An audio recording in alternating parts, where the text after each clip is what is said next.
4 days into our ECS here in Switzerland, we've had such a lot take place already. Some high chasers, some huge hits, some roofers, some bankers. It's all been here today. We'll say hello to Geneva for the first time. Nomad started slowly, but had 3 in a row yesterday, take on the host this morning. That should be a banger of a game. A couple of special guests joining me in the commentary box as well. I'm Mr. Maximo. This is the European Cricket Series Switzerland, and it starts right now.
To you, good morning, wherever you're watching from around the world. Welcome to another huge day in European cricket. It is day 5. It is Peacock Friday as well, and we can't wait. 5 more matches. This series already shaping up to be very tightly contested. 11 teams will play 10 matches. Only the top 5 will go into finals Friday, which is in a week today. So the action's going to come thick and fast. This should be a really good one this morning as well. Match 21 between the hosts, St. Gallen Cricket Club. They're taking on the Zurich Nomads. Just quickly before we go to the toss, the weather here, it's sunny at the moment, which is good. Some concerns later on that we might have some issues with rain. Hopefully it stays away. We're expecting 18, currently 14, but feels a lot nicer out here in the middle. Okay, let's get ready then. The toss is on the way. Rob Kemming back after his day off, looking refreshed. So let's see who wins the coin toss here in match 21. Right, it's your call. Yeah. Tails. Tails is called. It is tails. So the news from the toss is that Rob Kemming has actually provided a bit of a bending toss there. Eventually it was found, and it was Fahim Nazir that wins the toss for the Nomads, and he's elected to bowl first. So good morning from the central commentary position. As you can see, we are getting ready for play. Now, these two teams, I've been waiting for them to battle all week. St. Gallen looked pretty good on their first day, 2-0. And then Nomads, they had a bit of a shaky start on Monday. They were 0-2 at that stage, and they won 3 in a row yesterday. As you can see, also it's Peacock Friday right now. And so let's have a look at the two teams. I've got to say, there were some real characters in this St. Gallen lineup, including Musa Ahmadzai, who bats with his hands the other way around on the bat. More about that in a second, but Kogiani likely to open up with Sher Mohammed in the second half of this game. But first, they're going to have to keep the Nomads quiet. We know the Nomads have been dynamite with the bat, led by their left-handed swashbucklers at the top of the order, Fahim Nazir and Hassan Ahmed. Zabiullah comes in at 3, Nazir at 4. Azim Nazir, that is the captain. And then plenty of batting to come. They were tested for depth yesterday, but they passed the test. 3 wins out of 3. Oh, interesting in the bat versus ball wall. I still think the expected scores might be missing a digit. But St. Gallen 1-run favourites over the Nomads. So I've got to say, St. Gallen last time with a 2-4 record back in 2020. And the Nomads won it. So supercomputer tipping, I suppose it would be an upset. I don't know. Not too much between these two teams. I suppose that illustrates it. But I'm a little bit surprised to see St. Gallen ahead on the expected scores, but yeah, you never know. So getting ready for the teams to get out there on the field. I want to say a very good morning to everyone in the chat as well. And if you were watching yesterday, this is what you would have seen. Nomads, like I said, they had a perfect day. Nomads first up against Vettingen, put 149 on the board, 98 from Hassan Ahmed. The standout score of this tournament so far. But there's been some good ones. And despite the efforts of Jurgentheren, who took 3 wickets and made a half-century for Vettingen, just wasn't able to get his team close. The Nomads running out winners by 29 runs. That was the first of 5 games, and Vettingen, yeah, they've shown a bit so far, but they weren't quite able to go with the Nomads there. Winterthur, well, they were without a win to this stage, but then whacked 161 against Vettingen, who went back-to-back. And despite the efforts of Mohamed Akhtar in the second innings, they weren't able to get close. Well, close enough to get the points. 149. They finished off the 10 overs. Fonseca, though, what a great game he had. 62 not out for Winterthur. And then 1 for 2, but a really crucial 9th over, which stymied the chase. But yeah, Winterthur, they were able to get their first points, but it was a tight one. Paktun Zalmi then made an appearance in match 18 against the Nomads. Nomads were running hot, though. Zalmi, despite the efforts of Arif Sangha, 75, gathering 133 in total, but could not keep the Nomads quiet. Have a look at that. Fahim Nazir, 77 of 24 balls, and saw them home with time to spare. Winterthur then struggled with a stick in the 4th match of the day, match 19, with Crispin Webb top scoring for them. Sasidaran and Cupido with 20s, but 96 for 6 never looked like enough against Zalmi, as the openers made 73 between them. Iza Hussain, 43, Arif Sangha, 30, and Zalmi chased it down in the 7th over. Then last match of the day, well, this was a pretty tight one as well. Winterthur 118. Didn't look nearly enough against the Nomads, but they were able to continue to take wickets. Hassan Ahmed stood tall for 46. Jav Dinesh with a cameo at the end got his team across the line. And that meant the Zurich Nomads were 3 for 3. And they play first up this morning. They'll play back-to-back. And we're almost ready to go. Just waiting for the clock to tick over. Nice when we're on time. Fahim Nazir to get us going. Here's the start of day 5. Starts with a full toss and cracked through the offside. So test the outfield. I don't think it's quite going to go, but good running. That's Hekmat Kogiani, as expected, opening the batting for St. Gallen. So I do want to say a quick hello to everyone in the chat. ECN European Cricket Network. Said a quick hello in there. And already we're underway in Romania as well. Been keeping an eye on that. Oh, that one is too high. Called straight away. And so there were 2 full tosses from Nazir. He's trying to get full, but he gets 2 full the first time. And fuller than 2 full this time. I think that's about chest high, I think. Almost.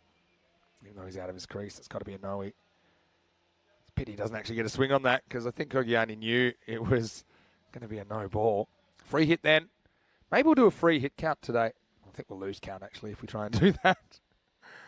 Oh, there you go. It is a free hit, and he hits it. Maximo. First one of the day, Kogiani. The lefty just lifts it up and out of the ground. So the first ball that bounces on the pitch disappears for 6. St. Gallen are away. They did hit a week high 184 against the Crickets a couple of days ago.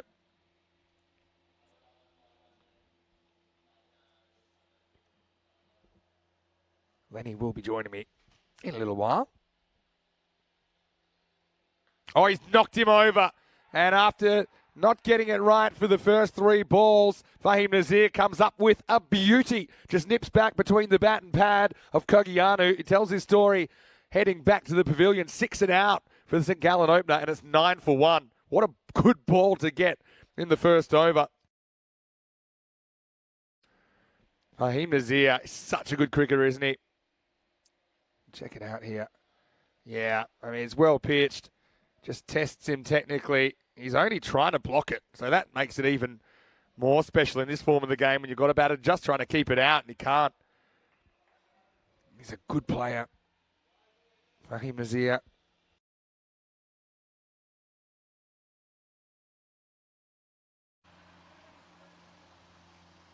So this will bring Mohsin Raza to the crease.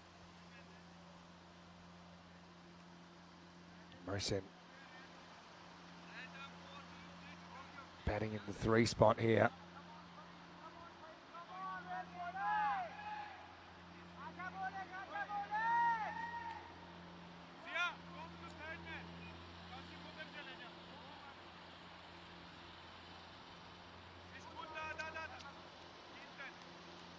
See if Raza can do anything. Interesting first over, only halfway through it actually.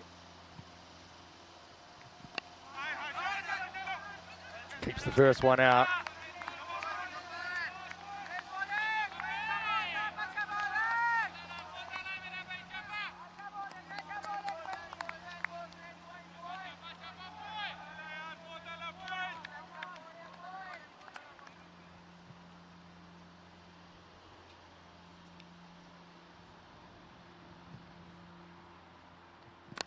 Oh, he takes this out swing and puts it over the fence. Almost over the fence. Maximo Raza with a statement of intent. There you go. Good hitting. Probably didn't see the best of Mohsen Raza when we saw St. Gallen a couple of days ago, but he's tall. And that was a very, very correct cricket shot.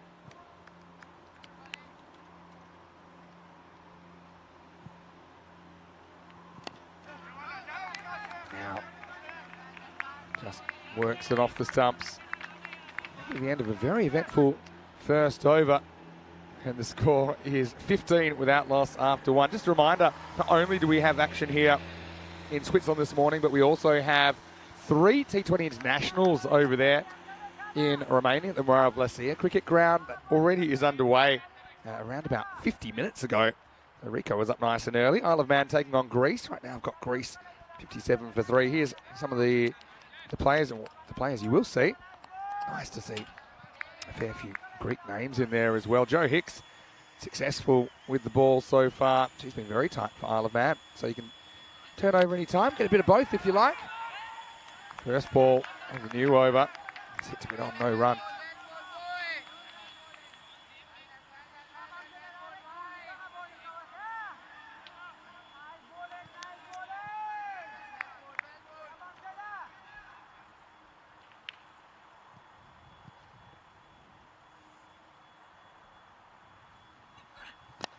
Well bowled again. That's where you want to be, I think.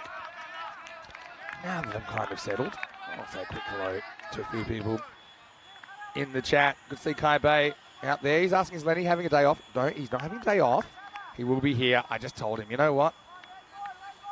Just have a nice lie in. Enjoy your breakfast. Relax a little bit.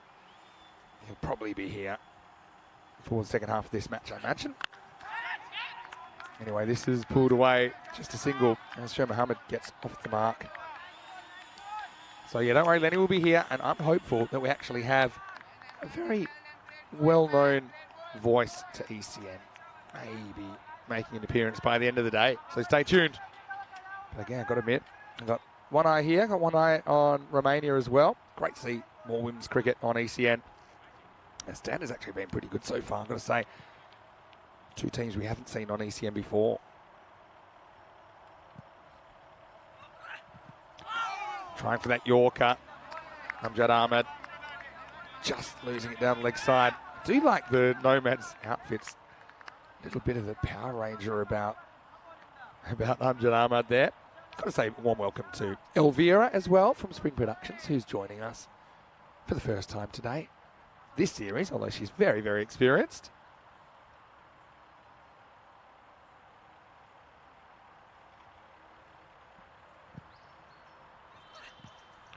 Oh, yeah. This one doesn't really get up. Mohsen Raza surprised. Probably wasn't the correct shot. Already seen he can hit the ball over cover nicely. That's where he got his 6 runs. Tevin in the chat. Hello to you. Tevin Herath saying that low-scoring games can be just as thrilling. Yeah, you're exactly right, Tevin. We've had our fair share of low-scoring thrillers here on the European Cricket Network, that's for sure.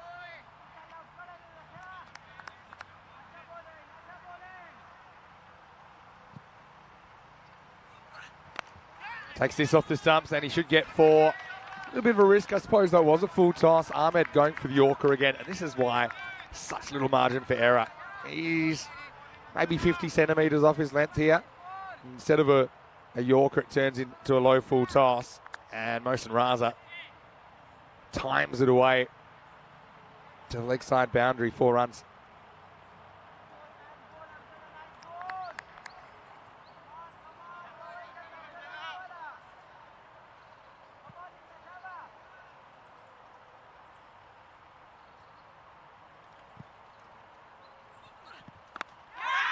West Indians pop up and it's gone. Oh, and it's not great looking dismissal for Raza, really.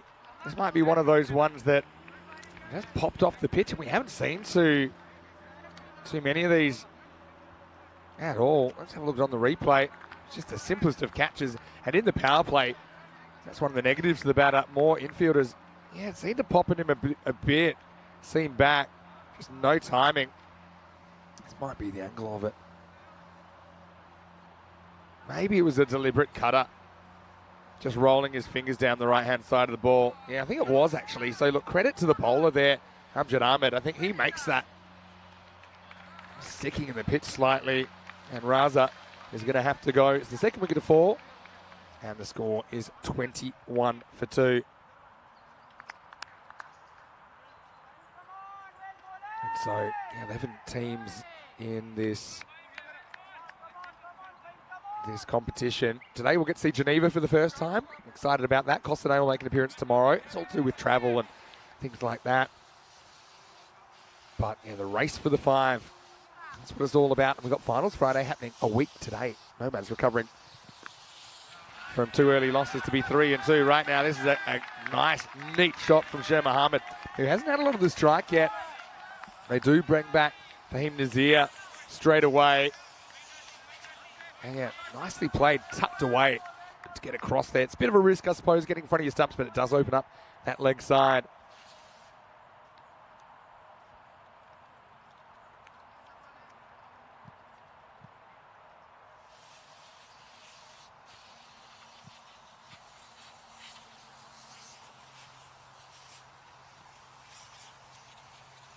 Slips in place for Fahim. Where he goes up to the skies. Now someone surely is going to reach this. It's the outfielder, stands tall and takes it. So another wicket, and that is the top 3 back in the shed. It's Amjad Ahmed with the catch. He had a lot of time to get under that and think about it. And it's not an easy side of the ground to field with the sun where it is at this time of the morning. But he judged it perfectly. Carried a fair way out to him. I thought for a second he'd have to come forward more than he did. You can see, takes to the skies. Infielder trying to find it, but it was always Amjad's catch. I'd say it was perfect technique, but it's a perfect result for the Nomads. And St. Gallen have lost 3 early ones. It's 25 for 3. So bring Harun Khan to the crease. They do bat deep, St. Gallen. We saw that the other day. Bat themselves out of a bit of a tight hole. I want to say a quick hello to Raza as well. Good morning to you. Hopefully you're well. Thank you for asking me how I am. I am great, gotta say. Head hit the pillow last night and stayed there the whole night.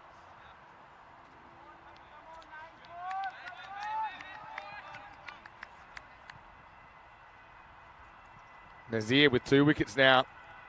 Bowling to Harun. He pushes and runs first up.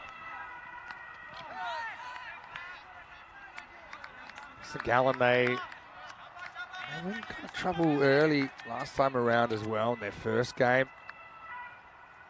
Dinesh, Ringo Starr, as Lenny was calling him yesterday.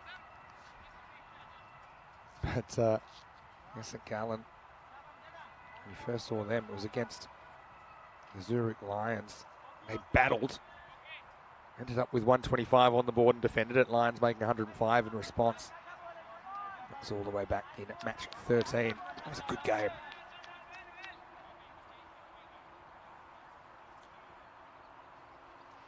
So, this is Ali Abbas, the captain. And he's honestly been a warrior here in St. Gallen for us, helping us out and helping out around the ground. He's going to get a first balls off the pitch. And I don't think that's exactly why Azim Nazir, the Nomad skipper, is standing in that spot, but works out all right. Dinesh is a good keeper, but his arms aren't that long. Nazir just getting too much movement there. Of course, this is a temporary pitch. A lot of work's gone into getting it as good as it is, really. Free hit, Abbas does hit, and he gets it over the top. Maximal! Nice effort out there. Amjad's been busy. Again, arms not quite long enough, 2 balls in a row for the Nomads. Ali Abbas cashes in. These are guys lived in Lived in Switzerland for over 2 decades now. In fact, both the captains here, they're stalwarts of the local competition. Very proud guys. Love their clubs. Oh, that's gone further. What a shot. Picked up, and wait, we got our first banker of the morning. Maximo. What a shot. This is bank on the full. Just taken off a length. There's very little for the bowlers in this. We saw Amjad Ahmed get something out of it earlier with a bit of a cutter, but there's always that risk if you bounce the ball, it could disappear, and that shows up in the run rates this time around. When we were in 2020, 9.9 and over, but this time we're at 13 and over through the first 4 days. In fact, we were 14 and over yesterday. So, 130 par. Now gets top edge. There's nobody home over there, though. And that's going to be 6 as well. Maximo. Nazim applaud, saying, okay, well done for trying something different. It was a false shot, but still 6 more runs than Gallen. This is what I'm talking about. These guys, they bat deep. They're going to keep playing their shots.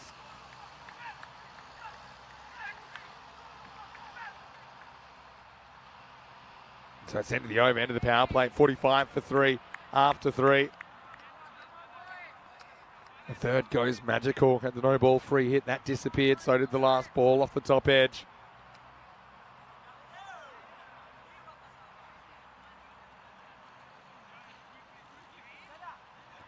And a good second over from Amjad Ahmed. You'd be tempted to bring him back, but there's always a risk if you bowl both openers out because you've kind of boxed yourself in for choices in the remaining 6. So they are going to make a change. It's going to be Amjad Rahmani to bowl over number 4.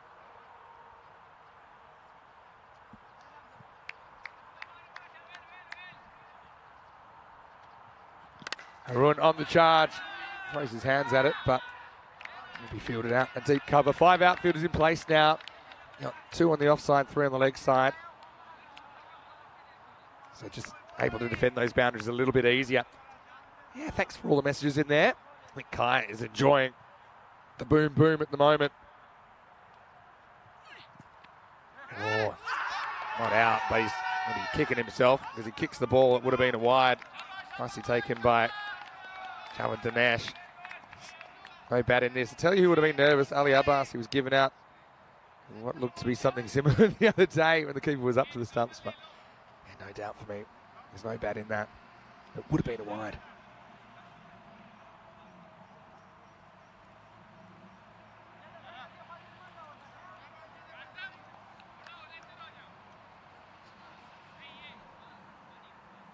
Rahmani searching for the breakthrough. Yeah, not safe yet. Thing is, the Nomads, they've got such a good batting lineup. I'm trying to work out a score they aren't capable of chasing down, and so far haven't been able to come up with one. They could chase 170s, and we saw that done recently in Hungary. A bit short, out towards the fielder, almost gets there. This will be 4. It's a really good effort out there. Amjad Ahmed. He had that catch earlier where he barely had to move. This time he did have to move, and he did. Ali Abbas flying the flag for St. Gallen. Hard to believe this guy is 53 years of age. 53 years of age. Look at the way he's hitting the ball.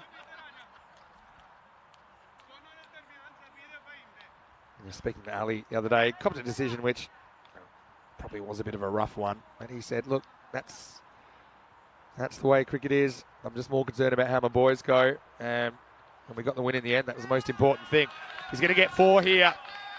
Again, it's an attempted kind of cutter, I think, from Rahmani outside the off stump. It worked earlier on. The wicket of Mohsin Raza off a similar delivery, but Ali hits it later, hits it up and over that man in the circle. He's 26 off 7. He's off to the races. His high score on ECN is 34. That was back in 2020 in that European Cricket Series, the previous ECS here in Switzerland. Oh, he's very lucky to survive this, though. There was a 4th stump. It would have knocked it out of the ground. Java Tanash with a Ringo Starr hairstyle, like we said. I see it now. Well, Ali, maybe you didn't have the luck the other day, but You've got a bit of luck there. That ball could have easily cleaned him up. Last ball of the over. And now he's going to go off a full toss. And it's going to crash into the bottom of the stumps. He just missed times, and I think he's early through the shot here. Romani ends up with a wicket in the over. Ali Abbas is frustrated. I think he makes a late decision, changing where he wants to hit the ball. It's either a lot of respect from Nomads as well. In the end, even though it's full toss, when you play across the line, if you don't get the timing right, then that could happen. He just seemed to be late on it, didn't he? The ball's gone, then the bat comes through, and so Ali has a close call, but then he gets his marching orders. Good impact innings, though, from the skipper. 26 off 9 in the end. It's also the end of the over. It's 54 for 4.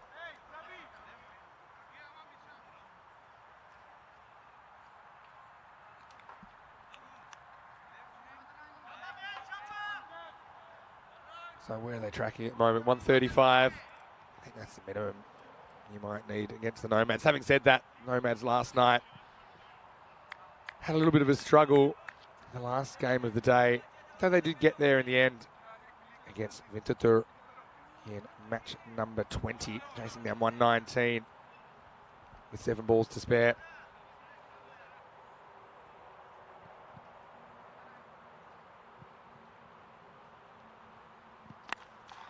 All right, this is a one-hopper.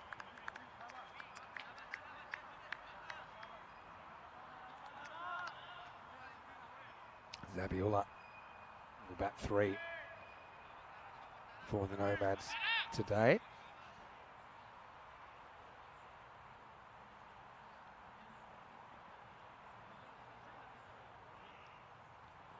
New bowler here, got a bit of spin. There's Tarani Tanabalasingham. Oh, he just bunts that. Gets enough of it to get over the fielder. Yeah, the guys, they don't worry too much about keeping them all on the ground. Yeah, so isn't it interesting how much we've seen the run rate rise here? Over 3 points. So 99 might have been par in 2020. Right now we're looking at 130. Oh, a reckless shot from Haroon. Gets an under edge. Goes under the keeper for a single. Yeah, these guys, they just concentrate on hitting the ball. If they hit in the air, especially out of the power play, they're not too worried about it. They just take the chances. They want to hit the ball hard, want to hit the ball well.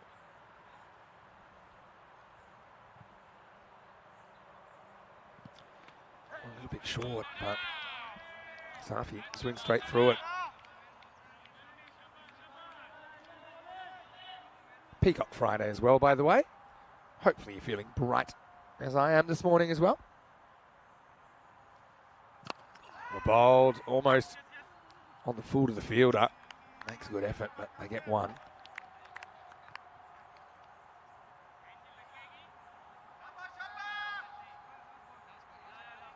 Tanabalasingham provides immense variety to this attack for the Nomads, but this time he's hits up in the air. Fielder right back, can't get there. Maximo! Haroon breaks the shackles. It was a challenge kind of delivery. Go after it if you can. He wasn't perfectly balanced, but he just gets enough on it. It's the end of the over. The score is 64 for 4. Well, I want to say a very good morning to you wherever you're watching from around the world. It is Peacock Friday, one of my favourite days of the week, and it's hard to believe in just 1 week it'll be finals already here in Switzerland. Andrew Leonard, he'll be with me shortly as well, but just thought it'd be nice to give him a bit of a lie in. He's been doing a really good job for us here on the European Cricket Network. Nice to get another voice, and nice to get someone that's seen a lot of cricket sat down in front of some ECS cricket to see what the magic's all about. I know he's had a great time here. Hello to all of you out there, whether you're watching on Fan Code in the subcontinent or, of course, on our YouTube channel, or especially on Swiss Sport TV if you are from Switzerland. If you are in the area of St. Gallen, come down. There's plenty of room here. And if you want to catch the action live, it's even more exciting. You can hear the roofers land on top of the grandstand. Azim Nazir gets the ball with his off spin. It's probably 2 here. Goes into a pocket of space. Oh, there was 2 there. I don't know why Haroon Khan is turning it down. Probably because he wants to face. He feels hot after that 6 last over. Wasn't really his call. But you can see the Nomads, they're trying to work out a strategy to keep teams quiet. Part of it, I do think, is slowing the bowling down in the middle overs. Oh, he almost gets that. Azim, this would have been incredible. Oh, this would have been a fantastic catch. Out of all the bowlers, Azim seems the most likely to really challenge the batter. Challenge their ego a little bit by really tossing it up and saying, go on, get it. He'll mix up his pace a lot.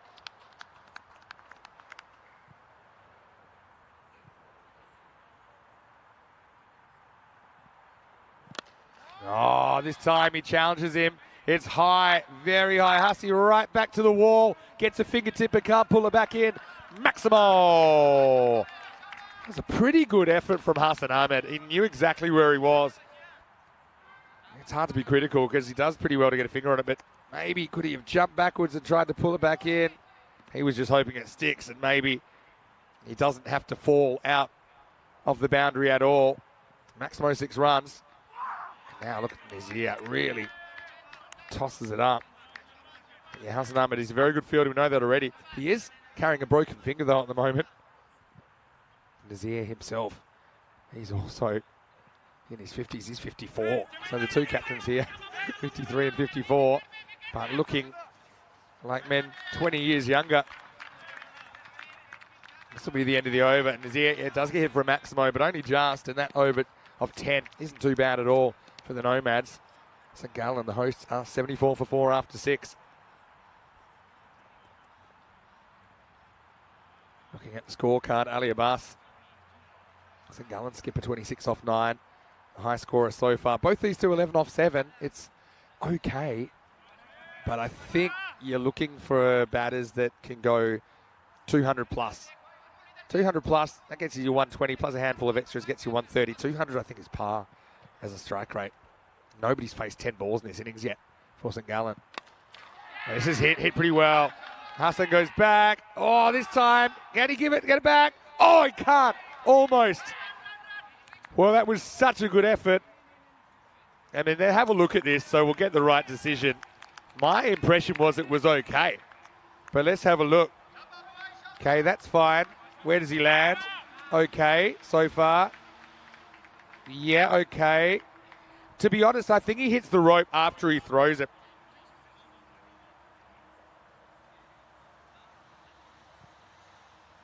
Yeah, let's have a look. To me, he's all right there. Now in the air to no man's land. Drops. Now they want to. Can't decide he wants to or not. That was a very good piece of fielding by Hassan.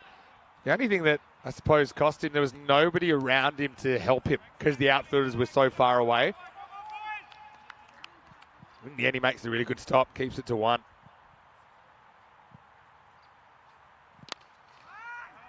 Dragged to the leg side by Harun. He'll get a single. So Hassan, it was the same tactic. He tried to matrix himself over the line. But the problem, I suppose, with keeping square onto the ball is it's hard to recover. Okay, this is up in the air and no one's catching this. Maximo! Safi breaks out, gets himself to that 200 strike rate now, 18 off 9. Good solid shot, really. Tanabala Singham gives him a bit of width and he strokes him away over the offside. Good batting. Yeah, so if somehow you could kind of catch it over your shoulder, even though it's a more difficult catch, then you can kind of throw it up with a bit more on it and maybe pivot and get back in the field to play a bit easier than Hassan did there. But you know, he's a very good fielder. And they should just get a single here. And get hit for the 1 boundary in the over. It's probably manageable, considering the average run rate is 13.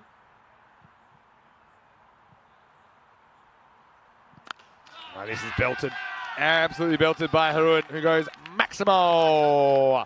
That'll sneak up the back end of 7 overs, and it's 90 for 4. Well struck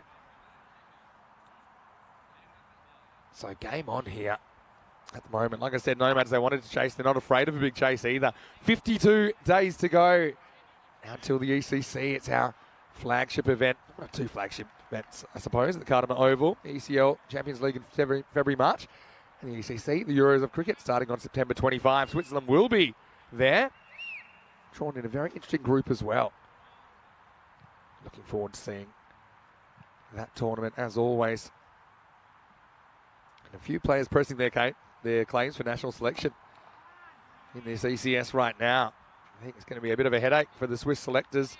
Of course, not every player you see in this series will qualify for national selection because it is the ICC criteria, being an international event. So 3-year residency is required, or citizenship. Stumped. And so, I think Harun, he just premeditates the charge there on Nazir, who floats a little bit wide. I don't know if Nazir saw him coming. That was a clever bit of bowling. Slides it across.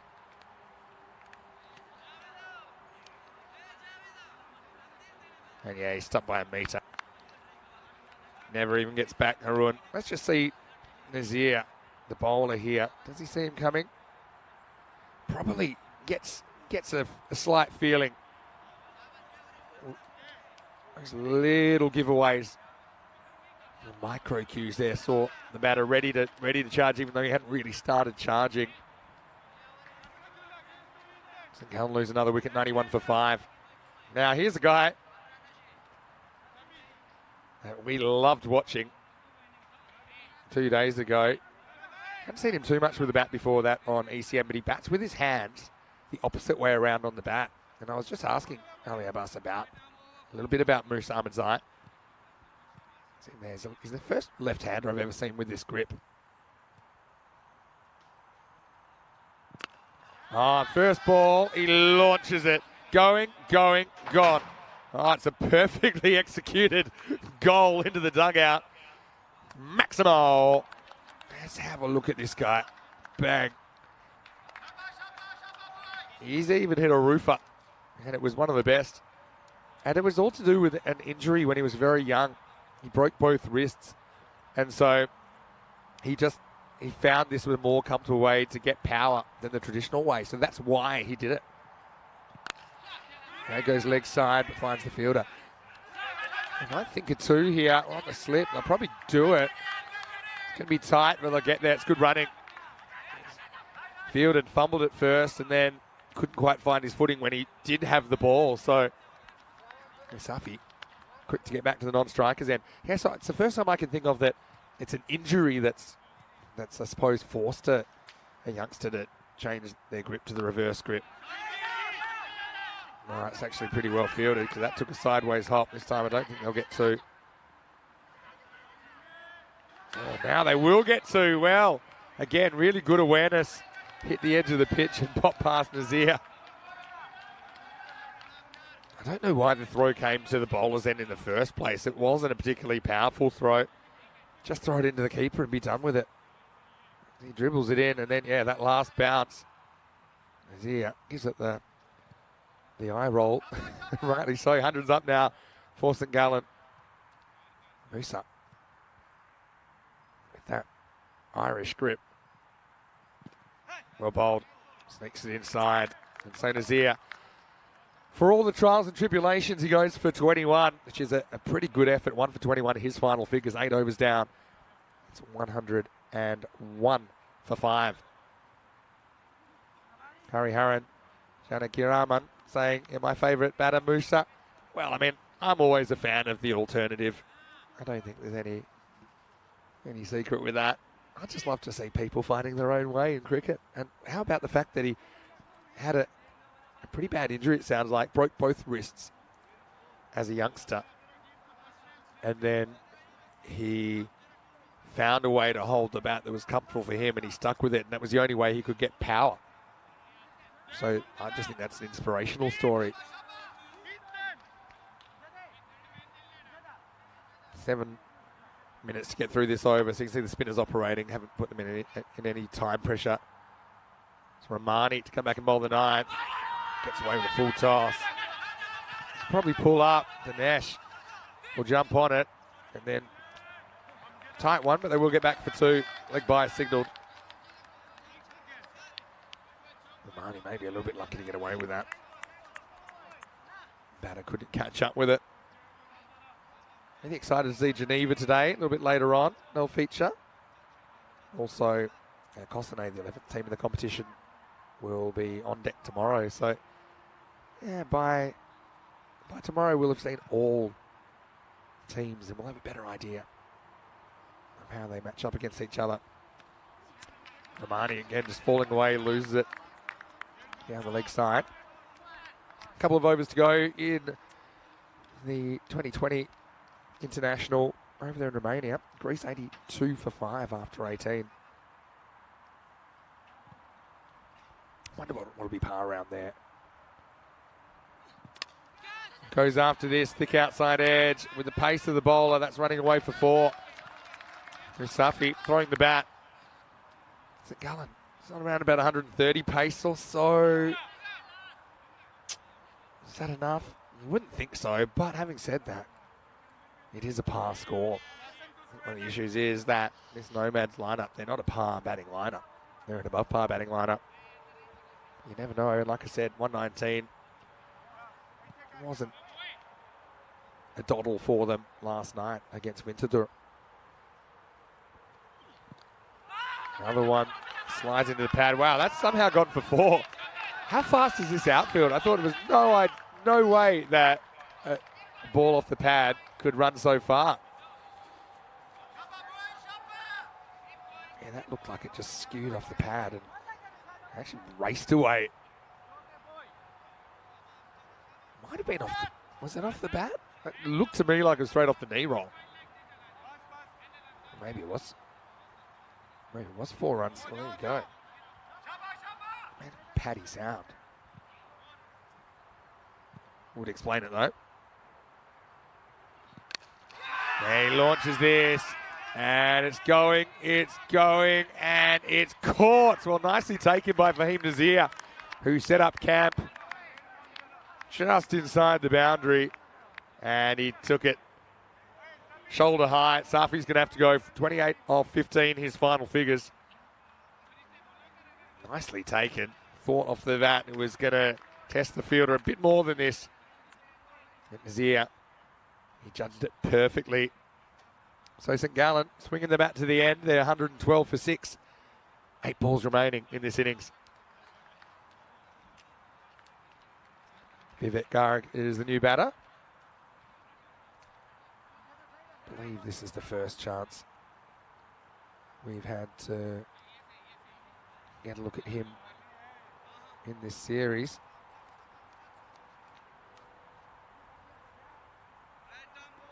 Gets a bat here at number 8. 2 to come in the 9th. Oh, he's pulled in a really weird way as well. It's a thick inside edge that goes down onto his bat leg and it just pops onto the stumps. Have a look at this. Goes bat, leg, stump. Sometimes you got luck, sometimes you don't. Look at that, actually hits the side of the pad and pops up and hits the stumps on the full. So Vivek, bit of a tough one for him. But yeah, he's got some company as he goes off for a golden duck. And it's his first time on ECN, so welcome Vivek. I suppose only uses up the 1 ball. Does create a hat-trick opportunity, doesn't it? Piyush Kumar, last person to take a hat-trick on ECN. Romani with a hat-trick ball, this could be gone. Back pad. Oh, if he hasn't hit that, that is absolutely plumb. Oh, let's see if we can pick something up here. Oh, I've got to say, I didn't see an edge. If there was no bat on this, it's good night, Charlene. Let's have a look.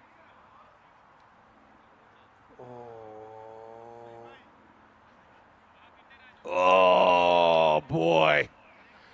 Oh, boy.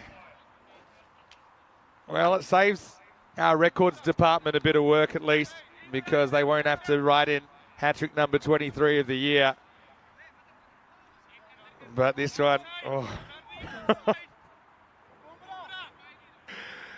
End of the over. 112 for 7. Well, benefit of the doubt. The only doubt I had was which stump it was hitting. Anyway, 10th overtime. Starts with a wide. Oh, poor Romani. 3 for 18, his figures off the 2 overs. I mean, maybe there was a little edge that we didn't pick up because it was very hard for us to see, but tell you what, if there was a court of appeals, then I'd be certainly bringing that before the magistrate. Kugiani at the other end. Let's see if he can make the most of the reprieve. Still 6 balls to go, 113 for St. Gallen. He gets knocked over. That's nicely bowled.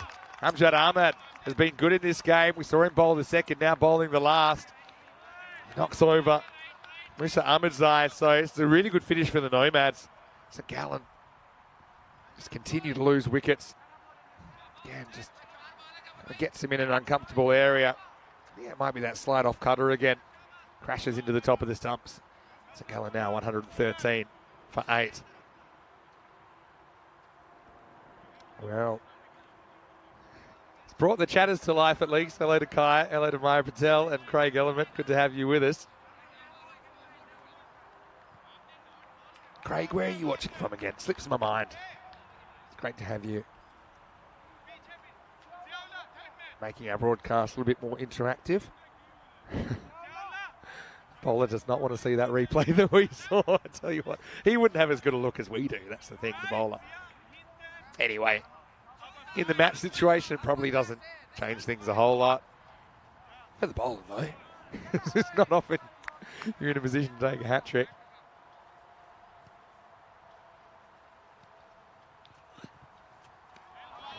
Digs it in. Maybe the one for the over.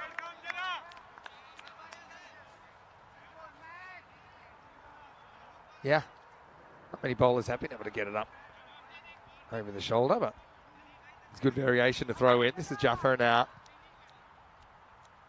This innings was kind of on life support for a bit, but continued to chug along, but just running out of resources at the back end. That's not a bad shot, though. Well, why not? Up and over. Maximo. Mohammad Jaffer, he's coming out at number 10 and playing this kind of a shot. Probably knows it's not going to be particularly short because we know that the bowler has used up his bouncer in the over. Yeah, Kai Bay saying it all happened in the night. Yes, yeah, sure did. The only thing that didn't happen is the finger going up on the LBW.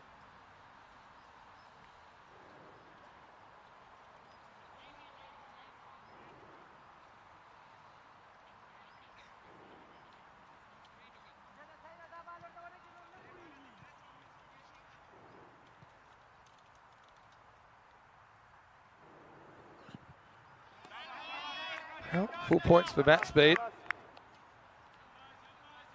Jaffer swinging around it. So they set 120s here. Craig, that's right, from Coventry, that's right. And I think I mentioned, yes, I have been to Coventry. Big student town there. Well, Craig, glad that you are having such a great time. Love your comments. All right, 2 to come. What can they get to here? Running.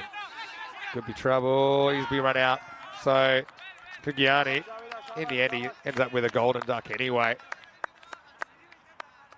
Just a little bit more unorthodox than the golden duck that I think he was going to walk off with. Great stuff by the keeper to jump on it. Probably worth going for, because the other thing was Jaffer wasn't really... okay, whacked one away, but then had 2 misses, so it means you get somebody else to bat. Sasi Kumar comes out at 11. Score stuck on 119.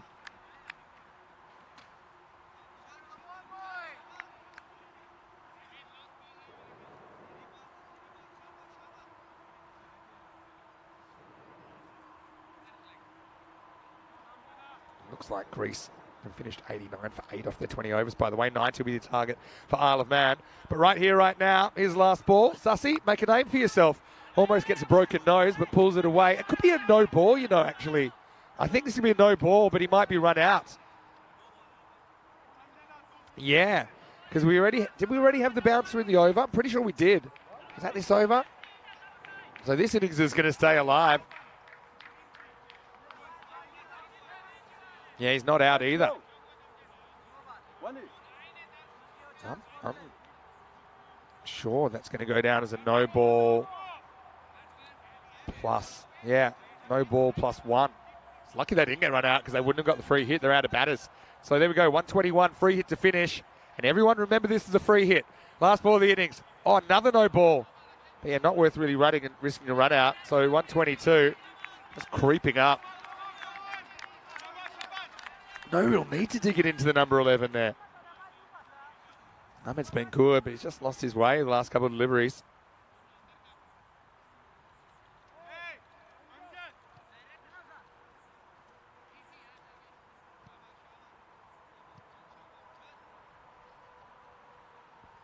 All right, another free hit, another last ball. Slower ball. Now you got to run him. He'll probably come back for 2. Hassan is going to go to the keeper. And now you might as well keep running. Why not? Should be out, but yeah, classic chaos. This might be, is it a 1 short? Or am I imagining it? Maybe it's not. So I've got that scored as 2 and run out. Yeah, in the end, you know, he's giving it out. He's not giving the 1 short. So I think it makes sense. You go for it. Last ball. If you're out, you're out. They are bowled out off the very last ball. I've got 124. Put that down. Make a note of it. 125 Nomads. Still be pretty happy with their first half's work here in match number 21. Well, 2 teams coming in with some wins under their belt. Gogiani came, he slammed that one out of the ground, but then he copped a peach from Fahim Nazir straight after. Over went the castle, and the Nomads are into their work. But then this one just popped on Mohsen Raza. Little cutter stuck in the pitch. He did hit a couple of boundaries before he departed though. And then Shem Mohammed, who's having a pretty good series, he skied one into the heavens, came back down. Amjad Ahmed with the catch. Then Ali Abbas, the 53-year-old skipper of St. Gallen, he came out, absolutely smacked a couple as well. This one just got away from the fielder. 26 of 9 balls before he swung around to full toss. Just a misjudgment of the pace there. Good impact innings. Needed someone to go on with it. Couple of little creepers over the outfielders. Azim almost pulled off a thrilling catch. So did Hassan Ahmed there. He just stepped outside the boundary, but he flicked the ball away first. This one was just scored as a single. Correctly so, I think, in the end. Yeah, people get starts, but no one really goes on with it.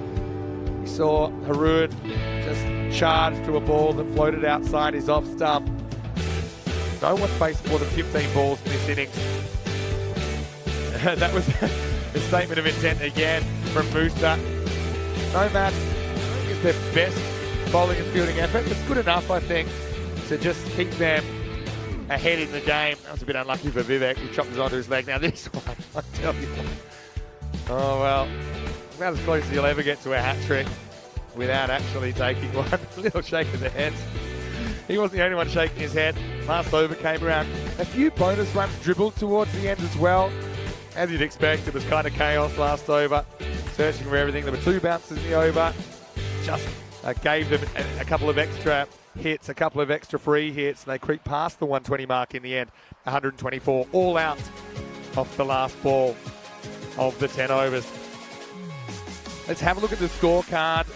Senegal Safi ends up top scoring 28 off 15, but probably wasn't as impactful as the 26 off 9 that Ali Abbas provided, but some runs from both of those 2. Apart from that, 19 for Haroon Khan off 11 balls and 10 for Mohsen Raza and Musa Ahmedzai. But you can see that no one really able to pick up the game by the scruff of the neck and jam St. Gallen into the front seat. As for the bowlers, some good performances there. Amjad Rahmani, 3 for 18. Amjad Ahmed, 2 for 18. So, yeah, 5 for 36 off their 4. Pretty good effort. 2 to Nazir, but he was a little bit loose early. The other wicket to Azim Nazir. Fahim, of course, with the 2 for 39. And Tanabala Singham, solid enough. 26 off 2's probably par in these conditions. Nomads, well, if they back their potential, they probably will get the runs, but St Gallen, they'll be fighting hard. Anybody's game here in match 21. Vinny Sandu here, Mr. Maximo for ECM. We'll see you after this break for more European Cricket Series.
Hello, cricket lovers, and welcome back to the St Gallen Stadium here in Switzerland. Great to have your company. Day 5 in this European Cricket Series. We're watching match 21 at the moment. It's the Nomads going out to chase 125 for victory. St Gallen, the host, bowled out for 124 off the very last ball of their innings. Handy couple of contributions in there by Sanagul Safi, 28 off 15. Also, the captain, Ali Abbas, 26 off 9. The leading scorers, but yeah, a handful below par based on what we've seen this week in this particular tournament. If you went back to the 2020 tournament, 124 is probably a fair bit over par, but cricket's come a long way in a short period of time here in Europe, particularly here in Switzerland. Fahim Nazir and Hassan Ahmed to open up for the Nomads, and they are probably the most potentially destructive opening combination in the country. It's Musa Ahmedzai to get us going. The first one is a long way down leg side and called a wide.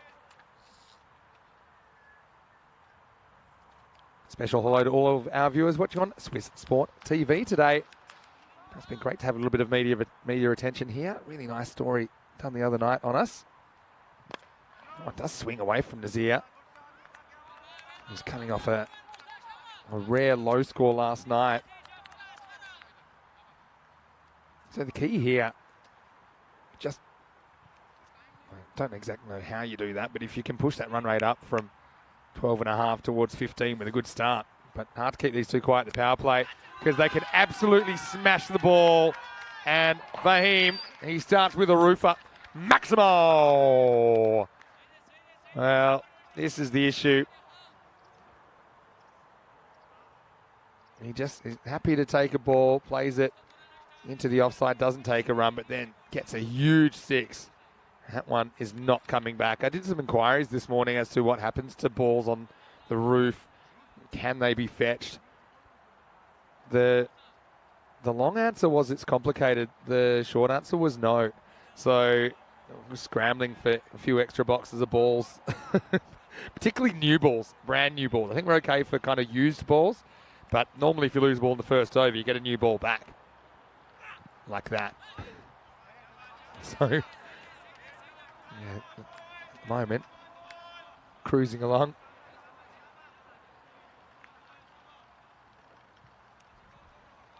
These two, although they're both left-handers, they kind of complement each other nicely. I do think they throw the bowlers off a little bit as well. Oh, doesn't carry. Little inside edge. Maybe more than little, actually. And the keeper, Sher Mohammed, couldn't get under it in time. So it's not really a chance, but it was I suppose it was a misstroke from Fahim. Now just eases this away with a bit of class. Maximo! Went pretty much straight over the head of Ali Abbas, who's at mid-wicket. And normally if you hit it over the head of infielders, there's gaps behind them. That's exactly how it works out here. Needing 12.5 and over, you can see they're already ahead of what they need in this first over. Still 2 balls to come. Now takes this off the stumps, and they just moved the field, and this is going to be another boundary. So a bit of chase the ball, wasn't it? Safi, he was there the ball before. He'd been moved around to where the 6 was hit, and then Fahim toying with the St Gallen captain by hitting one to where the fielder was the ball before. This over's in danger of going magical.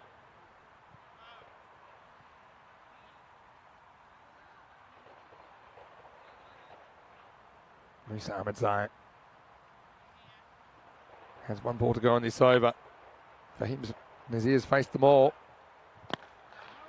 And he's happy to take another dot. So a couple of dots in the over. Despite that, it does go for 18 at the end of 1. The Nomads off to a strong start. 18 without loss after 1. Many sound to hear Mr. Maximo for the European Cricket Network on a Friday. And joining me for the first time today is Andrew Leonard. Lenny, good morning to you. Hopefully you've had a nice morning so far as we see the Golden Ball counter tick over to 84 matches. You've promised us one.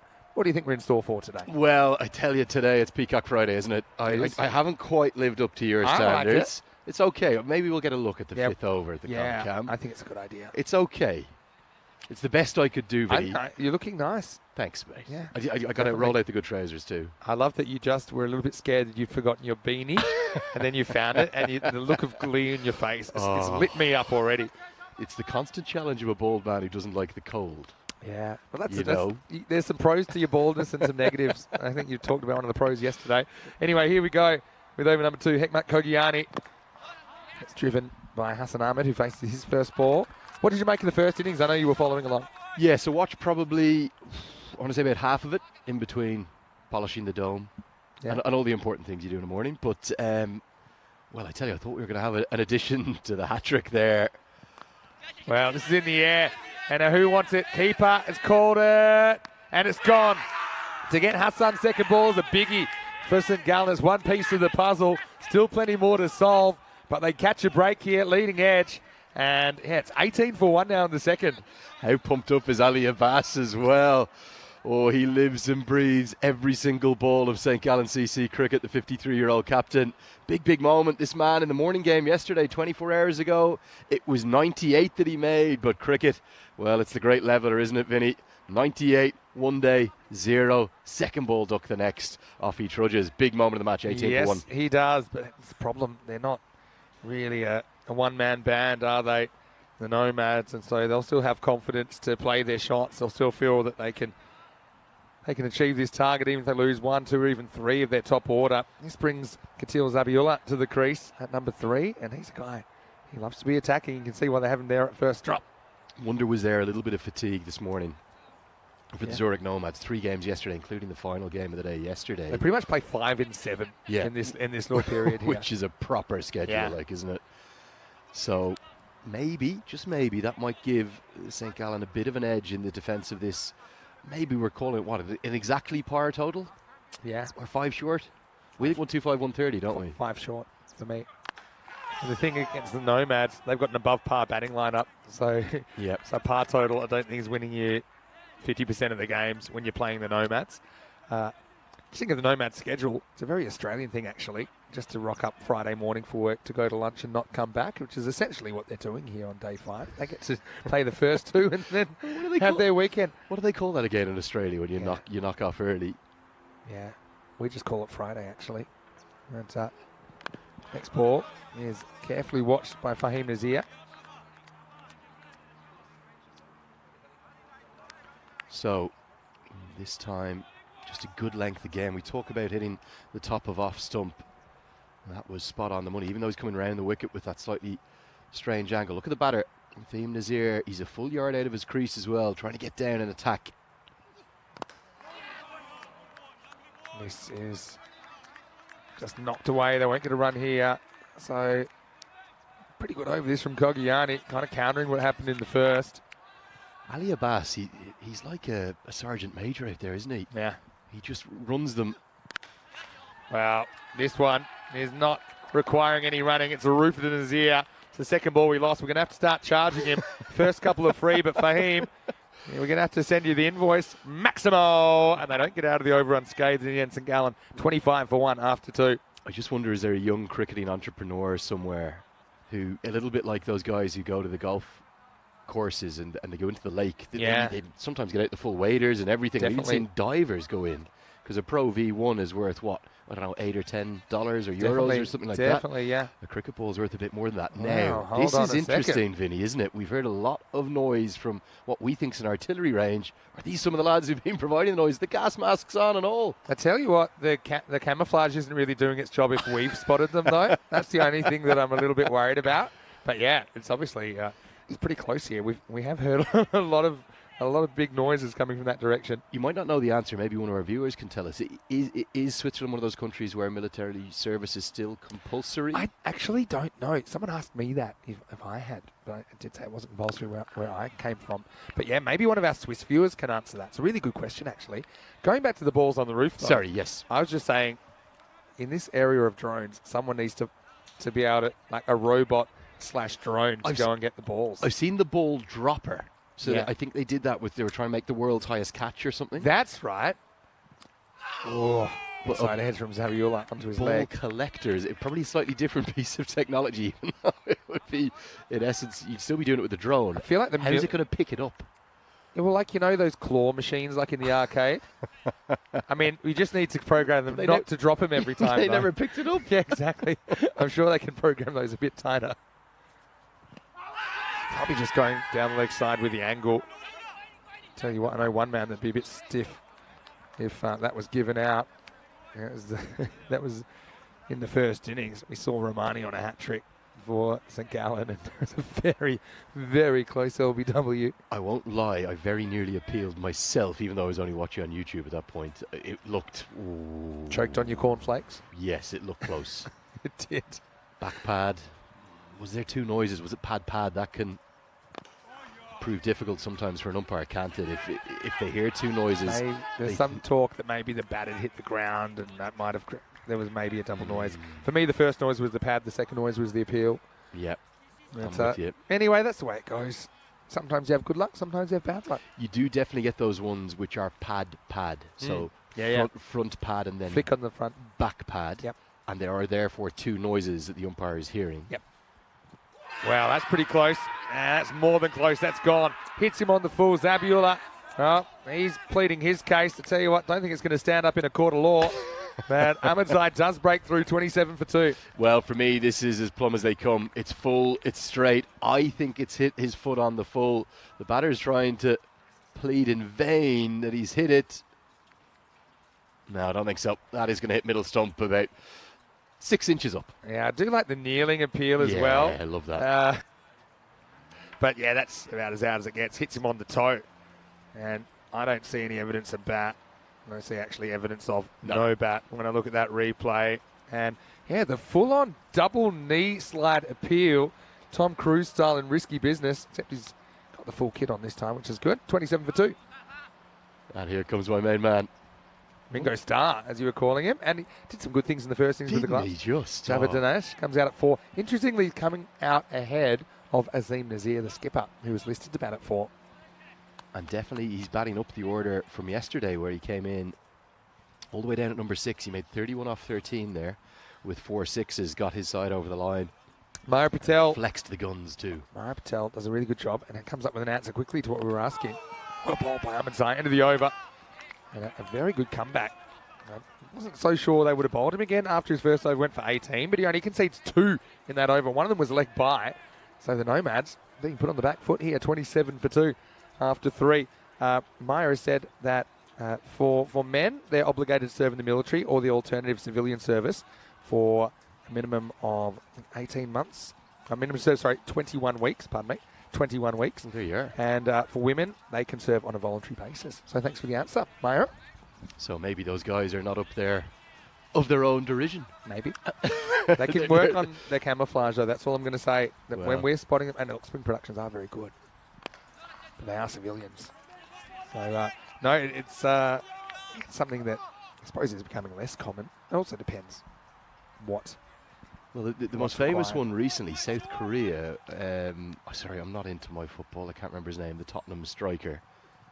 He's from South Korea. Yeah. Even though he's on probably £120,000 sterling per week, at some point prior to 25, had to get back and do his military service. Yeah. And sure enough, he was called into it. He was already, 4 years into his Tottenham deal. Yeah. And had to disappear off for his military service. Yeah. Son Heung-min. That's the one, yes. Is the man you're talking about there. But, remember Elvis was a very famous one back in the day? Yes. Yeah. Muhammad Ali as well. Yeah, Muhammad Ali refusing to do it. And we've got a poster of him. Yeah. Here in our the Spring Productions team are in the kind of the boxing gym, really. Yeah. Well, that's going to miss the pitch. Well handled behind the stumps by Shah Mohammed. So free hit coming up. And Fahim Nazir needs no invitation. The thing with Fahim Nazir, I think on the free hit, often we'll see batters trying things, maybe a ramp or something they wouldn't normally do. But he knows, look, I can absolutely just drive up and under the ball. I'm going to try and stay really correct. And let's see what he does to Kogiani. It's exactly what he does. And so he doesn't really care that he doesn't get it because he'll probably be caught here. And because it's a free hit, it's not out. But yeah, Nazir, that's his value, I think, is just trying to put another ball on the roof, no matter where the ball is. Vinny, I did have a watch of our concurrent action that's going on this morning too. Yep. And it's almost like it's on a different pitch. Yeah. I tell you what, yeah, if you averaged out the two pitches, They'd be perfect. yeah. We've got a very narrow one here. Definitely. Goes straight, it's laid on it. Chance. Fielder comes around and takes it. And it's Senegal Safi that grabs it. It's a good old-fashioned crocodile style, but it's effective. I suppose who cares if it's the one that you swallow. So Ringo, unfortunately, barely makes it front to centre stage before he has to go second ball for a duck, and it's 29 for 3. Oh dear, my main man, the drummer from the Beatles, he's gone early this time. You can see he's clearly looking probably to go over long on, but it just skews completely off the outside edge. And Senegal Safi, yeah, definitely not the way we were taught when we were younger, but it is mighty effective. We said it's a hard day's night last night. Oh, what Beatles track is this one as he's gone ever so early for a duck? I'll have to have a think. We know that sometimes the rock stars, they keep exotic pets. I don't know if Derek the Duck falls into that category, but he's got some company as he goes off Java Dinesh. Can I go Rocky Raccoon? Oh, a yeah. Beatles classic. It's not quite a duck, but it is an animal. Rocky Raccoon. He'll be annoyed because it was a real opportunity for him to make an impact. But that's the way it goes. You take your chances. Classic tune, that one. Very good one. Yeah. Love my Beatles. I grew up in the Beatles. Classic. All I had, really. Classic band. Yeah. I reckon the Red album and the Red and the Blue album, the two kind of compilation ones, were just on repeat in my household growing up. Almost our first umpire clothesline of the day. Yeah.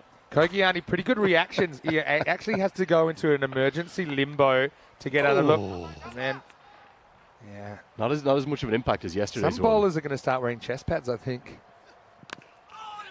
Azim Nazir gets the bat with his brother out there at the moment as we get to the end of the fourth over. And St. Gallen, they're not rolling out the red carpet. They've got 3 wickets in the first 4 overs. It's 29 for 3. Yeah, give you a quick score update as well from that Greece versus Isle of Man women's international, the full T20I taking place down in Romania. Just 89 that Greece could manage from their 20 overs, and Isle of Man women off to a very good start. 28 for none right now. You can watch that too on the European Cricket Network if you don't fancy sticking with us. But do stick with us, because that is the state of play here. I think, like you said, Vinny, St. Gallen CC are looking very strong in this defence. I do love getting that graphic through each morning about the average run rate from the previous day. Yeah. 14 yesterday. 140 day, and we don't have too many 140 days. Proper day. Yeah. I know you gave me the baptism of fire with the 144 day. Yeah, that's true. My first ever day on the ECS. And like I said, the record was like 15.4. It got blown out of the water. It was 17.2 on that day with all the highest chases in Hungary. Anyway, start of a new over. Nasafi comes on to bowl. Probably 2 here if they want it. He tests out the arm, and it's a longish throw. And Fahim will easily get back for a second. I still can't believe that, a 17 average day. Can understand, one game where you get 170 and it's chased down in a sort of freakish, but I'll give you. Was that across 3 games, 4, 5 games? It was 4 games. 4 games. 4 okay. games. 4 internationals. Yeah. This is nailed, and watch out. That's the roofer, Maximal. Well, there's Elsa, and she said, "Well, guess what? What am I meant to do about it?" Elsa from Spring Productions getting some free camera time. Well, we're shooting her because we've lost the ball. And 6 more to the Nomads. I was going to try and get her on the rebound and surprise her, but she looked over. She said, "No, thank you very much. I don't want that one hitting me to wake me up on a Friday morning." Big hit. Another roofer. It goes to Nazir. This is driven away, and a little bit of work from Musa Ahmed Zai, but he does get around and keep it to 1. Don't Spring Productions do such a great job there. That's Elsa, just minding her business and getting a little bit of camera time. But the work they do behind the camera and pushing the buttons is quite incredible. I also want to say that I think that's the first time I've seen Elsa out of the director's chair. So she would have been pretty unlucky to have ended up with a collision, Vinny, because she's only been out of the chair for maybe 2 overs in total. Yeah. For the entire 4 or 5 days we've been here. Well, I know you just arrived, but I have to introduce you. We've got Elvira here pushing the buttons today. So Elsa's just kind of doing a bit of everything. They're very versatile as well, our crew. I tell you, Latvian cricket is going to be big in years to come. Yeah, they're very good. In the air, this is going to fall safely. Fahim has had the odd stroker like in this innings. That was one of them. I think we need an Ali Abbas player cam. Yeah. Because it would provide as much entertainment as the high-octane action on the pitch too. Ali Abbas lives and breathes every ball of this St. Gallen CC side. Well, drags this once again. Bermuda Triangle forming, and it's taken. What a very good catch that is by Musa Ahmadzai. 3 fielders converged in the deep mid-wicket region. Azim, he went and fetched that, but then the fielder fetched it back. It's 40 for 4. Stunning catch. It's going to his weaker side as well, Vinny, which is the thing that makes it so impressive. A left arm quick has run. What? He's probably gone 20 yards there. And with 2 fielders right around him, he wheels off in celebration, Imran Tahir-esque. And that is a sensational effort. So let's just have a quick look as we get to the 5 over mark. And here we've got the Continental Cup starting this morning. In fact, it's already underway. Oh, man, making waves in the chase, although we know that a couple of wickets could change anything there. We've got the next series here in the European Cricket Series in Dresden, Germany, as we welcome you into the commentary box for the first time. Vinny Sander here, Mr. Maximo, on Peacock Friday. Big welcome to Andrew Leonard as well. How did I go? How do I do? I think it's pretty good. Get a bit close to the camera so people can get a look at the little pattern you've got going there. It's a floral number. Can I touch your fabric? Please, always do. Oh, that's very nice. It is. It's not as nice as yours. No, but it's very peacockish as well. I like that. But I think you need to be close to appreciate the detail. Anyway, Manny, you can sit down for a minute. And this ball is sat down. In fact, it's found a seat in the grandstand. Maximo Fahim. Oh, he's not just a big fish. He's a whale, isn't he, out there? And he makes quick work of that first delivery of the 6th over from Harun Khan. 40 off 20 now. He's got 40 of 46. Rather ridiculously yesterday, we saw an innings of 53 of 54 at one point with some brilliant farming of the opening partnership. That was Salman. This is hit straight to the fielder. And right now, Vinny, it really feels to me like it is Fahim Nazir versus St. Gallen. Nazir may need to not just double this score up, he may need to do more than that for the Zurich Nomads to get there. If he got 80 plus, it's very much game on. If he doesn't, I think this game's going to the hosts. I mean, the fact that Fahim Nazir is already the highest individual score in the match. You know, no one from St. Gallen really was able to turn a start into something more. And yeah, right now Fahim is dominating. Quick load of Corey Ruckers, who has popped into the chat. Corey, of course, was commentating the end of the night series, which finished on Monday. A little bit short and heaved away. Maximo! As Fahim Nazir closes in on his half century. You can see he likes to step out of his crease. He's not too troubled by pace, and sometimes bowlers, they dig it in thinking that might be a good tactic. But he was easily able to deal with that one. Yeah, high quality stroke again. That's what we've got to look forward to. Yeah, in just about 6 weeks' time, 7 weeks now. Corey was curious. He wants to know who's in with Switzerland in the ECC. Well, there you go. You've got the 11 there. You've got Cyprus, Romania, and Malta. And why are you being so snoopy, Corey? Because you're coaching Spain and they're in Group A. So, g'day, Corey. Good to hear from you, mate. Well, this is another slow ball, and that's going to disappear. Maximo and 50 to Fahim Nazir in quick time as well. He brings up his half century of 23 balls, 6 Maximos in a 4. And right now, he is running away with this cricket match. Well, 77 not out off just 24 deliveries yesterday. That came against the Paktuns Army as the Nomads won by 9 wickets. They can't win by 9 wickets today. But if Nazir keeps going, particularly if he doubles up from where he's from right now, maybe the Nomads can make it 4 consecutive wins. St. Gallen defending this unbeaten record. They need to get Fahim Nazir out. Oh, it's absolutely laced. 3-point. And the fielder probably had to go 10 metres, had absolutely no chance. Right now, just can't bowl to this guy. He's got all the shots in the book and some that aren't. As Harun tries around the wicket, offers a bit of width, and Fahim's so perfectly balanced to put that away. Well, he's batting on a different planet right now. He really is. And he's moving into contention. I think he's into 4th place in the leading run scorers right now. Yeah, full, fairly straight. This will be the end of the over. Fahim will retain the strike. He's retained the strike so well at the moment. Hard to separate those. He's definitely one of the 4 best batters we've seen. But Hassan Ahmed, his opening partner from the Zurich Nomads, who made a duck. You saw him there dismissed for 2nd ball duck. Look at this card. Yeah. Quite ridiculous. Yeah. Just 57 out of 59 off the stick so far. 2 other runs off the bat. Yeah. But alongside his opening colleague Hassan Ahmad, who is currently the leading run scorer in the tournament with 244 runs. Hard to separate him, Mohamed Akhtar from Vedigan, Arif Sanger, who's made such a name for himself this week. And this left-handed batter, Fahim Nazir, they are without doubt the four standouts. Yeah. And this is only week one. Remember, we're going to see Geneva today for the first time. We'll see Kosanate. Trust me, there's more stars to come. And Fahim swings across this one. Start of a new over. Safi coming back in the 7th. Just quickly, just addressing the chat. Craig Elman saying, thinking of another Beatles song now for St. Gallen, Help. And I think you're spot on there, Craig. Nice one. Oh, this is a false shot, though. And looks like Ali Abbas is the man. He's going to try and take it. Just can't turn around. It's a tough catch going back. Probably one of the outfielders needs to call the skipper off there, but no one had the heart to do it. Fahim gets lucky. And that's what he's saying. He's saying, you guys are running in. I'm going back. Why haven't one of you called for it? I don't think he's ended up even getting a hand on this. No. And again, in the back of his eye line, the 53-year-old skipper, well, complete dismay. Help. I need somebody. Not just anybody. And the next one is a run off the bat. Someone that's not called Fahim Nazir. It's Chowdhury.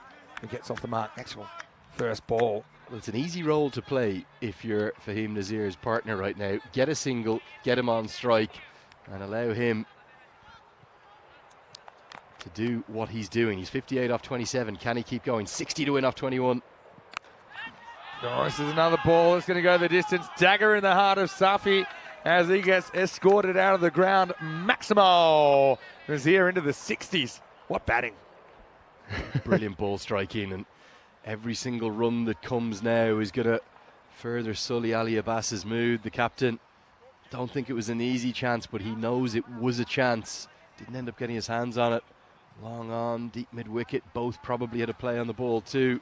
But they left it to the skipper, and the chance went down. Oh, well, that's 6 more. Tell you what, somebody put the kettle on because this could be done quickly the way Fahim's going.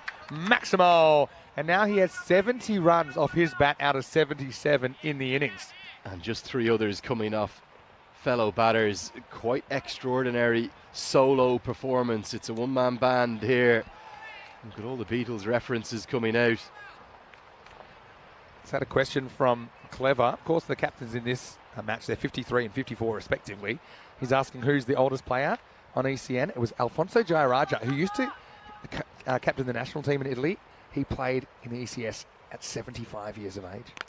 There's 6 more. Oh, this is just unbelievable hitting with alarming regularity. We lost that one as well. Nazir, 76. And that's the end of the over. The Nomads, 83 for 4. Extraordinary. That is a 6. Literally anywhere in the world. It's nearly gone onto that far bank, which is, well, we can get the tape measure out. Maybe we will at some point. I think it's about 95 metres to that far bank.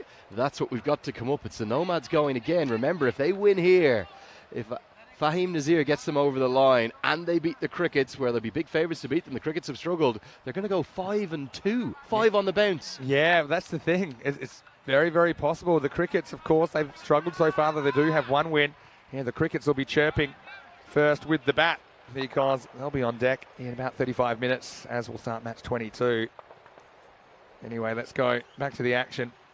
That's almost a wide for height, I think. And also a quick reminder, Vinny, that if the Nomads do win this game, I know they'll have played more matches than anyone else. They'll be the first side to complete 6 games. They will go top of the table. Bottom to top. They were bottom. Just like that. They'll be top. I mean, it did take a couple of days of hard work. But in what? In 27 hours, 28 hours? Yeah, 28, like 26 hours. Yeah. Because they played the morning game yesterday. That's how quick you can be down, you can be up, you can be thrown around like you're in a washing machine. That's European Cricket Series for you.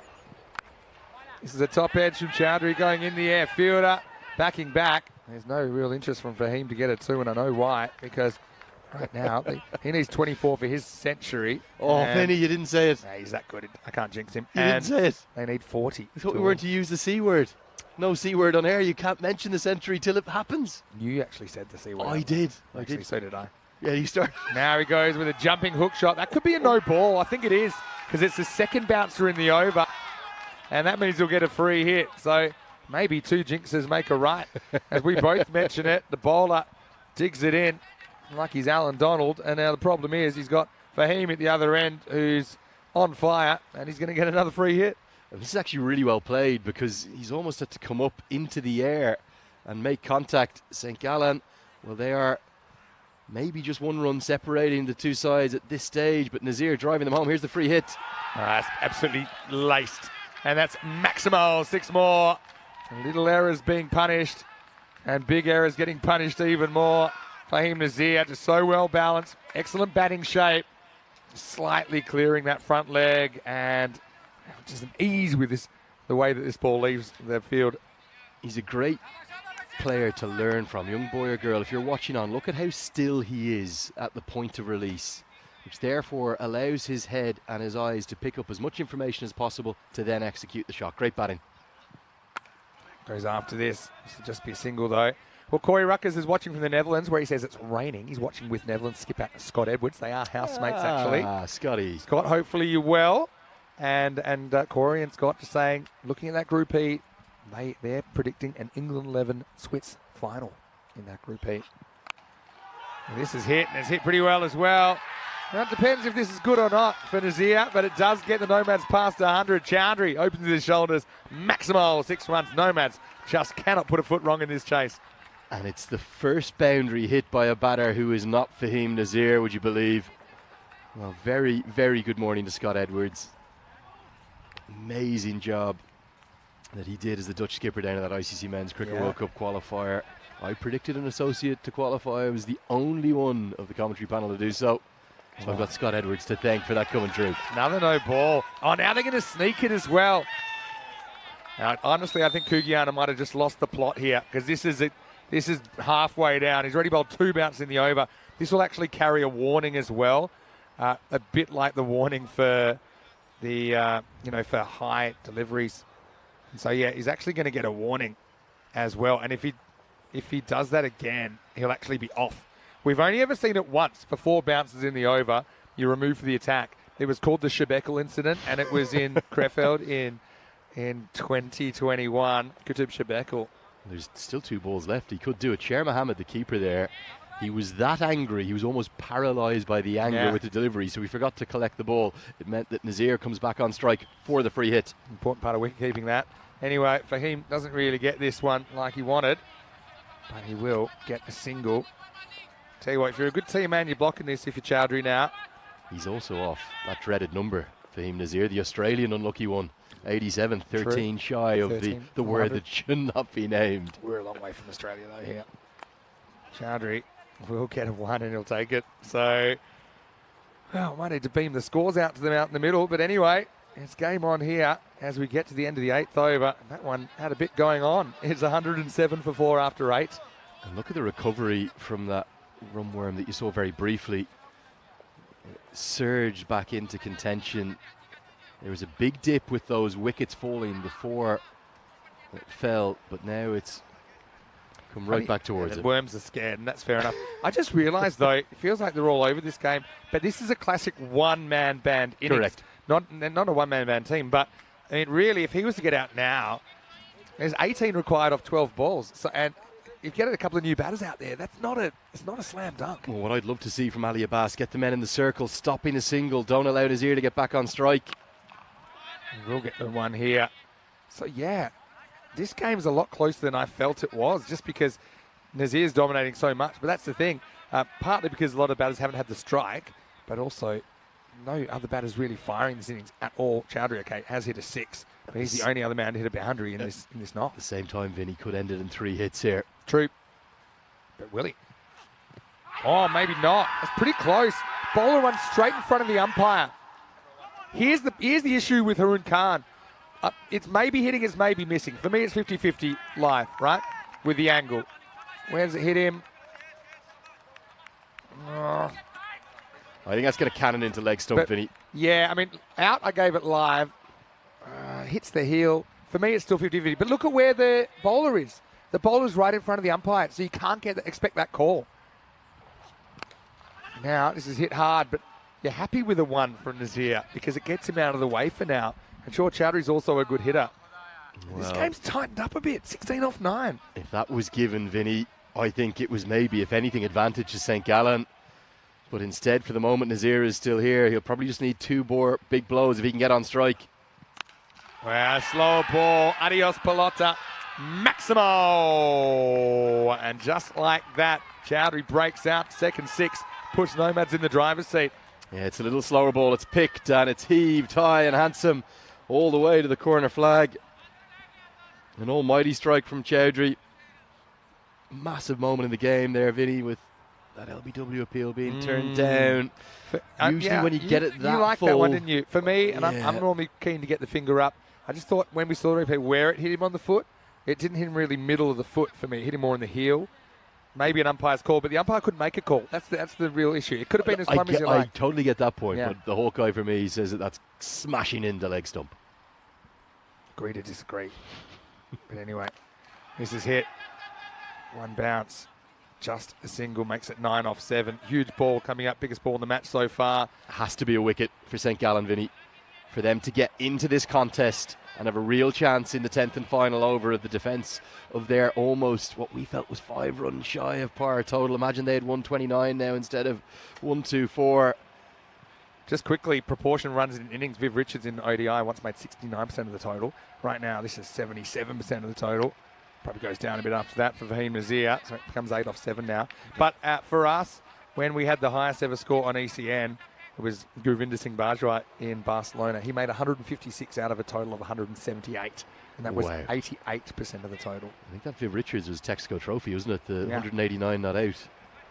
For a long time, that was the highest ODI score. Yeah, I want to say the Oval maybe, but we'll have a look at that. Last ball, the over. And it's turned away and it's dropped. And it's not 4, but it is 1. Just burst through their hands. Nazir, so close to the finish line. He gives an opportunity. Vinny. I know it's travelling, but it's a fairly comfortable catch. Gets him in the collarbone in the end. And what's more, it means Nazir will face up in the 10th. 118 for 4 after 9. Well, Nazir could have been gone on 88. He could have been gone on 89. Somehow he's still there. There is still the chance of the golden ball. I said it was going to happen on Friday. Is it in the first game of the day? Oh, Vinny. Well, this game's had everything. You've only been here for half. So now we've got Sasi Kumar is going to come and bowl the last over. There are 7 required for the win. 6 would be a golden ball. Outside chance at best. Nazir, 90. I mean, he could still go 4 and 6 or 6 and 4 to bring up the 100 here. Has to be a wicket first ball, Vin. Goes up in the air. And into the gap. They'll get 1. And the chances of getting that century are getting more remote. But now it's more about just winning the game in the first place. Yeah, I think the century is, well, it is still technically possible. We need a single, then he'd need a 4 to tie the scores, and then he'd need to hit the last ball for a Maximo. So it is still technically possible. But the bigger picture is this game is still alive, particularly if the Nomads can get a new man to the crease. Can they find a wicket? The attempted umpire clothesline. That was because Ali Abbas was still adjusting his field. So the umpire said, hold on a sec. I like the umpire had the reactions. He'd actually pull the... He went to put the hand out and realised the ball was in front of him. Yeah, okay. 6 to it off 5. 5 for that golden ball, Vinny. All right. Hit hard. Can the fielder needs to cut it off? He can't. Not a great ball from Sasi Kumar, really. It was banged in. The pitcher's not going to give you a lot of help. And now that puts Nomads on the verge of victory. Just 1 to tie, 2 to win from here. Almost everything short really has gone the distance. Something back of a length coming in above the height of the stumps is okay, but that was too short. And Chowdhury, well, with 2 to win, he's leading his side to victory now. Now this will tie the scores. And if you could pick one man out of... Oh, now they'll do it on an overthrow. And St. Gallen literally throw the game away. The Nomads, they make it 4 in a row. The wheels were off at the end, and a game that you always felt the Nomads were in control of, but they just, the engine started rattling towards the end, didn't it? In the end, Nazir won't make a ton, but he will lead his team to victory as the Nomads, they will win with 4 balls to spare.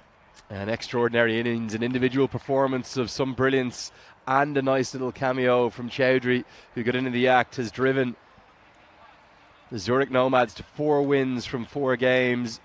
And I think it's broken the hearts of St. Gallen CC. A lot of conversations happening out there.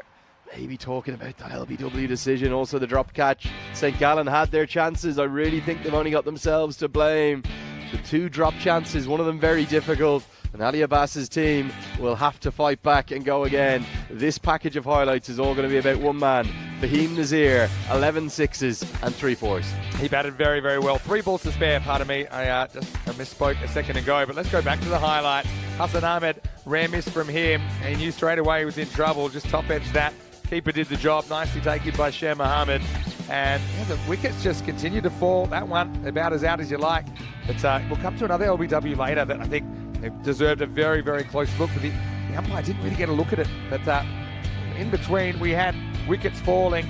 You saw that they lost 4 in quick succession. But meanwhile, Fahim Nazir just continued to plunder the bowling with Elza. I think she needed a helmet, to be honest. Love that one. Back to the play. But then this was a brilliant catch, wasn't it, to get Azim Nazir. That broke the brothers up. Azim only making 1. But St. Gallen, they did a lot of good things, but also I think there's some key mistakes costing them and some key moments, some missed opportunities. For him, yes, he's tough to bowl to, but he will give you opportunities like almost everyone because of the crazy nature of the game and the fact that batters are being so aggressive. And yeah, as things tightened up, it was hard to believe actually that Nomads weren't going to do it in quick time. As it got down to the last couple of overs, he found an ally in Kazim Chowdhury. His 23 off 10 was pretty important as well. That was the crucial one, wasn't it? Burst through the hands. I think that would have taken it back, maybe even to a 50-50. But then in the last over, they were able to get there with an overthrow. So St. Gallen, so many positives to take out of that, but I also think a couple of moments that they'll live to regret. Yeah, without doubt. I think that certainly they're going to look at things and think what could have been. But Fahim Nazir, the star of the show, 1 point, Vinny. They were 40 for 4. And look at the binary code for the other batters who were dismissed. 0-1, 0-1. Kazim Chowdhury, a really good little innings. He won't hit the headlines. Fahim Nazir will take those. He'll earn the plaudits. But without Chowdhury's knock, I'm not sure whether the Nomads would have got over the line, as Nazir started to just run out of gas right towards the end, giving up those chances, having that ever so close LBW appeal go his way. 9 extras in total. How critical were they? Just 3 deliveries to spare as the Nomads, they make it 4 on the trot. Yeah, they do. Man, they've been dangerously at times though. It's a couple of slightly below par chasers they made hard work of. 2 for 9 though, Kongiani. He was brilliant opening the bowling. Musa Ahmedzai came back with a very tight second over, conceding only 1 off the bat after he went for 18 in his first over. He picked up a wicket. So did Senegal Safi. Apart from that, Sasi Kumar wasn't quite able to keep them quiet at the end with just a handful remaining. We'll take a break. Pretty entertaining first game of the day. We'll be back in about 20 minutes with the first ball of the next game. And the Nomads will be taking on the Crickets. Once again, they'll be chasing with the Crickets. Set to open up with the bat. Vinny Sander here, Mr. Maximo, on day 5. Peacock Friday with Andrew Lennon. We'll see you after the break with more European Cricket Series.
Here we are with St. Gallen Cricket Club at Mount Saintis, the highest mountain in East Switzerland with a height of 2,500 meters, looking over 4 different countries. What an unusual place to play cricket.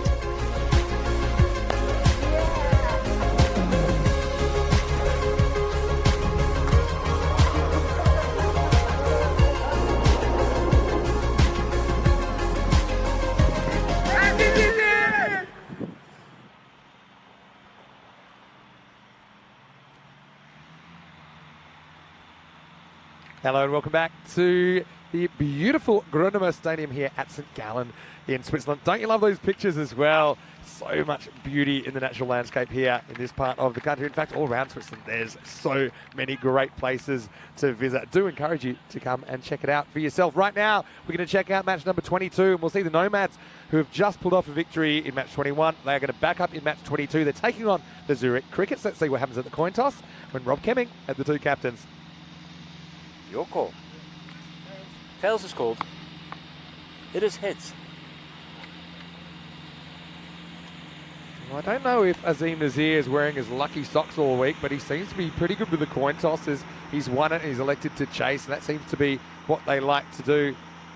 So, yeah, the Nomads go out there in the field. It means the Crickets will be opening up. Now, they have a few players to watch. It's nice to see Abid Barakzai back in the Crickets lineup, though he won't have the gloves because Nick Henderson will be keeping for them, the skipper. And they've got Nurkan Ahmadi in there, who's had a bit of a breakout week for the Crickets as well. They certainly seem to be a slightly different side than we saw back 3 years ago. We had a very young side. Certainly come a long way since we last saw them on ECN. Fahim Nazir, though, wasn't he incredible? 91 not out in the first game of the day. He's a big obstacle, but he's not the only one for the Crickets.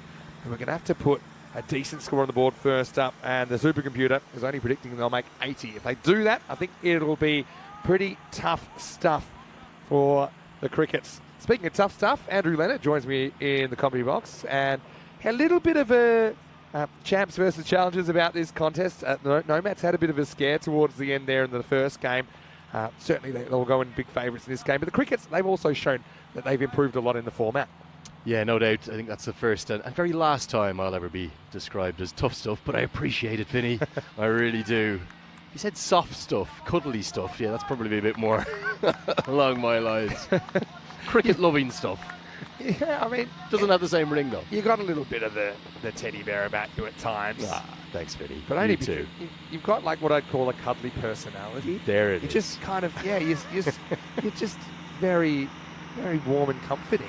That's why. It's one of the reasons that I enjoy your commentary. Let's hope today we can be warm and comforting for all of our viewers as we take a look across this beautiful St. Gallen CC ground. It's the reserve football team ground of the St. Gallen FC, who are going to come into action for the first time in the season in just 2 days' time. On Sunday, the Kaiban Park that we're in the shadows of will have probably 18,000 or something in that vicinity, as Fahim Nazir will get things going with the ball. He did remember to take his cap off, and they're going to try and dash a quick single. Oh, this is tight. We're going to go upstairs, and I think Jawad Ringo Star Dinesh thinks that he's got his man. Could we have a wicket from the first ball? Yeah, I think he's in trouble. I think he's in a lot of trouble. He was back on his heels, Ahmadi. Did not get a good jump on this. Let's check it out on the replay. Will he get to face the ball? I don't see him yet. He is going to be gone. He gets the ball in the stumps, I think. Might just need to see it once more. I think you're right. I think the flick onto the stumps is spot on. Yeah, I think that's what it is. The ball ends up pretty much at the base of the stumps. Let's check it out one more time. This is the angle here. So he's got it in his hands. He's flicked it. Yeah, that's clean as anything. And Nurkan Ahmadi, you will not believe this. Well, we know it's a diamond duck, Vinny. But what's a diamond duck from the very first ball of the innings run out without facing? Do you want me to tell you what I think it is? I think it's called a titanium duck. Was it not the platinum? I thought it was what's the platinum? Platinum's something else. I looked it up. But also, these are so unofficial that different people will argue it. Correct. They'll call them different things. Yeah. There was one that I did this. Maybe titanium's like first ball of a season if you run out without facing a ball. It gets that ridiculous. Anyway, I think Ahmadi's a huge fan right now. Some people call platinum duck if you're out on the first ball of an innings, but that's when you face. Correct, right? Yeah. And I got told that if you get run out without facing off the first ball of an innings, it's titanium, just like the song. There was one that I heard in this recently. Some of these are ridiculous, by the way. Well, royal duck is another word used for that. Yes, that's true. First Royal ball of is the more innings. common, but I Yeah. also heard platinum duck. Anyway, batters don't like any ducks. Here's Tarakil, though. Actually, it's Rahimi who's facing up because the run-out was at striker's end. Nazir. That won't be given as a wide. I thought that was very marginal. Thought this is surely outside the guidelines, Vinny. Oh, generous from the umpire. We've seen a few tight calls this morning, haven't we? Yeah, so you're exactly right. Platinum duck is sometimes used for first ball of an innings interchangeably with royal duck. Well, critically, Vinny, as this one's slapped down the ground for the first runs off the bat, the first runs of the innings, full stop. You've got to love any of these names because they're all just comedic, aren't they?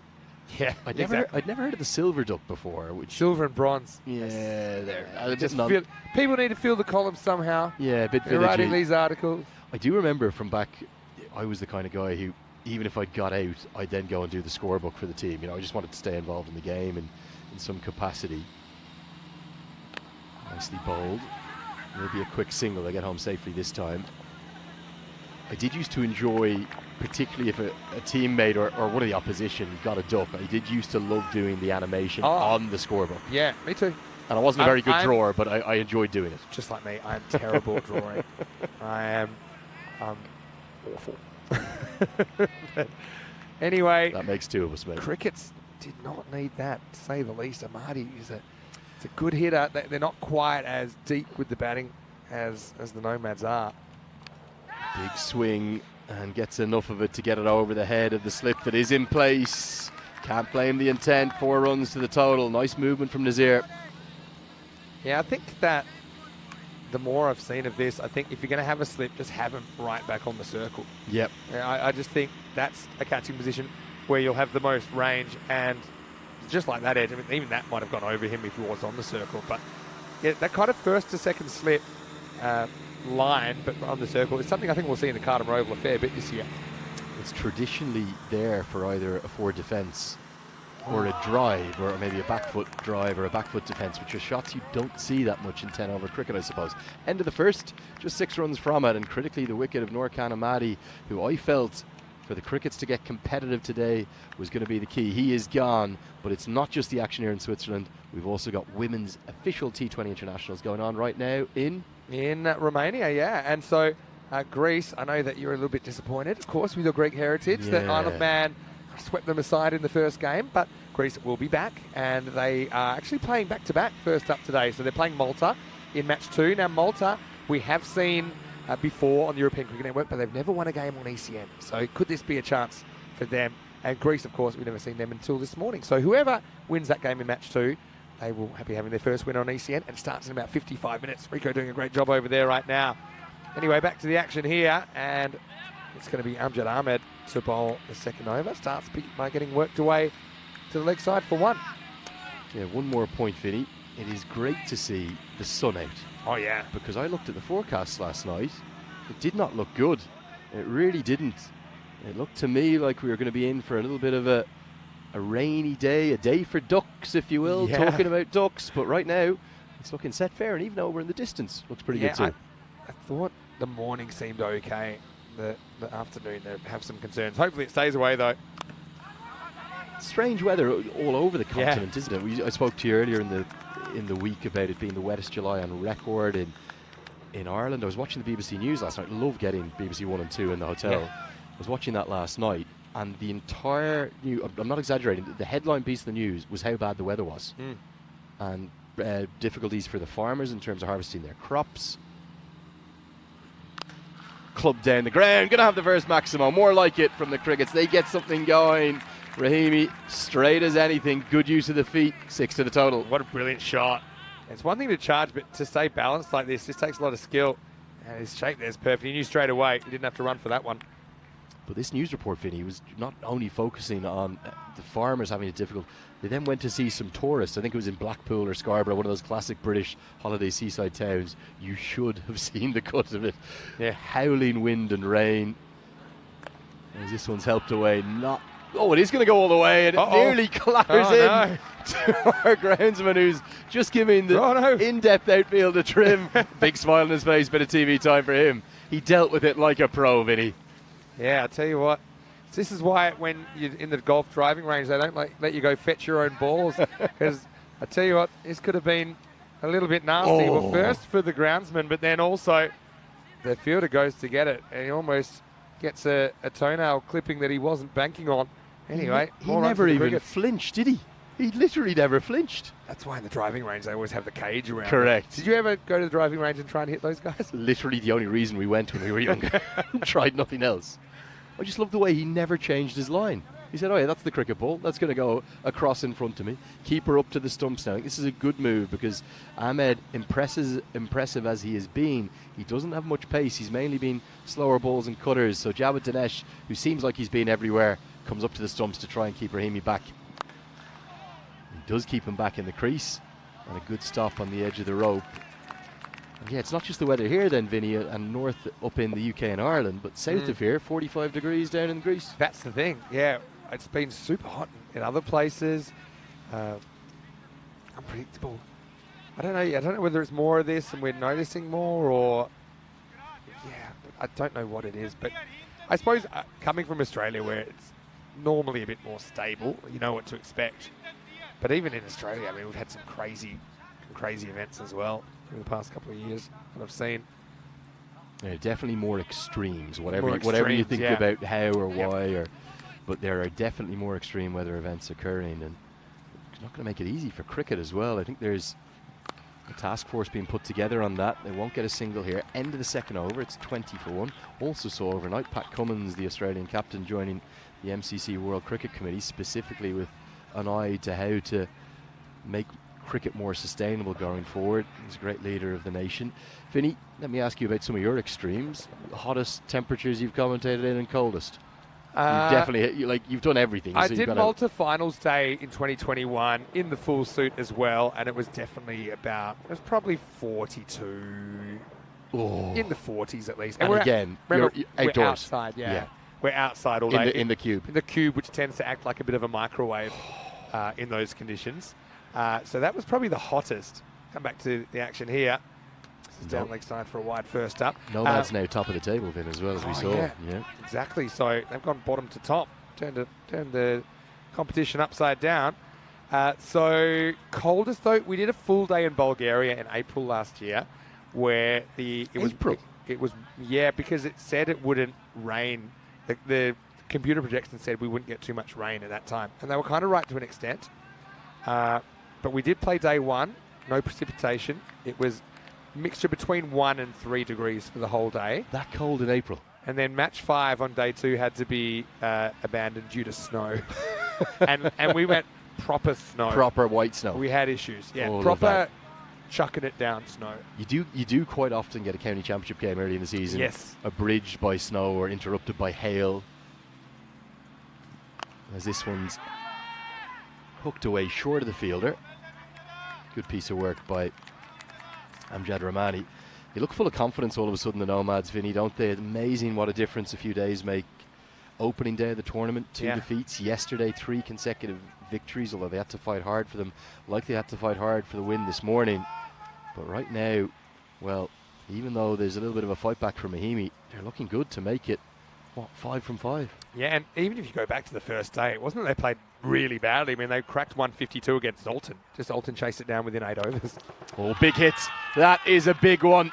May well run close to the bank. Not quite a full banker, but towards the base of it. And we've got our umpire back who's got the lunges out too. It's a Maximo. Yeah, nice shot. There's been a few going this location. Rahimi went straight down the ground once. This time he leans back and basically slog sweeps it over the leg side. I've started to think with the bankers, if they get there on the full, I feel that's the senior banker. Yeah. And then if it rolls into the bank, that's a junior banker. I feel like we need to have two levels. Yeah, bankers, roofers, Maximos. I mean, you're not going to get a bounce onto the roof. So I mean, a roofer's a roofer. I can't remember one of the innings that I wasn't with you yesterday, and I was obviously, as you know from solo commentating, you tend to go off on soliloquies because you've no other option. Sometimes. And I was talking about Bertus de Jong, who I was with in Edinburgh, the CricBuzz journalist who really focuses not just on Dutch cricket but associate cricket in particular. He's a big fan too of the European Cricket League. And I told him I was coming over for the first time, And he said, well, what's your catchphrase going to be? Every commentator has it. I said, oh, mate, come on, you know me. I'm not really Can't force it. a catchphrase kind of guy. But the one that kind of started is coming to my mind. It's because you have like fun words. Like, is Maximo in the dictionary? I don't. It's in the ECN dictionary. Well, of course, in the ECN dictionary. Is it in the Oxford English? Not yet. Not in English. You know the languages will be in there. But anyway. But yeah, so you've puns and plays on words. And you asked me if you could describe my first day in the ECN network in 3 words. Okay. That's a big swing and a miss. 3 bowled, 34 and end of the power play. I came up with 3 C's with a bit of alliteration. I said chaos, carnage, cricket. So I wonder will my one be carnaggio? Because we do see carnaggio. So you're combining. I'm evolving it. Because what do they call it when you mix 2 words together to make another word? There's a word for that. It's not onomatopoeia. It's not spoonerism. No, it's not. But that's going to really annoy me because I literally read that word the other night. You'll get there. But you're combining 3. Portmanteau. Portmanteau, correct. Well remembered. Yeah, and then I'm not French, by the way. Don't be fooled by my accent. Carnaggio, Vinny. So you've done like a double portmanteau. That's the only way Carnaggio. So if I'm only given the one word to describe everything I've seen, and that means like that's neither brilliant nor terrible. It's all encompassing. It's taking in the best and the worst. I like it. Look, if it's natural, let it flow. That's the thing. You can't force these things. And I like it. But it does sound to me like a very highly paid multi-millionaire striker that's just been signed by one of the Premier League teams. Maybe St. Gallen FC. They've just signed Carnaggio. Always good up front. Well, maybe because it sounds a bit like Roberto Baggio that we were talking about the other day with these kits. So changing bowling and an immediate Maximo Carnaggio from Rahimi. Good shot, isn't it? Yeah, right on cue. The introduction of Tharan Itharan Thanabalasingham, who is probably my favourite name in the whole competition. I don't know how many syllables are in that, but it's certainly pushing up towards double digits. 11, 5 and 6. Big hit again. It's going to be 6 more. What a change to this game. We felt that the Nomads were well in control of it, but the introduction of spin seemed to really suit Firdaus Rahimi. It's another Maximo. Yeah, really nice shot. You take a bit of a risk anytime you try and slog sweep and cross the line. It was always thought of not really a cricket shot until Steve Waugh made it his own, and then it suddenly became legitimate. It's risky, but it has its rewards. Oh, real chance for 3 consecutive 6s there, but instead it's an inside edge. It's a very productive shot. I think people tend to either be sweepers or not sweepers, but those who enjoy that slog sweep in particular can get great profit from it. You can play it from almost any line. You can play it on the length. Yeah. Tries a slog sweep, speaking of it, and that one's gone a long, long way. 6 more, the 6 is starting to rain, and maybe the Crickets are sensing an upset. It's a big over, 19 from it, still 2 deliveries left. Yeah, absolutely tattooed, and you just called it. It's a shot that you play on length more than line, which means if it's straight, you can be in trouble. But even if he misses that, not too many risks. It's a dot ball, but if he hits it, he gets 6. Yeah, probably the worst outcome is that little looping top edge to short third. Holds it back. No holding back from the batter because Tarakiel now getting into the act. Prior to those 2 deliveries, Vinny, well, he'd only hit 3 off 6, and just like that, he rockets with back-to-back Maximos to surge the Zurich Crickets into the game. It's already a 25-run over, and he may have all the syllables in his name, but he's going the distance right now. Yeah, he is, and tell you what, this one could go supersonic, but yeah, the Crickets, they've come such a long way since last time we saw them. They're really throwing down the gauntlet to the Nomads here. Last ball, the over. Oh, it is going to go supersonic. It's 31 runs from the over. And all that Thanabalasingham can do is look in dismay. This is good batting, great use of the feet. Comes down the track, gets it over long on, 6 more. There's an element of premeditation in that, but on this pitch, it's not doing a whole lot for anyone. So he has those... That confident skip down, but what I really like about this shot, it keeps his shape. He doesn't then get lazy in the execution when he actually hits the ball. Excellent over, to say the least, and that run rate, that batting run rate gets a big boost there in the 4th, 31 off it. Well, we haven't really seen a trajectory like that in the entire tournament. Often we've seen flying starts, and things then starting to duck down. But look at that, rocketing up towards the stars, towards the skies. It's over 15. They continue at this rate, they'll post 150 plus, which will be a big challenge for even the Zurich Nomads' power-packed batting lineup. And right now, the Crickets are looking to spring a big upset in this All Zurich derby. They were definitely the underdogs coming in, but if Tarakil and Rahimi keep going, very much game on. Of course, he had the run out first ball where Amadi's gone without facing ball, but it doesn't really, okay, it costs them a wicket, but if these two put a partnership together, it's a little bit irrelevant, you know. It's just whoever's there is doing the job and scoring at a very good rate. Here's Amjad Rahimi. He's been very good. Has he created a wicket-taking opportunity? He has! Oh, where was the ricochet catch, Vinny? Extend your arm, second fielder. It would have been gone. It popped into the air. It's ended up going down. Yeah, he wasn't touching this with a 10-foot ball in the end. Chowdhury, let's see, he goes back with his teammate. But see, he already said, look, I'm not going to touch it. It's all yours. But the problem was he never got back in the game once he withdrew himself from the situation. Oh, Qasim Chowdhury, one of the heroes of the bat from the morning game. Oh, that's monstrous. And listen to the reaction from the Crickets. They know they're in this contest. Sixes just raining around St. Gallen right now. It's another Maximo. Yeah, what a shot again. Pretty much just playing on length. Slightly across the line, but still the shape looks pretty good from the batter. Bowlers have just struggled to find a length that works for them. I think apart from a genuine Yorker, not much you can do out here. Really good stroke. Tarakil coming into his own now. It's going to be 6 more. Well, where do you bowl? You go fuller, you get dispatch, you go a bit shorter, you get dispatch too, and the lunges are out for the umpire. He's getting his hit session in.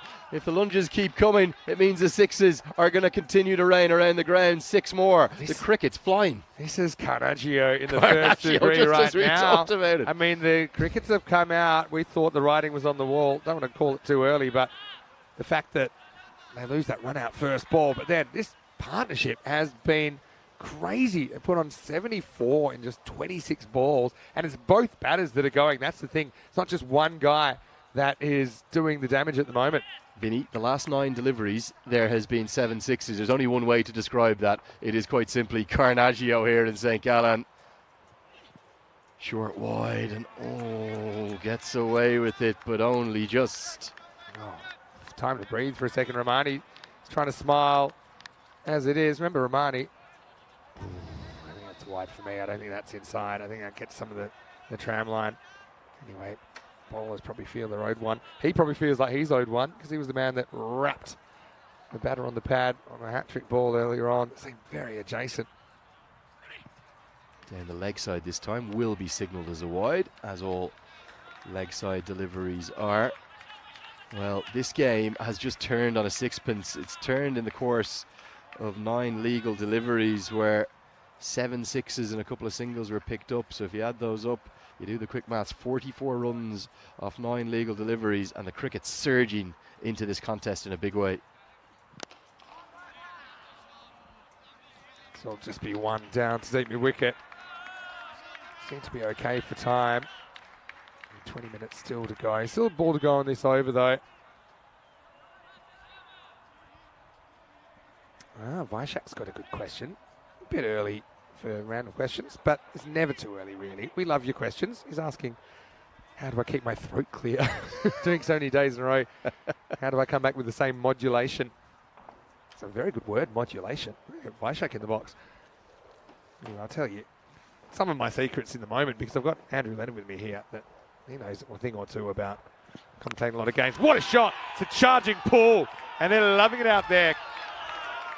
Maximo Rahimi to 46. End of the over as well. They are cruising after a bit of a tough start.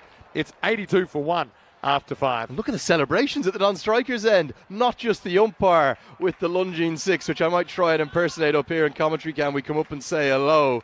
Let's see if I can get my lunge in. But also the non-striker who's got it out. Yeah. We'll come up and say hello up to commentary cam here. There's the lunging 6, Vinny. Yeah, Tarakil's enjoying it. What a start for the Crickets. Vinny Sounder here, Mr. Maximo, Andrew Leonard with me. In the box with you on a Peacock Friday for this very exciting clash, match 22 between the Crickets and the Nomads. Yep. So Vaishak was asking, how do I keep my voice clear? Well, I suppose I've learnt how not to overdo it. Really? Well, now having a microphone's good because in my sometimes I always wouldn't have the good microphone support, which I do now on ECN. How about you? What are some of your secrets? I tell you the one for me, and I learnt this in Nepal. I'm sorry, I know I'm always talking about Nepal, but I spent so much time there in Kathmandu. This is going to be 6 more. Whoa. Clear the throats. The Maximos are coming. We may be speechless by the end of this innings because I know it was 184, the record total. That could be under threat if these two keep batting the way they're batting. Yeah, excellent shot. It's just a momentum runaway train at the moment, isn't it, by the Crickets?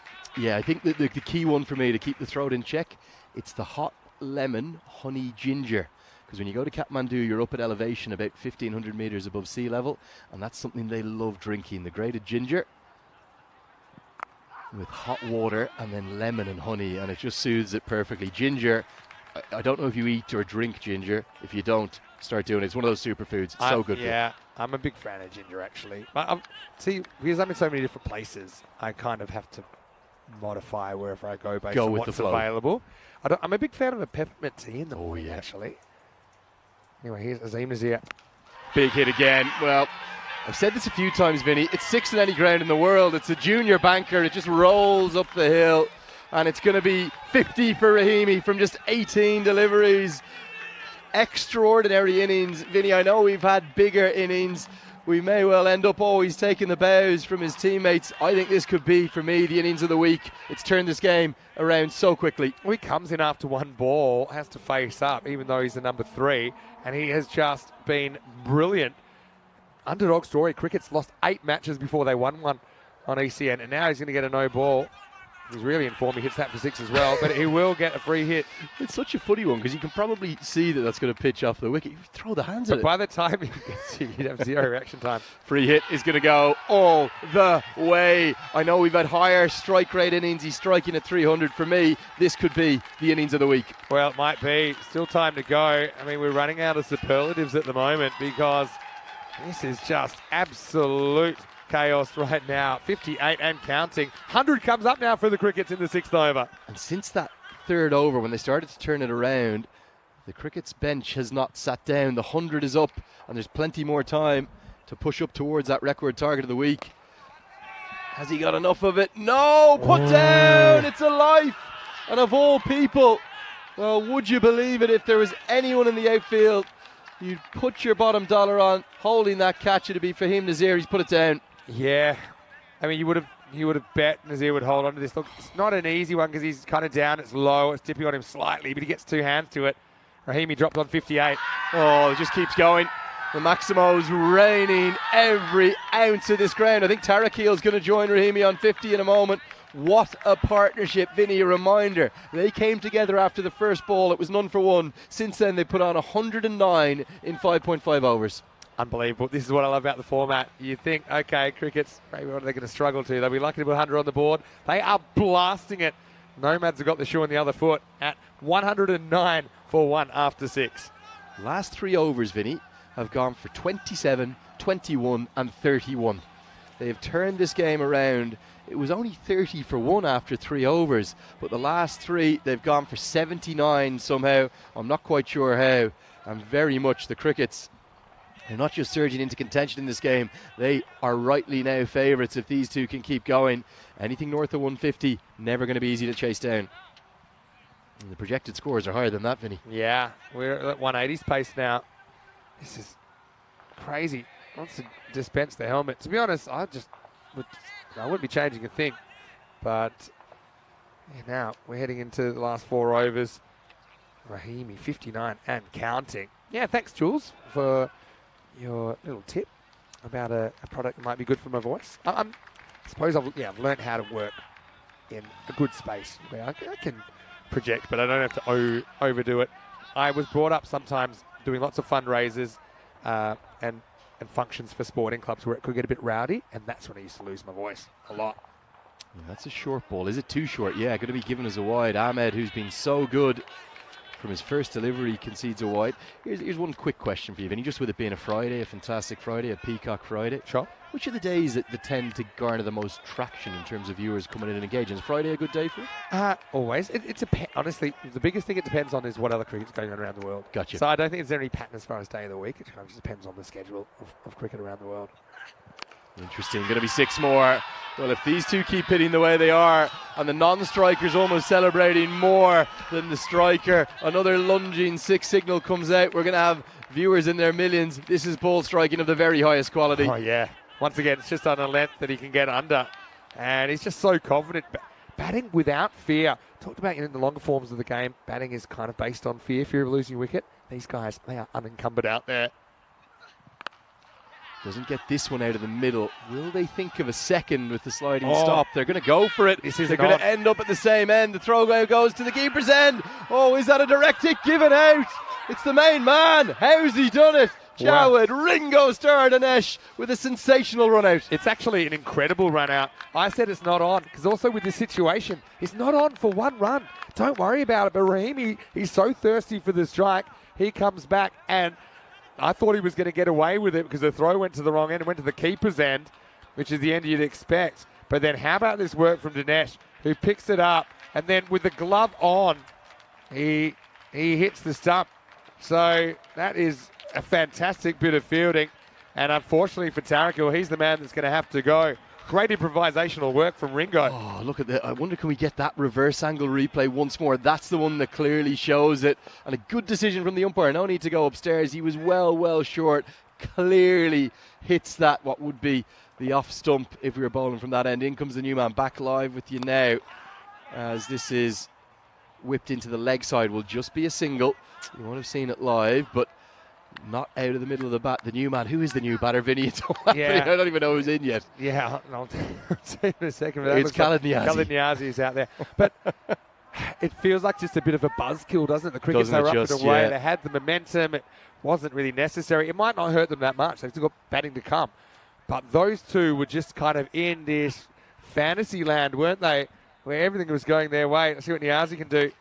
Well, Niazi's going to try to do what the two right-handers are doing, but he's going to hole out doing so. And it's a good catch, well held. I'm not sure why there's no celebration. Maybe a little confused as to the onslaught. He might have even lost it a little bit up in the sky. Ends up almost taking it reverse hands. A really good, well-judged catch. Yeah, it is a good catch from Nazir. Like I said, he's a very good fielder.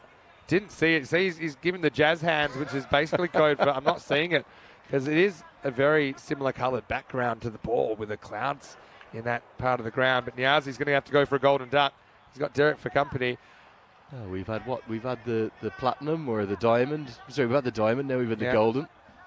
Yeah, they don't want to collect the whole set in this innings, though. But yeah, it's taken the wind out of the sails of the Crickets a little bit, who are still, on paper, they're in just as good a position. But it also piles the pressure on to Rahimi and anyone new to the crease. We've seen Nick Henderson usually take a little while to get going. Nicholas Henderson, the captain of the Zurich Crickets, be delighted with the side's position, but momentum is such a factor in all types of cricket, short form cricket, particularly this 10 over game, Vinny.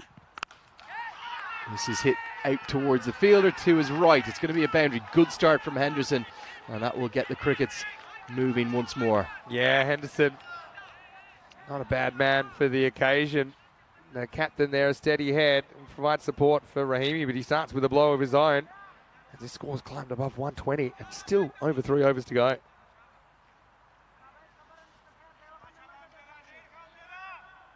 Nice ball for Ahmed. Always tries hard for his side. He's got one more opportunity. Right into the block hole. Beautifully bowled, but just as expertly played. You've got to feel for Ahmed here. He was the standout bowler the entire day yesterday. He's nailed the block hole. Somehow Henderson squirts it away for 4. Fast hands, strong hands to get that away. Didn't have a lot to work with. That will take us to the end of the 7th over. 126 for 3 after 7. Tell me about a group you like that. I'll give you a quick one I'm looking forward to in particular. Jersey Guernsey. Yeah, there's such a rivalry. Yeah. One of the oldest in the world. The interinsular, they call it. Is that it? Interinsular? I hope I've got okay, I think it's the interinsular. I think it's a yearly game that is played between Guernsey and Jersey. Thank God I have got it. As soon as you said I did Interinsular. It's a really okay, that's weird good. name. I'll remember that. And Jersey and Guernsey, they always bring heaps of supporters as well to the Carter Oval. So I don't know if we have to erect some extra security or anything to keep them apart. Well, need security out in the outfield here because the runs continue to be bombed by Rahimi. We've had plenty of threats to the 3-digit number that won't be named, and he moves into the 70s. He's got time to get there. 73 not out, batting at number 3. The Interinsular, it's been held every year since all the way back in the 1950s. Always gets big crowds. Yeah. The Jersey boys, as their fans are known, and the Guernsey teams. And it's been played every single year, with just the one exception during that COVID year since 1950. In between Jersey and Guernsey. Great information. 6 more. Oh, well, it's almost like action replay stuff here, Vinny. Is it? This is not a highlights package. Firdaus Rahimi doing it on his own. Yeah, what a shot. He hasn't been too worried by the two wickets that got lost in quick succession. I suppose if you get a duck, make it a golden. We've had a diamond, we've had a golden, but the batters that have been there, they've been scoring at a frenetic pace right now. They're on 188 pace. Do you want to have a guess as to who's leading that series in the 50-odd years of it, or the 60-odd years of it? I'm going to say Jersey 30 to 20, something like that. Has he got enough of this? Yes, he has. That's not out of the middle, Vinny. Everything's going for 6. Rahimi, he needs 15, and there's still 15 deliveries left in the innings. We've had it threatened so many times. Is this the moment? Well, maybe. This is just unprecedented stuff. Before this innings, and he did play back in earlier in the week, of course, but his top score was 30 not out.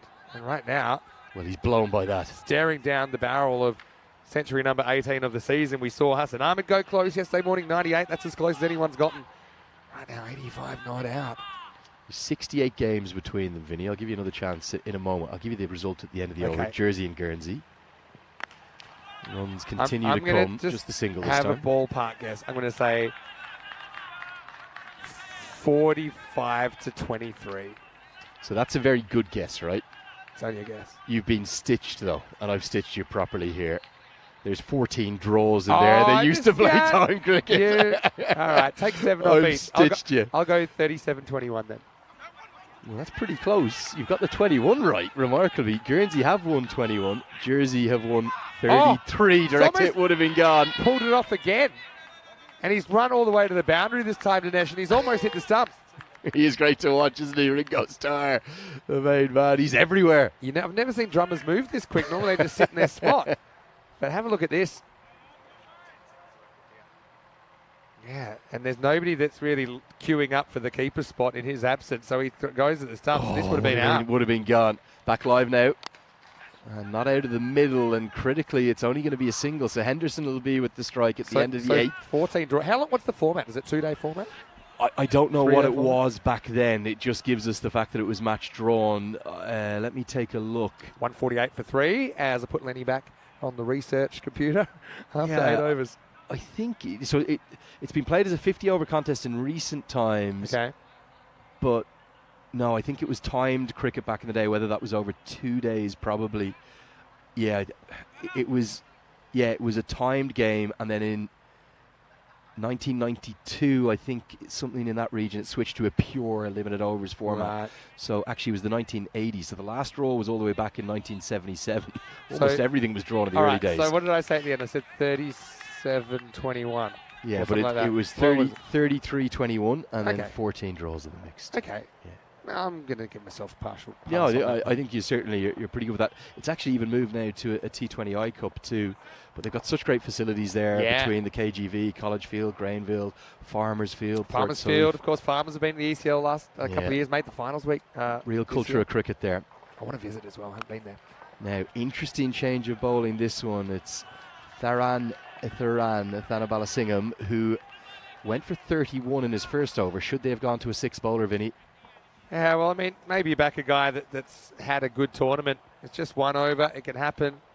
What I will say is most expensive figures, 61. This is the only circumstance where you probably could go down. And it could well go down if he hits 5 more of those for 6. We're not just going to have the century, we're going to have the records aplenty. Almost every ball has gone over that long on deep mid-wicket region. Rahimi can't miss right now. Into the 90s, but not looking too nervous at the moment. And the crickets, I know that bees swarm. I didn't know that crickets swarmed as well. That's what we're seeing right now. Rahimi 92, and he's not going to take the foot off the gas, I'll tell you that much. Is that enough for 98? No, it's not. This has gone a long way up and put down. The two men came together, and interestingly, I think he's looking for a no ball of some kind. I don't know what the issue is. Well, what's happened here? It's been called like, so does it see a dead ball signal? I think maybe the bails have come off before the ball was bowled. Yeah, so maybe that's what happened. I don't know if we've got it, but the bails might have come off, but not because the bowler actually knocked them off. Let's have a look if we can get anything here. Yeah. Oh, yeah, the bail came off before. It should be a dead ball yeah, then, Vinny, shouldn't it? It's been called a dead ball, so it wouldn't have even counted. As far as the actual catch, I mean, normally you get preference if you were straighter down the ground over a field that's further around. What about the game awareness from Rahimi to know the bail had come off? He immediately turned around and said, no, that doesn't count. He might have heard it.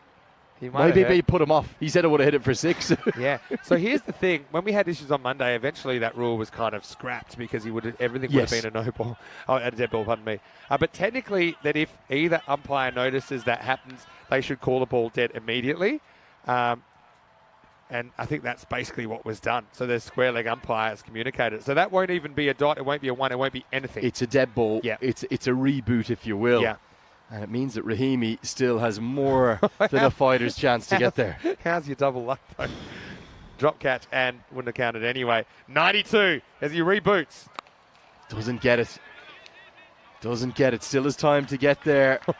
And one man who'll breathe a very deep sigh of relief is Thanabala Singham, because he's not going to go for those record figures, barring something ludicrous with some no ball action. Oh.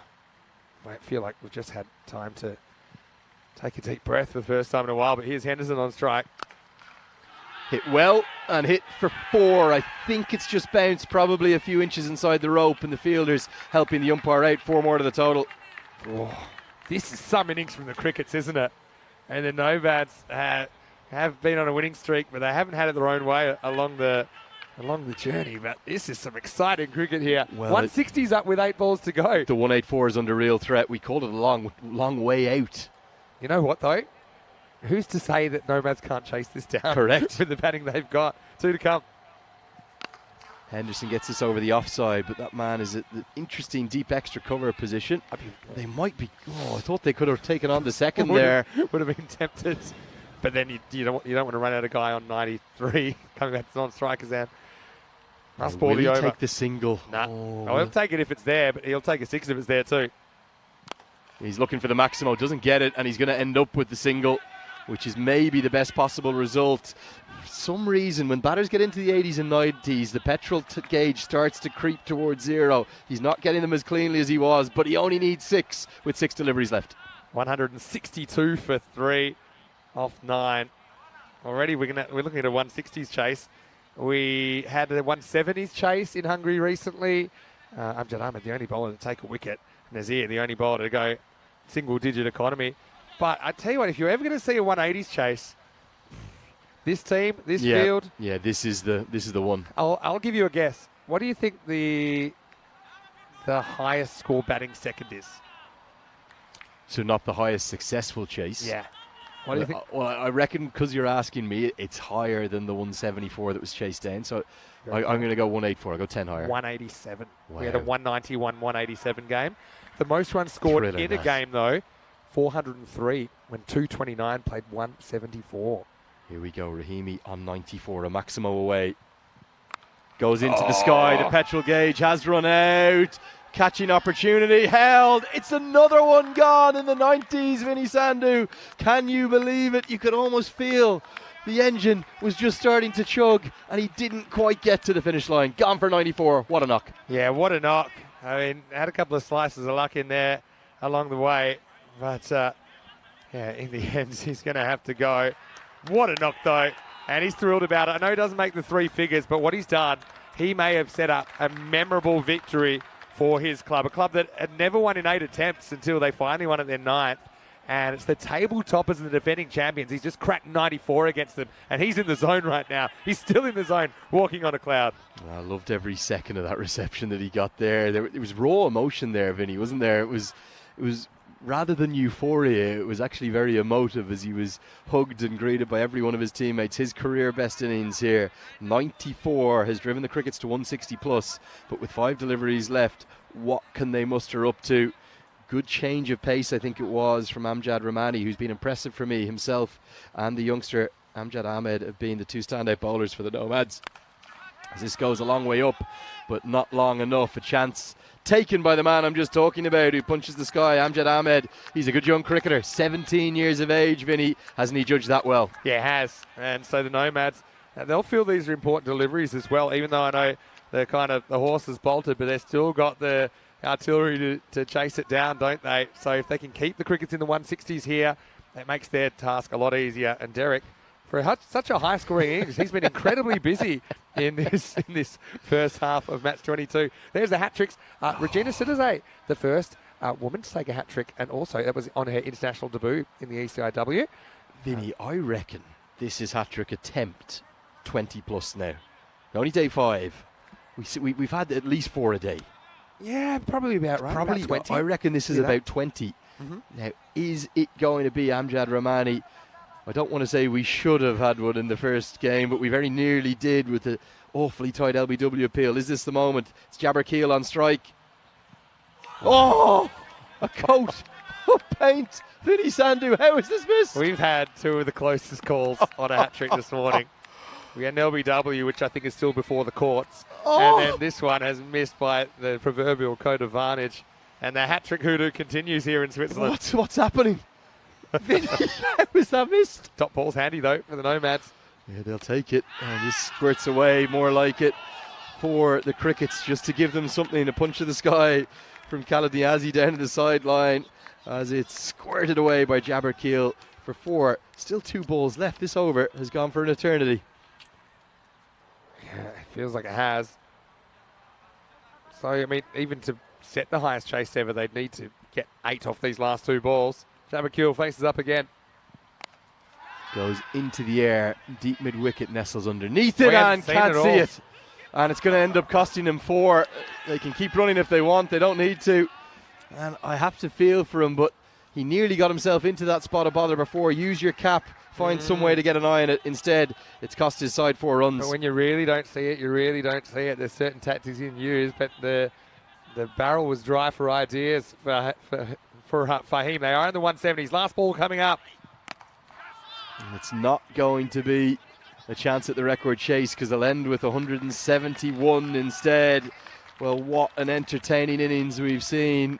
From an average start of 30 for 1 after 3, they have pongoed 141 runs from the remaining 7 overs at more than 20 per over in that period to finish with a rather remarkable 171 for 5.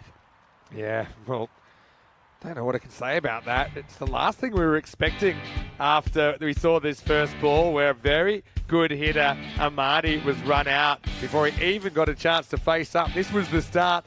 Nomads, they were cock-a-hoop after this. Good one-hand pick up and throw. But then this partnership was quite incredible that developed. It was worth over a ton for the second wicket. And both these guys, Kudos Rahimi as well as Sahil Tarakil, absolutely blasting the bowling. And not even the lawnmower could do the fielding during that period. It was quite breathtaking to watch. 117 runs the two of them put on for the second wicket. And between them, they shared 20 maximums. That's right, we're only playing 10 overs per side. 20 of them went over the rope, thanks to these two, who didn't just hit the ball everywhere.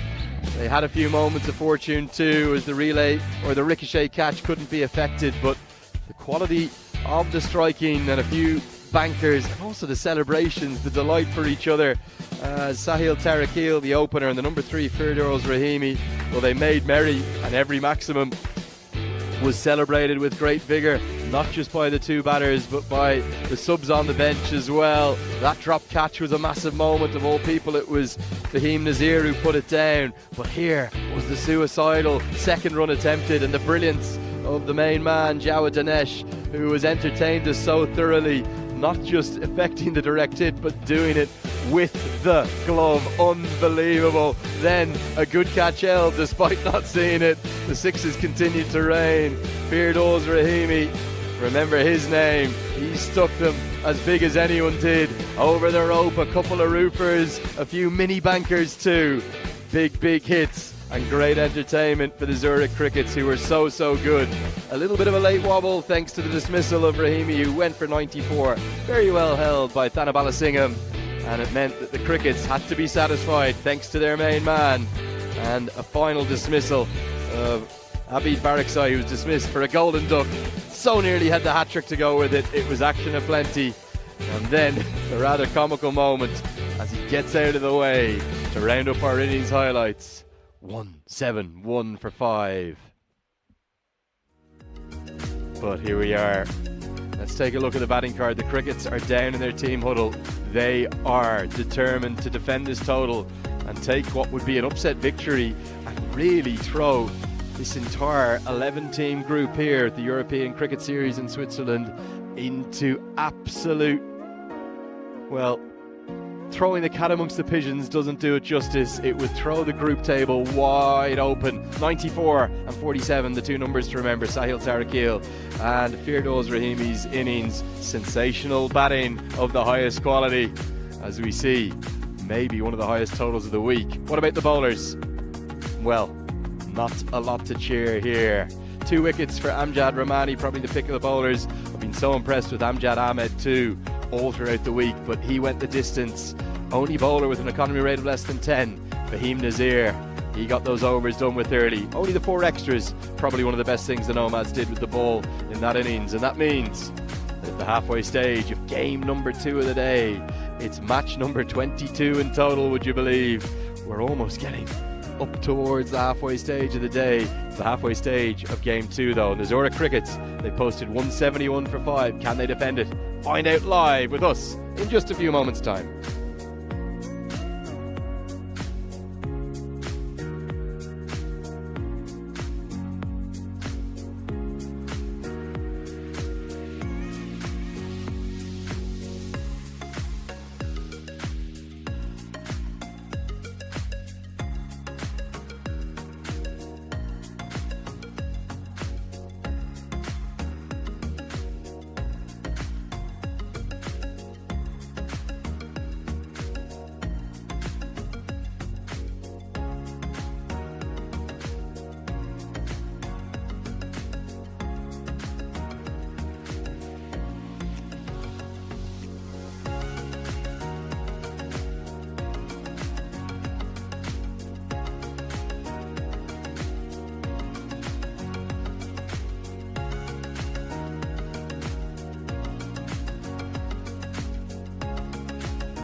very warm welcome back to St. Gallen, the host city for this, the European Cricket Series 2023 Switzerland. And we have seen a rollicking first innings in game number 2 of the day. Remember, 5 games every single match day here in the group stages. 55 games in total across 11 consecutive game days. And all the 11 teams, they come in and out of those game days depending upon their schedule. And after 3 wins from 3 yesterday, and then making it 4 consecutive this morning in a nervy contest for the Nomads to move top of the table, having lost their opening 2 matches on game day 1, they now somehow have ended up with a position whereby they're right up against it to make it 5 in a row. So to make it the perfect 5, they're going to need something special from one of these 2 left-handed openers. Fahim Nazir and Hassan Ahmed have maybe been 2 of the best batters in the entire tournament. So if anyone could chase down this total, it is going to be the Zurich Nomads, but they'll need 17.2 per over right from the start as Sahil Tarakil will take the new ball. And every dot ball is going to make that significantly more difficult. Watch that required run rate jump up to 17.5 after just 1 dot delivery. So are we in for something extraordinary with one of the highest totals in the history of the European Cricket Network being chased down in this 10 over per side contest, or will the Nomads' impressive effort driven by Tarakil and Rahimi be enough? It will be a boundary to get things moving for the Zurich Nomads. It goes to Nazir. Very nicely played, just the wrong line. Maybe a bit of movement through the air actually as well. And that ended up being flicked away for a pleasing boundary by Fahim Nazir. Remember, he was the star of the show in this morning's contest between St. Gallen CC and Zurich Nomad CC. Made 91 off just 38. That was 91 not out as well as they hunted down that total. Short, wide, carved away. Oh, very marginal. The fielder is signalling 6. We're going to check that. Has this actually bounced? Let's get a look. Oh, it is 6. Yeah, just by inches. Great honesty from that fielder too, helping out the umpire. It is a Maximo, so that's more like it.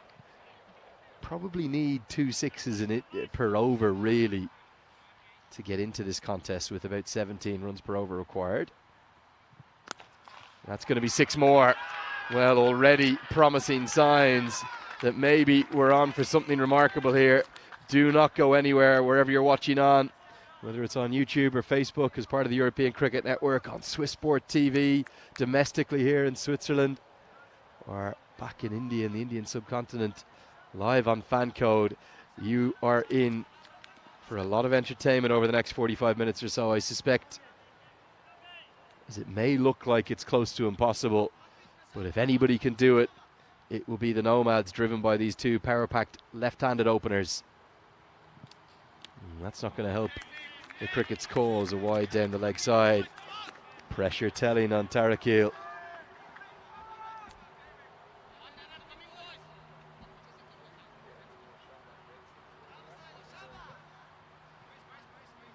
$155 more needed to win off just 56 balls. You'd think of this equation in an ODI or a T20 international. You'd say, stop the count, the game is over. But that's not the way things work here in 10 over cricket with the pitches we're playing on. Such good batting surfaces. Oh, nicely bowled. Definitely late swing. And very, very close. It's given out. Oh dear. Well, there was a clear inside edge for me. You could hear it and you could see it. And I didn't even really see a massive appeal. And I don't think Fahim Nazir can believe this. You're going to see it yourself on the replay. There's movement in, no doubt. But he's smashed it into the right leg.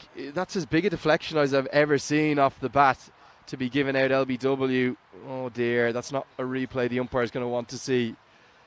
Oh, we have to call it like it is, I'm afraid, up here. That was... I don't really think there was much of an appeal. You could see that the fielder who was fielding the ball couldn't believe it, and I'm not sure even the bowler could either, but the finger went up And that's the way our sport works. It's the umpire's decision. And the first wicket falls. Nazir gone for 16.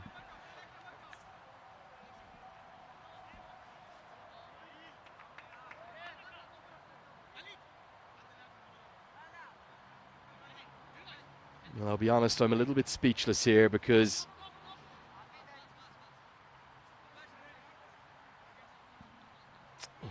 many batters don't feel as though they're out there.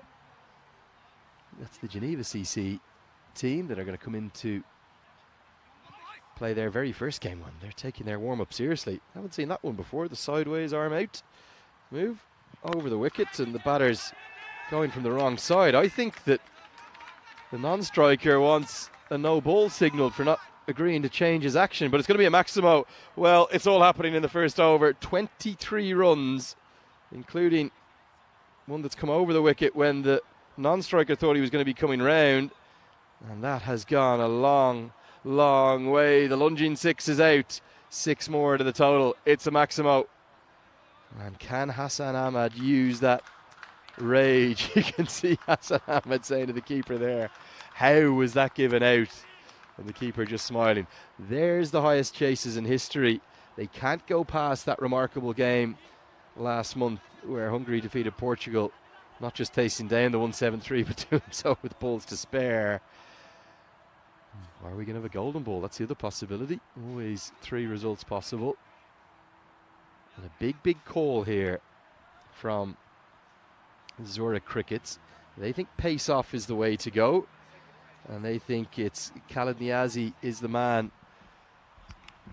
to bowl his leg breaks. And Vinny Sandhu, I'm a little bit speechless, I have to say, after that first over I have seen, because there were 23 runs and a wicket in it, but that really doesn't do it justice, my friend.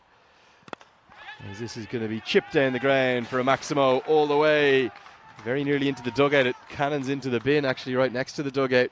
They'll have to check that ball. Vinny, what have I just seen in that first over? I'm not quite sure, to tell you the truth.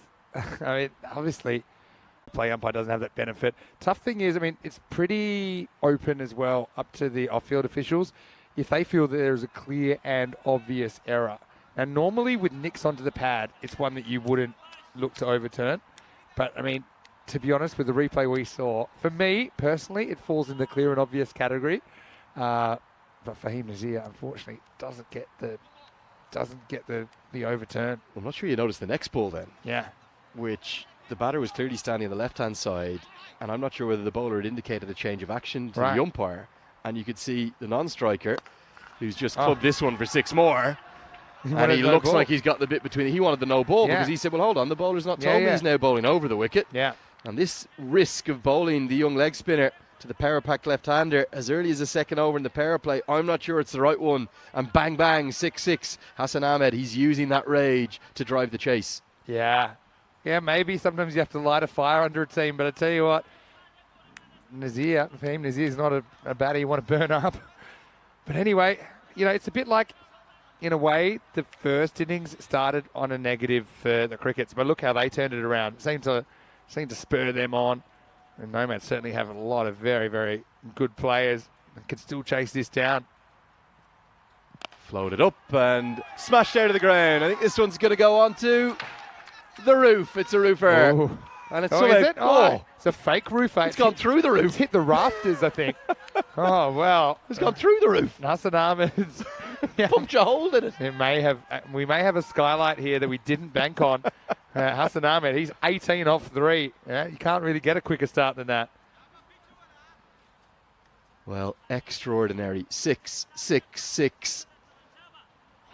Really like Khalid Niazi as a young leg spinner, but he's been thrown to the wolves here somewhat. Just 2 fielders allowed outside the circle. Ahmed, one of the best hitters we've seen in Switzerland, and we're maybe not just on for a 36 run over. It could be more than that. Can Ahmed get back on strike? He can't. Didn't really leg it out there, Hassan. Would have been a handy one. Just quickly, Kersley mentioning the keeper, Nick Henderson, keeping with a helmet back at the moment. Something I'm seeing more and more of. Now, on this field, it's pretty lush, but on some of the fields, some of the second bounces can be really dangerous for the keepers. And then the other thing is balls being returned from the field that can hit the side of the pitch. This goes into the sky. Niazi to the right-hander, a better matchup, and he gets a wicket. Oh, so costly. Ahmed not getting back on strike there. A beautiful flighted leg break. Credit to the youngster. He held his nerve. He may have been hit for 3 maximums from his 3 balls, but the Crickets have a second wicket. We've only had 10 legal deliveries, Vinny. 43 runs and 2 wickets. Super important that Hassan got back for the 2 there, because it's a team game, but these one-on-ones, they make such a big difference. He'd gone 6-6-6, and then it's almost like the old intentional walk in baseball. They get him to the other end, they get a crack at the right-hander, and they have success immediately. This has had everything so far, as the score is 43 for 2 now in the second over. Yeah, certainly the chat is firing up, Vinny. Hey, it's all about emotions.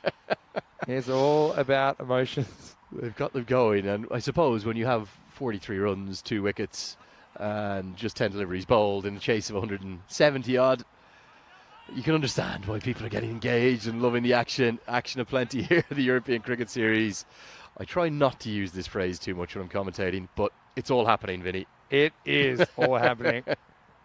New man to the crease is Nazir, and look at how much better the matchup is for Niazi, with the leg breaks turning away from the right-hander. Credit to Fahim Nazir. I mean, he just had, I think, a natural reaction. I know you're taught fingers up you go, but it was a genuine reaction that he had. He's done well to get himself off, to be honest, and I can empathise hugely there. Just going to be a single, which means critically Hassan Ahmed will not have the strike. Not the greatest end to the over after a flying start for the Nomads, but they are still going on the right pace. The score after 2, 44 for 2. And let's also emphasise, umpires are human beings like everyone else. Correct. They sometimes you just see things wrong. It's true. There's something that we saw, we picked up. You see it once and you call it as you see it. Vinny, the number of times I have miscalled a ball, then I see the replay, I say, God, what did I see? Yeah. So it does happen. Exactly. Here are the standings. The Nomads are top of the table now, and the great news is Geneva are coming in to make it just Cossonay as the odd ones out without playing a game just yet. But we'll see them tomorrow, is it? Yeah, and I'm pretty hopeful that we'll have a Cossonay representative here before the end of the day. So don't want to say too much, but... Say no more. I will not say no more. Anyway, here we go. It's over number 3, and...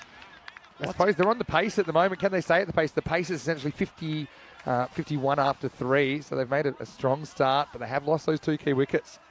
What is going through Hassan Ahmed's head at the non-strikers end? 13 balls in, he's only faced 3 of them. He's hit all of them for 6. Should have run the second run on the wide. He should have. Probably. No, he's just going to see it and hit it. I'll keep it pretty simple. That will be a no ball off the wicket and a free hit to follow. You weren't here, but at the start of the day, I said I was going to keep a free hit count. I knew I'd lose a count pretty quickly, and by about 4 or 5 overs in, I already had. But we've got to be on it because of this pitch. We've had more no balls than ever. To be honest, I'm not a huge fan of the rule. In a second. Big swing and a miss. For me, it should. I get the reason that no balls off the pitch or side of the pitch are called no balls is because they can come back a bit unfairly and bowl people or get batters in trouble. But I would like to see the law amended so that it's just called a wide and it's only called a no ball if the ball is hit or if it hits the stumps or the batter. And I'll tell you why, because it's a bit more of an inclusive rule as well. I've seen junior cricket in lower levels of cricket as well. Say, in European women's at the club level, for example, where you'll have a bowler that might be struggling with the accuracy, and it takes away a wicket-taking opportunity next ball. So I just think that would be a bit of a fairer outcome. Also, it means it doesn't go as byes against the keeper. It doesn't go as a dot against the batter. I just think in the spirit of the game, that's not really the spirit of what a no ball is. This is more like it from Nazir. He took a little while to get going. Does get a maximum all the way. And the 50 now comes up inside the 3rd over. Yeah, it's a good shot. Just turns it off the hip. Well, Bishop has a bit of a retrospective angle on the controversy here, saying that's the fun of the game. I love it how it used to be when there was no technology to make the decision. DRS, and just you had to cop it. It doesn't happen too much at the highest levels anymore. Well, there's a few good watches on YouTube, like there always is, and maybe after this game, after you enjoy the entertainment, you can stick in some of the worst umpiring decisions. Oh, yeah. A lot in the 80s. It felt like the 70s and 80s were the kind of the particular time for it. This is going to be 4, just whipped off probably middle and leg, something like that. Gets enough batting it to get another boundary. The ones I love the most were the two non-given LBWs. Glenn McGrath, Australia versus Pakistan. Yeah. Everything was going down the leg side for about 20 years. Anything that wasn't hitting the middle. Yeah, I think these two were. Yeah, that probably was in the middle. Yeah, but see, they nipped back a bit. Oh no, it's gone off a perfectly straight line. For Glenn McGrath, of all people, he was tight to the stubs. He was so easy to give LBW decisions to. That nearly hits the off stump, and Ahmed just can't get strike. But I think that with the prevalence of ball tracking technology now, we're seeing a lot of the kind of myths that we told ourselves in the old days that a bowler coming around the wicket can't get an LBW against left-hander. Now, I think through recalibrating our brains based on what we've seen with the ball tracking, I think we're realising that a lot more things are out than previously we thought. This goes into the air. Is it a third wicket? Yes, it is. And I'm not quite sure what the other batters are doing in and around Hassan Ahmed. The job is surely to get him on to strike, but the all action start continues. 3 wickets, 56 runs, just 18 deliveries of action. Oh, I love the European Cricket Series. You never know what you're going to see. The cricket's coming out, the ultimate underdog story. This is Farhad Moman, takes the catch and then spikes it NFL touchdown style as well. He is all emotion. As Hassan playing a lone hand at the moment, but he can't get the strike. But, well, here's your boy. It's Ringo Starr, Javed Dinesh coming out at number 5. Might need to adjust that baseball cap. I'm not sure it was going to fit over that beautiful mop of hair. I think he's been watching back the coverage, Vinny. I think he knows we've been talking about his hairstyle, and I think he wants to give us a look at it. Credit to him. I love him, Javed Dinesh. We get a quick look at it. I'll tell you, so with ball tracking, and I'll tell you my personal opinion, because I think the attitudes have changed since the ball tracking has come into DRS, or decision review systems. So I think that originally it was like, okay, the umpire's got his job to do. We want to overturn the howler. So the howler being an obvious error. So that's why you have this umpire's call. Well, okay, if it's close, we'll say it's not necessarily a bad decision. We're just going to overturn the ones that... The real bad ones. Yes, the real Actually, I thought ones. That was a good approach to it. My man coming into the attack for the first time with his left arm seam. Well, it's belted. Absolutely belted by Hassan Ahmed. That's 4 runs. What a start to the over. Yeah, first 3 balls he hit for 6. The 4th one he hits for 4. So I get that, but I think that times change. And for me, I'd like to see umpire's call eliminated, and I'd like to see if it's hitting, it's hitting. Because I think that it would give consistency. So I think, what are we, 10 years later? Even more than that. I think it's 15. Yeah. It doesn't sit right with me that the exact same situation can be out or not out, depending on what the umpire says. Now that we're getting to such a high degree of accuracy with these things. Come back to that in a second. Doesn't get this one out of the middle. It'll just be a single. Yeah, I kind of see it both ways. I understood why they've gone with umpire's call, and I like the review thing now that you don't lose your review if it's umpire's call. Yeah, I think that's a good call. I definitely think they need to go back from 3 per innings to 2 per innings. 3 came in because of COVID, because they said, well, we can't get neutral umpires there because we can't fly umpires in. So just in case there is some even unconscious bias from the umpires, unintentional bias, we're going to go to 3 reviews. Yeah. But COVID's gone now. Yeah. Go back to what you had. We've too many reviews. So this is, I know, it's a bit of a radical take on a new concept, but anyway, wait for Dinesh, who's going to face up here. Maybe sneaks inside, maybe not. Yeah, I think that's a fair call, given as a wide. My man, none too pleased by it. Very expressive. Call him, like a Brazilian footballer. Yeah, I think it's a good call. I think it just gets a tiny bit of the line. That's enough for it to be called. I'd like to see if it's hitting, because I believe that even the best umpire, they're not as good as the ball tracking. So this is what I believe. So I know they go, it's called a no ball here. Yeah, this is tight. Did it just catch a little bit of that sort of green, artificial, the darker green? I mean, maybe. But wide is a more likely decision. It's one of those ones. It's going to be a free hit. If I was in doubt, I'd be calling it a wide. Yeah. Again, for the spirit of that law. Free hit, just a single. This is chaos. So, what did you say? It's Carnaggio. So for me, it would mean that something does go back to the bowlers in an era where everything's gone heavily towards the batting, the quality of the pitches in general. I just think that if it's out and it's out, and they say if there's an epidemic of LBWs, well, so be it. You've missed the ball with your bat. God gave you a bat for a reason. Now, this could be massive, this moment. Oh, two fielders colliding, but holding on. Mirwais Baraksai, and the cartwheel comes out. He's usually got the gloves. Now he's in the field. Despite the bump from his fielding colleague, he holds on and celebrates in style. Oh, the crickets are on fire, and a bit like the tyres at the edge of the Formula One track, he had a bit of a barrier to slow him down, and then the cartwheel. This has had everything so far. And the Nomads, they just cannot believe what's going on. And to be honest, I can understand. Hassan mishits the first one. He's been starved to the strike. But then have a look at that. You've got the Mirwais Baraksai who takes the catch. You've got Abid Baraksai who actually stopped his momentum. And the Baraksais combining in a strange way for that wicket. And now it's one brother replacing another for Nomads as Chowdhury comes to the crease at number 6. Well, I think that's the game-winning moment. He may have made 23 off 6 deliveries. I know there's a lot of time to go in this chase, Vinny, but they need 108 more from just 6.2 overs, and I think that could be a bridge too far with the 2 openers gone. But one thing is certain, the Nomads will keep fighting. Good piece of fielding out in the deep. It's all happening in this game. It really is, Vinny. You know, one thing that I actually secretly like, and it's a bit different about European Cricket Series. There's a couple. One is when bowlers and umpires give out bolds, which I like. Yes, that's in an era where umpires are graded on proportion of decisions correct, I feel like it's a no-brainer to stick the finger up. I like it. Even though technically the square leg umpires meant to adjudicate bowls. So that's one thing. This is up, it's in the air. Fielder comes around. He's not going to get there. 1 bounce 4. So they're still going to throw the bat. To be honest, they're on the pace at the moment, run rate-wise. But those 4 wickets, it makes it hard to believe they could do this. But Nomads, they do bat deep. End of the over, 69 for 4 after 4.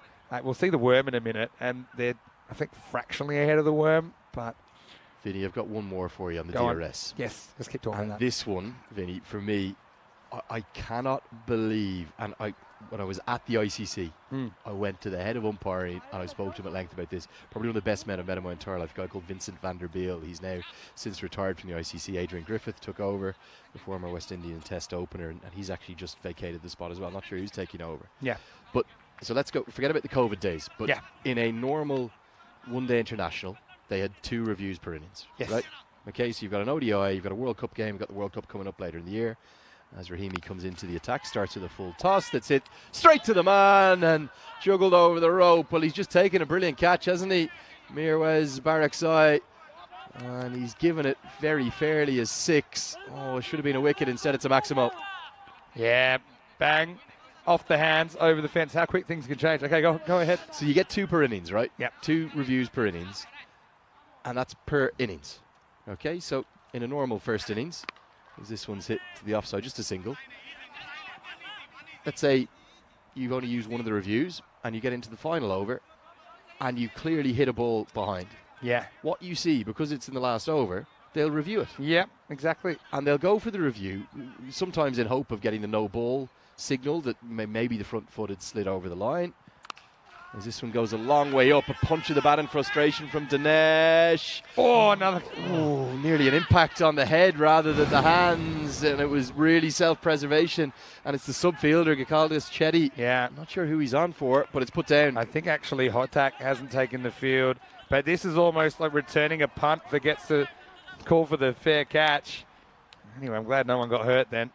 So hard to hold a conversation, isn't it? Oh, inside edge. Think that's a drop chance. Harsh to call it on Nicholas Henderson. I'll finish my point at the end of the over because something's happening every ball. I'm not calling that a drop because it was too much of a deflection, but continue. I'm not in the keeper's union. That's why I'm calling it a drop. Takes a big deflection away. Would have been a ridiculous catch. Like that Bairstow when we saw the Ashes where he just stuck the one hand out, ended up on his backside. Certainly trying to hit every ball. Clearly pitching outside leg. That one can't be given out. How's your train of thought going? So yeah, when people are just going, okay, I've got a review left. It's the last over. I'm just going to review it. I think I saw a bold review once from you. Well, this is my point. So all I said was keep the same number of reviews as we see in Misfield, which is going to allow a second. They will get home as it's not collected cleanly. Chowdhury had to get the afterburners on. Oh, what a day. It's rather manic and Carnaggio-esque out there. Well, we've got 5 overs to complete our trains of thought. We've still got one to go in this over. Club down the ground. Just be a single to close out the 5th. We do get to the end of that over. It's 82 for 4. But my point was, Vinny. Yeah. Give them a number of reviews per match. Yes. So you reward them. And again, this goes back to the mindset of we're trying to correct the howler with the DRS system. Yes. We're not trying to strategically use reviews or who's the best reviewer. Yeah. In the off chance it might have pitched an inch outside leg, but you actually felt it was out. True. So give them a number per game, whether that was 3 or 4. I thought it should have been 3. Yeah. I thought 3 reviews was the right number for me, Vinny. But even if it's 4, award them over the course of the 100 overs rather than per innings, because otherwise you get that ludicrous situation. At the end of the innings, you just go for the review. That's actually quite interesting. Yeah, but it comes down to maybe it needs a radical rethink. And so I look at other sports. There are certain times that all reviews in the last 2 minutes of a football game, for example, in America, they come from the officials. They not say from the we players. need to have a look at that. So maybe we need to, maybe a better way. And again, everything evolves over time. Anyway, this is in the air. I think it's going all the way, and it is. Mind the fence. Whoa.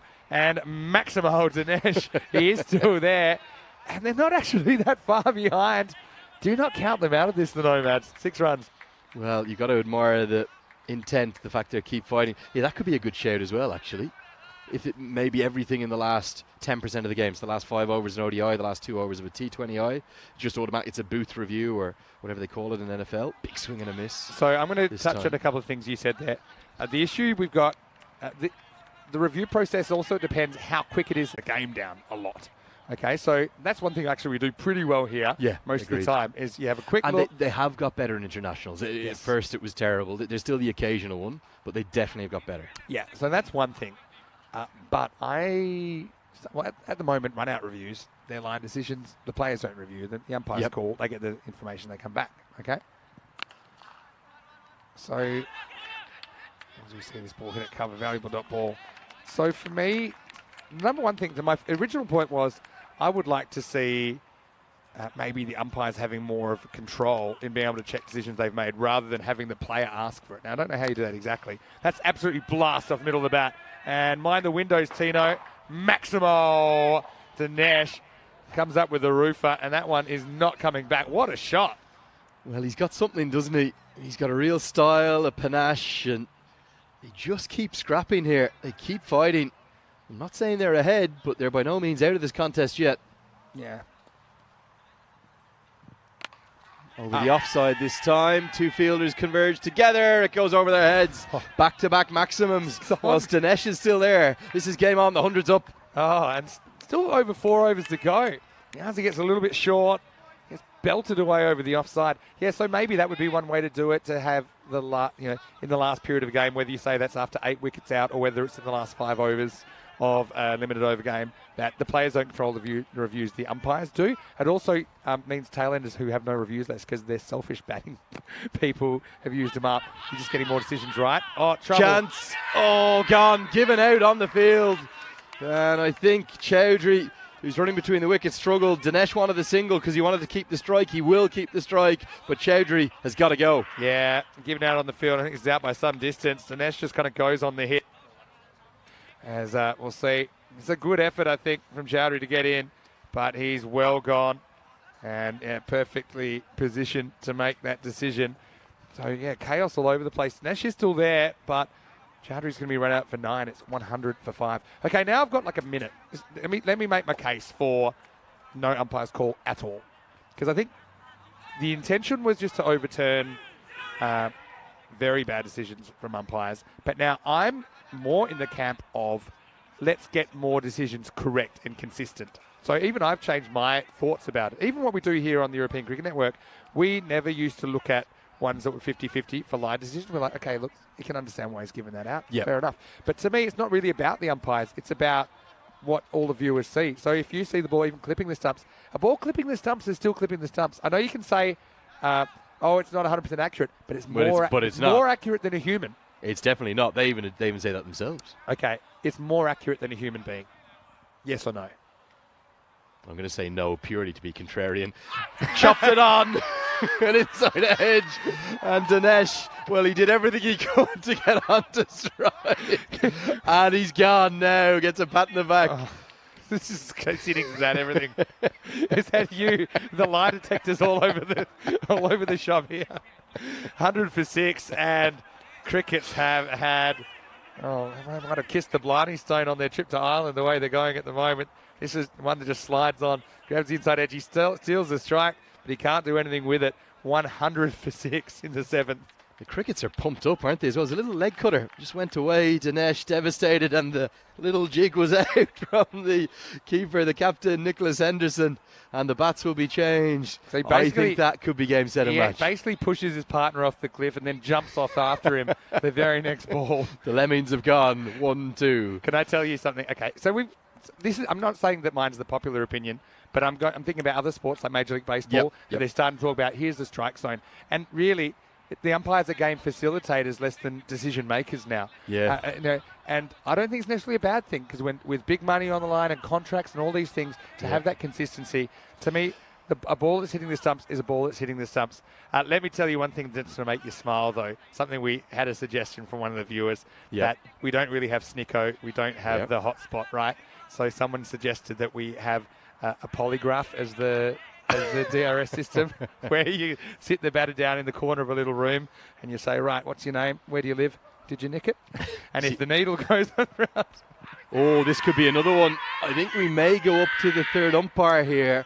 And the keeper, Henderson, he's convinced. Is it 2-2? I thought maybe his foot is still in. His bat's definitely not down. If he swivels his foot back, we'll get a better view from side on. My instinct was out, but then sometimes batters are really good at sneaking their foot back in really quickly. My initial instinct was out. He's out there. Let's get a look.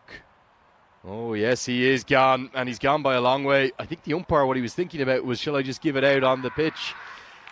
Gone for all money, and it's 2-2. We've got another chance at this elusive hat-trick, Vinny. Yeah, we do. It's a team hat-trick, though. They've gone 3-3. Yeah, it is a team hat-trick. But, well, we picked an interesting game to have a debate about the nuances of the DRS, didn't we? But anyway, it's going to be Derek the Duck, who has been shining brightly today. Nomads.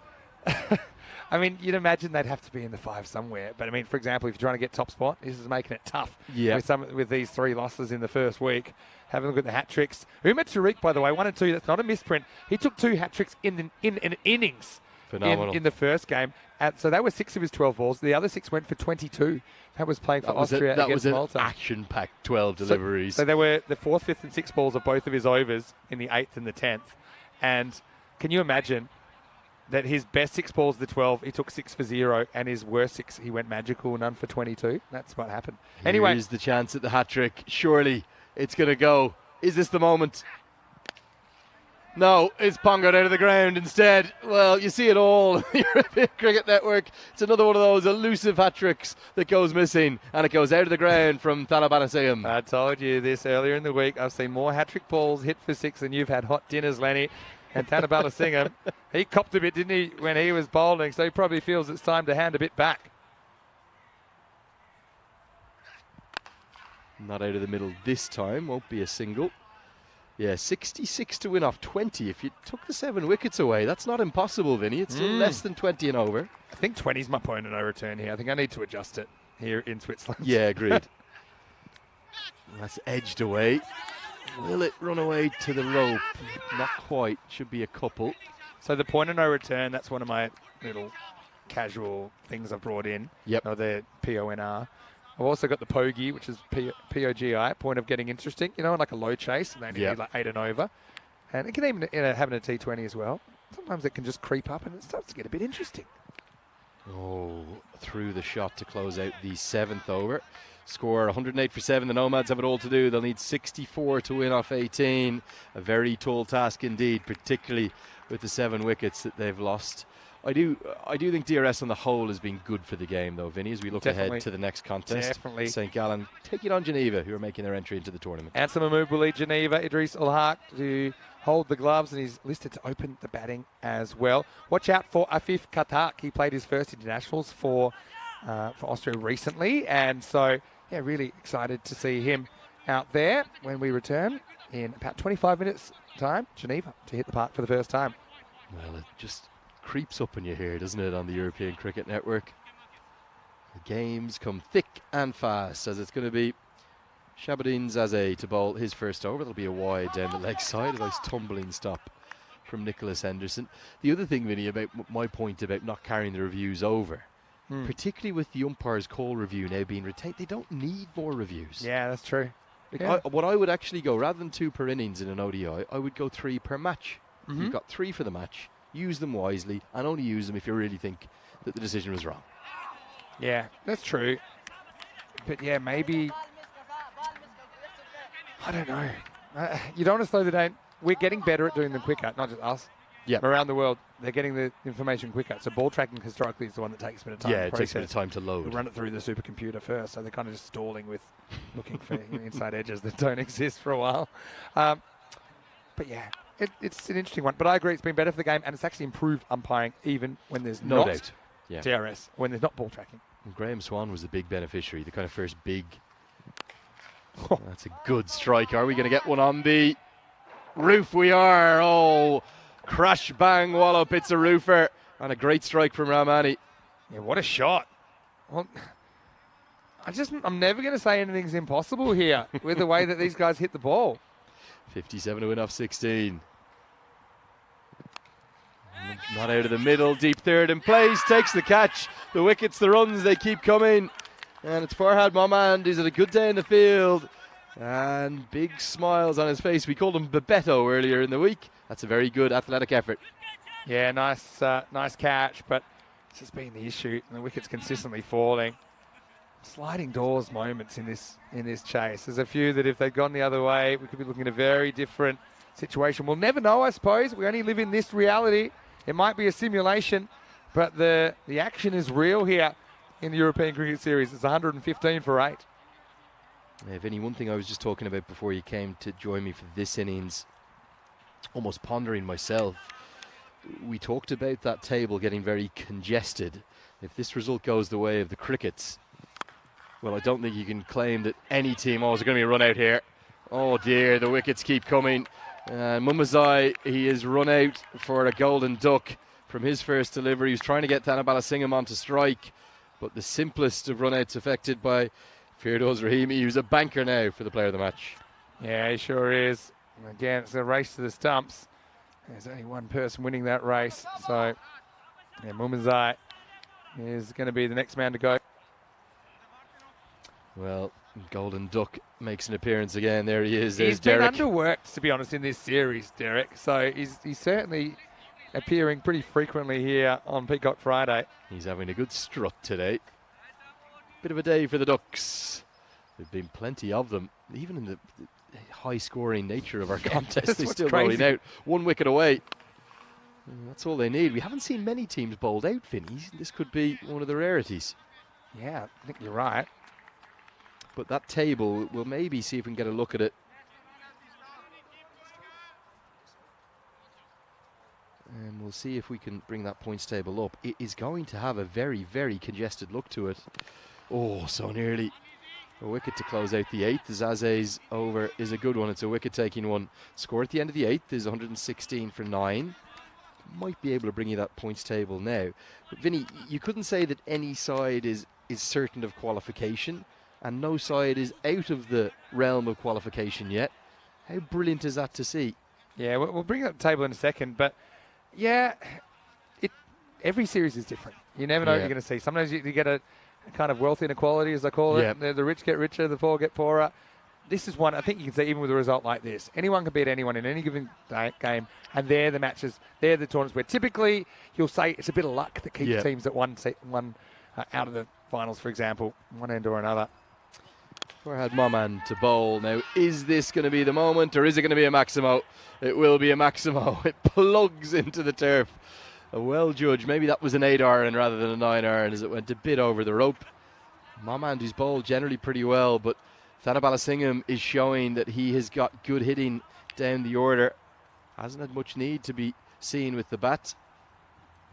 And that will be a dot ball nicely inside the guideline. It's the attempted helicopter shot from Thanabalasingham. Yeah, been 10 points for style. Thanabalasingham, yeah, I feel like I'd be happy if he could whack a few away. I think Moman's got different ideas. Yeah, it's going to be a bridge too far for the Nomads, but I think if you'd offered them 4 wins from 5, Vinny, in those back-to-back games, yeah, probably. You'd probably have taken it back-to-back days of games. I mean, they didn't see themselves losing to the Crickets, though. No. It's last year's winners versus last year's wooden spooners here, and the wooden spooners are going to win. And when you say last year, you mean 3 years ago. Yeah. A year in the pandemic is now 3 years. It just all merges into one. Yeah, last time. Wait, what time of the year was that event in 2000? From memory, it was around about June. Okay. And it was one of our first events that we did after the lockdown. Gotcha. We did Sweden, then we did here. Good take. Yeah, good keeping again. He's been excellent, Nicholas Henderson. They've got a wealth of riches. Remember, whereas Baraksai sparked that discussion for us about the keeping hat-trick. He took a wicket. Yeah. 2 catches, stumping and a run-out. A perfect back performance. Yeah. This could be 6 more. It is going to be. As the fielder is to pedal backwards, all he can do is collect it from the St. Gallen host city hoarding. And the maximums keep coming. Thanabalasingham gets something to shout about for the Nomads. 128 for 9. 44 off 6. We have had a 45 run over once. It was actually that game, the only game that's ever had 400 runs in it, where the team batting first had 229. Badalona Shaheen. And then 174. We have a quick check at the bowling figures. By the way, anytime you want to look at the table, I know you're very interested in it as well, just go to our website, europeancricket.com, click on the series and click on standings. Look at that. Some wickets falling very, very quickly, just when you thought the Nomads were going to be able to turn this around. Here's last over then. That was the team hat-trick, wasn't it? A run out to close out the 6th over and then 2 wickets from consecutive deliveries. That I think once they lost those 3, that was that. I know they've ended up running it somewhat close at points of this chase, but like I said, for them to get to this total, it would have taken Fahim Nazir or Hassan Ahmed, one of those 2 power-pack left-handed openers, to do something very special at the top. This one's clubbed nowhere. Dot ball. And just quickly, we're winding to a close here. We'll be back in 20 minutes, but why don't you turn over to the other channel right now, if you are watching on our YouTube channel or watching on Fan Code. Greece and Malta going head-to-head at the moment. So Malta at 52 for 3 off 8. And I mentioned this earlier, but there's a bit of a Nepali flavour to the Maltese lineup as well, Andrew. So I know that you've got Greek in your blood, but I think if you had to have a second side there. Split loyalty there. Yeah, they're playing right now. Maybe I'm a winner, whatever the case.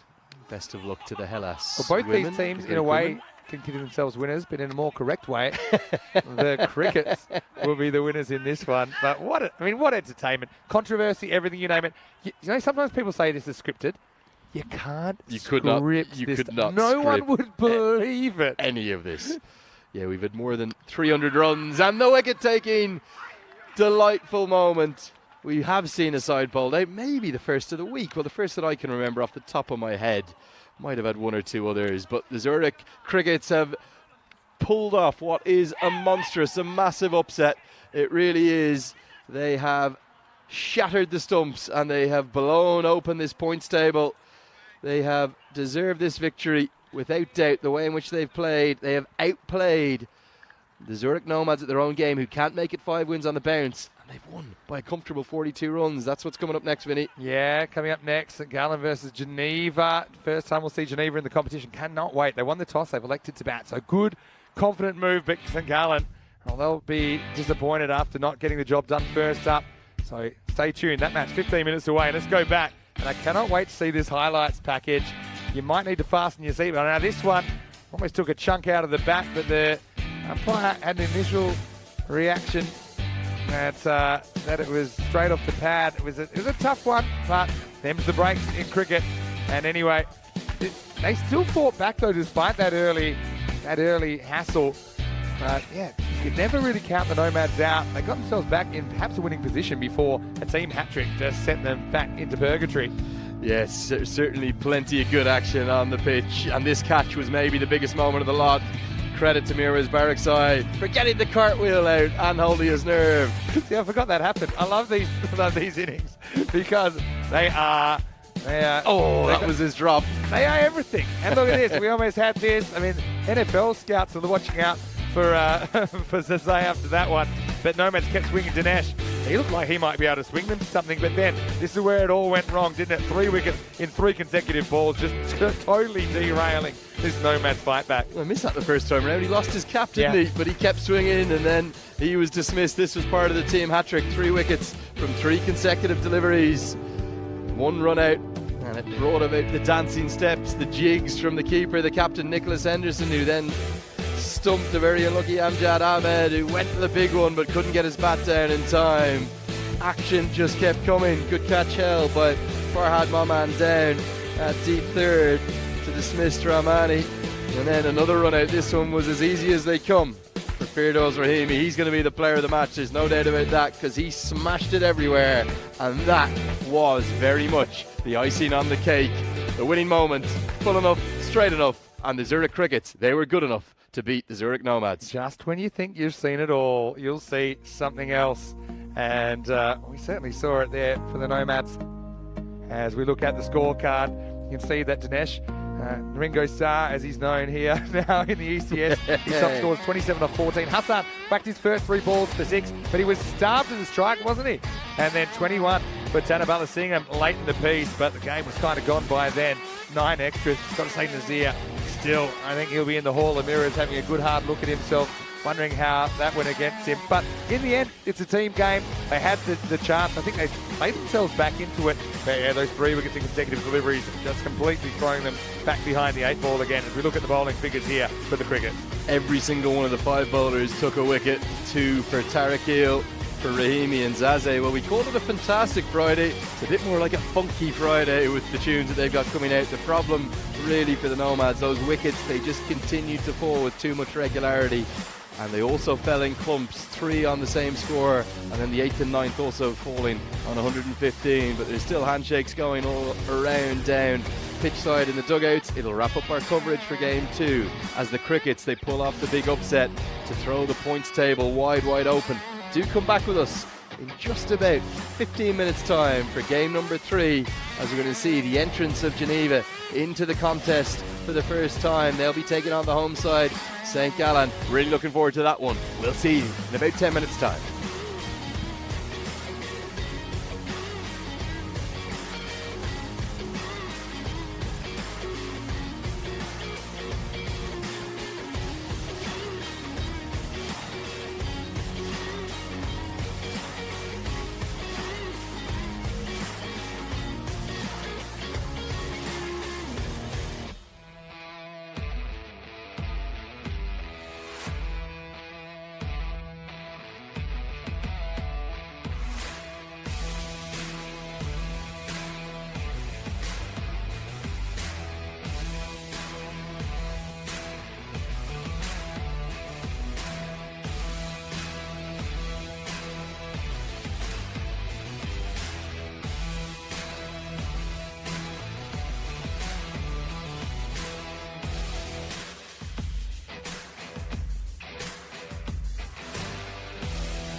after a long period of playing cricket, the best place to come in Europe is the great Ryan Falls.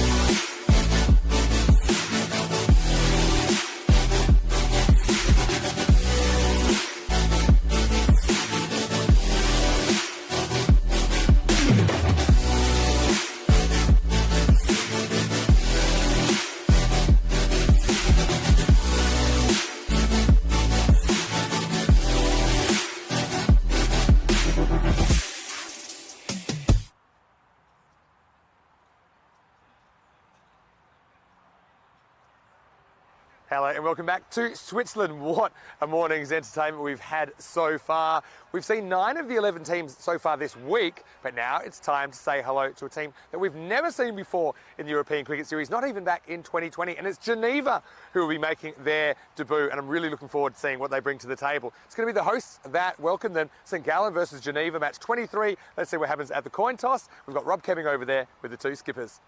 Okay, welcome Geneva. That is for tails, that is for heads. Your call.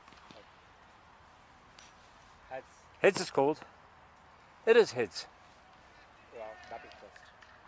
So Geneva win the toss in their first ever ECN match, and they've elected to bat first. Not so sure about the signalling there from the captain, but I know that Geneva, they are here on merit, and they have some very, very good players. I've heard a lot about them. Let's see if they can turn it on the big stage. Never easy coming into a tournament this late either, with other teams already having matches under their belt. But I do think, you know, they'll be comfortable with the format. They do play a lot of T10 cricket here in Switzerland. I'm certainly looking forward to seeing how Geneva go first up. But St Gallen, we know that they went pretty close in the first game, but it wasn't quite close enough against the Nomads first up this morning. They're a team that did start with 2 wins. In fact, they've scored the highest score in the tournament. They'll be hoping to take something away from this contest, no doubt. Geneva winning the toss and batting. Andrew Leonard will take you to the first ball. Let's get ready for the start of match 23. I will indeed. Thank you so much, Vinny Sandu. Always good to see Vinny in his hallmark, trademark outfits. He told me it's Peacock Friday and that his outfit would be even brighter and louder than usual, but I think if anything it's a bit quieter than the last 2 days. He's one of a kind, our Vinny, and always, I know every one of you love listening to his commentary, his analysis and his enthusiasm. If you don't find it infectious over the airwaves, I tell you it's even more infectious in person. So we get to game number 3 of the day, and we're nearly all set for the action. We're going to see the entrance of Geneva into the contest. Really looking forward to seeing how they go. The 10th of the 11 teams that are going to be playing throughout this European Cricket Series Switzerland. And immediate action as Hack is struck in the pad by Ahmedzai. We're into game 23, would you believe? Where does the time go?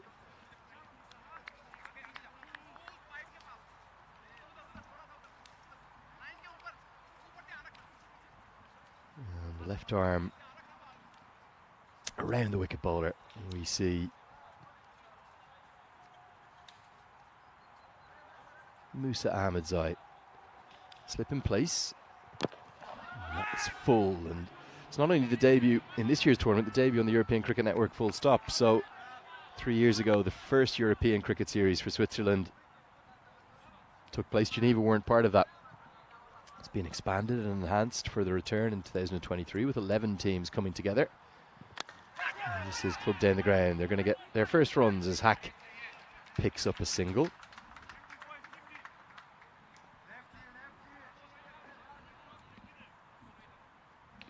Geneva winning the toss, deciding to bat first. Did enjoy that signal that the Geneva captain gave. Might be looking to score a few leg byes in the contest, if that leg tap was anything to go with. So the left-handed Ahmedzai will come on to strike. We've seen some really extraordinary innings thus far today. 2 in the 90s, individual innings. Still yet to see that magic 3 figures crossed. It has to be a matter of time with the quality and weight of run scoring that we've seen. That will be given as a wide full pace delivery.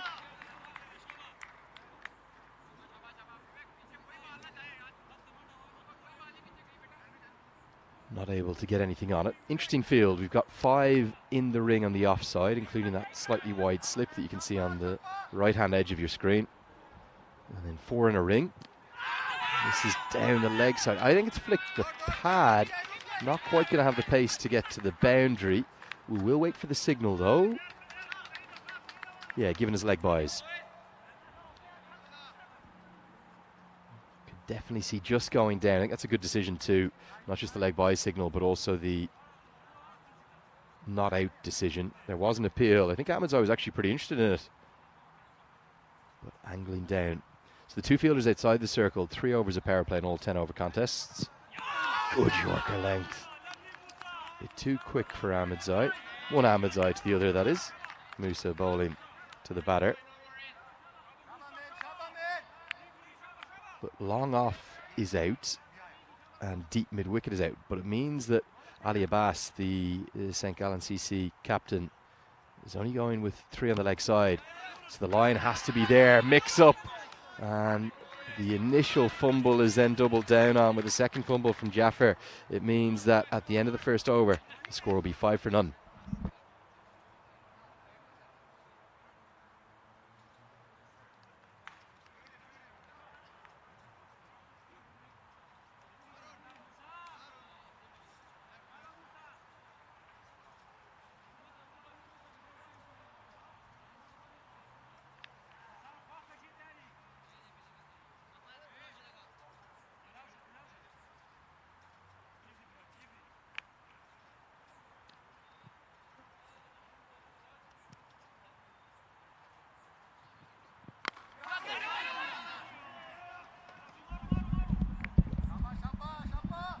So here we go for the second over. It's going to be Kagiani to bowl it. Yeah, the 2 batters in at the moment, Idris Haq and Numan Ahmedzai.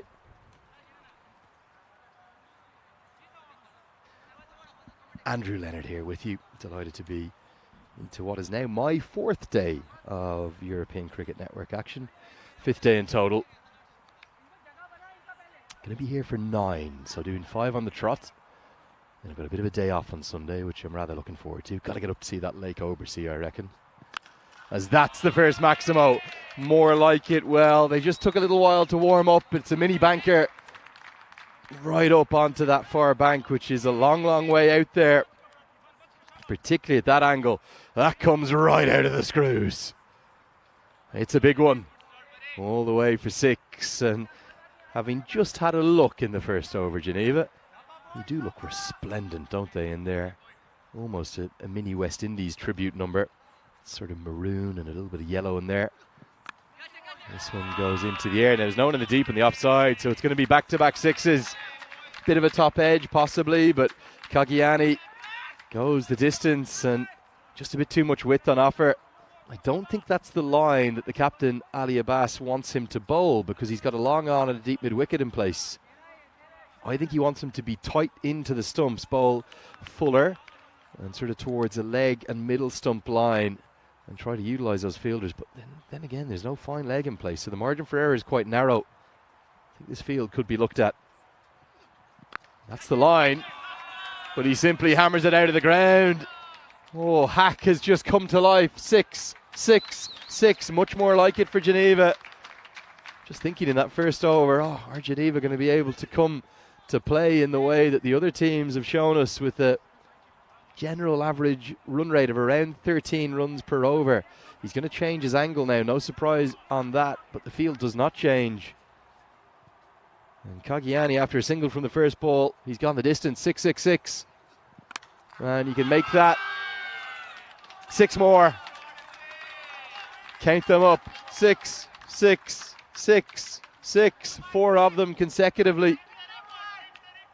And the Maximos raining around the St. Gallen CC ground, much to the chagrin of the hosts.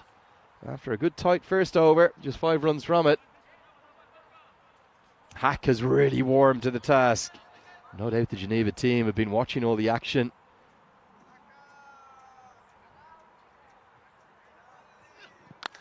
It's going to be 6 more. Well, some awesome power on show from Idris Hack. He's the keeper too. And he gets a pat on the shoulder because that is, well, a rather remarkable over. 31 runs have come from it. And Geneva, welcome to the tournament with a bang. Here is the points table. Now look at how congested this is getting. Of the teams that have played, everyone's picked up a win, and it's only Alton that are left undefeated. And it means that between first place and 9th place of the teams that have actually played thus far, only 6 points separate them. And everyone is still very much in the mix for a top 5 spot. I think net run rate could be key. So St. Gallen's, which is so good right now, that could come into effect. But they're going to need to keep winning. They did go down to defeat in the morning game this morning. They'll want to claw that back on game day 5. As Ahmedzai is going to continue.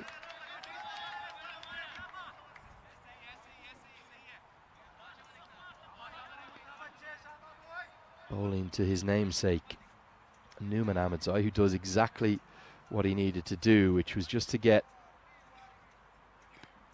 the main man, the hitter, who's in form, get him on to strike.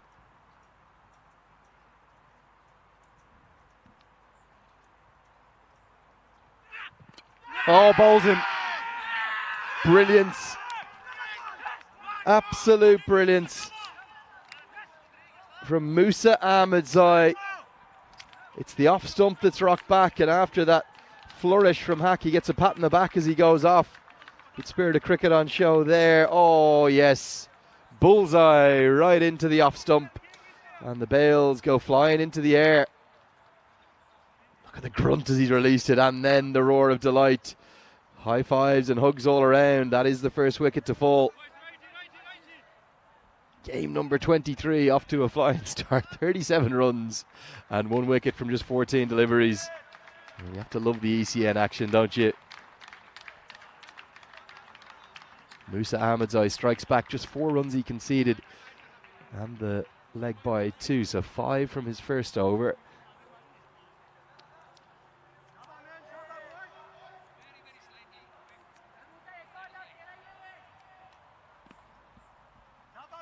You're very welcome along to today's coverage. Great to be with you. Do let us know where you're watching from. Send me in a message on the live chat here.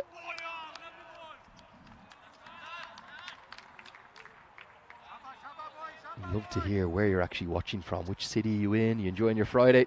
What are the plans for the weekend? Andrew Leonard here with you, and delighted to be bringing you every ball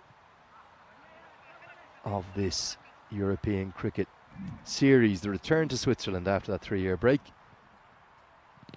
And right now, Ahmedzai's proving too good. Run out chance, direct hit would have been gone. Well, they were like bees gravitating towards honey, weren't they? Because 5 fielders ended up getting right next to this ball, but nobody went to the stumps, and it meant that they had to try and throw it to effect the direct hit, and they couldn't.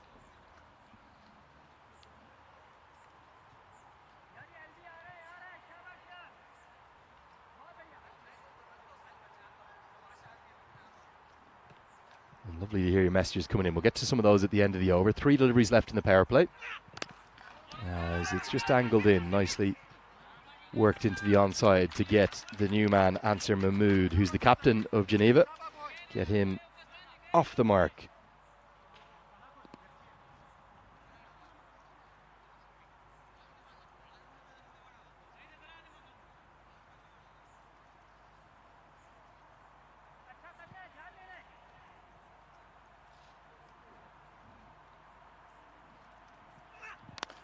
Pumped down the ground, but the long off fielder is very straight indeed, and this has been an excellent spell. Probably don't see the bowlers hit the headlines as much as the batters because of the nature of 10 over cricket. Bowlers can only bowl 12 deliveries. But where's St. Gallen to go on and win this, particularly if he picks up a second wicket here? I think we should see Musa Ahmedzai in the mix for the player of the match. Been a sensational spell, just 8 runs off the bat, including that single. one of the most economical of the competition thus far. 2 overs, 1 for 8, take about. He's bowled out already, and at the end of the power play, the end of the 3rd over, the score ticks over to 41 for 1 as that single just ticks in. We'll hear a helicopter coming overhead.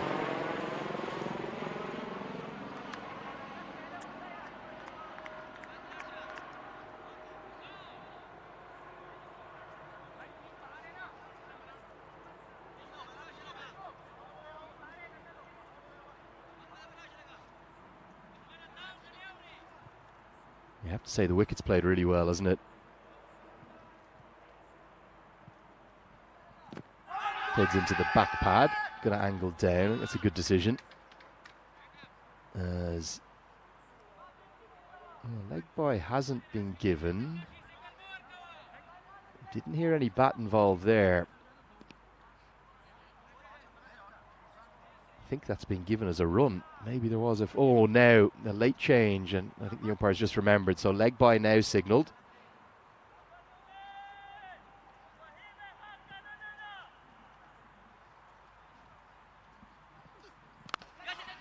Pumped down the ground.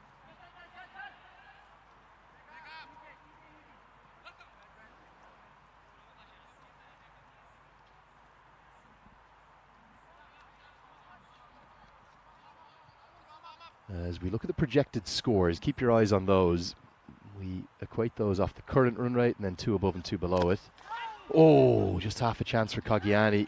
St. Gallen, interestingly, sticking with Kagiani after he went for 31 in his first over, but he's come back nicely with that dismissal of Idris Hack, certainly giving some respite to the bowlers.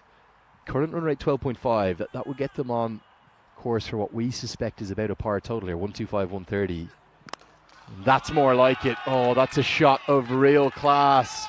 Well, he took a long time to warm up, didn't he, Ahmedzai? He's already faced 7 deliveries, but inside out, over extra cover. Yes, it's into the slot, but oh, he's hit that beautifully. Really good strike. It's a Maximo.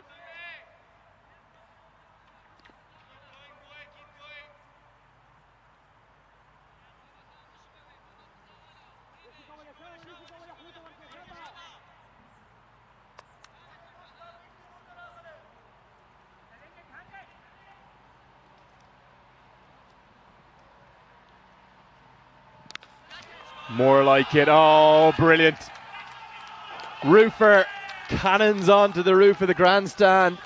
And for me, that's one of the shots of the series so far. Get a good look at this on the replay. Look at the shape he makes. Yes, into the slot, but perfect follow through. And as always with the left-handers, I don't know why they look more stylish. They just do. That is a 6 of the highest quality. Nouman Ahmedzai announcing his entrance to the tournament with a bang onto the roof of the grandstand here, the 2,000 seat grandstand that we're up in. This time doesn't quite get it out of the middle, but I think he's going to get at least a couple of runs. In fact, it'll run away for 4. So 6-6-4, another counter punch from Geneva. Game just keeps swinging, doesn't it? All these sides in Switzerland, they look so evenly matched. It's made for highly entertaining cricket. As we get to the end of the 4th, it's a very, very big over. And the score moves now to 60 for 1. I suspect Hekmat Kagiani is not going to want to see his figures, as he's finished his 2 overs and bowled none for 49.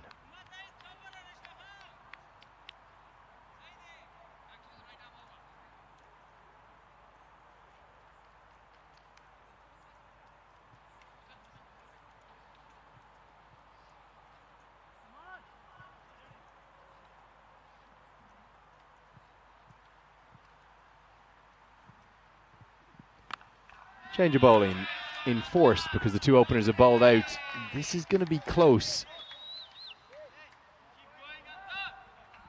Just see if this has gone all the way. Oh, I think it has. I think that's over the rope. Yeah, clearly.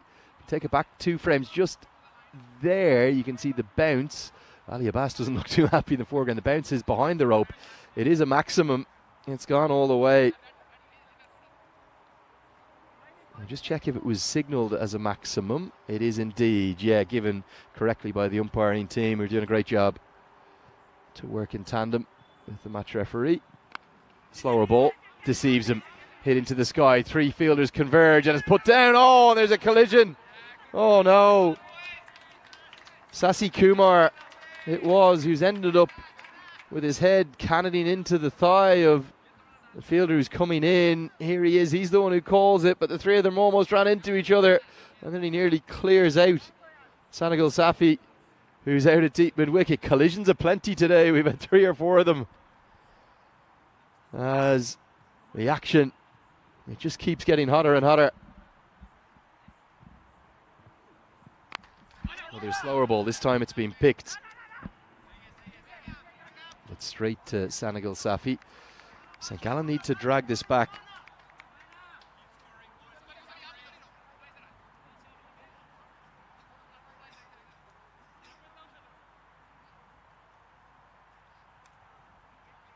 Yeah, certainly Geneva are entering this tournament making some noise, to say the least.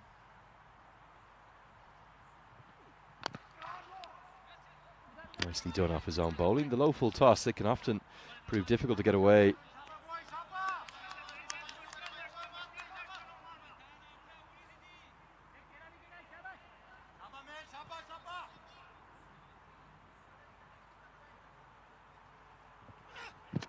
Cleans him up.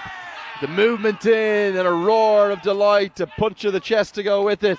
Well, a slap of the chest really, wasn't it? And Ahmedzai, who gave us maybe one of the shots of the tournament with that gorgeous elevated drive over long on all the way for 6 that went right onto the roof. He's been cleaned up. Look at the movement through the air. That has swung a long way, maybe a little bit of an inside edge too. He's actually chopped on in the end. The length was right, and isn't he delighted as Haroon Khan strikes back.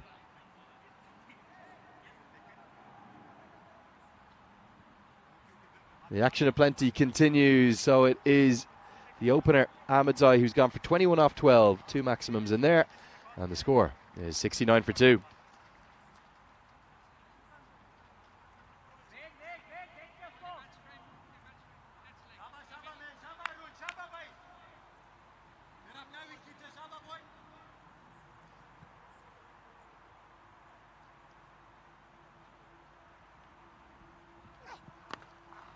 Angled in and just worked away by the new batter, who is Joseph Moses. Definitely getting in the mix for one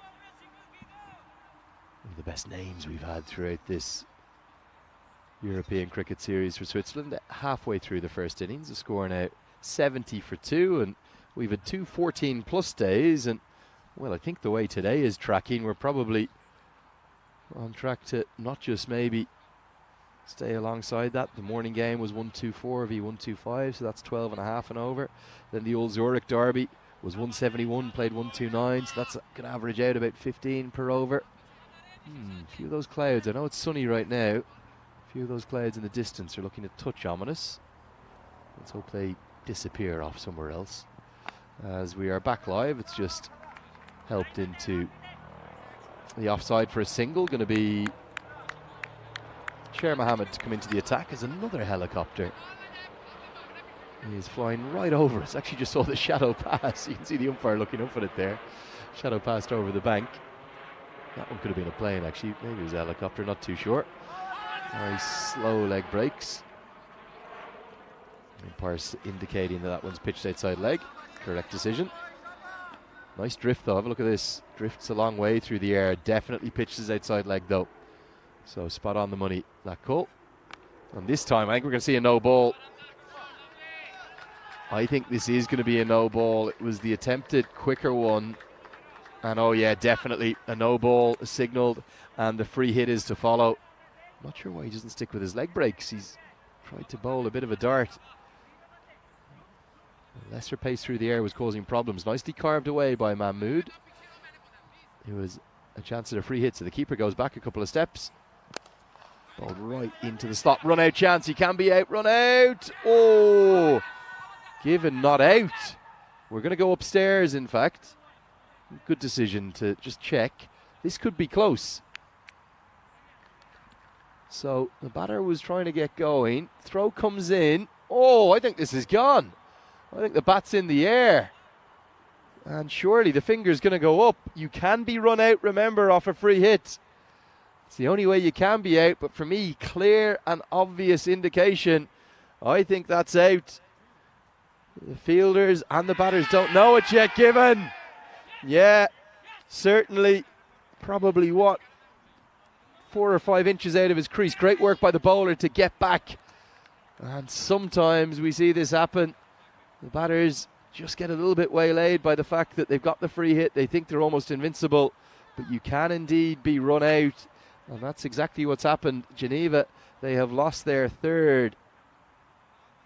I think it's going to be Joseph Moses, is it, who's gone? We'll get that checked.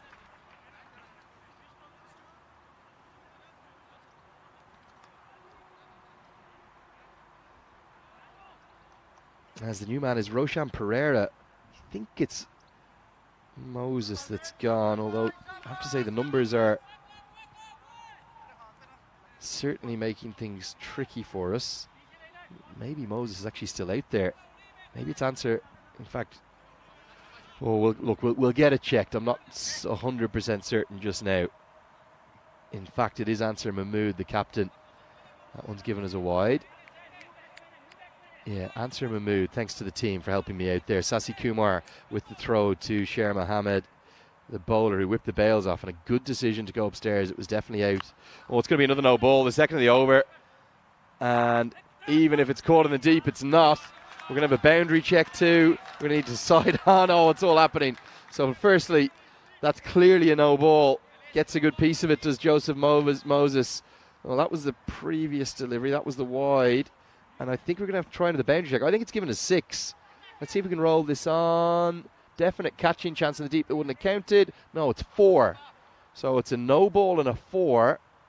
And the free hit to come, which is now pumped down the ground for what will be a single. So, well, take a deep breath, because I'm not sure if that was maybe given as a 6 when it, I don't know, our evidence seemed to show that it was a 4.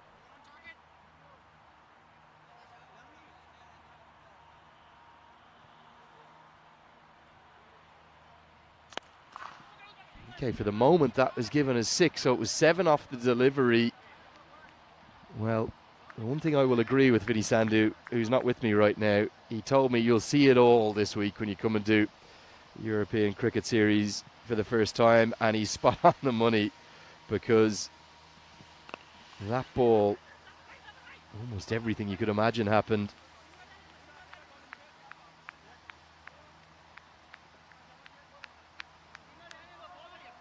As we will get to the end of a highly eventful 6th over. The run rate continues to be good. They did lose one to the run out off the free hit there. With 6 bowled, it's 87 for 3.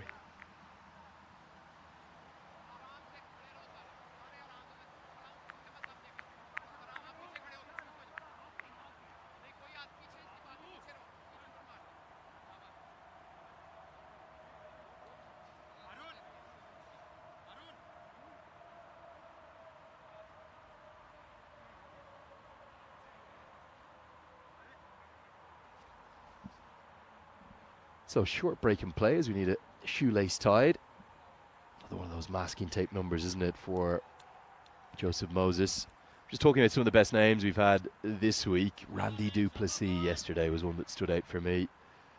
And of course the incredibly elongated syllabled named Zurich Nomads left arm spinner. I'll say it for you one more time. Big appeal. Was a noise. And the umpire signalled wide. He's not having any of it. Let's take a look. Definitely down the leg side. Well, I think well away from the body. Not sure the bat ever caught up with that. Good decision for me. Wide given. But yeah, that left arm spinner for the Zurich Nomads. Tharanatharan Thanabalasingam, which is 11 syllables, according to Vinny Sanders. This one's carved away for a boundary over extra cover. Got it through the air, and Moses is playing a good little knock here. Gets it inside out, which seems to be a favourite area. Many of the batters, whether they're left or right-handers.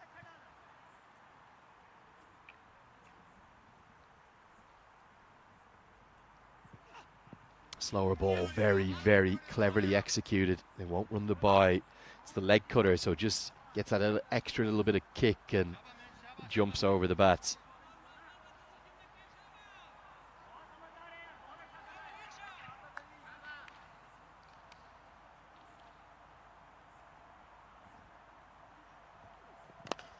Punch down the ground.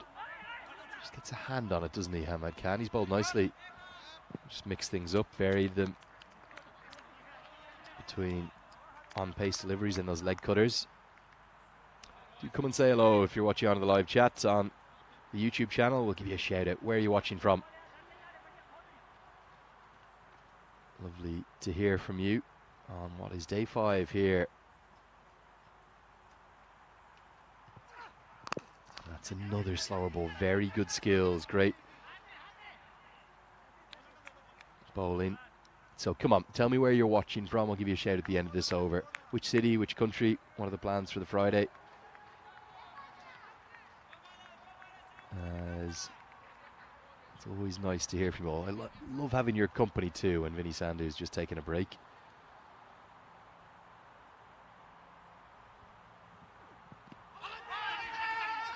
And that one thuds into the back thigh pad.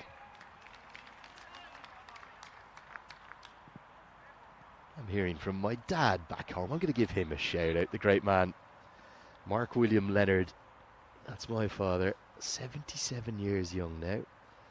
And he's that good with the technology these days that he can even get the European Cricket Series network up on the big smart TV. They have it home, oh dear. And that was unintentional, but that's a beamer.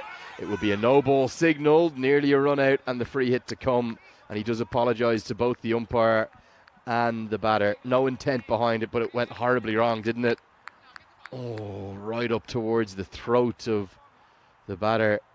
He was actually done well just to take evasive action, really, in essence, make sure it didn't go towards the helmet. And the apology and the acknowledgement, lovely to see.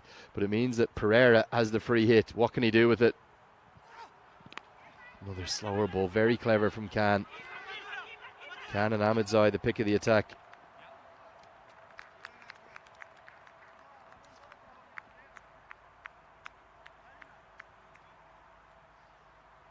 Thus far, Musa Ahmadzai, 2 overs 1 for 8, and Khan's going to finish with 2 overs 1 for 19. That's what they have coming up here on the European Cricket Network, and plenty more cricket to come. These are the main series events, which go on for primarily 2 weeks. Usually it's, in essence, 2 weeks. It's sort of 11 days, or between 10 and 12 days of group stages, and then a finals day too.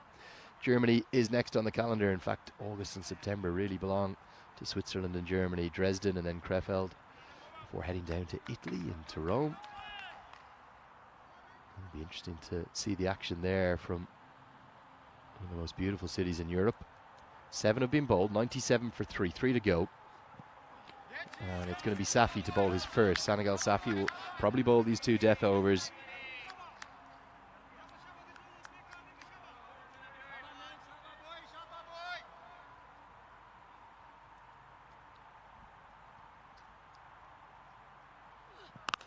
That's a big hit.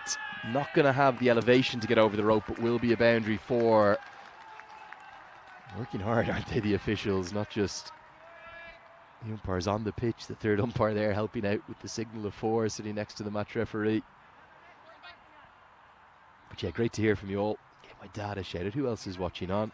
Craig Element, nice to hear from you. He says, Lenny, your commentary has been brilliant too. That's incredibly kind. Thank you so much. As that is a big hit. Oh, yes. Back-to-back boundaries. 4 followed by 6 as Pereira starts to heat up. The hundreds now come up. In this 8th over, Geneva certainly making a good entrance. Only just noticed. I think he's got the sunglasses on, doesn't he? Underneath the helmet. Like to see that. Did see one of the Bangladeshi players do that against Ireland. I don't think he needed them out there that day. They might be prescription lenses too. Craig, he's asking me how long am I staying here for. I've got 9 days of action in total that I could join Vinny. Catching chance in the deep and taken. Nicely held. Good technique. Right on the edge of the rope as Mohamed Kujiani Takes a good catch. Doesn't want to go in and celebrate with his teammates, though. He's going to stay out there. Picked up off. Around the top of off, wherever you're bowling. Top of off's not a bad place to hit. Brings about wicket-taking opportunities. So that'll be the end of Pereira. And the score now falls to 107 for 4. But the action will keep coming. It's going to be Zahidullah Abdul Rahamzi, who is coming in. Just got the cap on, broad shoulders. So yeah, 9 days for me, Craig. I will be here for 5 consecutive, 4/5 of the way through that, nearly. Be in action tomorrow, day off on Sunday, and then I'll bring you the remainder of the group stages. 4 more days before I have to fly back to Dublin next Friday. Get ready for the Ireland versus India T20I series, one I'm really looking forward to. We'll be on call for that. Lovely to hear from everyone. Bisharu, Wasim Ahmed, Mohammed Mamun Hussein. Where are you watching from, guys? Do tell me. Nice to hear from Dave, one of the admins, talking about the roof constantly getting hit. Big swing and a miss. If he'd made contact there, Abdul Rahimzi, that would have gone onto the roof. Pratik Sarkar talking about, because of the small playing area, collisions can often occur. That's a good shout, yeah. Nice to hear from Alamgir Hussein, Mohammed Farhad. Inside edge, going to be a single to get the new man off strike. They won't take on the second, and wisely so, would have been run out. Bisharu saying the real Chris Gale is on strike here. I know Chris Gale back in action up at the GT20 in Canada right now. Somebody looking for advice on where to bring someone for a first date. That's Raza, good question. What is a good first date? Cinema is usually a good go-to, you don't have to chat too much. What about a coffee or a nice walk? There are the wickets as the runworm just maybe coming down a little bit. Still on track for what? 130, you'd suspect, maybe 135, 140 if they can finish strongly. Nice to hear from Julian Dawson, watching on from Berkhamsted.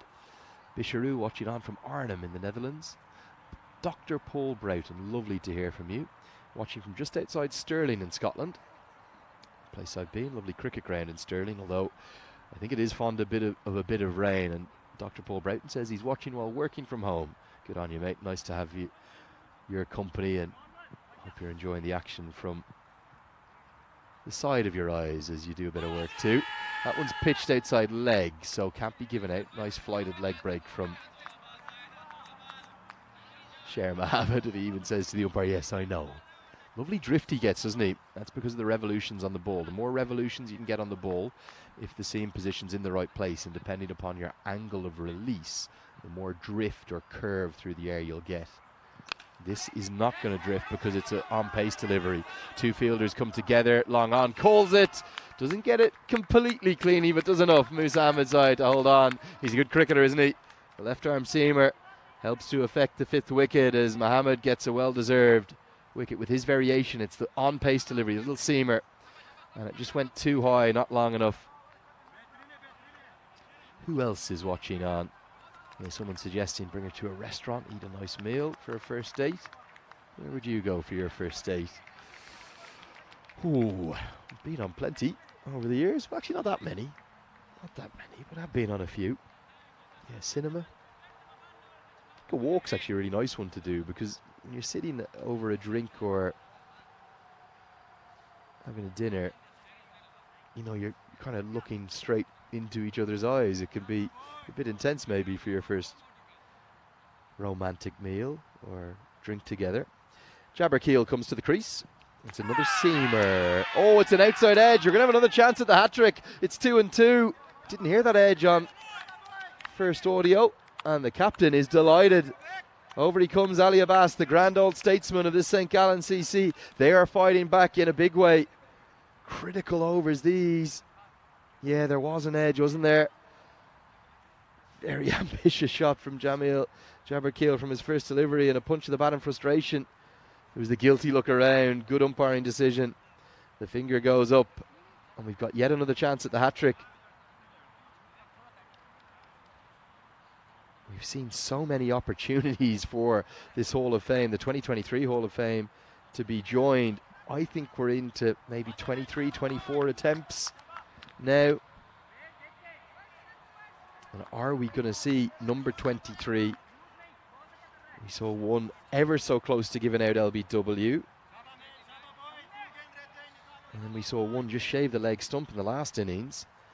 But what is I think the fourth hat-trick attempt of the day is going to be a real chance for it. No, again, it's denied. 2 and 2, but only a single for the new man Fazal Kareem. It's brought those projected scores down. I think Geneva at many points of this first innings will have been thinking of 150 plus. They're not going to get there. Can they even scrape up to 130? They'll need a big final over to get there.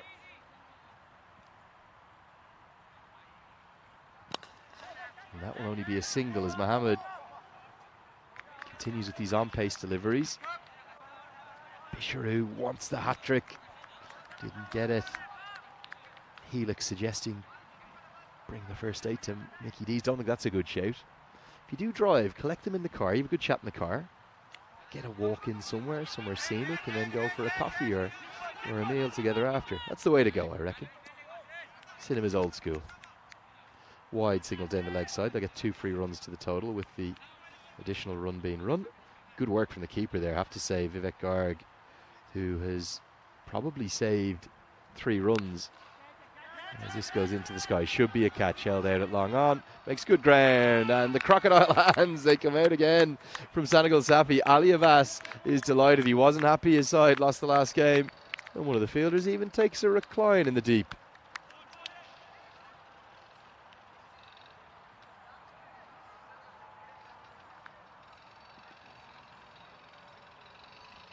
Right now, St. Gallen, well, they're making it look easy. One of their fielders, he's like Hugh Hefner out there. There he is.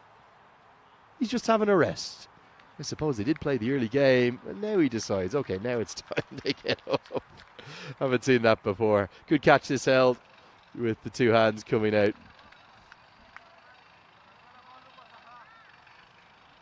As it was Senegal Safi. Geneva have got themselves in a muddle. End of the 9th over. It's 112 for 7. I think 130 is out of reach. Can they even get up to 120, 125? Helix asking me, was that the number 33?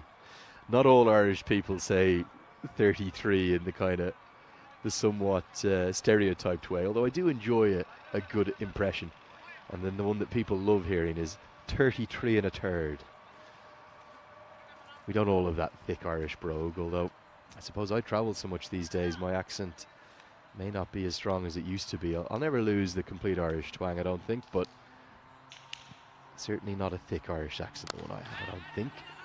As this is going to be another wicket. The wickets are just tumbling. Geneva could be bowled out here the way they're going. The full toss is pumped down the ground, and it's a good catch held by Sher Mohammed. He's had a good day. St. Gallen are fighting back with real aplomb here. It's a little away swinger, and yeah, good catch, well judged. Outfield so good here. Remember, it's the St. Gallen Cricket Club ground, but it's also, well, it's primarily, I suppose, a better way to put it, it's the home of the St. Gallen Football Club, their reserve team ground. What a ground it is for a reserve team facility. About 1,500, maybe 2,000 seats in the grandstand that we're commentating from. And also another 16 or 18 football fields out behind the grandstand. Maybe 6 or 8 of those artificial, 6 or 8 real grass. Wonderful sporting facility in what is a very special little city, St. Gallen. We're going to get into the city for the first time tonight. I promised I'll bring Vinny for dinner. So looking forward to seeing the town centre, as the hectic schedule doesn't allow too much downtime, but I think we deserve a meal tonight. Safi to Katak, the new man. A big swing and a miss. The throw comes back as teammates have to make sure they know. Oh, a few people getting a bit of a laugh out of the 33 and a third. That's the way I would pronounce it correctly, but I can do the impression if you want. 33 and a third. Big swing and a miss. Oh, sensational stuff from St. Gallen. Remember, Geneva had a platform where they could have roared on to 150 plus, but the 9th over's gone for just 4. This over thus far has gone for none. Make that another dot. Wicket, dot, Maybe one of the overs of the week thus far. Safi inspired at one point. They were 87 for 3 after 6 overs. Since then, no momentum at all. Just 25 runs added to the total. And it's another dot. We've got a chance of a wicket maiden here. We thought we'd seen it all this week. We haven't had the century of the hat-trick. Wicket maiden was not on my bingo card of things that we could see happen. But there is every chance now. With a wicket, we could have a double wicket maiden, or a dot, we're going to get a wicket maiden. Let's see. No, it won't be the wicket maiden unless the run out can be affected. Oh, it could have been. They're going to go for the overthrow.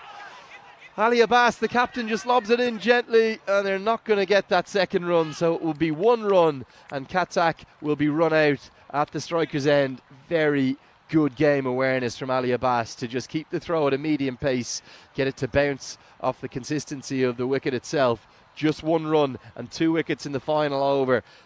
Senegal Safi, maybe you should be in the mix for the player of the match. Take a bow, sir. Outstanding bowling.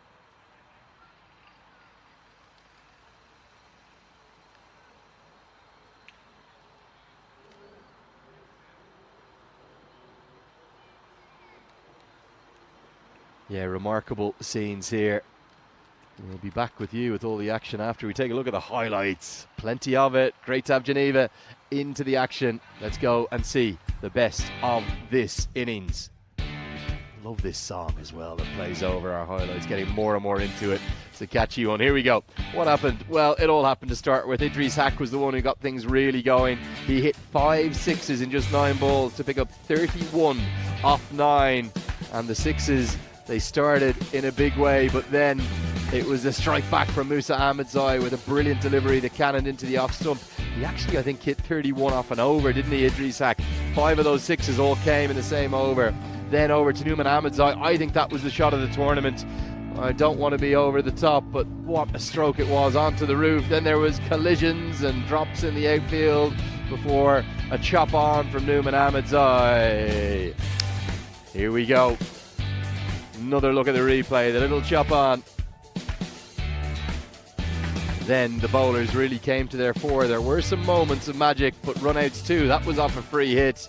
This innings just had a bit of everything. Great game awareness, I have to say, by St. Gallen CC. Doesn't surprise me with Ali Abbas at the helm. Then that was a drop catch that was given as 6. It looked like it was 4. That was off a free hit. More Maximos aplenty.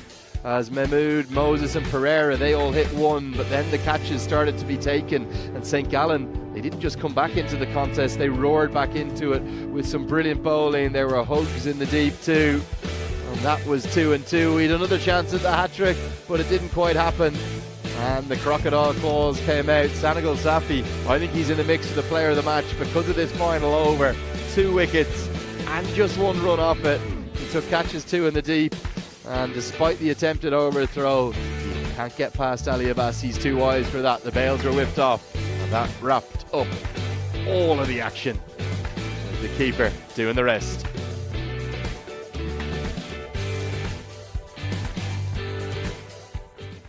Yeah, really good tune, that one. I think of the 2 that we use very frequently here in the European Cricket Network, that's my favourite. Oh, we're not back to our traditional one. We're into a more melancholic one. What's this one? Maybe a little bit of sort of late 80s pop or something. Not quite, it's not really a power ballad. Well, that's more like it. Like that one. That's a bit more upbeat. There we go.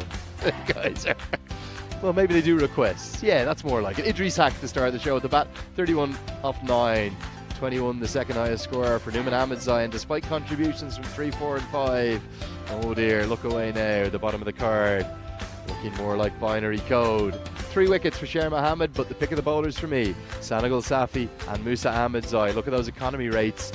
A run a ball and then under run a ball, going at just 4 per over. The problem for Geneva, look at that scorecard. From 107 for 3, they collapsed all the way to the 113 for 9 that they're going to have to finish with, and that's what they'll need to be satisfied with. Can they defend it? Find out with us in less than 10 minutes time. Or can St. Gallen CC make up for their narrow defeat this morning and make it 3 wins from 4? We'll see you soon.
So welcome back after it's a very quick break.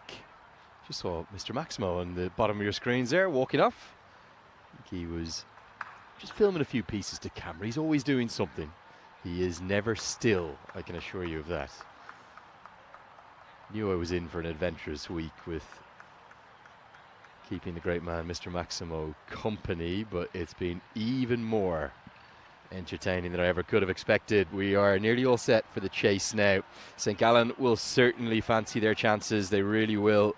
After a sensational fight back, they came back into the contest in such strong fashion through what may well be one of the bowling performances of the week.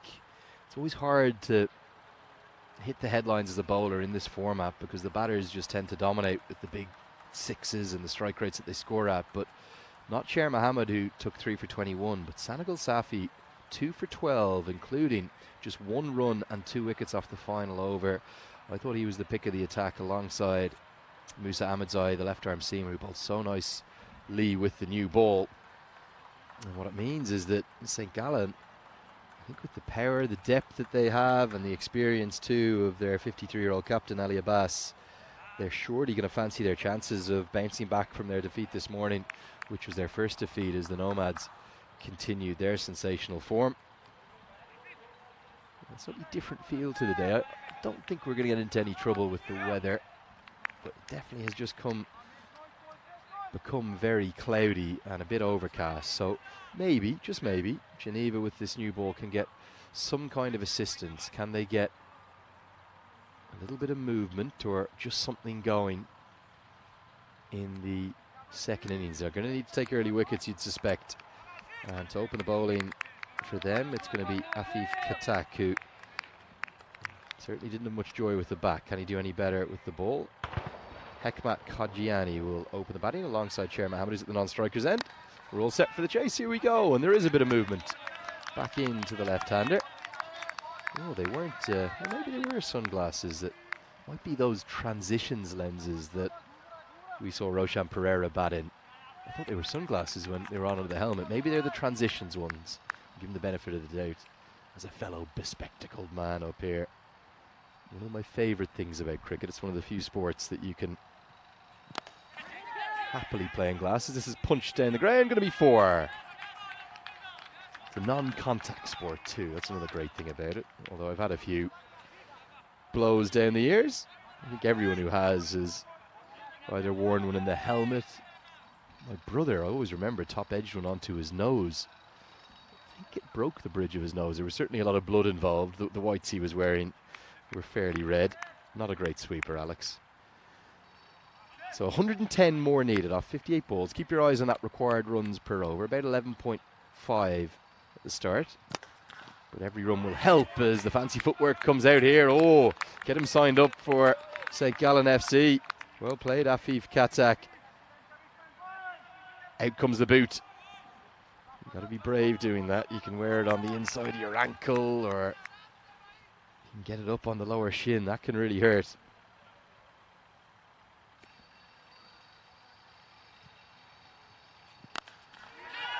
Swung away, and the first maximum goes all the way just over the head of the man who acrobatically tries to keep it in.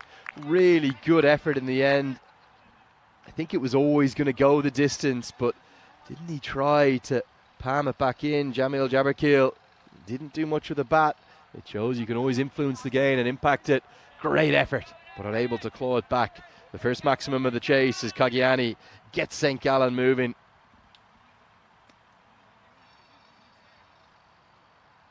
Just loses his run up here. Dead ball will be signalled. And probably gives me the perfect time to introduce my co-commentator. Vinny, I missed you for the first innings. You told me before I came here I'd see everything. It felt like it had it all. It was chaotic again. Yeah. Carnaggio. In the first degree. Cleans them off. Full straight into the block hole. Something happens every ball in this format of cricket.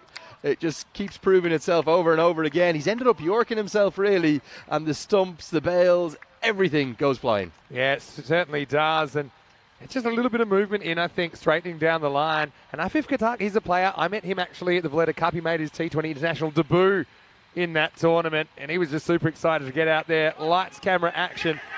And then, I know he's been whacked here in the first over, but he gets Kogiani soon after. Not the greatest shot either. Kind of yorks himself completely, loses his shape, loses his composure, loses his wicket too.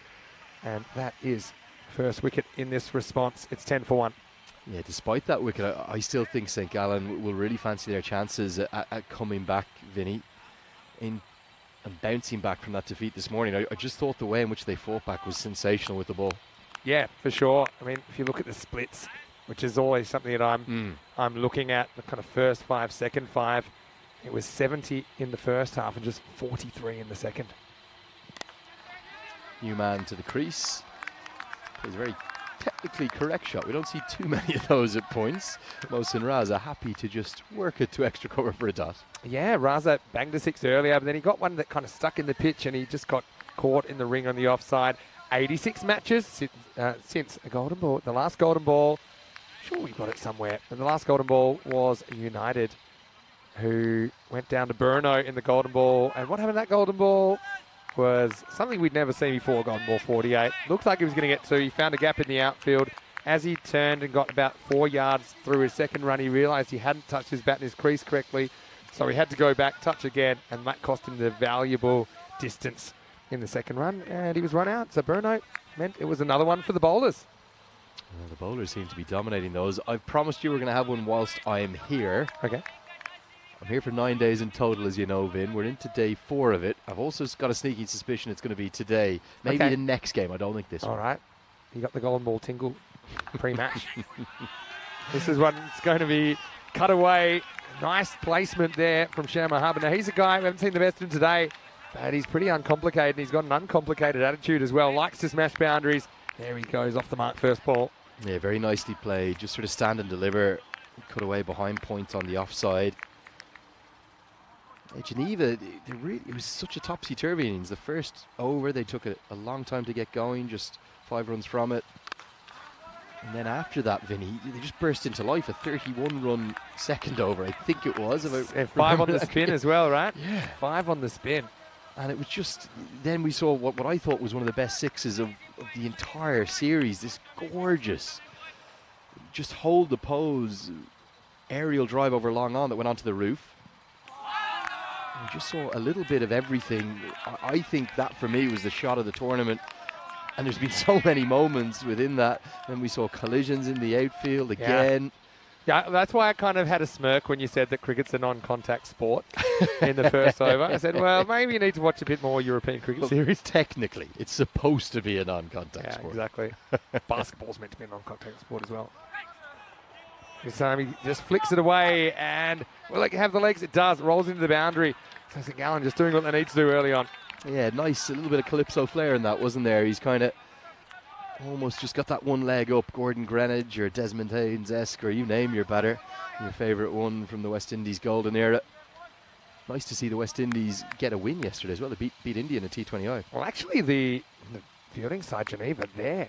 Kit is very West Indies. I said Did you mention that already? The first over. Yeah, great minds think alike. The maroon and yellow. This is up and it's over cover, and that's going to be for, well, there goes the walkie-talkie. Not often you see that kind of misfielding off the field, but we're accustomed to it here on the European Cricket Network. Shrew doesn't really get the jump on that one. Well, you told me he's notorious for dropping them in the deep, and ever since you've said that, he's misfielded every ball that's come to him. 100%. And Diana, she's got a very different approach. She will not move for the ball, not even a metre. She's a photographer. She will stay completely still. That's her thing. Up and out of here. Roofer time. Sher Mohammed goes bang. Maximo. And well, that's certainly one. He hasn't thought that through, but the shot was good 6 runs. Oh, brilliant. Throw your batting gloves into the air. I've seen it all. Oh, and he's got to get the booster. What do we used to call that? Give me a... Oh, I've forgotten the word when you were younger. Yeah. Give a leg up. Get a leg up. Or get a leg up. There was some word we used in Dublin. I can't remember. I've never seen a 6 celebrated like this, Vinny. Onto the roof and watch the gloves. The gloves are what it's all about. Yo, up you go. And the slow motion. Sadly, they get stuck on top of the dugout. See it all on the European Cricket Network here.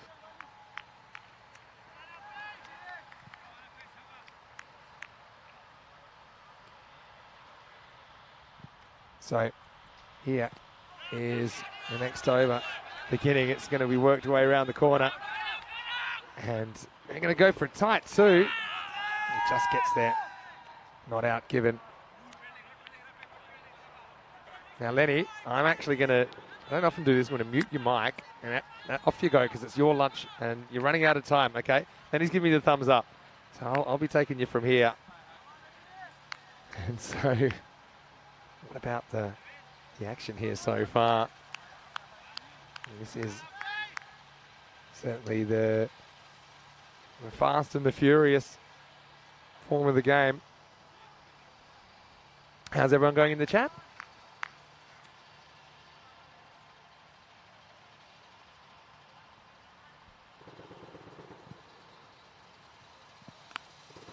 Goes back and pulls this. Moin Raza. This time I think he'll just get a single.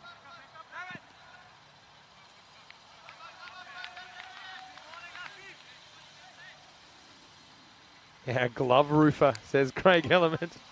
It was a glove roofer.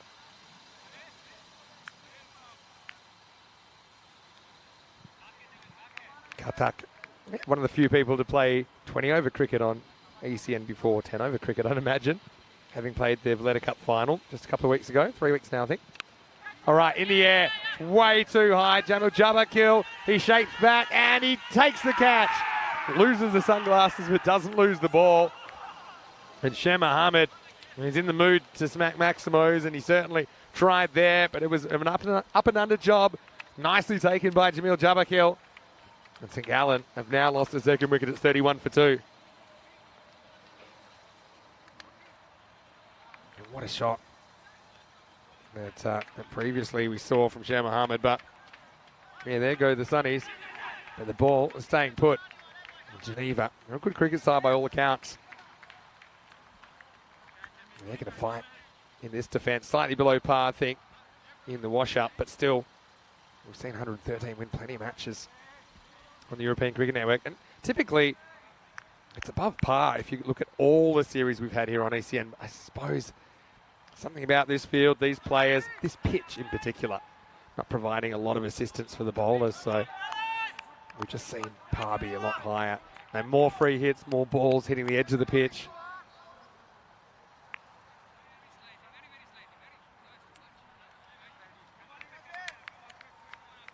So it's the captain, Ali Abbas, that comes out at number 4.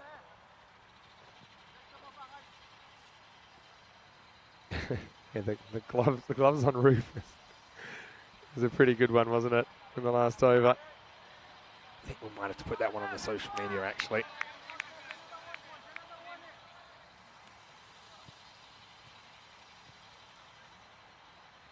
All right, Ali. Wastes no time. Doesn't get it past the infield. We'll have a throw that's eventually backed up. It was a dangerous throw, really, for everyone involved. Well backed up in the end by Jabakil. Took that good catch. Moments to go.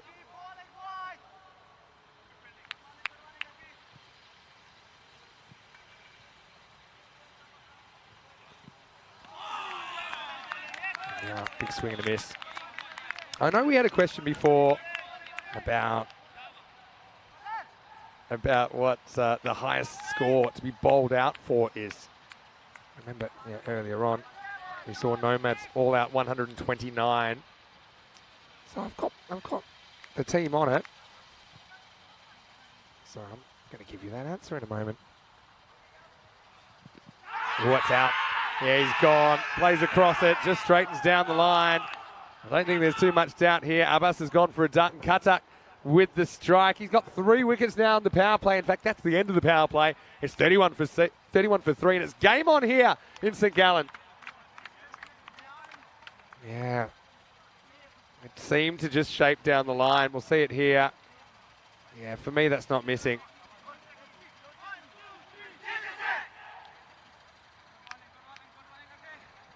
The umpire didn't waste too much time. Yeah, for me, it was his back pad. We'll get a better look at exactly where it hits here. And yeah, I don't think that's missing. The bat's in the way to actually see the impact, but I think impact's in leg, and he's so far back, his back leg. I just don't see that ball missing the stump. Even though you can see middle, you can see off. But I think he's so far back, I just don't see that ball missing the leg stump. So, fair enough. And it's 31 for 3 after 3.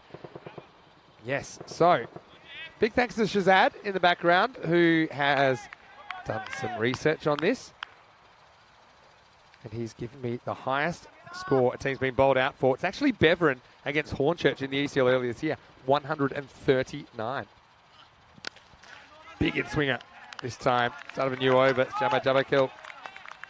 Jabba Kill starts with a dot, which is always a good start. So, yeah, 139. And that was in a golden ball game against Hornchurch this year. It's the only golden ball we had in the ECL. 139, 139. This one is hit into open space on the leg side. It'll just be a single. Now, the second biggest score for a team to be bowled out is Netherlands 11, which was during Championship Week last year. They were chasing 176 for victory against the England 11.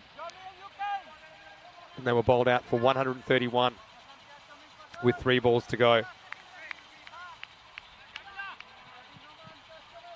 And so today's 129, actually it's the equal 4th highest score. So big thanks to Shazad. That's great work in the background. Oh, this is going to get over the fielder. There's Numan Ahmedzai.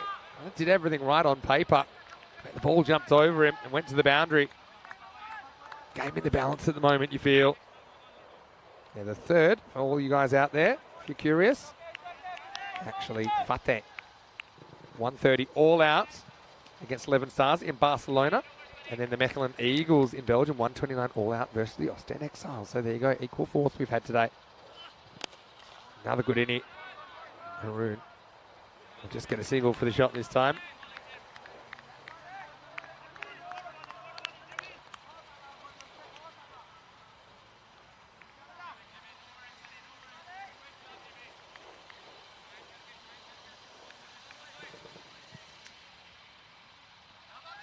Raza. Saw him smoke a Maximo this morning. Get to do too much with about this time. It looks a good striker. Oh, now he's chopped on. There's the in-swinger from Jabbar Hill. And Raza just kind of loses his shape here. I think the batter's trying to say, did it bounce off the pitch? But I don't think it did. I just think it's the natural movement. Let's check it out in the replay. Nah, that's well inside the pitch. You can see that. He says, well, it's come back at me a long way. But it's not the pitch that's done it. It's just the natural movement from Jamil Jabakil. It's actually off the pitch in the air, but by the time it bounces, it's well inside. So a 4th wicket now. Great camera work as well from our crew at Spring Production. And so glee for Geneva, who grab a 4th, and the score is 37 for 4. Now, Vaishak, hello to you. He's asking about the umpires look like they're standing close to the mat. I do think it looks like they are, but they're a fair way back. Just getting the angles right is important. Yeah, we have certainly been able to get things a little bit more to our standards from day 2 onwards. Oh, this almost comes back and bowls him, but he French cuts it, and it will go super close. It just pulls up inside the boundary. I was going to say easy too. It wasn't really easy, and he's lost a pad. Yeah, so Garrick, he did cop a golden earlier in the day. He may be the first player I've seen to lose a pad very first ball. It's going, and it's gone. It's a blowout. So the crisscross method not doing Vivek any favours. But anyway, it's the end of the over. It's 39 for 4 after 4 overs. And just going back, we did see some going earlier in the day, didn't we? And Vivek found a way to get bowled first ball. It was a similar kind of shot. It was the inside edge. It went onto his back leg and went straight onto the stumps. This time the inside edge goes away for 2. His first runs in ECN cricket.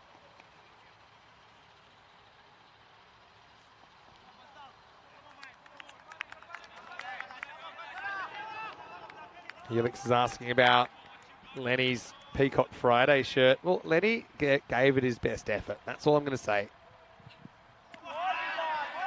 And I did tell him in advance. This is Karim, by the way. Starts very well for Geneva. Geneva, don't forget, they didn't play in the ECS 3 years ago. So this is their first time. Yeah, Helix is asking, has Andrew got his Peacock Friday shirt on? You know, Lenny's still new. He's given it a good crack. That's all I'm going to say. Edged, and he's got it. He's got it at the 5th attempt. And Harun Khan is going to go. St. Gallen in disarray, 39 for 5. And it flew away up into the keeper's right. And the keeper, it was a mixture of composure and lack of composure here. Look at this, knocks it up. He's trying to track it. He's clutching. He's like one of those people in the wind machines that are trying to grab dollar bills on a game show, but he gets it in the end. Look at that in the webbing first up. Look at him. He's looking. It comes off his mush in the end, I think.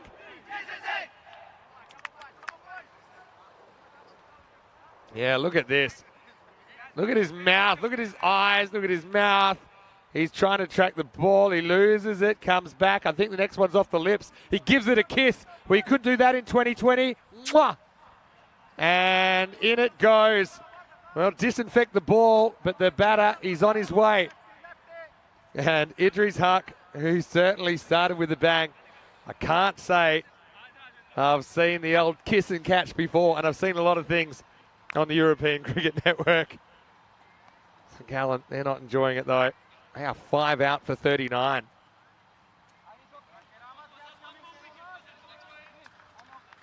He used to be a fisherman, former football player and sports commentator. Rex Hunt in Australia used to kiss a fish and throw it back in the water. Idris gives it a kiss there, but he holds on to it. Ahmed Zai, the cross-hander, comes out and charges first ball and tries to smack it. Who's to say they can't do this still, though? They're not too far behind the rate. Craig Ellerman asking who the best bowling unit we've seen so far in Switzerland. And Geneva up there. Well, I mean, I'm impressed with what I've seen so far, but I will also say they're only bowling their 5th over of the tournament. So the jury's out on that one.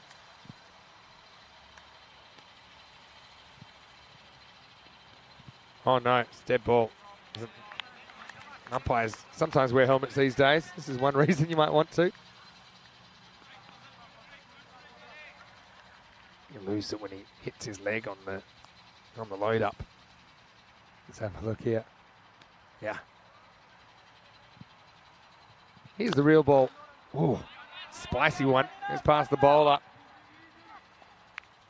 He takes a little bit of pace off it on the way down the ground. Makes for an easier stop. Down there by Afif Katak. Yeah, did get a finger on it.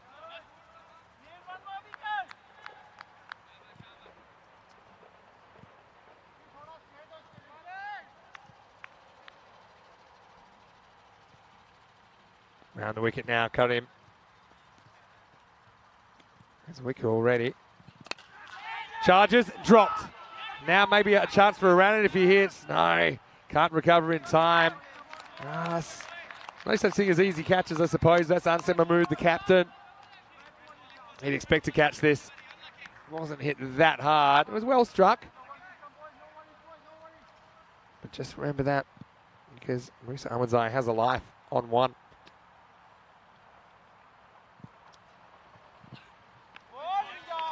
Karim gets one to go above the edge of Garg, who can't score, and that's 5 overs in. The score is 42 for 5. Geneva on top in this contest for me. Here's a list of events we've got going on and coming up. Don't forget the ECIs, which will take place in 8 days' time here at this very ground here in St. Gallen. The Swiss national team will be playing. They'll be playing against France and Luxembourg over 9 matches in 2 days of cricket. Women's Continental Cup starting today in Romania. That's going on right now. Greece looking pretty good in the chase so far against Malta. And of course the next stop on the ECS tour will be Dresden in the east of Germany. And more T20 and 10 over cricket from the Netherlands involving the Dutch women's team. They'll be taking on Ireland and Jersey in the month of August. Anyway, let's get back to the action as Abdul Rahimzi starts, and he gets him in a fairly uncomfortable area first ball. Musa Ahmadzai. I know his hands get crossed up. Oh, that's That's the bullseye right there. He is hopping around. Always getting curious as to what people advise to make the pain go away here. I think normally distraction is your best bet. So yeah, that's why you'll see them doing some meaningless kind of like leg stretches and bends. Musa, I certainly hope he's got the protection on. I think he does, otherwise he wouldn't still be standing. Anyway, normally the surrounding players will probably find it a little bit funny. Even Musa will, but it'll take some time.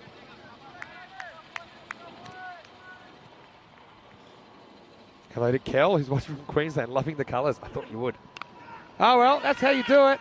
I mean, he might be singing in the Swiss Boys Choir tonight, but he's not worried right now because that one's lifted up and away. Maximo! Musa strikes back. That might be the best shot from a player in cricket history that was hit in the box and is batting with his hands the wrong way around on the bat. Off the next ball anyway. Couple of him, Zach.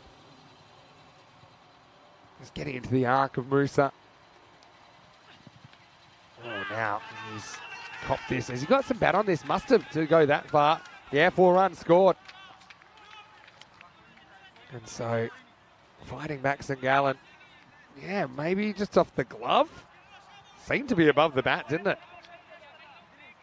Ran away for 4. I'm surprised how fast this outfield is.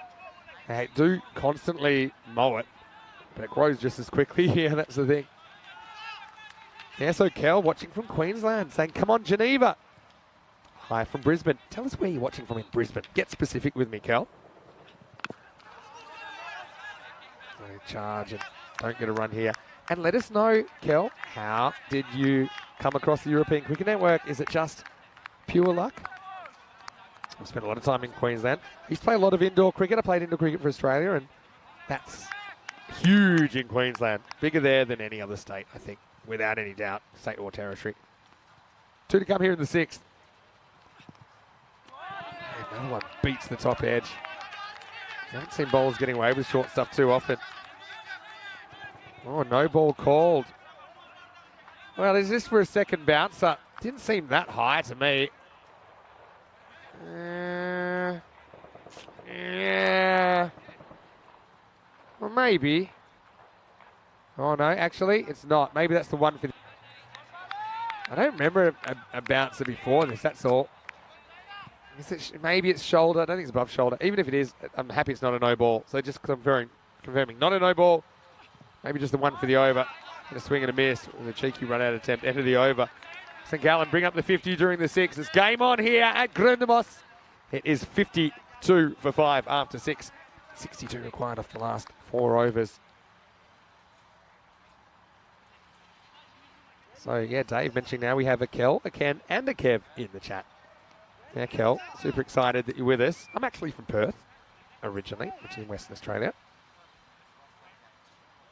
Queensland versus Western Australia, they're opposites in one respect, apart from the geography, that Western Australia has the highest proportion of their state population living in the capital city and surrounds, around about, I think, 85% or something, versus Brisbane, the capital city of Queensland, having the lowest proportion of the state's population, meaning that Queensland has a lot more kind of small towns, medium-sized towns that are spread out across the state. They're at opposite ends of the spectrum. 7th overtime. Oh, it's such prodigious in-swing there from Jamil Jabakil, even this ball 6 overs old. Could be a bit tough to hit against that in-swing. I think the play would probably be to step across, get your pads outside the line and try and lift it over the leg side. I know that's often an ugly shot, but with a guy swinging it this much for the right-hander, it's not going to be easy. I want to see how Musa Ahmadzai handles this swing bowling. It'll be going away from him, the left-hander.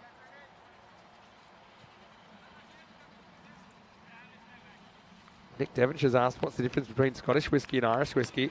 I think my short answer would be Scottish people would say Scottish whiskey's better and Irish people would say Irish whiskey's better. And I can ask Andrew Leonard for his thoughts when he comes back from lunch. Hit down. Oh, this is poor running, really. Because Garg really, it's not his say. He's not backing up one iota. And then he's watching the ball and just basically overrules Musa that hit the ball. Garg wasn't going to the danger end there.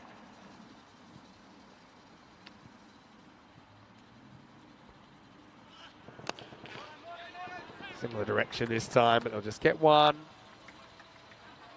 St. Gallen hit the skids a little bit today after 2 wins. Staring down 2 losses in a row. They'll take on Pattoon Zalmi tonight as well, who are a very hard-hitting side.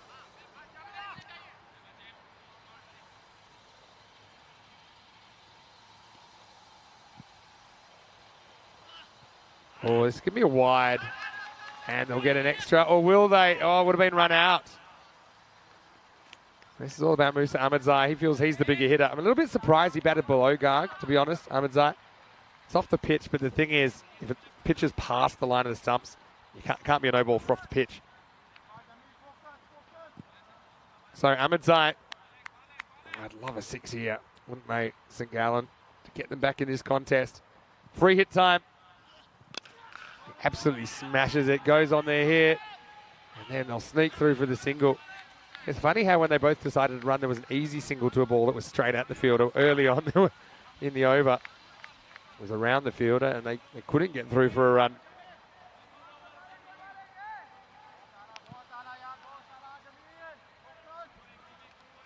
Garg needs to play his part here. It's tough for him. First day in ECS cricket. Oh, that'll help. I think that's actually going to be a no ball.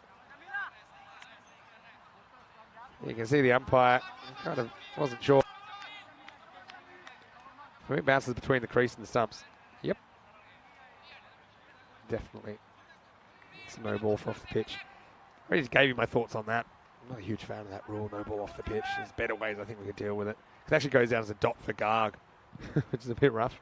Free hit though. Oh, and he misses. So things just creeping away at the moment. Pretty close to the point of no return.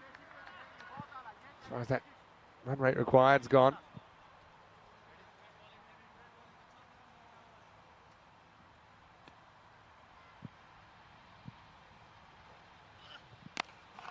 Pretty good shot, but he picks out the field, and now we've got a run out, and Garg's going to have to go. In fact, he won't go. They won't even get a run. Oh, have a look at this. Musa was basically running back to the safe end. To be honest, as the guy who has been able to clear the boundary, you can understand him kind of having to protect his wicket, and he just thinks Garg's a goner, but the throw gets air-mailed over Idris Hark. And well, it doesn't concede a run. It might not be the worst result, you know, for Geneva as we get to the end of the 7th over, and the score is 58 for 5. Coming up, more cricket. And we have 2 matches still to go. Geneva, interestingly, they will actually go back-to-back in their first 2 matches in the tournament. They've got Power coming up. And lineups will be out shortly, so we'll keep a keen eye out for those. Here we go, over number 8. Musa gets one. This is where Garg needs to kind of go or get out of the way with 5 wickets still in hand. There's no lack of intent, though. I mean, you've got to feel for the guys batting down the order a bit. Expect to just come out and smack boundary straight away. Not as easy as it looks. Trust me. Karim, the bowler. And a dot ball. So he might have been run out, Garg. It's an interesting one, but just from a strictly strategic point of view, 4 off 8, if it's not happening, it's not happening. Maybe you've got to drag him and get somebody else out there, even someone that's lower in the order, just to see maybe they can be having a different kind of an innings. Clarkson won this time, so Ahmadzai faced with a pretty tough task.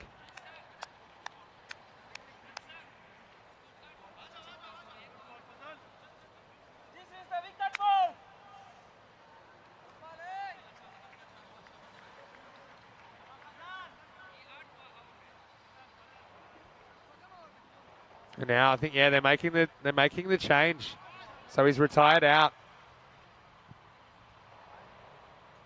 Okay, so I mean that's I think necessary. I mean you got to feel for Garg. You know he's obviously not feeling great about it. Obviously he's tried to find the boundary. It just hasn't happened for him.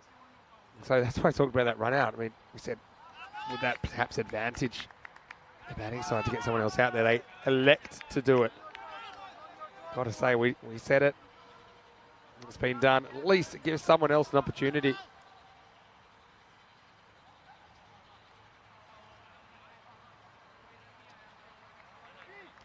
All right, but he's not on strike. New batter just making the corrections now. So Senegal Safi comes out, but he's not facing up. So yeah, Lenny, everything happens when he goes to lunch as well. He said if we had a retired out, to be honest, we've had dozens. Just a quick look at the teams for the next match coming up. And Power are taking on Geneva. And so this game will start in half an hour. The news from the toss, Geneva winning the toss, electing to bat first.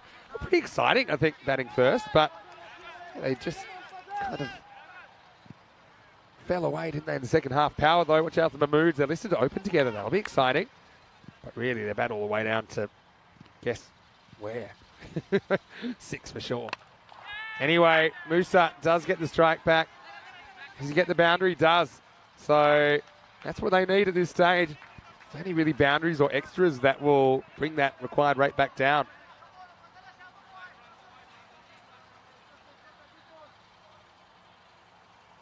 Yeah, there it goes.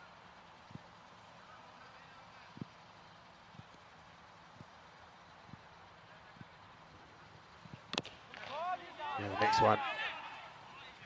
It's going to be knocked away. Leg side, just the single. All right, so Safi, he's been sent in. Like a literal pinch hitter, really.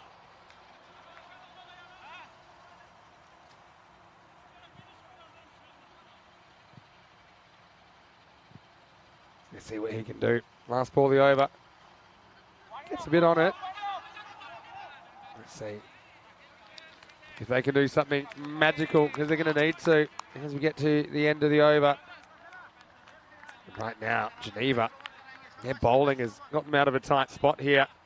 66 for 6 after 8.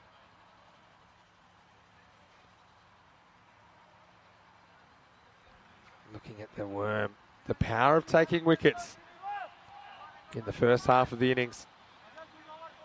Just haven't been able to get up to that 11.3. So, yeah, credit to the Geneva bowlers. They've been very, very disciplined. Okay, the odd one's got away for sure. That'll happen. But they've only had 2 wides and a no ball in 8 overs. Like their areas. Here's Tarakel. Gets the first one past the outside edge. Yeah, I've got to say, Geneva, their bowling has seemed to be very strong here. Challenged the top edge of the bat a few times.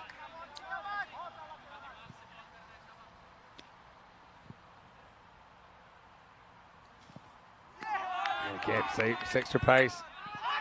Oh. Well, this is your classic keeper spots an opportunity. Oh. Let's have a look at this, because, I think he's just in. Yeah, look at that. He's the foot's down for me. So I think he's just okay. There's also an argument, is it a dead ball or not? But yeah, he's not out. Just in the nick of time. Gets the heel down. But yeah, the other argument here, I mean, if he was out, which we know he's not, but yeah, to be honest, the keeper, yeah, he reacts straight away and he's going for it. So, yeah, pretty clearly not out, but we'll just wait for that to be communicated. Yep, not out. Decision given. Yeah, Queensland viewers from Australia, they're loving the Geneva kit. Actually, Andrew Ryan, who'll be leading Cossanet in this this competition. In fact, he's not the captain anymore, pardon me. He was leading them in 2020, but Rhino, who will get to see you across the weekend, he's a proud Queenslander. He's probably a little bit upset that Geneva have got the colours first. 10 to come then, 48 required. Safi swings and misses. And has another go.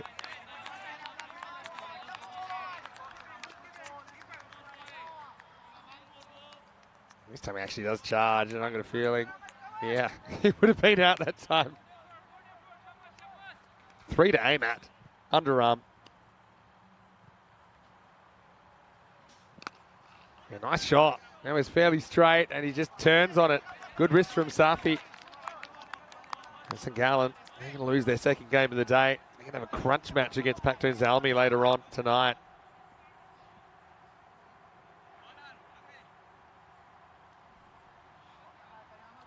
Yeah, Bagger thinks this is the best bowling performance of the series.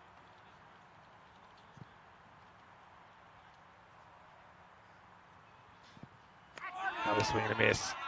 So, yeah, confidence breeds confidence. Geneva, not really like the other teams that have had so many battle scars from trying to bowl on this pitch and just getting torched all around the ground. They've come out with confidence. They've run in. They're sure of their footing.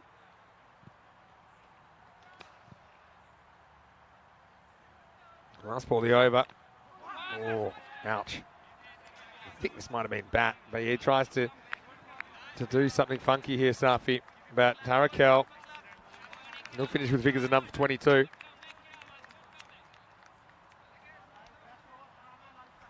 Yeah, tries it, and yeah, might have hit his shoulder or something like that.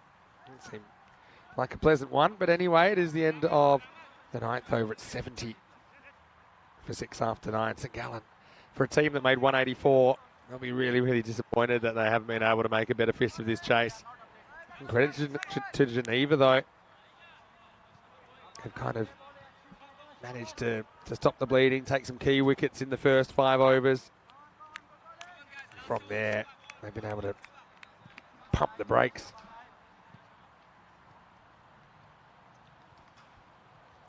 Tenth over then.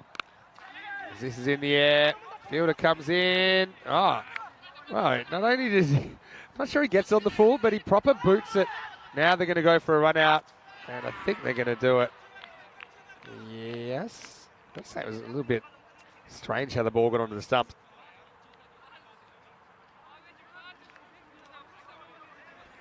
How does? Yeah, I mean, I think it goes past the fingers of the full, and he just wants to strike back. Yeah. It's a weird one, hey?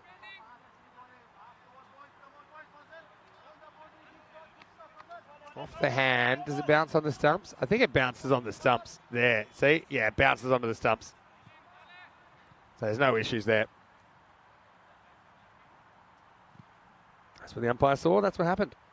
43 or 5 then. Then swing and a miss. Comes Ramsey. Still searching for that sneaky stumping back. Hello to Northern Ireland, Nick. Nice to see you. Hello to Ken. Always great to see you there as well. So we've got about 20 minutes until we're back for the next game. In the meantime, if you're very quick, you might be able to catch the end of match 2 in the T20 RWs, the Continental Cup. Rico's there at the moment. Yeah. T10. It is unpredictable. About the crickets over the Nomads in the last game. And now Geneva coming and rocking the host St. Gallen. Yeah, they're bowling in particular. And I agree with all the comments in the chat. It's been very, very impressive. And here's the thing. They're going to take on Power in the next game, Power CC, with the Mahmood brothers. Does this one come back enough? It's a tight one. My instinct was it was probably a wide. You got some of the line. What do you think? 50-50.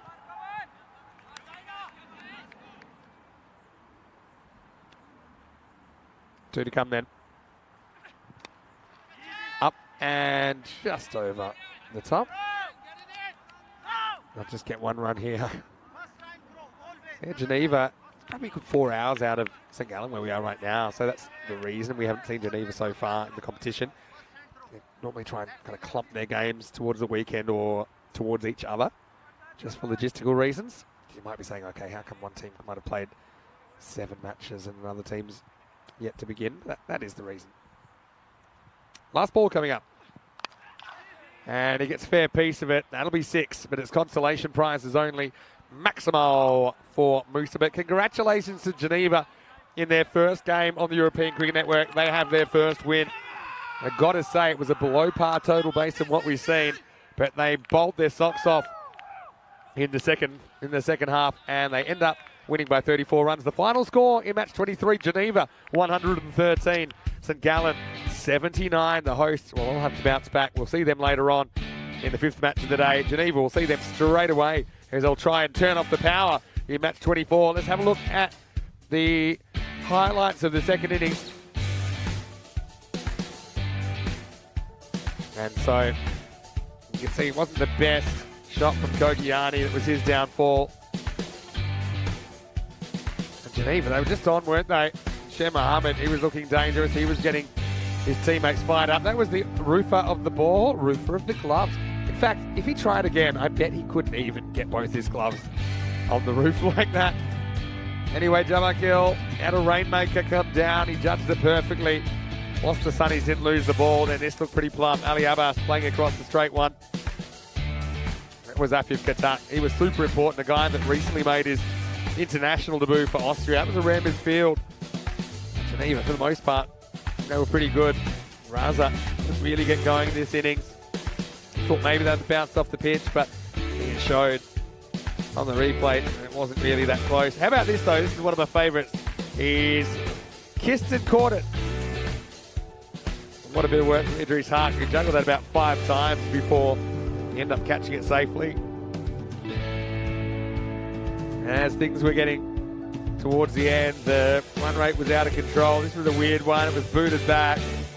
They take on a second, and then the bowler has a bit of a laugh because he drops it onto the stumps. And from there, really, there's no way back. 34 runs at the margin. Coming up next, here we go. Power versus Geneva. Geneva now 1-0 after that performance. And then you've got the Power. I mean, what about them? Asad Mahmood, if they open up, that could be very good. And Sarullah Safi comes into the lineup. He'll be behind the stumps for Power. You got good players there like Faris Virik, who's a late inclusion for Ahmed as well. Let's go to the scorecard. 28 for Musa Ahmedzai, but in a losing cause. None of the top 6 really able to do it. Vivek retired out after he couldn't really make the most of 9 deliveries. But Kogiani and Sher Mohammed just didn't give them the start they really needed to make inroads. And then Mohsin Raza and Ali Abbas and Harun Khan, for that matter, not really on here with the bat. As far as the ball went, well, if St. Gallen were a little bit off, well, Geneva were on with the ball, that's for sure. 3 for 13. Katak impressed me immensely once again. And then you've got Jamil Jabakil with a good catch and also a wicket, 1 for 14. Fazal Karim, less than a run a ball. He was the cheapest of the bowlers. But no, everyone did their job. Even Tarakel came back after a bit of an expensive first over to deliver a good second one. So a good team bowling performance. I'll be curious to see if they can repeat the dose when we see them in the very next match.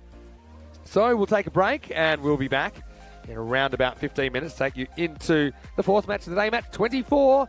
The Power, they'll be on. Can Geneva turn it off? That's the question when we return here. Vinny Sandu, Mr. Maximo, with you. Andrew Leonard, not too far away as well. Back soon with more European Cricket Series.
And welcome back to St Gallen on a beautiful Peacock Friday. Also day 5 here in the European Cricket Series, Switzerland. Still 2 matches to go today, but don't forget also Rico is in Romania right now with the Continental Cup T20 IWs. And there's been some great action there as well. Right now, Power Stacey, they are back in business and they're going to take on Geneva in the next match. It is match 24. Let's go to Rob Kemming. Sir Rob Kemming, that is, to you. And he's got the captains and the coin. Let's see who wins the coin flip. Okay, Geneva. Geneva?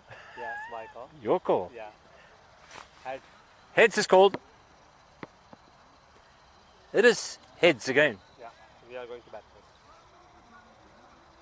So it is Geneva that won the toss and they have elected to bat first. Doesn't surprise me at all. Couldn't really put together a par or above par innings together, despite that we saw a lot of their batters with that attacking intent. No one really came off. I liked the early hitting of Idris, but I think he was gone a little bit too soon for Geneva supporters. So they're still finding their way. Power, on the other hand, they've already played 5 matches, so they're into their second half of their qualification campaign now. They're 3-2. Mixed bag from them. Watch out for the Mahmood brothers. I think they're always the threat. I'd like to see Asad Mahmood maybe thrown up to the top of the order rather than always batting in the middle order.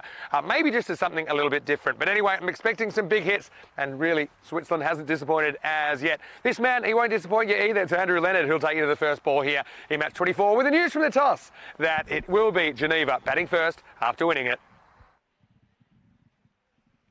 Well, sincere thanks as always to Mr. Maximo himself, Vinny Sandhu. There he is. And they are the 2 starting 11s. This is your fantasy dashboard. Who are you picking? Remember, Geneva are now 1-0, having won their first game of the competition. They had to wait a long time for their curtain call to begin, but they are now back immediately into action. Faraz Virk, one to keep an eye on, but look at the numbers at the top. The 2 Mahmood brothers, Osama Mahmood and Asad Mahmood. Certainly ones to watch. Numan Ahmedzai is going to be at the non-strikers end, as Geneva's bowling really, I think that was what won them the game in the previous contest. There is Numan Ahmedzai opening the bowling for the Paris CC. Going to be Osama Mahmood. Often opens the batting and the bowling. Wonder will that be the case again today. But we're nearly all set now for what is, how are my maths? Game 24 will be Idris Hack. Remember, he smashed 5 consecutive sixes in Geneva's opening contest. And he looks to continue that aggression. Starts with a boundary from the very first delivery of game number 24. It goes to the big hitting Hack, who slices it away. Not where he intended it by any stretch of the imagination, but more than good enough to get a boundary for. 2 games left in the day. It's a fantastic Friday. It's a Peacock Friday.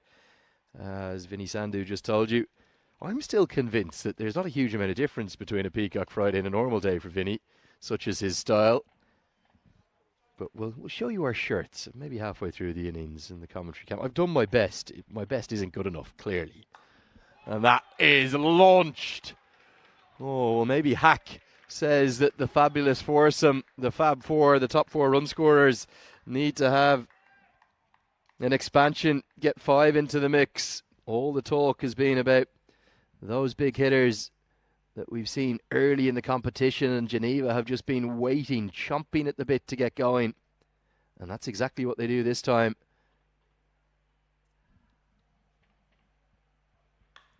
Tries to repeat the dose. Going to be another Maximo.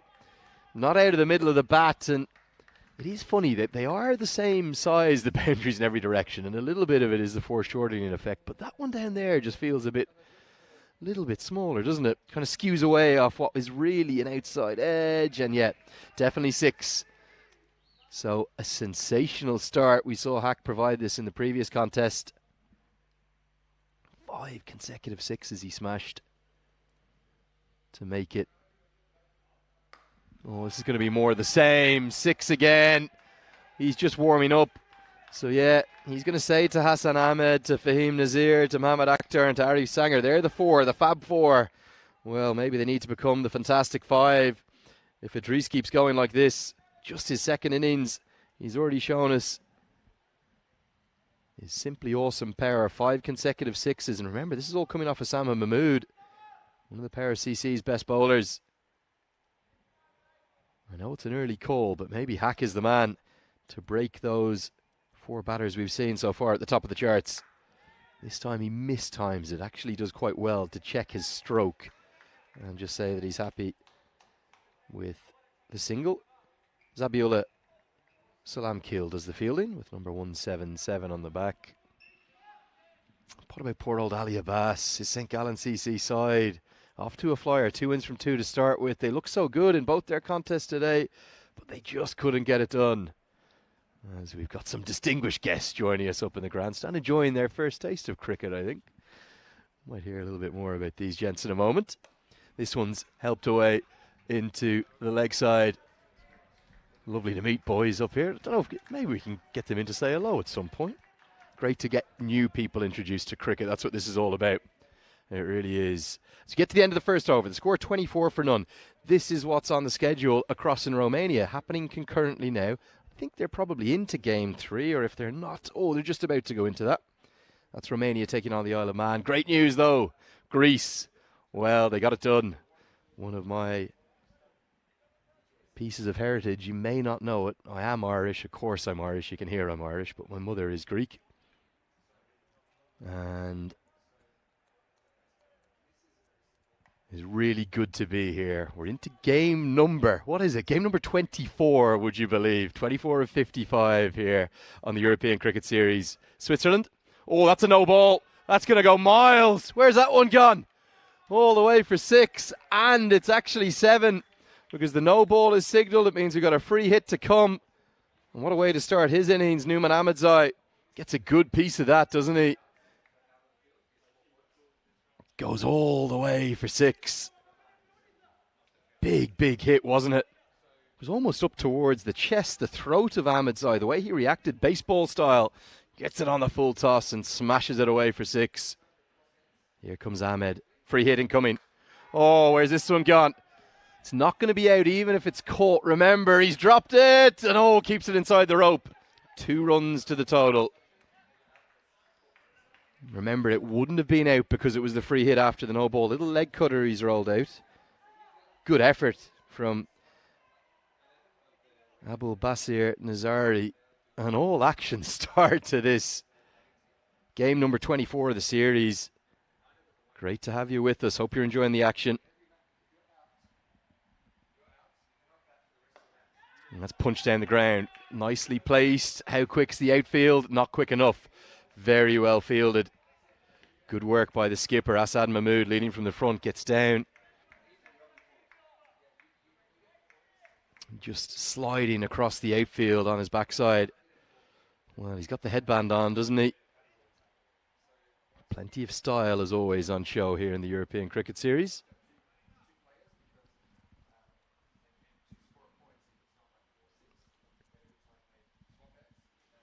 That's bowled. Full toss, not really any good contact made by Hack, but he's got off to a flying start. 23 off 6 before that ball. He thuds the pad in frustration, doesn't he? Yeah, great to have you with us today. For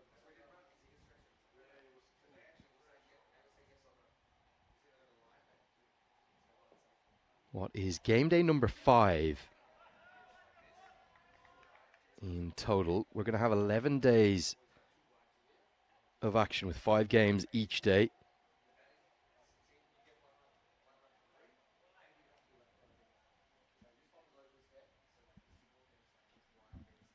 And those 55 group games, we're going to see the table actually at the end of this over, so we'll guide you through it in a second. That's going to be given as a wide down the leg side. Free run to the total.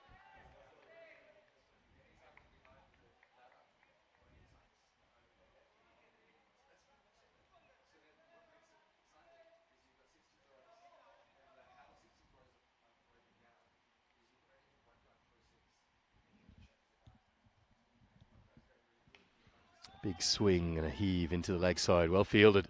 Nicely picked up. Throw comes into the keeper, but unable to affect the run out. Yeah, great to be here in St. Gallen, the host city. Beautiful town. Haven't got into the town centre itself yet, apart from when Ali Abbas collected me. We're going to get in there tonight. We're going to go in and have some dinner, I think, and enjoy. It's a Friday night. I think we deserve that, don't we? Current run rate, 22 at the moment. This goes a long way. Now, where's this gone? Has he got enough of it? Long on, nestles underneath it, takes the catch. It's the captain, Assad Mahmoud. Oh, yes. And the arms are outstretched in celebration from the bowler. Oh, almost like the statue of Christ the Redeemer up in Rio de Janeiro. He holds them out, extends them, but it's the captain who held his nerve, takes the critical catch. Nearly a repeat dose of that gorgeous stroke that he treated us to earlier in the day, but didn't get enough of it. And there it is, Christ the Redeemer. Not in Rio de Janeiro, he's here in St. Gallen. That's the first wicket to fall, and Geneva, they lose their first. The score 37-1 with Ahmedzai being caught by Assad Mahmoud for 10, coming off just 5 balls. And Geneva have to get their number 3 out to the crease. That's the captain, Ansar Mahmoud, who will be on strike with 1 ball left in the second over. Farid Ahmed will be pleased with that.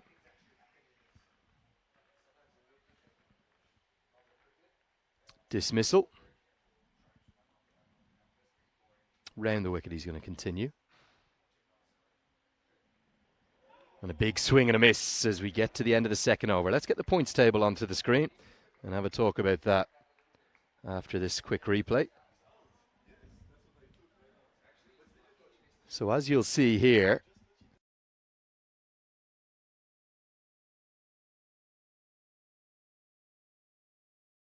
so here's the points table. Each of these 11 teams, they're going to play 10 games each, which will make up the 55 group matches we'll have in total. Then the top 5, they will advance to the playoffs, but the winners of the league get a huge advantage. They go directly to the grand final. And then second plays 5th and third plays 4th in kind of virtual quarterfinals. Then we go on to the semi-finals. The winners of that semi-final will join the league leaders in the final. At the moment, the Nomads are sitting pretty, but remember, they've played a lot more games than the other teams. So certainly all to be played for. Is that an edge? Oh, that could have been a catch for the wicketkeeper. I think there is an edge because it's given us runs. So the keeper there, it's Ansarullah Safi, edged and dropped. Well, it wasn't easy. He does have those wicket-keeping gloves on to try and get a hand to it, but Safi, he just couldn't react in time. Maybe could have been a bit deeper. And instead it runs away for 4 runs. The runs continuing to flow. Flying start from Geneva. What an entrance they've made to the competition. Worth every single part of that long journey across from Geneva. Oh, what a strike. Oh, beautiful shot all the way. It's a Maximo. 6 more to the total. And the batter can just stand and deliver. I really think that Idris Hack is a batter to watch in this competition. And if you think about the journey that Geneva have made to be here today, to get their 3 games of action.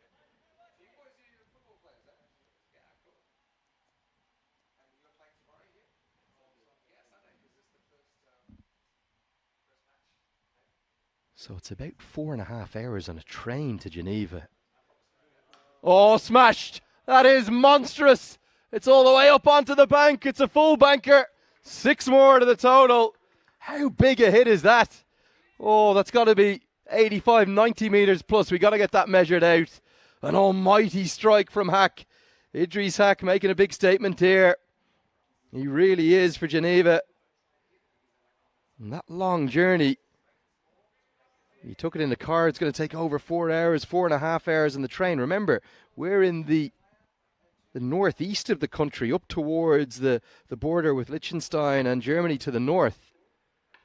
And Geneva, it's all the way in the west. It's over right next to France. In fact, you can just really hop over the border into France from Geneva. But they have made that long distance journey. What time are they up this morning, I wonder? Maybe 5 or 6 o'clock in the morning, you'd suspect, and made that long journey over. They're enjoying every bit of it here in St. Gallen.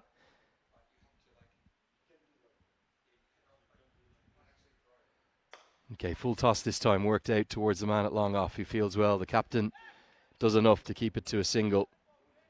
An all-action start, isn't it?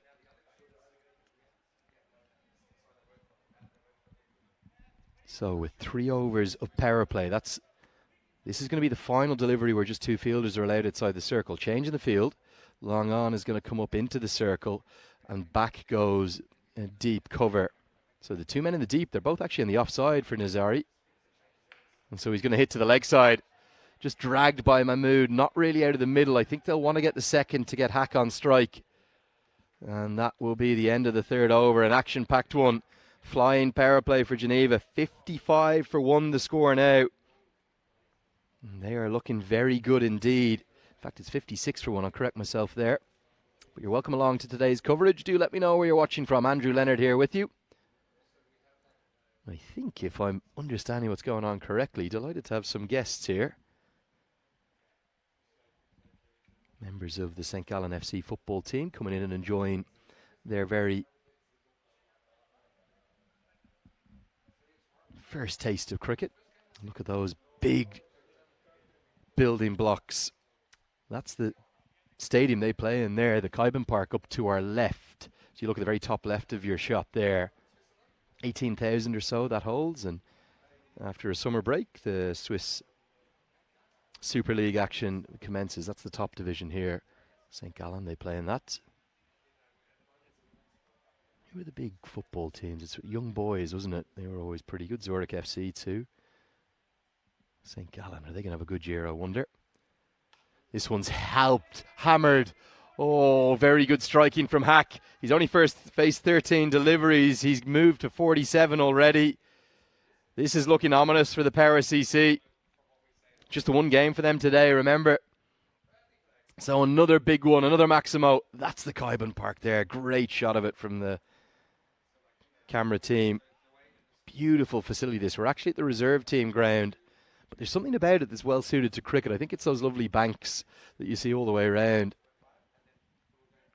And where you won't be able to see the grandstand we're in. This is the reserve team ground. About a 1,500-seater stadium.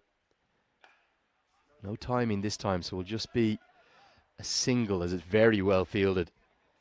Picked up one-handed in the deep by Zahidullah Abdul Ramzi. Now look at those projected scores right now. They have to go a long way to get up to that 184. That's the record total we've seen this week. But that's how good the ball striking's been from Geneva. And has he got enough of this? Yes, he has. 6 more. It's another Maximo going to Mahmood this time. I don't think it's out the middle of the bat. I think it's a little bit of a top edge, but gets a good piece of it. And gets more than enough of it for 6 more. The runs are coming so frequently here. Geneva, maybe they are hunting down what would be a record total.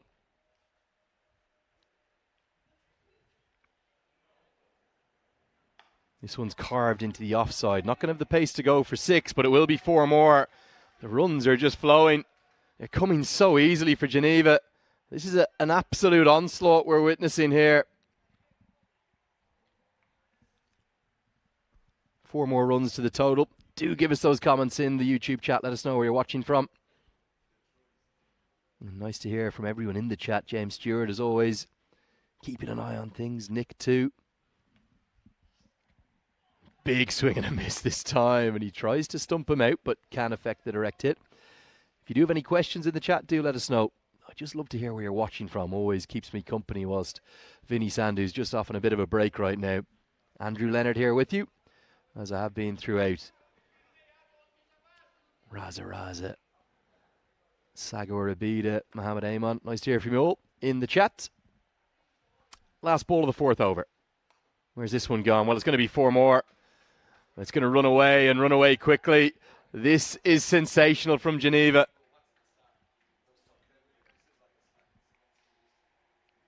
So after 4 overs, rather remarkably, the score is 77 for 1.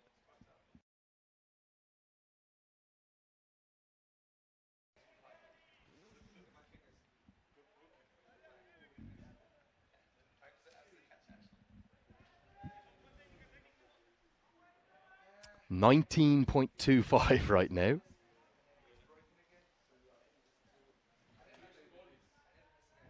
The run rate, and the runs just keep flowing here very consistently. There's no steepature to that curve because They've come with great consistency. The power play has ended, but the runs continue to come. That's going to be 6 more, and it's going to be 50.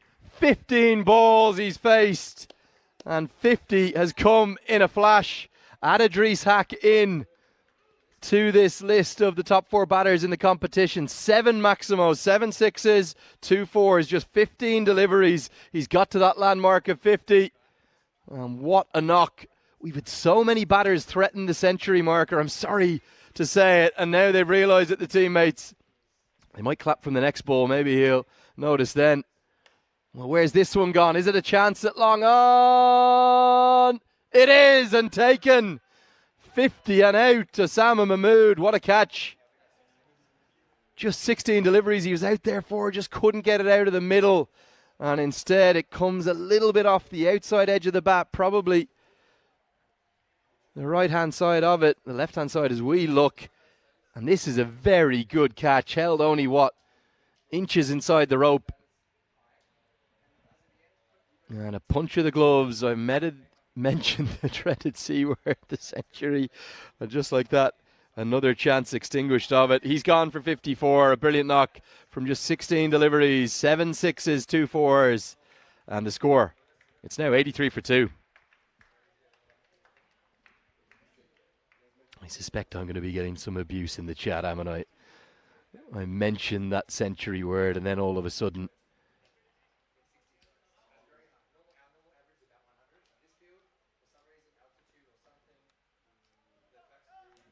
some great chat going on. James Stewart saying a very Lenny-friendly choice of shirt for Mr. Maximo. I agree with that. Yeah, not quite as sunny anymore, Dave. Good afternoon to you, James Stewart. Dave saying, James, are you saying that Vinny's biased towards the Irish? And Nick saying, no one hates the Irish. Not even on St. Paddy's Day. Even the Chinese pretend to be Irish. We are lucky. I don't know what it is that we've got this reputation around the world, but we'll continue to take it. And one of the things my brother always told me, you're a representative of your country wherever you go. And we're so lucky to have such a great reputation. I think one of the reasons we're quite well liked, there's Irish all over the world. So we've emigrated so extensively to America, to Canada, to Australia, to South Africa. That is going to be close for a full toss.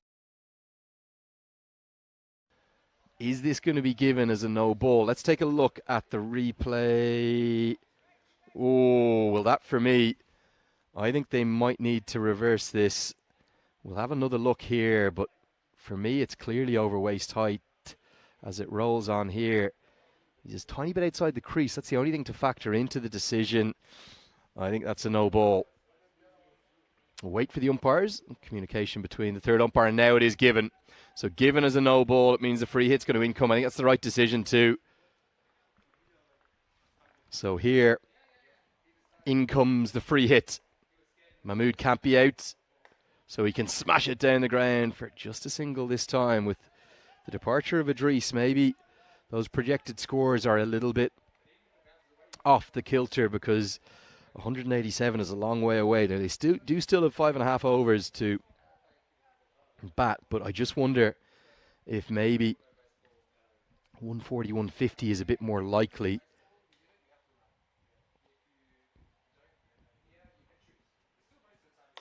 Nicely played. Just going to be a single this time. Yeah, so lucky. Half an appeal. We're not going to go upstairs. Might just get a replay of that. And see here, safely home. Yeah, safely home. Always comfortably home. Umpire just double checking. I think that's good.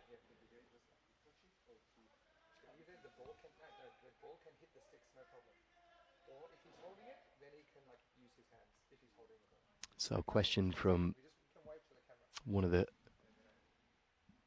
chat members asking how big are the boundaries? 50 metres. Yep, spot on. Short. Given though as too short, I think. We'll get a look from side on here. Maybe just given as the one for the over. Actually, no signal given by the umpire. Was this over the head height of the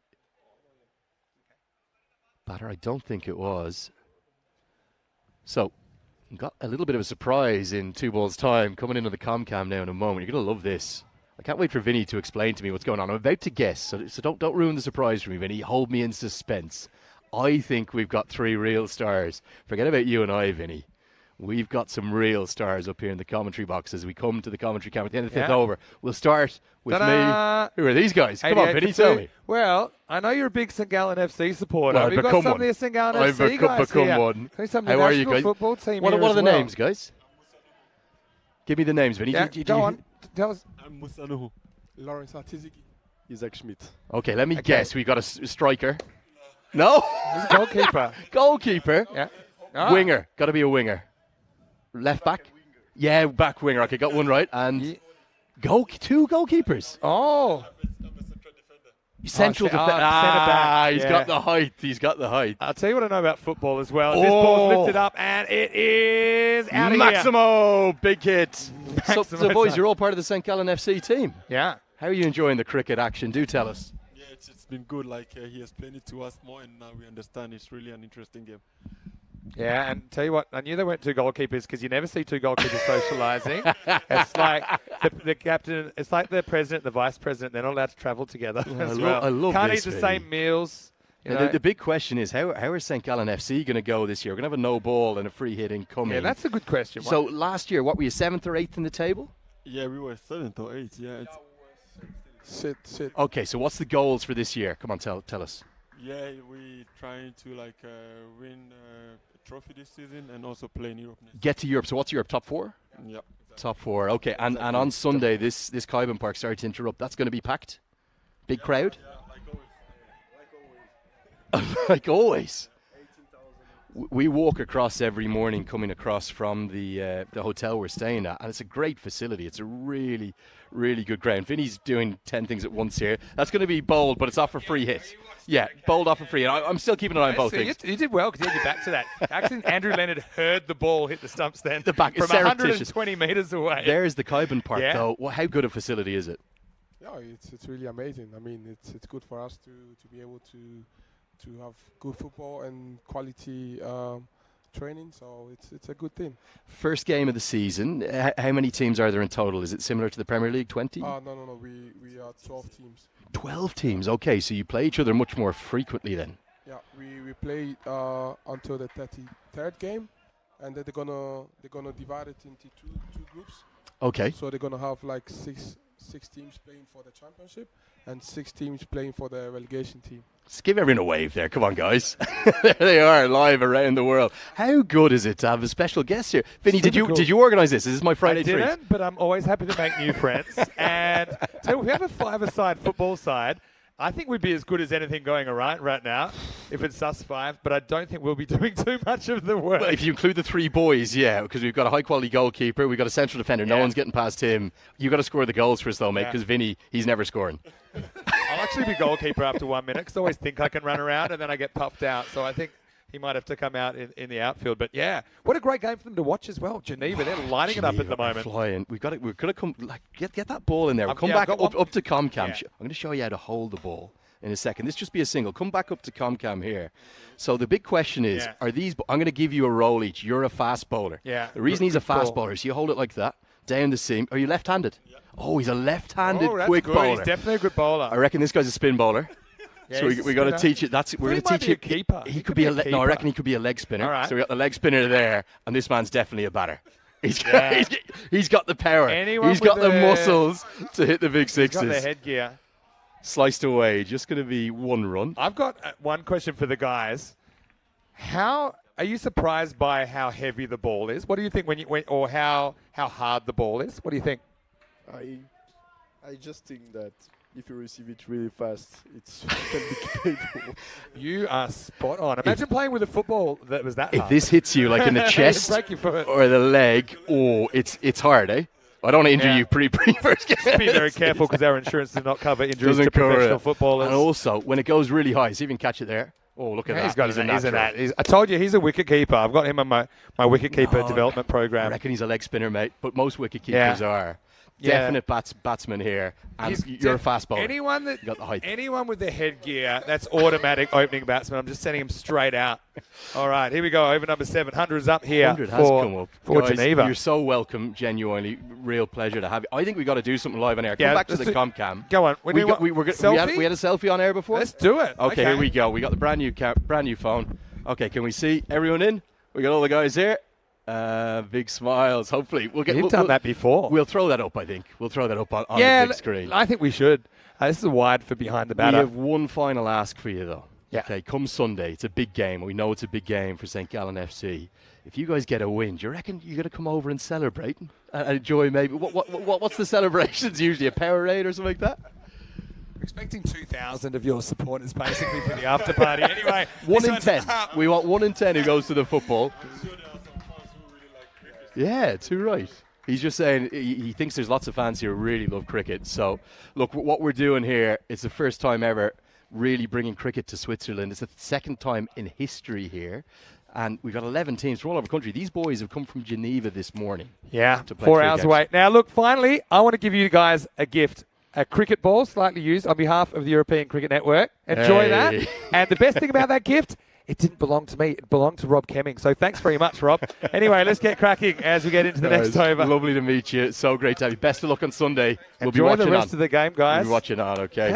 I tell you what, if they're athletes, I'd like to see them get the gear They on. put us to shame Yeah. really, in basically every way. Boys, go well. Best of luck this weekend. St. Gallen FC on Sunday. Enjoy the game. Sensational Now- stuff, Finny. Now, I know you thought That you had would- better things to do, but you're definitely going to go and watch them tomorrow, I right? know. Well, Okay. I thought I was going to go to Lake Oversea, but apparently the action. Yeah. That's St. Gallen. There'll be... Bon chance, my friend. Sorry, I know it's probably the wrong language, but best of luck. Go well Sunday. Vinny, did you organise that? Come on. I didn't organise it, but I enjoyed it. That was brilliant. Those guys look like a ready-made top 3 in this form of the game. Anyway, Mahmood. 54 with Having a Durant good in the time. corner.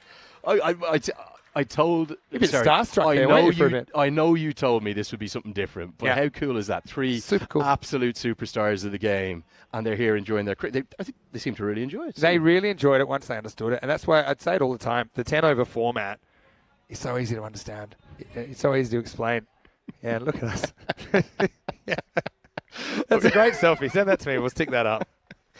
Oh, that is brilliant. I've got to catch all the guys' names. I'm sure we'll be able to look them up as well. But that was magic.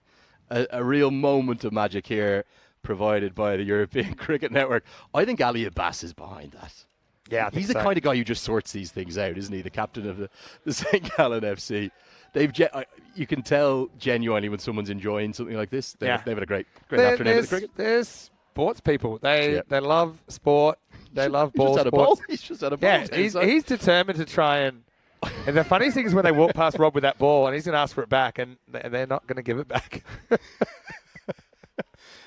Oh, brilliant. It was funny because this morning, Vinny, I told you something I saw at the back, which was, I think one of the balls accidentally from the teams warming up got hit onto the football artificial. That's right. And one of the players, Swiss players, he's picked it up and he's not thrown it back. He has bowled it back. So, cricket fever catching on here in Switzerland as that one is guided into the offside, guided for 4. And it was really funny. Not only were Geneva good enough to give us the most action-packed 4 overs you could imagine, but when we had them up in the commentary cam, then they just kind of quietened down. Yeah, that's true. It's very, very thoughtful of them. Oh, brilliant. Loved every second of that. Now you're getting a taste. I know you've been all around the world with cricket as well. To some outposts. Yep. But Big this posts, is to what say I the just least. love, this kind of bottom-up approach of club cricket in these countries as opposed to maybe some more experienced teams. Ground, Vinny. I think that's going to be a Maximo straight into the dugout. Yeah, nice shot. Really nice shot. This is looking pretty good for Geneva, who struggled to make a decent score last time, but still defended it right now. We saw their bowling lineup can pack a punch. Having said that, we know power. They have some very good batters of their own. Yeah, definitely. But I do think that they're probably on track for that 170, 180 kind of marker, which is going to be very difficult to chase down. Basir Nazari is going the distance, Vinny. He's only bowled 10 of his deliveries. He's gone for 46. Oh, yes. You don't want to be raising the bat for the half century with the ball. All happening. Okay, I think that's going to be a no ball. We may need to see the reverse angle replay. I think this is just clipped. I'm going to give him the benefit. This could be a run out, by the way. No, I don't know, Vinny. I got to. Let's see. I'll tell you in a minute. Very close. Very close. Yeah, I think it might have just been the natural induck. It was. That was what I got deceived by potentially. This angle's sometimes a better one. Yeah. I think for me, I'm going to give him the benefit of the doubt. The vibrations moved. You're just in a good mood because Yeah. you just had a lovely Friday feeling. That's why. Having said that, Clipped around the corner. There's bat on that, so it will be runs. Don't think it's quite going to run for 4, but they will pick up a couple more. So Naziri, he brings up the personal 50, as does Mahmood. He gets to 52. It's come off 21 deliveries, really good innings, and it's picked up exactly from where Idris Hack started. Geneva, well, they're bolting into this competition and throwing themselves into contention in a big way. they sure are. The captain, Ansar Mahmood. There'll be another Mahmood in the second innings with the right of reply. The captain of power, Assad Mahmood. Yeah, Switzerland. We talked a bit about the St. Gallen FC guys, talking about their Champions League aspirations and be able to represent themselves on a bigger stage. Well, the Switzerland national team, they'll be doing that in the ECC in only 52 days now, I think. And they've been drawn in Group E with the England 11 as well as Cyprus, Romania and Malta. Join us for the Euros of cricket. And it starts on the 25th of September. You could have told me any number, I'd have believed you, because I've lost all concept of time and space. Welcome to my special life. Here's Razak over number 8. Smashed into the leg side. Going to be 6 more. There's a real chance that this 184 is going to go. It ricochets off those trampoline chairs up here in the grandstand. That's a nice pickup shot for 6. Yeah, really nice shot. There's just no stopping in sight, really. Hey, so in your, I suppose it's our profession because we both do it. But we come from slightly different worlds, but not completely, but there's a fair bit of crossover. Yep. But I know in your world and I've met a lot of commentators and ex-players that commentate. Yep. It's slightly different skill set and emphasis on how you organise your time. I'll just come back to that in a second. It's a pretty good in-swinger there. And now he's going to pick it up and it would have been really close. But I was going to say a lot of it, I know you're a real professional. You put a lot of work into your preparation. Yep. But in a sense, that's because you might be doing a game that's 3 hours long. Yeah, it would have been out there. 3 or 4 hours long. And you might be doing sometimes 1 or 2 games a week in some levels. And you can spend days, hours preparing. Here, the preparation, you're living it. It's in your DNA. You know, this is the thing. You don't really have 2 to 3 hours a night to kind of recap the day. Wouldn't be possible, would it? No, I suppose even when we do it, should just get home, does he? My finger's wagging because I just think the last one was out by a lot if he'd hit. This one is out by, I'm going to go 42 centimetres, and he's out. Oh, let's have a look here, Vin. We need to slow it down. It's such a good estimation. Maybe 38 centimetres. Here you go. Ready? And he is gone. Thank you. Yeah. Definitely that sort of 6 inches region. I know men aren't great at judging distances. That's true. So something in that vicinity. I've been known. It is going to be out. Yeah. And given out in a moment. We'll just get that message coming out.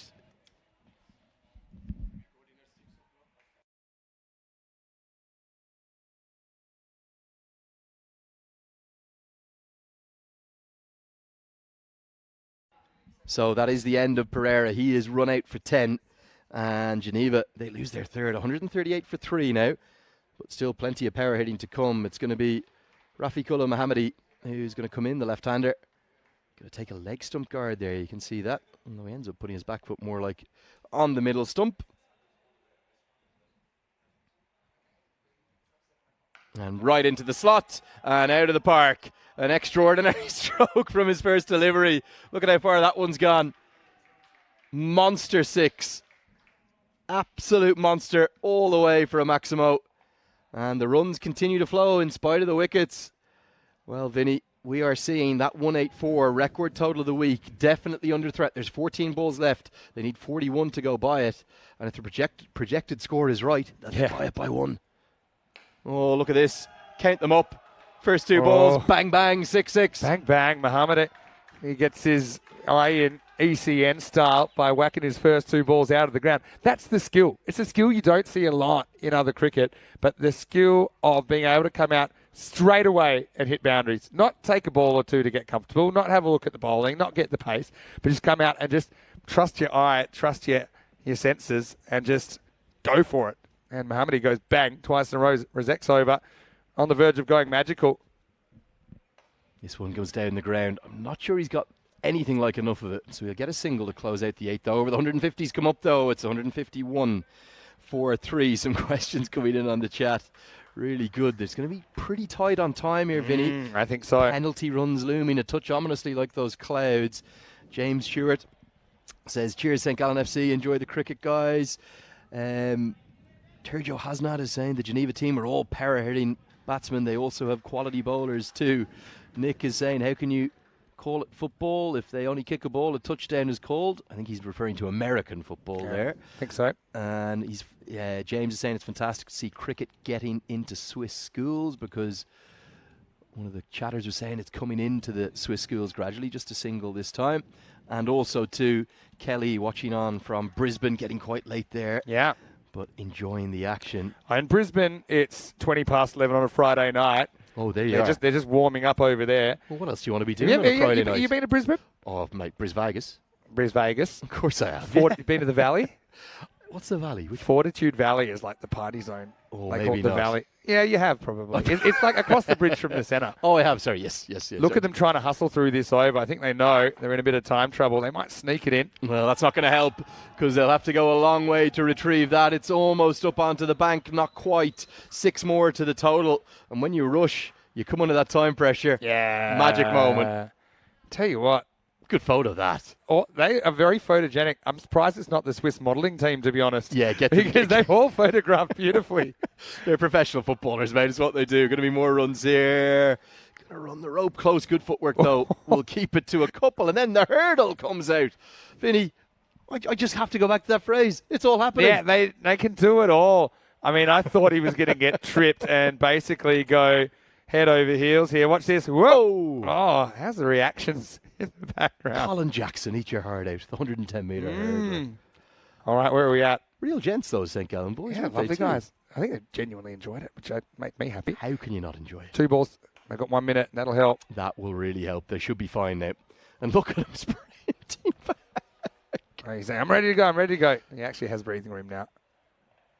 And actually getting through the delivery has really helped him. They're going to have 50 seconds to spare. He only just realised it's the end of the over. I've never seen someone celebrate a lack of penalty runs before. He has to chase him, Osama Mahmood. Both the Mahmoods, Osama and Assad, listed open the batting. It's actually a pretty good tactic just for all the time to rush like that, because it rushes the batter as well. I remember when I was playing T20 cricket, you'd have a spinner who'd come off 2-3 steps and just wouldn't be able to settle. And then before you know it, an over or two's chewed up. Of course, it helps if you're not getting smashed out of the ground every second ball. Last over then, they sneak in for time, and Mohammadi is ready to launch. Well, just learning a bit more about some of our St. Gallen FC players as we come into the final over here. Big swing and a miss. The big tall goalkeeper. Yeah. I think I've got this right, haven't I? No, wait, what's happened here? Maybe not. Oh. Yeah, no, you're right. I think I am right. Sorry, yeah. Lawrence Ati-Ziggy. Yeah, we were having a good chat. 26-year-old. He's played 122 times for St. Gallen. Also, 14 appearances for his country. You just missed one of the all-time great buys, where he just kind of aggressively threw at the ball to keep the batter honest, and he missed it, hit the edge of the pitch, and they got one. Anyway. This has gone a long way up. It's going to be a chance for the keeper. Collision time. Put down. He says, what are you doing? Oh, all happening again. No time for postmortems. Let's get on with the game. Yeah. Hey, these guys, they're bona fide superstars. Proper. Yeah, there he is. Lawrence Ati-Ziggy. Love that.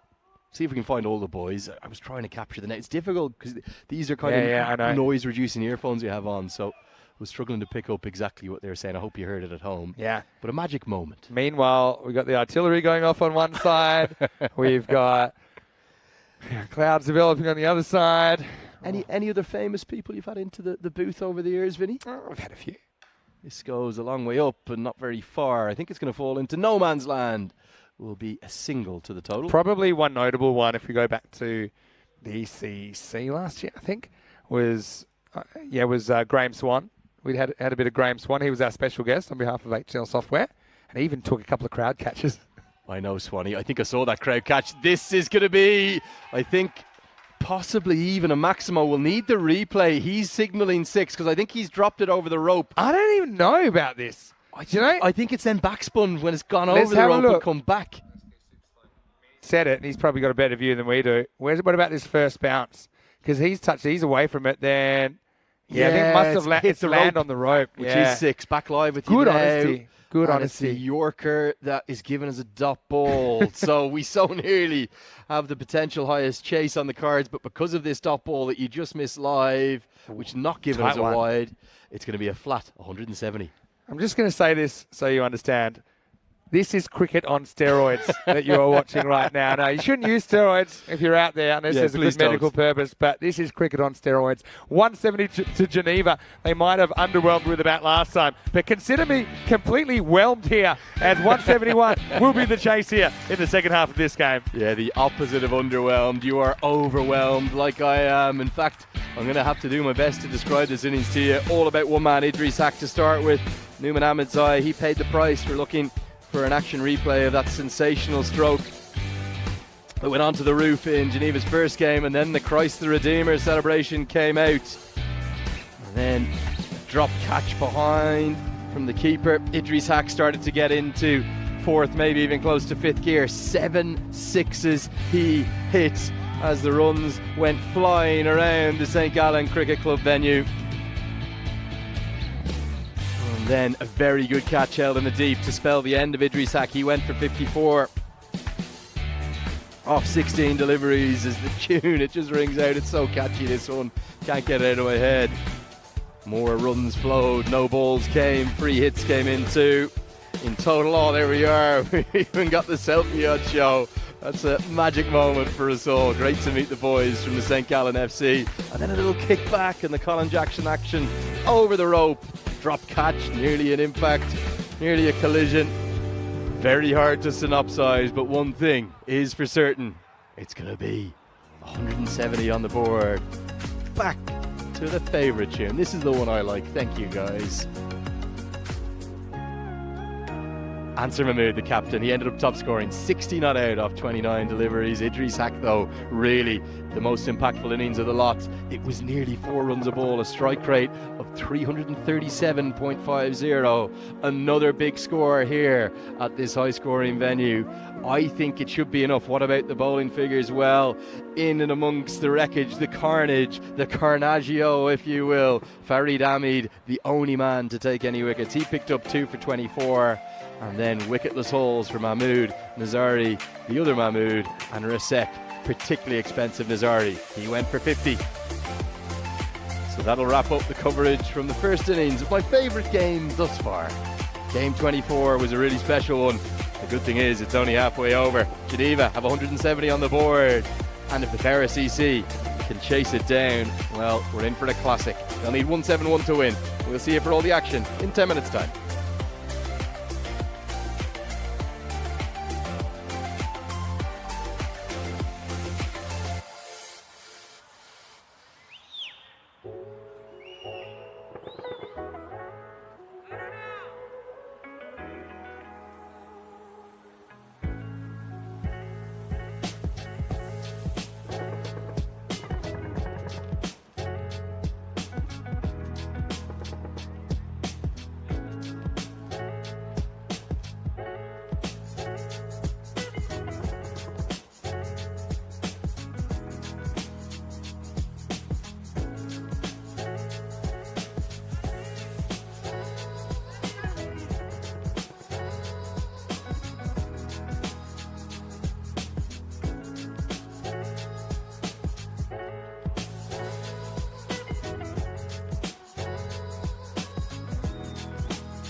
Hello and welcome back to Switzerland. Great to have your company. Day 5 here in this European Cricket Series. It just continues to deliver, doesn't it? And the perfect checkout from Geneva in the first half of this game. 170 off the 10 overs. That means that Power are going to need 171 to win. Having said that, it's the kind of team that might just do it. Certainly had their backup, I think, after chasing a fair bit of leather in the field. Power CC hoping to turn the tables as we welcome back Andrew Leonard into the comedy box. Lenny, pretty entertaining first half in more ways than one. We had some special guests in the comedy box, didn't we? And I'm not sure we're going to be able to trump them. 3 of the St. Gallen FC players. We do really want to wish them well. I'm now officially a St. Gallen Football Club supporter. And I don't really support any football clubs with the exception of the Republic of Ireland football team because I have to, because I'm Irish. Yeah. But I'm a bona fide St. Gallen FC fan. Me too. I can see myself checking their scores all great throughout the year. I just hope that there's not injuries tomorrow when they're throwing around the cricket ball in the warm-up and there's a bunch of broken shins and broken fingers. Particularly the goalkeeper. Exactly. Oh my God. They seemed a bit too fascinated, actually. But anyway, 171. We've only ever seen one successfully executed 170 chase. By the way, FC St. Gallen, it's been around a long time. It's 144 years old, that football club. Well, if you want to know if that was the main goalkeeper as well, the number 1 goalie is always the one to watch. Lawrence Ziggy, who came up, Joyce also has those appearances for Ghana international team. So here we go. Oh, we so nearly start with a wicket. Atif Katak with a nice little drifter that so nearly kisses the off stump. I'm not quite sure how it's missed.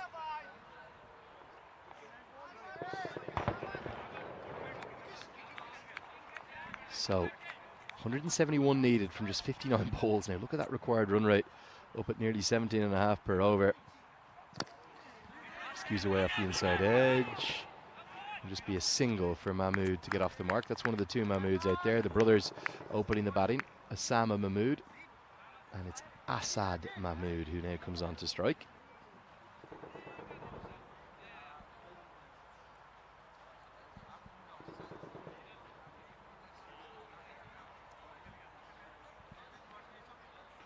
Always good to hear from you all in the live chats as well.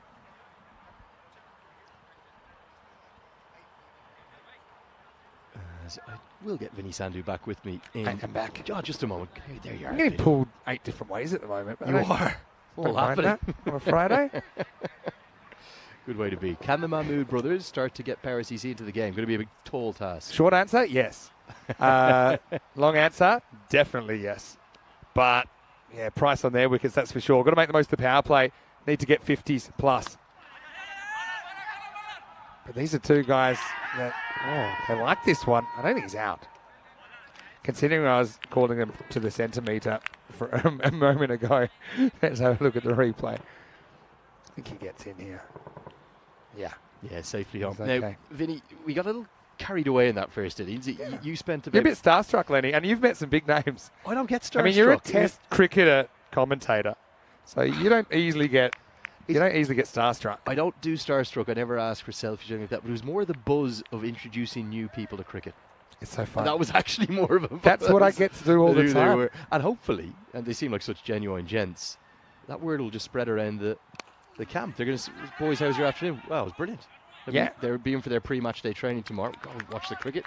And I reckon they'll come back tomorrow. Yeah, that's one thing that I get so much of. And people of all ages, backgrounds, everything. The fact that I really enjoy trying to explain the game to them and in a way that they can pick up. I think sometimes cricket people who are really enthusiastic cricket people, they can get a bit complicated. Correct. In their explanations. Talking about seam and outswing and this and that and the leg cut cutter. And this. Oh dear. Oh, what's happened here? Well, I don't think we had vomit on the pitch as being one of the things on the bingo card, Vinny, but oh no. I think he might. I don't know how this has come about. I'm sorry, Vinny. Yeah, I didn't realise. He doesn't. Yeah, he's just not right, is he? He might have taken an impact. That's possibly what happened. I didn't see it. Maybe he's just not feeling well. I'm certainly hoping it's not too serious. Well, it's not the magic sponge, is it, that's been run out? It's maybe just a little bit of water. Let's hope he's okay. He can, of course, you can retire ill in essence. Yeah. It's up to the umpires. He doesn't want to retire, though, because he still needs 170 runs. And these guys, they're tough as old boots. They're not going to...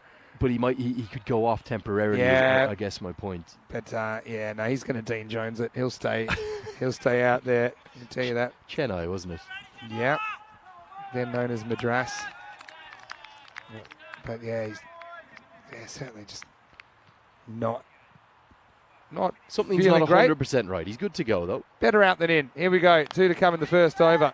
Still no boundaries. He just went down. Yeah, maybe just something, maybe he ate for lunch, or he looks okay now, though. He looks absolutely fine. So 1 ball left in the first over. The problem is that required run rate is going to spiral out of control. If you don't get 2 or 3 boundaries per over, you really have to. Yeah, anyway, the brothers out there looking after each other. Need to get a boundaries here, though. And that's a bit more like it. Well, no problems at all. That's why you don't retire ill. You just smash it over the rope. The first Maximo of the chase. A great way to finish the first over. It's 9 for none. I tell you what, whatever it is he's feeling, it's not going to make him feel as sick as if they go down to Geneva here. Power, mid-table at the moment, having to chase in the 170s. I'm telling you, though, these guys, they're called Power for a reason. They've got a very good lineup. Now, Geneva, their bowling lineup was very impressive, though, in the first game. And it's a decent first over as well. 9 without loss after 1. So decent over for Geneva, the fielding side. 87 matches since the Golden Ball. That's a very famous number, as you said, in Australia. 13 off 100. It's the unlucky number, though, so it's not breaking in this one, Vin. I'm calling it. I think it's the final game of the day. Okay. That's where we're Zalmi going. versus St. Gallen. Oh, yeah. Yeah, it's a good one. Could be a close one, Do you have any lucky or unlucky numbers or any superstitions, Lenny? Yeah, I've got one. Go on. I just love the number 17. It was the number I always played in. It's a nice one. Is that birthday or anything, or it's No, just a feeling? I think it was just everyone had the lucky number 7. Yep. Here comes Katzak. In fact, it's not Katzak. I get that right. It's Jamil Jabberkil. Jabberkil really gets the ball to bend, by the way, left to right. Doesn't he? And he's got that. He was like obviously Stuart Broad in modern times, but there's a couple others. Was it Chris Martin? It was Chris Martin of New Zealand, not Chris Martin of Coldplay. Yeah. Who used to both bowl in big the cricket headpad. fans, though. I think Chris Martin from Coldplay bats better. I think that's a good shout. Flicked away, going to be flicked away all the way. Shot. It's another maximum. That is a good shot. I was just wondering internally how Osama Mood's going to deal with this swing. Does he go with it or does he go against it? As it was, he had a pretty easy decision because it was outside his legs and he flicks it away. Times it well, 6 runs. He bowls a bit like Chris Martin. There's been others as well. We've had some good headgear. Probably one of my favourites, if you want to go right back to 2021, in Prague, we had the first time I've seen a fielder fielding in earmuffs. Oh, that's new. Yeah, Pradeep Gangappa. If you're wondering why Vinny Sandhu said Chris Martin of Coldplay bats better than Chris Martin, the fast bowler of New Zealand, I'll tell you why now. It's straight to mid-off. Oh dear, he's won that where he didn't want to. Uh-oh. Down goes the London Bridge. Problem is, you don't normally have the protection in. I don't think we're going to have a replay of this. It's going to do us justice, but I think it's a bullseye. Oh, yeah. Get your body behind it. Oh, no. Oh, he's gone down in installments. That one splits a branch off the family tree, I think. But anyway. Here's the numbers, Vinny. Okay, go on. The numbers you want. Chris Martin played 71 tests with 104 innings. Yes. Now, he was not out an awful lot because the batter at the other end knew that he was probably going to be wasting your time. In those 104 innings, how many runs do you reckon he got? I know how much he got at least, as we see a ball hit straight down the field. And then Shub, once again, it's a classic Shub misfield. He boots it behind himself, not fielded on the field or off. There's 4 more to power. So what do you reckon he got in those? I'm going to say he got like 115. He scored 123 runs. I was going to sound 24. in his career. Okay. With the highest score of 12 not out and an average, because of the 52 not outs, of 2.36. Not bad. I think it's the worst in history. Yeah, it is. Yeah, so, yeah, it's by definition bad. I'm going to come back to that in a second because I remember something about that. Would have been wide, but he spoils it. This is not out. But what I remember with Chris Martin is when he scored his 100th run, it was in a test. I think it was in New Zealand. Definitely was New Zealand coverage I was watching. But you know when a batter hits a milestone and they have the 100 graphic come up and they show you highlights of the innings where a batter makes 100? They did that for him. But it was his whole career. Oh, bowled him! Straight through. Jabberkeel lives up to that Chris Martin bowling reputation, and he gets straight through him. Jumps into the arms of his teammate Geneva. Well, they've got off to a hot start. They're looking maybe like catapulting themselves into the tournament favourites position. Yeah, and it's just top of the stumps length. Seen this from Mahmood before sometimes. Hits across balls that are straight. Interesting change of tactics as well from Jabberkeel. I think he's trying to just angle in, swing away. That one doesn't do a lot, but Osama Mahmood, he misjudges it, and that's a big blow for the Power as they lose one of the Mahmood brothers at 19 for 1. Vinny, I'm more and more convinced the more cricket I watch, and I've said it to you a couple of times throughout the last 4 days we've been together, the top of the stumps is a great length to bowl, whatever stage of the game it is. I know sometimes if you get a little bit too full from that top of the stumps length, it turns into the slot. Yes. But actually, that replay there, the reverse replay, showed you why it's not the slot. Yes. Yeah, you're exactly right. I mean, there's a bit of confirmation bias as well because you only notice it's top of the stumps length when it hits the stumps. Sometimes, I think some of these guys are pretty good at still muscling that up and out of the ground. But I do take your point, and that's something we've said quite a few times as well. Yeah. And there's also been incidents today where it's created a lot of catching opportunities. I know what you're saying because would that have gone on to hit the top of the stumps? You don't know because the batter's hitting it. But it's just that it's not full enough to be in the slot to smash down the ground. It's not an easy drive, put it that way. It's not an easy anything. It's not the half volley, and it's not short enough to rock back and pull. You can't pull that. Yep. You just can't. So whatever the pitch you're playing on, the length will be different to make it hit the top of the stumps, and that's a skill as a bowler as well. That's true. Working that out. Absolutely. But if you're watching on at home, you're a young boy or girl, you're wondering, well, how do I turn into a good bowler? Whether you're a spinner, a seamer, fast bowler, slow bowler, doesn't matter. Try to get your length to hit the very top of the off stump. You won't go too far wrong. Yeah, good advice from Andrew Leonard there. Special comments as we start over number 3.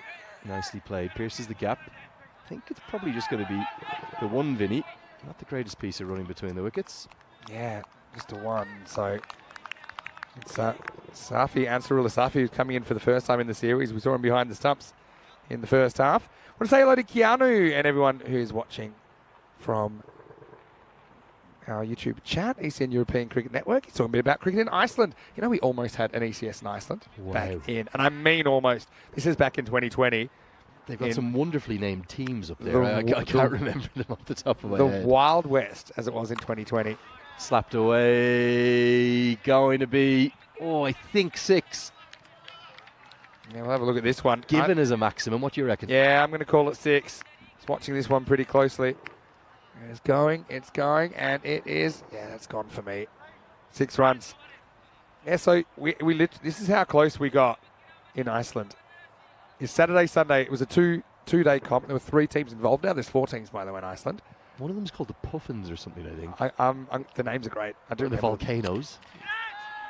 Should just be a single. The Volcanoes were not in existence at that point. This is when there were only 3. They're new. It was going to be only ever 3-team ECS.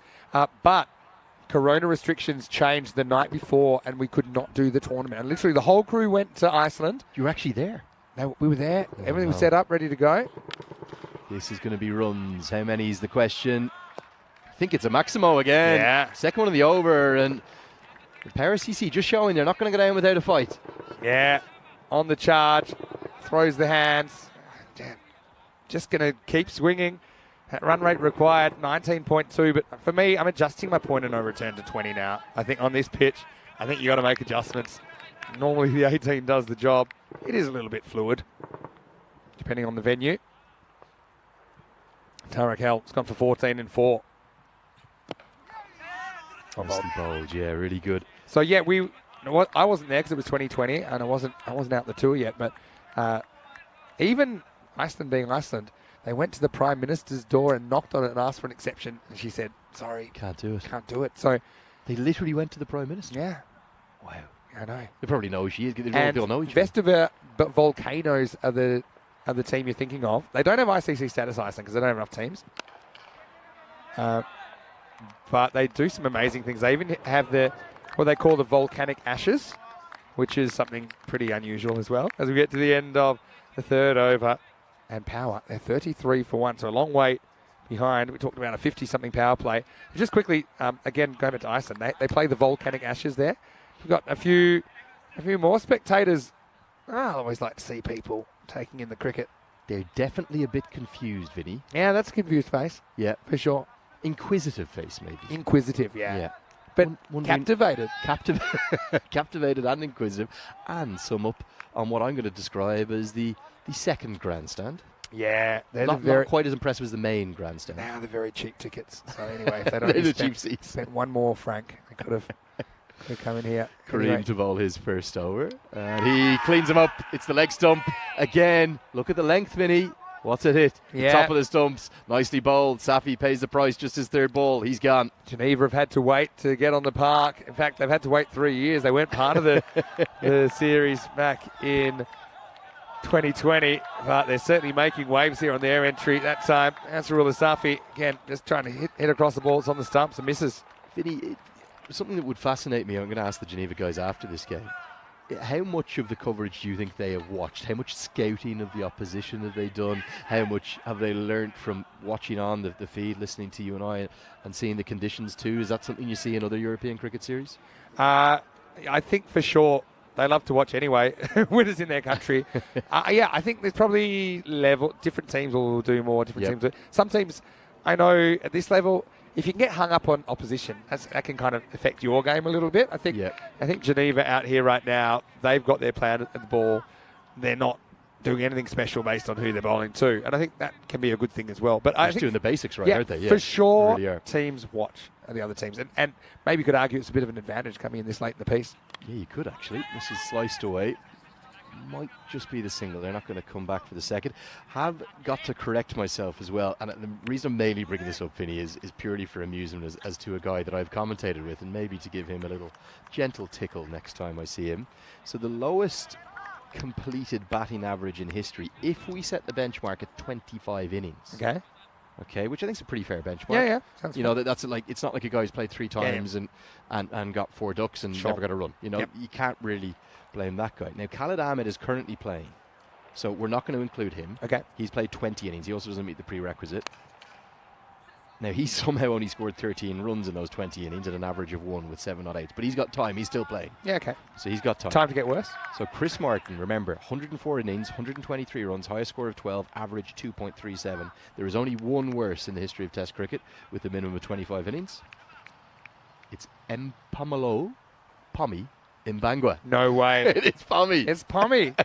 Who I was literally with last month at the ICC Men's Cricket World Cup qualifier. That's handy information. He played exactly 25 innings from 15 Test matches, 8 not outs, just 34 runs, a high score of 8 at an average of exactly 2.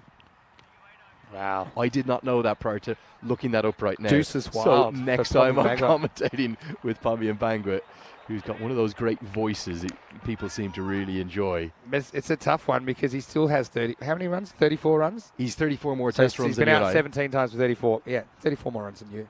One of my good friends, Clint Hinchcliffe, who plays for the Melbourne Stars, and he's played one first-class match. He made 1 and 0, so he's sporting a first-class average of 0.5, and he's not in the frame to have another game. He's kind of turned into a bit of a limited over specialist. But again, beats my first-class average. Yeah, with you. So what can you say? I think I'd rather a DNP or a DNB or a did not play or a TFC, the thanks for coming, rather than the average of 0.5. Okay, Iceland cricket knowledge, and thanks to Onesimus, by the way. Oh, no. Dear. Well, he's got a count. Gone wrong But he was injured. He thought he might have hurt himself the last time. And now, I've never quite seen this. He does release it. But it's actually the foot. It's the foot that there's something wrong in the downstairs region. See? And he's just lost all power. And so, that's nasty. You can't see him being able to continue here. It shows how tough these guys are. I mean, Kareem, he's bowled really well so far today. It's a groin strain. So, I can tell from the way he's moving that he feels that it was worth continuing trying to bowl again, but you can see it completely threw him off. Actually threw off the batter as well there, didn't it? Because he didn't really know what to do with it. He had to hit it. because it was a legal delivery, but Kareem is coming off right now. He's walking off under his own steam, but I mean, bowling puts a lot of stress on your body, especially faster bowling. Yeah, well, they talk about, 7 times the force of your body weight that runs through the front leg or something like that when a fast bowler lands sprinting in. Yeah, nasty injury so here. So it's the right-hand side. So it's a groin strain. It's where your leg meets the rest of your body. And actually an incredibly effective slower ball, which is unexpected as well. You surely have had some double bouncers? Oh, yeah. They're no balls, obviously, these days. I don't like that rule. Again, I feel that's not an inclusive rule. I think that's a very good law. I thought that was a really good change. Okay, I'll tell you why I don't like it. Because it already had a rule law that was fine. Because it can't roll, right? If you can't hit a ball that bounces twice, you need to go and take up another sport. I thought it was a good call because some were practicing that bouncing twice slower ball. But here's the thing about it. It's easy to hit. Cracks it all you like, right? Andre Adams tried it for a while. I think it would have made a mockery of things. It wouldn't have worked. You didn't. Just listen. Hear me out here. Hear me out here. You didn't have to regulate it out of the game because it's not a good tactic, right? Anytime someone's bowled one by accident, you know what you do? You're surprised, and then you think about it, then you watch it bounce second time, and then you hit it for 6. And I'll tell you why because let him practice it. It's not, it's easy to hit. I thought it was a really good law change, actually. If you can find me 3 examples of when it's actually worked, I'm going to give you one. All right. And it's a slightly humiliating one. AB de Villiers getting out? No, so I think the laws tend to change on September 30th each year. Okay. Right? Whatever way, the MCC are the guardians of the laws, and the ICC build playing conditions around them, and then they're implemented in various forms of cricket as that one's pumped straight down the ground for a boundary. It's going to be 4. Good shot. It was a straight fielder. He still couldn't get it. Close out the 4th over. It's 43 for 2. But I'm almost certain it's the 30th September that those laws tend to update, okay? Yes. And I can't remember which year it was. I'm going to say 2017, 2018, something in that vicinity. They amended the law that it was from 3 bounces or more to 2 bounces or more. So in essence, anything that bounced more than once prior to the second set of stumps. Sorry, it's actually the crease. It's a popping crease, is it? Popping crease, okay, yeah, popping crease is a no ball, right? Yeah. I play for a club called the Leprechauns Cricket Club in Ireland, which is a very poor imitation of the MCC. It's a travelling club in Ireland. We do a lot of touring. We go to Amsterdam every 2 years. We have lots of fun, but we also have a real focus on both excellence and kind of averageness, if that makes sense. We help bring through some of the best young cricketers in the country, as this one's helped away for just 1. And we also then have a much older team that kind of goes around the country, plays in different outposts, like parts of Ireland that don't really have cricket. Sure. And at the end of each year, there's a thing called the Sunny South East Tour, where we go and play at 2 beautiful grounds, one called Bagnallstown in County Carlow, and the other called Mount Juliet Cricket Club, which is a very famous golf club, hosts the Irish Open. Bystanders enjoying the action there, just having a break from the cycling too, aren't they? That is hit up towards them. Well, they might get a look close up at the ball if that's even bigger. It's a mini banker. It's 6 more. Nice 50 shot. comes up. Yeah, good batting from Power. It's gone past the point of no return. There's a lot of runs to get. Okay, so all this is great, but I'm waiting for the point. Well, is it most of my stories take a while to get to. I'm sorry. Hey, we got time. We got 5 overs. We've got 5 games every day. Anyway, this tour happens at the end of September outside of the Irish cricket season, so that people can partake in it who are part of clubs. I try to go down it each year if I can. Haven't got to it for the last 3 years. I've been on the road full time. Shot. Going to be more runs, 6 of them. That is a Maximo Mahmood, the surviving Mahmood. Well, let's just say he was not having a very comfortable start to his innings, but he's worked his way into it. 6 runs. Yeah, and some joy for the pair. Anyway, long story short, I was playing this final game. I don't usually do much of the bat. I'm known as a leg spinner. But they asked me to open the batting, and for once I got some runs. It was up into the 50s or 60s. So it's personal. I know where this is going. It was the 26th or maybe the 27th of September of that year that the laws changed. The double bouncer comes in, it yorks me in the second bounce, it hits the stumps. I was clean bowled for 50 or 60, whatever it was, doesn't matter. Okay, so what I'm going to say. Anyway, this could be gone. It probably should be gone. Mahmood goes 6 and out. So it's going to be Abdul Himzi that takes the wicket, and the Power is being turned off here, I think, in match number 24. They're 56 for 3. Good catch. Very good catch, well held, and good reward too for Zahidullah after And I think it's the back of the hand slower ball. Credit. Yeah, might have been. Good Yeah. skills, really, really well bowled. That could be the end of the Perez challenge with that wicket. Bit of an ice cream cone, is what we call it, when it almost pops out of the hands, but didn't quite. And well held, as it'll be Farid Ahmed that'll So take over. Vinny, I know the pain of being bowled by a double bouncer. Thank God they changed the laws, but I reckon I was the last man in the world because I don't think there's too much other cricket going on at the end of September in the world. True. I reckon I was in there with a shout of being the last person ever bowled by a double bouncer. Let me just summarise mine into some succinct points. Okay, let's just take the underarm for example. Like rolling the ball is unfair, right? So the fact that the ball was underarm, that's actually not the incident. I mean, that's what we call the incident. But the fact it's underarm bowling is not in its essence unfair, right? What is unfair is a ball that rolls along the ground. Okay. And I do have experience with, people of different abilities and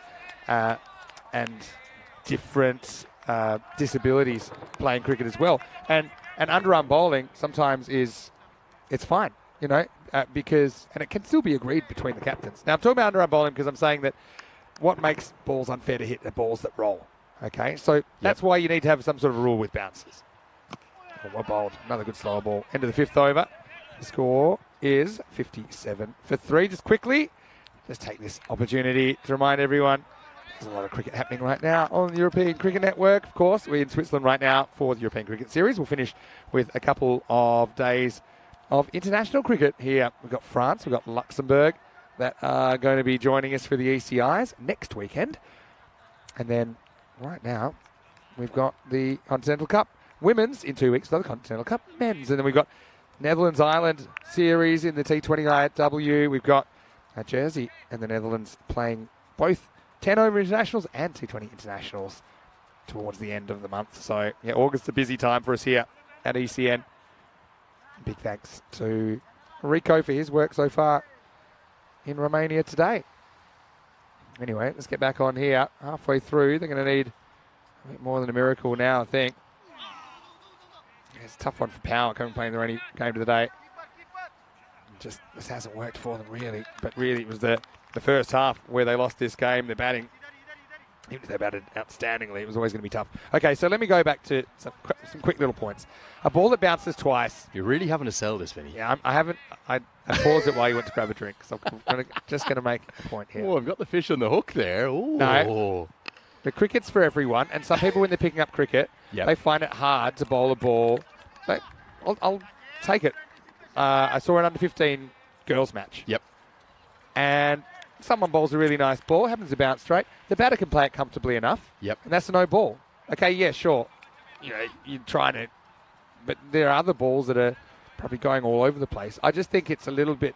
It's not an inclusive type rule for juniors and people picking up the game. And you're worried about like a double bounce epidemic. My point is this, right? This is up. It's in the air first as it will pitch just inside. The double bounce epidemic. Go for 4. Three words I never thought I'd hear. My point is this. If you can't hit a double bouncer, you need to give it up. I'm not saying that you should give it up in particular, but I'm just saying... It sums up my batting quality probably more likely. Sometimes at the higher level, I mean, every team now has more coaches than players, and they're all trying to be super innovative. My point is this. I don't think you have to regulate that out of the game because it naturally is not an optimum tactic. It's like saying... I won't go down the ground here. And picks the gap. This will be 4 as well. Saeed swinging away here in the 6th. Shabakil getting a bit of tap for the first time in the tournament. Yeah, so this is why I think there's a bit of natural selection. I think there's a bit of a knee-jerk response to say, we can't have balls bouncing twice, because people that tried to do it, if you actually look at how many times it was tried in the games, everyone's, why don't we try that? It'll be a surprise. Yeah, it is a surprise, but then you've got about 2 seconds to adjust. And some of my favourite highlights of double bounces, like Phil Simmons sneaking out, and even things like balls that you can't chase off the pitch anymore. I used to kind of like that, because it wouldn't have... the Phil Tufner one that fell out. Now, do you know what happens if a ball goes off the pitch? Dead ball. No ball. It's a dot for the batter. Yeah. You didn't even get a chance to hit it. Yeah, I hear you. At least all those years playing hockey, maybe once or twice in my lifetime, I can hit it like that. But anyway, I get what you're saying. My point is, I think it's a difference of opinion, but I didn't mind the old rule which is like once you get to 3 bounces, now you're talking like the ball's really like dying. But a double bounce, 2 bounces before the crease, like you. Yeah, look, the only thing I'd say, I get your point about like a youth underage game, whatever gender, they're just learning the sport and it might put them off it somewhat. I think that actually, it brings up a more serious point about how important it is to get appropriate playing conditions, playing lengths, Definitely. playing pitches, ball weights for younger players, as this one's helped towards fine leg, a position we haven't seen much. But That's true. Geneva have one in place, end of the 6th, the score 69 for 3, and that's something that I think Cricket Australia have done a lot of work on in terms of, I think, under 9s playing with a very different, like a softball. Different length pitches is important as well when they're growing up. But not only the length of pitches, but also the number of players. Yeah. So I think it's, at under 9s, it's 6 or 7 aside. At under 11s, it goes to 8 or 9. I've got those numbers not exactly right, but it's adaptive cricket. 100%. Yeah. Adaptive's a good word. Yeah. Yeah, and it's still cricket. Yeah, exactly. So what I'm saying as well, like for a person that's just done a double bouncer, then to have the penalty of a free hit, which normally follows a no ball now, and then they're robbed of a wicket. They might bowl the best ball of their life, the next ball. They crashed into the stumps. I get your point at the junior levels. I think up at international cricket or professional cricket level, I just think it should be enough. But here's the thing. With or without the rules, you are going to see the same amount. In 2 years, you're going to see the same amount of double bounces. Maybe not. That you're double going to bounce see epidemic, people. it could creep up on us. You're going to see people making gooses of themselves trying it. If professional cricketer can't hit a double bouncer, there was guys practicing it though. I know it didn't that's get what used I that mean. much. Yeah, why not? Because it's not a good tactic. It's right. It's like things like It's just not cricket. I'm going all old and like traditionalist. running around the stumps before you bowl. Like you don't have to. Sometimes you don't need to make a rule. Could be a tactic. 'Cause The boomerang ball. That one is monstered out of the ground. Not quite going to get all the way up onto the bank, but nearly gets there. We've seen some big hits, even in what looks like it's going to be a vain cause for the Power CC. It does look that way. Yeah, there's a Darwinistic thing to cricket tactics that sometimes things seem like a good idea, but then actually you try it out and it's just not a good idea. One thing I love about our sport is this absolute nonsense, and I mean nonsense, it generally comes from people not within cricket, outside of cricket. As this goes a long way up into the sky, going to fall safely. Those people who think that cricket is very traditionalist and stuffy, they do get home for the second, and it's not innovative. It's maybe the most ever-evolving, innovative sport that there is. We have this chat quite often here that when people say, the traditional, it's their idea of traditional from when they were growing up. Yeah. But if you're a real traditionalist in cricket, then you've got 2 stumps that are quite far apart, and you're rolling the ball along the ground in a hole. Right. Yeah. On a lumpy bit of outfield. There's not even a third stump. And you're playing with a hockey stick. Yeah. A sort of curved, type contraction. Curved, weird, almost a lacrosse-y kind of. So everything's always, and there's a real... The game has evolved so much. The one thing from history is that we don't learn from history, and that people think it's the end of cricket. Limited overs cricket in the 60s. It's the end of cricket. 50 over, it's the end of cricket. It's the end of cricket. T20 is the end of cricket. Guess what? People will vote with their feet. 100, whether my opinion or yours or anyone else's, doesn't matter. If people... Oh, he's knocked over. Another one goes down. Katak with his first wicket in this contest. As Power falling away pretty quickly now. 78 for 4. Well bowled. Clever little slower ball, wasn't it? And it's just ended up being inside edged onto the stumps. And you get a good look at it here.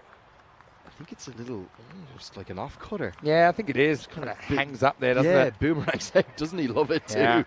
Credit to him. And look, you can't blame the Power CC batters. Slower balls. Is that in the spirit of the game? Well, there you Trying to deceive the batter? I love the spirit, mate. You know that. No, look, the whole concept that like people have been saying Test cricket's been dying for over 100 years. True. Yeah. Just said one of the best ashes of all time. 100%. I know the game needs due care and attention and love, both from its boards, its global governing body, its regional governing bodies too, because there are parts of the world where even within the 12 Test nations, which is a very small number, Ireland didn't play a Test for 4 years. The West Indies are really, well, actually they've had a slightly better couple of years. Bangladesh, you're not getting the crowds from they'd like. So the game does need care and attention, there's no doubt, but to say it's dying, I think would be certainly far too much. Yeah, no, of course. And I suppose cricket has competition from itself now in a way that it didn't 100 years ago. That's the thing, with all these different formats and competing for players' loyalties. I always like to see that Mate, they're probably catching the They're watching the highlights, stream mate. They're watching the highlights. up there. They're looking for the shout out. Hello, guys. Lovely to have you with us. That's a beautiful way to take in. What a great Friday afternoon, mate. Yeah. With a slower ball. Gets a good piece of it. Does he get enough? Oh, yes, he does, Vinny. That's gone all the way for a Maximo. Yeah, slow ball picked and sent. So now, so one thing we agree is that nothing's ever static. Yep. Things are always moving forward. You don't have to be. Change is scary, but it's constant. It's the only constant. 100%. Things will move. So just roll with it. Some things will work, some won't. And yeah, the main thing is all about people and community. More put a Yorker straight through. He fights back 6 and out. Now Saeed goes. This is ever so impressive from Geneva. Yeah, well bowled again by Katak. He decides to maybe ramp it up a notch. And yeah, good Yorker here. And top of the stumps, yeah, it's good length. I also think this is always good. Bang. Yeah, bounces right where the batter's feet are. And over goes the castle. And that is also the end of the 7th over. It's 85 for 5. But now you've made me think now, and I thought, maybe I'm wrong. So here's a challenge. Before the end of this 2 weeks, I want you to practice your double bounces as much as you can. And then I haven't batted for a while, but I'm pretty confident that I'll stand at the other end, and you can give me as many double bounces that you want that bounce before the crease. Well, but you have there's probably a few Pembroke Cricket Club members going, he doesn't need to practice the double bouncers. I'm worried. He's good at them. If I give him to you, I feel like I might castle here based on what you were saying. One great bit of advice. Sorry, that's the game to come up. Just good to come. This will be a good one. You're predicting golden ball in this one, right? We've got to have one. St. Gallen versus Paktoon Zalmi. I think that should be a good game, though, genuinely. And St. Gallen, having lost 2 today, will not want to make it 3 defeats in a row. Exactly. So we might have a special voice as well standing in the last game of the day, which is around about half an hour away. Yeah, lovely to see the VIPs coming in. Now we get to the weekend. They're all starting to arrive. 86 more. It's a very nominal 86 more needed from just 18 deliveries. Probably not going to happen in reality, but you never know. You just never know. 5 wickets down. The Power have been beaten out of sight here, really. That was one of the best sidetracks of the week, but it pushed me away from Iceland cricket and their 4 teams. Sorry, yes. And you were right about the Puffins. There is Puffins, isn't there? Yeah, Kopovogo Puffins, the Vestavere Volcano, who are the newest team, the Hafnarfjordur, I used to be able to say this, the Hafnarfjordur Hammers and the Reykjavik Vikings. And the ground they play is called Vidistatutun. And it's got characters that you would not recognise from the alphabet. What did you say? Kaiban Park, is that what you said? That's here in St. Gallen. I know, it all sounds the same to you. I'm going to show you what I just pronounced, and it'll be way more impressive once you see it. But anyway, time for over number 8. And guess what? The new batter doesn't even have a name, so that's concerning. Doesn't need to, Vinny. Doesn't need to. I think it's Faraz Virk that's come out to bat, but he is null. Sorry, he could be called Zero. More fans in, I tell you. The fans are flocking in. Faraz Virk could be the first ghost we've ever had batting in the European Cricket Series. He could be just the player known as Zero. It's like Prince. He's just known as a symbol. Big swing and a miss. He's swinging to the rafters. No contact made. Vinny, speaking of Iceland, and it's kind of very much a... Yeah, I'm not going to be able to go. That's what I just pronounced. Say it again, Vinny. Vidistatutun in Iceland. Vidistatutun. That's the ground. Yeah, pretty good. You say it. If you just say it rapidly quick, it makes it monkey see, monkey do. Anyway, you're doing a great job. Keep going. Good Yorker. But sorry, speaking, and I know we're nearly into game 5, so it's almost time for random questions. Yeah. I'm going to start with a statement, then ask you a question. Go. Definitely not my favourite film of all time. Okay. But I think it's in my top 5, genuinely, because I kind of feel a bit like the character at points in my life. Go on. Heavily Iceland-based. Go on. The Secret Life of Walter Mitty. Ooh. The modern remake with Ben Stiller, who actually wouldn't be one of my favourite actors necessarily, but it is genuinely I love him. A cult classic. If you haven't seen it, it's going on my list. Could not recommend it anymore. It's the new one. There's obviously an original film, I think, I'm going to get the date wrong, it might be from the 50s or something, but the modern remake of The Secret Life of Walter Mitty, it is, it's so special. There's a cameo from Sean Penn in it. Oh. Maybe one of the greatest cameos You've sold me. of all time. I'm in. You've sold me. He plays the most wonderful human, and it has a huge amount of it filmed in Iceland. And Vinny, the backgrounds, and also critically the soundtrack, maybe one of the greatest soundtracks of all time. Very, very good film. So looking forward to hearing what maybe is in your top 5. Oh, that's good. I'm always happy to add to my list.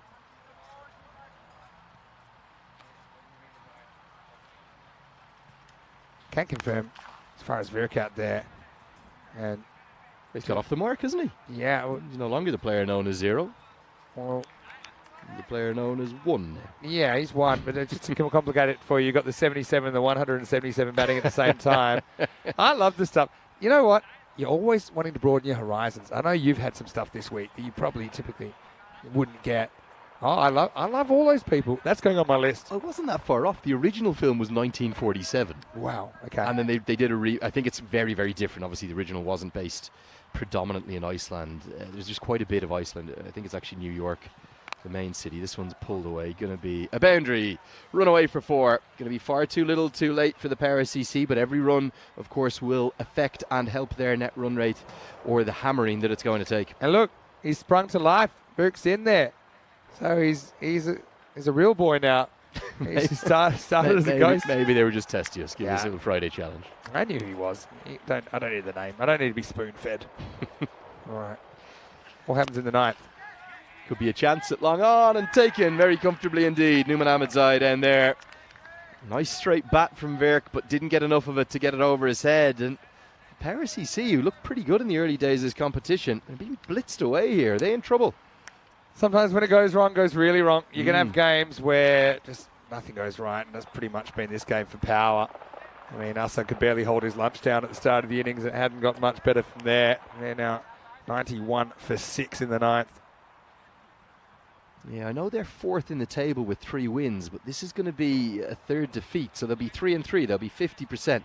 Their current net run rate is plus 0.921. I would bank, Vinny. That's going to come down almost close to 0, if not into the negative, because this is going to be a 70-run defeat or something in that vicinity. And we've talked about how close this table could be. It'll be pretty bunched in the middle, so these margins could matter. It's too late by your 9th and 10th game to try and look after your net run rate. You've got to do it all the way through. Got to still fight here. Razek, the new batter. This is going to skew away off a top edge, go over the head of the 3rd fielder who's in the circle and run away for 4. That was my only prediction, Vinny, wasn't it? I think we're going all the way to game 55 in terms of those 5 playoff spots. Yeah, I think you could be very, very right looking at the quality here and the fact that anybody can beat anybody. I mean, don't forget earlier in the day we saw the Crickets, who were last in the ECS last time around, beat the defending champions in a dramatic encounter. And even, look at the Zurich Nomads. I know they're top of the table. I know they've won 4, but they have lost 3 too. So they're not even necessarily certs to get into the top 5. A chance at short 3rd. No effort on it, just be a single. I mentioned Cosnay playing tomorrow, and we've got a fair few Queenslanders in the chat that are loving the Geneva kit. It's a very Queensland colour scheme. Oh, maroon, yep. They bleed maroon there, partly because of the diet up there, actually. It's a bit of a problem. You know the state of origin, of course, Finn. I know you're a Western Australian. It's very hard to pick because I dislike both states immensely. But anyway, you're hoping for the tie, are you? Yeah, just that's a miserable game. Anyway, fights. Just want to see fights. I'll never forget the first. I knew state of origin was a big thing. This is a rugby league series played between New South Wales and Queensland every year. 3 games. State of origin where they don't invite the other states. This has gone a long, long way up. Cow Corner nestles underneath it, takes the catch. I tell you, Geneva look a complete outfit, don't they? Their fielding's been good. Their bowling excellent. Well captained too by the man who took the catch, Answer Mahmood. Yeah, Salaman Kill on a bit of a hiding to nothing really. Does the right thing, swings it away. That kind of turns upwards a little bit, and that's what ends up so high. High catching's been pretty good here. On a cloudy day, it's not always easy, but that's the end of the 9th over. And I think they're going to have to call the priest for the last rites because this one needs to be put to sleep. It's 96 for 7 after 9. Stick a fork in it, mate. It's done, I'm afraid. But no, that state of origin, my first experience of that, we moved down to Australia, lived there for a couple of years in Melbourne, and a little bit in Sydney, and also a bit of time in Perth. There's the bowling figures. I hope Karim's okay. He was not looking good. It looked like just your genuine groin strain. Yeah, it did look nasty. He could walk, but he couldn't really put any weight on it. But we were up in Sydney for a short period, and that's where we took in our first new state of origin game in New South Wales. And my God, the 2 states, they just go nuts for it. Yeah, they do. You can buy like blue beer and maroon beer at the time. Yeah, honestly, you get green beer on St. Patrick's Day. They actually sell that stuff. Yes, yeah, they do. Probably not that good and also another place we lived, as Ahmedzai bowled his first. Bit of an appeal, but don't think it's come off the under edge. I saw a gap between Bad and Pat. I used to live in Chicago back in 05, 06, 2 years there. They dye the river green there. Genuinely dye it fully green. It's really, and like you might say, is water not kind of green anyway? But no, this is like luminous green. They dye it proper. Wow. And just remind everyone again, after this ball, what Australians sound like, because you do a very good Australian accent. I'm very impressed with it, actually. Oh, I'm not so sure, mate. We've got present company. We'll save that for a beer later. Like if a Queenslander was heading to the state of origin with his mates, meaning friends. Oh, Vinny, you're not forcing. You're not twisting my arm. You've been bringing it out from time to time. No, I'm getting shy. I've got more Aussie company. What would he bring with him? Would he bring? Well, you got to bring a few beers, mate. Yeah, crack open the top of a stubby. Yeah. Now I've got a bad Australian accent, and I'm Australian. Helped away over the leg side, going to be a boundary. Yeah, the sort of the tinnies and all the different words for beer in Australia. That was what surprised me. If you're in Victoria, you've got your pots. In New South Wales, you've got your schooners. Yeah. One thing I did... Schooner sounds so much nicer when you say it versus Australian. Schooner. Because pronounce the R. Schooner. Was that your Irish accent there? I was just pronouncing the R in Irish. The rest was... What you missed when you were... The one game I had to do in Indies by myself, you were just having a bit of admin duty. Somebody asked me to say 33 and a third from the live chat. So I did it in my voice.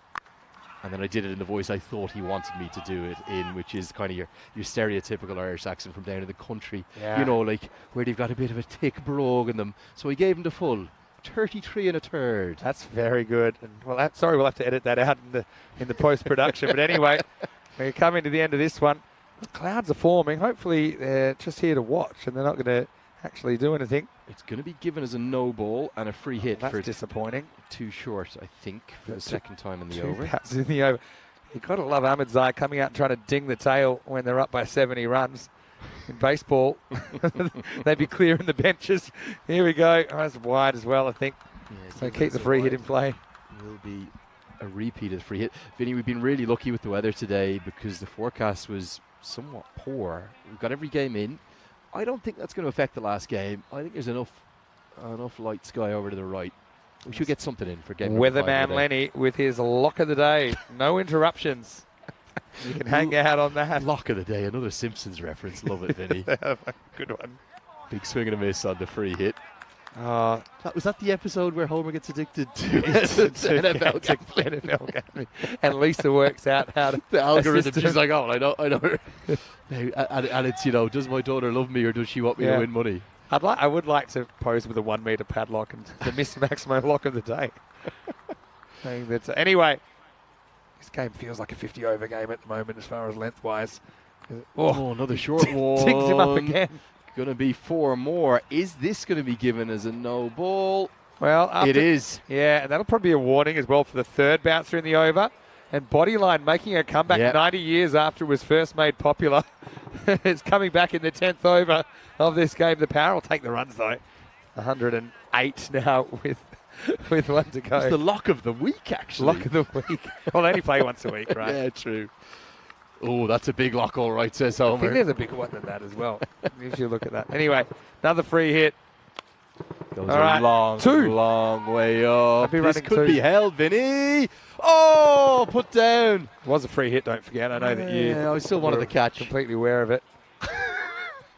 It's okay. I've got to call it, Vinny. Yesterday, we both got done on the final ball of the innings. Thing is, final ball of the innings, it doesn't matter whether it's out or not. This is the thing, right? I understand that, but I'm saying it's harder. So I don't know why it's harder to remember. You're like, look, you're walking off anyway, so that's why we...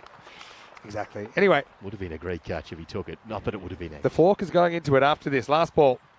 That is going to be that. It will end with a dot ball. It's a 61-run victory for the Geneva team. They have been, well, gorgeous to say the least, in generous spirit to their opposition too, with handshakes, warm handshakes at the end. But are we seeing title contenders here? They've come 4.5 hours or something in that vicinity to play their 2 matches today, and they won both of them. Yeah, and so this will be the last game of the day. It's coming up, starts in about 20 minutes time. We'll be back in about 15 to take you into it with Zalmi winning the toss, bowling first, so it means we'll get to see St. Gallen with the bat. Can they put a decent score on the board? As far as Geneva, don't worry, we'll see them again pretty soon. In fact, we'll see them once tomorrow, and we'll also get to see them a couple of times on Sunday. So they'll be playing catch-up. Right here, Power playing catch-up, weren't they? Because they had a queasy start, and tell you what, so did Numan Ahmedzai, who had to count the downstairs area after he took one painful blow. But yeah, the wickets kept coming. And you got to say, Jamil Jabakil, he's had a very impactful day. In fact, all of the Geneva bowlers have done a very good job. Once without runs on the board, this time had a big score to aim at. Yeah, the stumps were rattled. Afif Katak picked up 2 of them, and the wickets kept coming. Oh, that was the horrible moment where the groin strain really came to light. He's had to help himself off. Then the back of the hand, slower ball, proved a little bit too good for Asad Mahmood. A very good catch held by Roshan Pereira. Remember, Mahmood was the real striker of the innings with 31 off 12. Despite a few late innings blows, really it was all about the wickets that continued to fall. Another one for Katak there. Very good skills. It's almost the moon ball, the little off cutter that just floats out.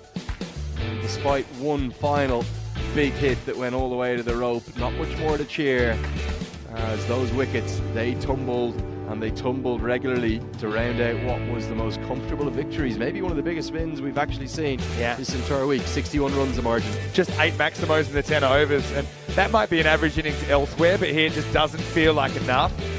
You've got kind of maximo rate of 12-13, the average. So, credit to Geneva. I mean, it can be difficult in a way when you come in late in the piece. But they've gotten up to speed really quick. Have a look at the scorers. Asad Mahmood, 31 of 12. They're scoring. Osama Mahmood, his brother, at the top, just 12. Asadullah Saeed with 18, but no one able to crack over 20, apart from Asad Mahmood. And pretty disciplined stuff. Just the 8 extras. I think that's not too bad for a 10-over innings, based on what we've seen so far here. As, Power, it just didn't happen for them. Their only game today. We will see them again soon. And when we do, I'm sure they'll be very keen to get some more points because they're kind of right in the balance at the moment. And we will see them again, but not for a little while. So as far as the Geneva bowling went, big concern for Fazal Karim. I think that he's a key bowler. He took 1 for 4 of 4 balls. His 4th one barely got to the other end because it looked like he twinged his groin. 3 wickets for Abdul Rahimzi, as well as Katak getting 2, and Jamil Jabakil. Pretty good day for him. 1 wicket. We mentioned the 1-2 Karim as well. Well, just want to say one big thank to Andrew Leonard because you've done such a great job today. You've been putting in a big shift. It is Peacock Friday, okay? What do you think of the shirt? And I know, look, it's your best effort yet. I will say that, okay? It's as fancy as they come for me, Vinny. I don't think they get any fancier than this. I think you're looking pretty cool. But I'm going to say to you, you've done such a great job. We've got dinner tonight. You can go back to the hotel. What? You can relax. Oh, Vinny. You can just chill out a bit. Why is that? What have you got lined up? You called the Golden Ball, and you can go and watch it. Because I've got a special guest coming in for your last game of the day. So relax, you've earned it. It's an Australian-style Friday. Thank you. You go to lunch, you never come back, and then I'll see you at dinner. Maybe a quiet cold one later. Vinny, great to be with you. One last piece of news. You wondered who that was that gave the lock of the week. It was Smooth Jimmy Apollo that Homer Simpson fell for. I'll leave you with that thought. Well, thanks as always. Smooth Jimmy Apollo may be my guest commentator when we return in 10 minutes for the final game of the day here in the European Cricket Series.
Hello and welcome back to St Gallen. Great to have your company. Peacock Friday, and we're rolling into some Friday night fever. Get your dancing shoes on. Time for match number 25. St Gallen, the hosts, haven't had a great day so far. 2 losses out of 2 games. They did have 2 wins the first time we saw them, though. They're taking on Paktoon Zalmi. So a power-punched match coming up. And here's a man, he knows how to pack a punch as well. Rob Kemming with the 2 captains. Let's see what happens at the coin toss.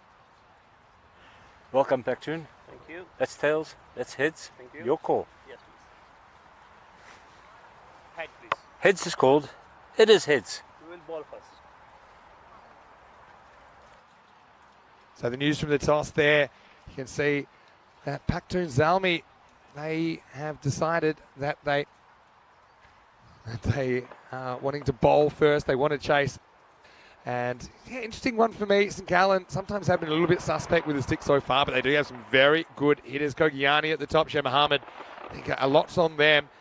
And then you've got Mohsin Raza, Ali Abbas, Harun Khan. I mean, they're all capable, just haven't really been able to, I suppose, string an innings together today, but they will have the chance to bat first. Paktoon Zalmi, they will get to chase. And how about that man, Arif Sangha? Got to say, I'm loving the little Swiss flag as well. Looking at the bat versus ball wall. Zalmi, 2-run favourites. I think you can throw those expected scores in the bin because it is very low. I think you've got 2 teams here averaging 128 and 146. What I don't understand is last time the average run rate in this series was 99. So I don't even see how it could be in the 80s. But what do I know? I know that Andrew Leonard, he was predicting a golden ball in this game. Lenny's decided to have a little breather. Last game of the day. And I'm sure we'll see him over the weekend. He certainly enjoyed his first week in the European Cricket Series, that's for sure. But joining me is a special guest, but he's more than a special guest, really. He's a man that I've commentated quite a bit of cricket with, including the most recent ECS we had in Sweden. It's Kosane, former captain, Kosane player, and ECN commentator and aficionado, Andrew Rhino Ryan. Rhino, welcome. It's so good to have you here. Vinny Sandhu, that is one of the longer introductions I've had in my time, but thank you very much. Excellent to be back with you and the entire ECN cricket family here in my home country of Switzerland. And hasn't there been some cracking cricket on show throughout this week? I know you've been following. I mean, you're a jet setter yourself. You've just flown back into the country from where? Somewhere in the Balkans. We'll leave a bit of mystery for that, okay. But it's been an intriguing week, Is but that right? nice to be back in the safe surrounds of St Gallen for what should be a really good clash here. Final clash of the day here on Friday, St Gallen versus Paktoon Zalmi, 2 teams who have who've shown plenty of promise throughout the first few days. 2 teams that can really use a win, that's for sure. And so it looks like it's going to be Bashir Ahmed to get us going. And Rico, I tell you what, he's had 3 early finishes, it looks like, over there in Romania, but apparently it's pretty hot. Oh, it's a perfect little leg glance to get us started. Sheh Mohammed off to the races, 4 runs. Yeah, lovely shot. Bashir just drifting onto the leg stump. It's a good wicket-to-wicket bowler most of the time, pretty reliable, but no protection there, backward of square. And Vinny, hasn't it made a difference with this grass a little bit shorter? Yeah, for sure. Well, the outfield, it was such a big topic of conversation in the early stages of the tournament. Things have changed a lot since day one, I tell you that much. They really straightened this place out. But it's awesome to be here. First time I've been here for ECS cricket, and I've been loving it. First time I think I've seen you in Switzerland. Goes after this, gets a fair bit of bat on it. It's going to be back-to-back boundaries to get us going. Well, Mohammed started nicely. Bashir overcorrects, goes wide of off stump, short of a length. Big swing, only top edge, but it flies away. So a pair of boundaries to open up the over. Bashir's normally what I'd call a heavy ball bowler.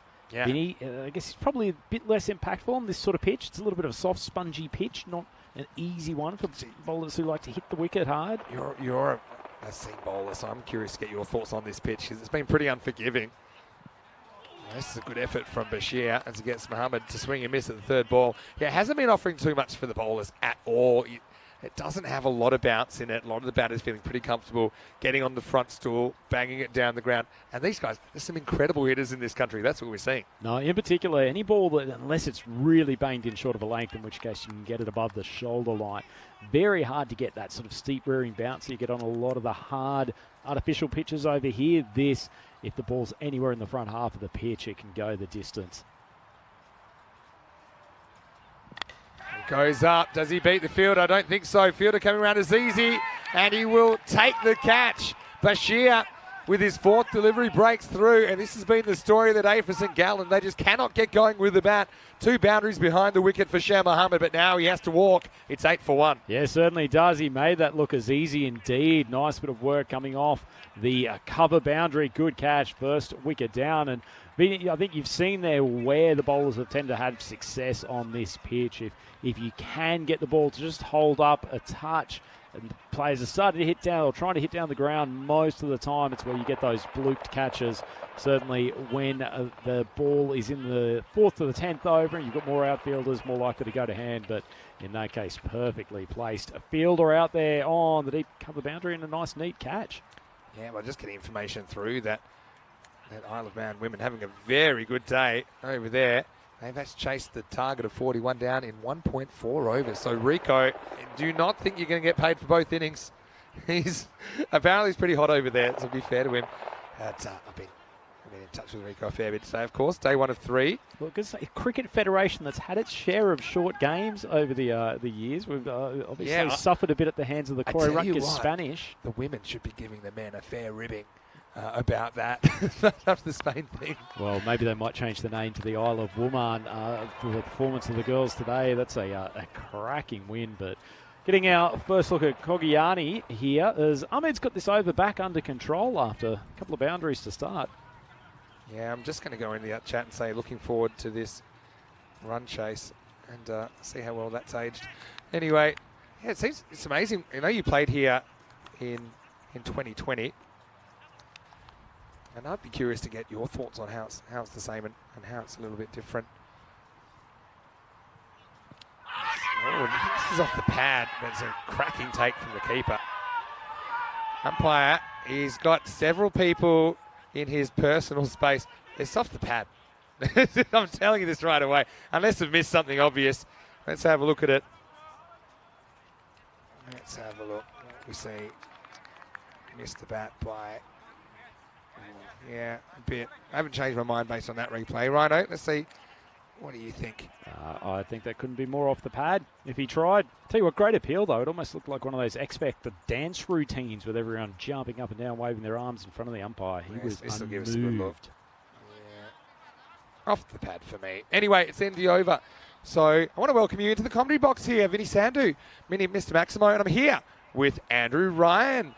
Part-time ECN commentator, part-time Costanay cricket player, part-time everything actually. But you are obviously here to start your campaign tomorrow. How are the guys feeling, the Costanay guys, and how's the season been so far? Tell our viewers a little bit about the only team we haven't seen so far in this series. That's true. I guess we're both the only undefeated team, but also the one sitting on the bottom of the ladder at the moment. So you can take what you want from either of those. As you see the second over gets underway here as Azizi, the man who took the catch in the opener.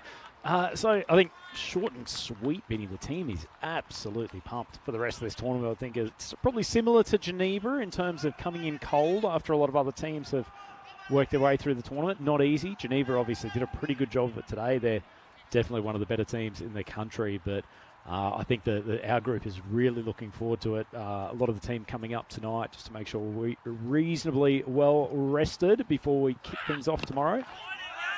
Dug out this time. I won't get a run here. It's good bowling from Salmioli, not giving St Gallen too much to work with. Maybe it's a good opportunity for everyone in the chat to ask Rhino some questions like, how have you been? I've got that one for you in a minute. But also maybe about what the domestic cricket scene is like here in Switzerland, how many teams there are, how many divisions, and basically how many matches are played, the kind of surfaces as well. Maybe some questions about the Costanay side that we'll see play 3 matches tomorrow. This is up, it's in the air, and it's out of here. Maximo Raza off the mark. He's a big boy, actually. He's got long levers, and he just times this one out of the ground. Yeah, certainly didn't try to overhit it at all, did he, Vinny? Just a nice strike over long on. Not massive boundaries here in ECN cricket. Cleared it pretty easily. It's easy just drifting onto the pads, and he's been dispatched. Nice shot, and the first run since that pair of boundaries at the start of the first over. Now it goes up over the offside. Nobody in the outfield on that side of the field. It will be 4 more as Raza goes 6 and 4. They need somebody to click and go on with it. St Gallen, it's what they've been missing today. They've had some starts, but no one's really picked up the ball and run forward with it. This is a promising start for Raza. Yeah, certainly is. And there's plenty of power in this Paktoon Zalmi lineup. So they will be wanting to put a hefty total on the board. They've still got some batting to come. Abbas has been around Swiss cricket for a long time. Very good hitter. Often opens for them in limited overs cricket. So there's still some batting to come, but 18 for 1.5 overs. We've seen some big power plays here, Vinny, over the first week of the tournament. We have. This is in the air, though. Who wants it? Bowler wants it. Bermuda Triangle forming and dropped. Oh, Izza is saying we've seen with the gloves for the most part in this series. He doesn't have the gloves on right now. It probably was his catch. Could have been anyone's catch, really. Whoever decided it was theirs just had to hold on to it, and he didn't. No, I certainly didn't. As you say, he actually had a good look at it. He's a pretty solid cricketer. Would have expected him to take it. It looked like he was going for the fingers up approach at one stage, changed his mind at the last minute, and it's a reprieve and a much needed one for St Gallen Cricket Club.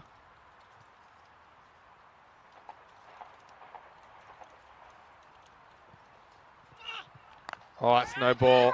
It's going to go over the fielder, and it's going to run away for 4. So, yes, had them on the ropes, didn't they? But Azizi's just lost the handle on this one. Free hit to come. Yeah, attempted change of pace. Come out at almost chest height. Easy one for Gianni to put away, but also free hit for the no ball coming next. And amazing how quickly these innings can change in T10 cricket, isn't it, Vinny? 2 boundaries to start this innings, and they went 6-7 balls without scoring a run. Now, big Maximo in the start of this over, and then all of a sudden, no ball, pump for 4. St Gallen, 24 for 1. Last ball of the second. Steps across and absolutely horns it. Well, sometimes you've got to pay the banker, and that one's headed to the bank. Maximo! As easy, it was almost out of the over, and then he fell through the trap door. Goes magical, 22 come off that one. And you can see that 30 for 1, the score after 2. It turns into a pretty good start for St Gallen. Yeah, it certainly does. I think nice example there of good batting tactics on this pitch. So we have a quick look at the standings. Interesting table in the moment, isn't it? It is, but I love that you said you're the bottom of the table, but you're also the one of the only 2 undefeated teams, along with Alton. So, we'll speak a bit more about what we can expect from you guys in a minute. But yeah, it's jammed in the middle. Top 5 instead of top 4 this time as well. Not sure you realise that. 5 teams will get the opportunity to play finals day. The top team automatically through to the final, and then essentially the other teams play like a 4, where you have to win 2 games to get into the final. So it's very different if you finish top versus 2 or 5. This is hit pretty firmly. Big dive pulled out by Arif Sanga. He's been one of the breakout stories this week. Likes to wear that visor, which looks like he might be doing his taxes. But it's an unusual one. Well, I'll tell you what, it's not just the visor, Vinny, it's the fact that the S is in brackets as well, which is, it's a new approach. It's like a negative S. Now, I've thought of that for a little while, but I haven't actually said it out loud. But is it the first of the BOMDAS rule, that brackets come before everything else? Yeah, BOMDAS or BIMDAS. There's a few BODMAS, because multiplication and division are interchangeable, but BOMDSA, you could say. Push and run. There's only one person that wants this run. That's Kogiani. Tell you what, Raza had absolutely no interest in moving from the non-strikers crease whatsoever there. But, I mean, look, going back to that table, Vinny, Nomads on top. They obviously started the tournament with a couple of big performances. They've got the 2 batters, Hassan and Fahim in particular, who, when they score big, they're a tough team to beat. But they've also gone for 3 losses, so topsy-turvy tournament for them so far. Obviously, Alton showing their class in this format. Charges in. Wow, that could be Rooftown, USA. Brace for impact. Maximo. Kogiani goes large. And Bashir just gets it slightly wrong to the left-hander. Different angle, isn't it, to the lefty. It's just straight into the power zone. Yeah, lovely shot. Sat back in his crease a little bit. Got it right under the eye line. Struck that ball nicely.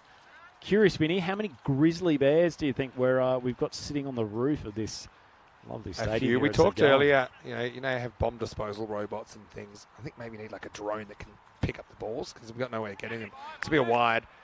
And they were saying, well, how would you get it to get the balls? And I was thinking, like, those skill tester, those claw machines. But you'd have to actually set them to actually pick the balls up. A little 3-prong claw.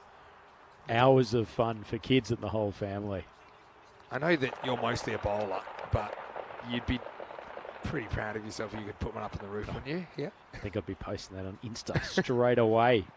Goes again, this time squarer. Going, gone. Maximo, as this power play has burst to life in the last 10 balls, and they're up in the 40s now. Yeah, lovely shot from the left-hander. He's got some nice natural timing. I think it's interesting, Vinny, when you play on these pitches that are a little bit spongy and the ball holds up a bit, actually giving yourself some space and hitting behind square on the leg side is a really good tactic because the ball's not going to shoot on to the stumps. It'll normally hold up a little bit. It's good tactics from Cogliani. Still going around the wicket, not so sure about it. Goes inside out this time, hanging in the air. This could be a plugger. We'll come back for an easy 2 in the end. Cogliani living a bit dangerously. Interesting that he's just persistent with that round the wicket tactic. I would have thought maybe you try and go across the left-hander. Almost worked out for him though. Not too much swing on offer here from Bashir. Normally he gets a little bit of late tail in, but it seems to be gun barrel straight at the moment. Have you noticed that the ball hasn't been moving sideways much? Yeah, not a lot. Occasionally cutters will move. We saw one, actually it was Raza that got out to a kind of an off cutter that was kind of stuck in the pitch a little bit this morning. I don't know. To me, it's Yorkers here. The only thing that I would be trying to bowl. Problem is, if you get them too full, they turn to full tosses, they disappear. If you get them slightly short, then they just get driven out of the ground as well. Just going down the leg side. So he's nervous, that's why he runs. But it will be the end of the power play. Pretty entertaining one. It's 46 for 1 after 3. No shortage of entertainment. This wasn't missing too much right armour coming around the wicket. Probably not going to get too many calls in his favour, especially with the ball hitting on leg stump. So good decision by the umpire, but better length from Ahmed. He finishes with figures of 1 for 24 off his 2 overs. Raza sitting there, 12 off 6. Cogliani's been main aggressor so far, 24 off 9. And that run rate stayed reasonably consistent. Remember, 2 4s off the first 2 balls, but then a bunch of dots. It was quiet for a while, wasn't it? Magical second, then 16 off the third. So, just a shout out to everyone in the chat as well with Rhino here. Now, of course, Rhino, you've done a few series for us. I know you're a busy guy, but we're so happy every time we get you in. You were, I suppose, discovered almost like Switzerland Idol style as a commentator in the 2020 series. So this is a nice little full circle moment for you. Of course, I wasn't with you then because I wasn't on the tour until 2021. But we've commentated together in Sweden twice. True. You've commentated with Rico in Sweden once. Something about Sweden. We always sneak you in there. Do love the Scandinavian region. It is a nice place. You've even been to Cartama to commentate in the ECL with us as well. So a few little trips to Portugal. Both Miranda de Corvo and Miranda Catasho. Oh, this is muscled out of the ground as Raza goes large. Maximo, but the umpire had actually finished signalling and it had been acknowledged before the ball had even hit the ground. What a strike by Raza. I don't think that thing was reversing its way back inside the ground. Lovely shot. Once again, not trying to overhit the ball. Ball just sitting up on a reasonably foolish length outside off stump. Drags it across the leg side. Good shot. And Sanger, the man with a bracketed S, he's now got the pressure back on him. Misses out this time. I think it's just missing the leg stump. Yeah, so we just finished a night series in Portugal on Monday night, actually. It was really entertaining. In the end, Marlow were able to get over the line against Gamblers, but we saw some crazy stuff. Big net run rate situation. We had a team friendship that looked like they needed to win this game. They had 2 games to go. They needed to chase 72. They didn't against Coimbra Knights, made 55. Then Lisbon Capitals were so far ahead, even though Lisbon Capitals were playing friendship in the next game, the last game before the finals.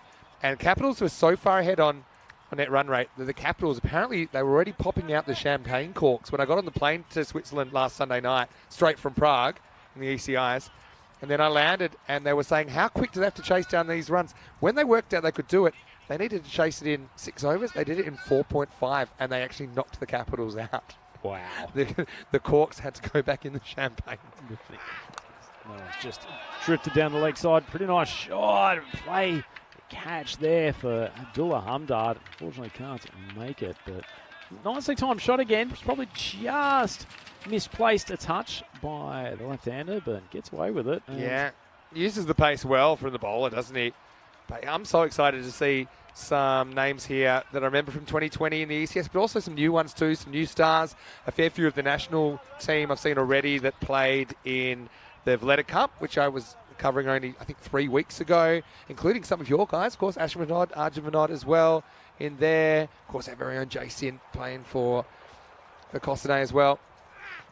That one's just drifted on to the leg stump. Nicely tucked away, showing how much quicker this outfield is now. It's going to pull up inside the boundary, but Cogliani will scoot back through for a second. So tell us a little about, you're playing for Cossonay, but you live pretty close to Geneva, is that right? No, completely incorrect. Explain. So Cossonay is the closest club to Lausanne, which is... Oh, you're from Lausanne, of course. Probably the second biggest city around Lake Geneva. So obviously Geneva, one of the major cities in the country. Lausanne's around an hour from it, and Cossonay is a little village that's probably about 15 minutes drive from Lausanne. Gorgeous little sort of, I don't want to say mountaintop village, probably hilltop, but just he's saying push forward. It's just dabbled for a single, very ECN T10 like play. That's the shot of a man that knows how to count to 6, because Cogliani will retain the strike, moves to 33, and it's 63 for 1 after 4.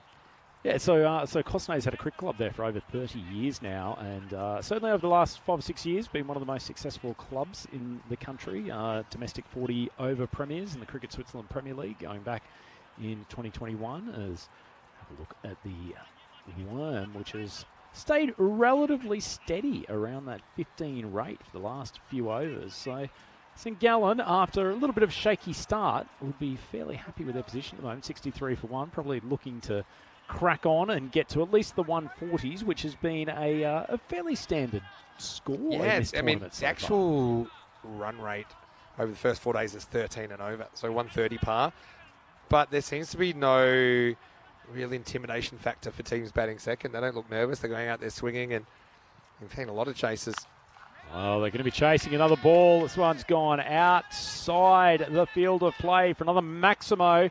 Cogliani races along to 39. Shinwari pumped on his first delivery. Yeah, just too short. It's unforgiving. If I had to think of a word for the bowlers here, it is unforgiving conditions. Over the first 4 days, it was pretty even. I think 10 teams winning chasing, 9 teams winning batting first. Worry. Better line. He got it outside off stump, but it doesn't matter. 1 iota.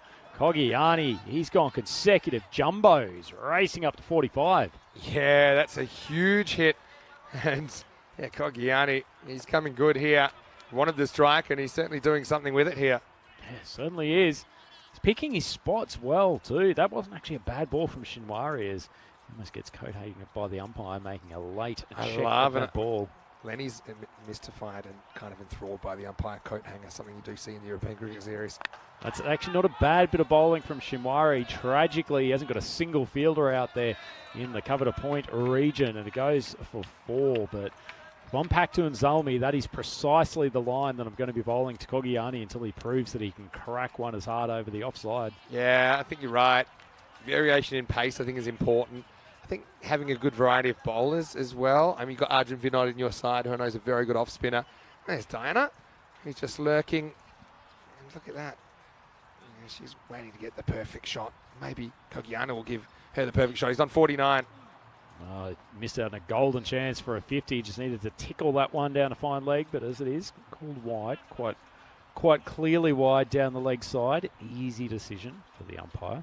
Hello to everyone in the chat as well. What would you like to say to Rhino? Well, Dave B's already said hi. Can I say hi back to Dave B? I've missed Dave B over the last 6 or 7 weeks. Great to have you on board, Dave. As charges down the track. Unlucky for the bowler, actually. Not a bad piece of bowling from Shinwari. And that is the half ton for Cogliani. And you can hear the crowd, the St Gallen faithful, going wild. Well, let me talk you through the St Gallen day. It hasn't been great for them. They just couldn't get an above-average score on the board against the Nomads, 124. And then even though they got a fair few wickets against the Nomads chased it down with 3 balls to spare. And then in the middle game, they were chasing 114 against Geneva and couldn't do it. So they desperately need a win. They're 2-2. You can understand why the bench there being pretty animated. Yeah, certainly trying to get behind their players. It's one of the great things about this ground, actually, Vinny, because you've got the grandstand here, you've got the areas with the player dugouts downstairs. You can make some proper noise, both with your team sort of sitting on the outfield, but also if you've got any fans in the building. Yeah. And it does create a really good atmosphere. So the teams that do have a support crew, they will feel it out there in the middle of this cauldron. Oh, that one drifts on the leg stump, heaved across the leg side.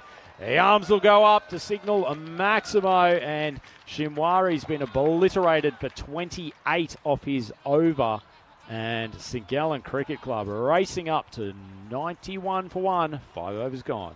Yeah, so just having a look at what's coming up tomorrow, by the way, and we've got St Gallen playing 3 times, so they've got a big day. Costanay, of course, playing 3 times as well. Andrew Ryan here with me from Costanay, so we're asking you, ask Rhino some questions, because I've missed you, haven't seen you since Stockholm. Tell us how you've been, what's been going on? Been very well, obviously. FIBA-wise, we're all into big preparations for the Basketball World Cup coming up in about 3 weeks.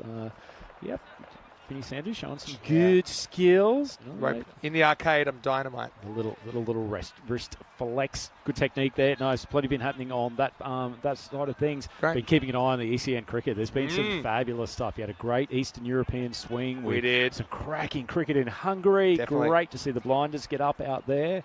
I'm going to actually show you something soon that, since you were last on the commentary, maybe it'll surprise you. You might know anyway. But yeah, particularly in Hungary, we saw some insane stuff in the ECIs, including one day where the average run rate was 17.2 and over. Anyway, let's get back to the action right now. Over number 6. Oh, Butt's just been cut away, backward of point. Big chase down there, but it's managed to be reeled in. Only 2 runs. But not a bad bit of bowling. Gianni managing to farm the strike lately. Raza, despite being 25 off 10. Hasn't been able to face too many balls of late. Yeah, doesn't really need to at the moment with Kogiani going so well. Nice butt. Balls. Oh, just inside the tram lines. You're a bowler, so you'd be happy with this call. For me, though, I think it's a good call. I'm not so sure what's perfectly inside. Almost. Don't want to get punished for swing, Vinny. He's actually got the ball to move off the straight, which no one's done today. Since we last met, we've had a chase of 174, and I'll come back to that in a second. That Hungarian chase off 8 overs. That's incredible. Isn't that crazy? Yeah, so since we last saw you in the box, we've had Hungary chase down 174 in 8 overs against Portugal. Now, the game before, Portugal were the second best chase ever, then the third best after they played the next game. But they chased down 163 off the very last ball. And then Alton, they snuck onto the list at the bottom against the Nomads, who made 152, but then somehow walked away winless from the first day of competition. Incredible stuff. The first match of this tournament as Butt continues. That one heaved high. It's not going to carry. Unfortunately, the fielder coming in there from square has been put off by the elephant steps of his comrade coming in from mid-wicket. Well, I don't know if he didn't call for the fair catch or something, but he was worried if he took this, he was going to get tackled. And it's one thing to lurk with intent, but I think for sure Shinwari puts off his teammate there. St Gallen off to the races on 168 pace now. Yeah, pretty needless stuff. And this one's going to get hammered over the leg side. Great placement from Kogiani. Not the first time today that he stepped across to the off to be able to hit the ball hard on the leg side. Excellent batting from the left-hander. He's up to 61. Yeah, it's been a good innings. One thing we haven't seen so far is a you-know-what. It's when you make more than 99, but I'm not even willing to even hint at it at the moment. We've gotten close. Hassan Ahmed with 98. Seen a couple of other 90s. Wow. Well, he's gone a massive run down the pitch. That's like supersonic Matthew Hayden of the mid-2000s. Look at this, but this is the ultimate slap in the face for a seamer as he's taken about 6 steps down the track. Okay, he's off. Yeah, goodbye. You are no longer 100 for 1 after 6. Okay, you're a bowler. The guy does that to you. What's your tactic? Are you bowling or are you pulling out like a chicken? Oh, absolutely bowling. No 2 ways about it. And to be honest, but where are you putting it? I'd almost be tempted to ping one straight at the chest because, frankly, if you're a brave umpire, if you call it as a no ball full toss at that time, that's extraordinary stuff. How about, do you ever just go the lob and try and get it down in time? Well, that one's been lobbed over the backward square boundary. Lovely shot from this left-handed maestro who is playing an absolute peach of an innings for St Gallen. Well, Lenny was telling us there's a bit of an epidemic in the World Cup qualifiers recently when batters would make pre-movements and bowlers would just bail out, spinners in particular. I got to say, I hate that. It's like a balk in baseball. I don't know, maybe you could make it a free hit or something. You're there to bowl. What are you scared of? Yes, Hassan comes in. Second ball. That one's on a lane. probably not timed particularly well, and it's dropped into the safe hands. I think that's Sanger down there. That's a nice catch and the end of a very, very good innings for Coggiani. He goes for 68, and tell you what, the way this was sitting, Vinny, I expected that to be pumped for a maximum. Yeah, just mistimed it. So it works every time but once. And the bowler, he's pretty happy about it. Why not? I mean, he's had to work really hard.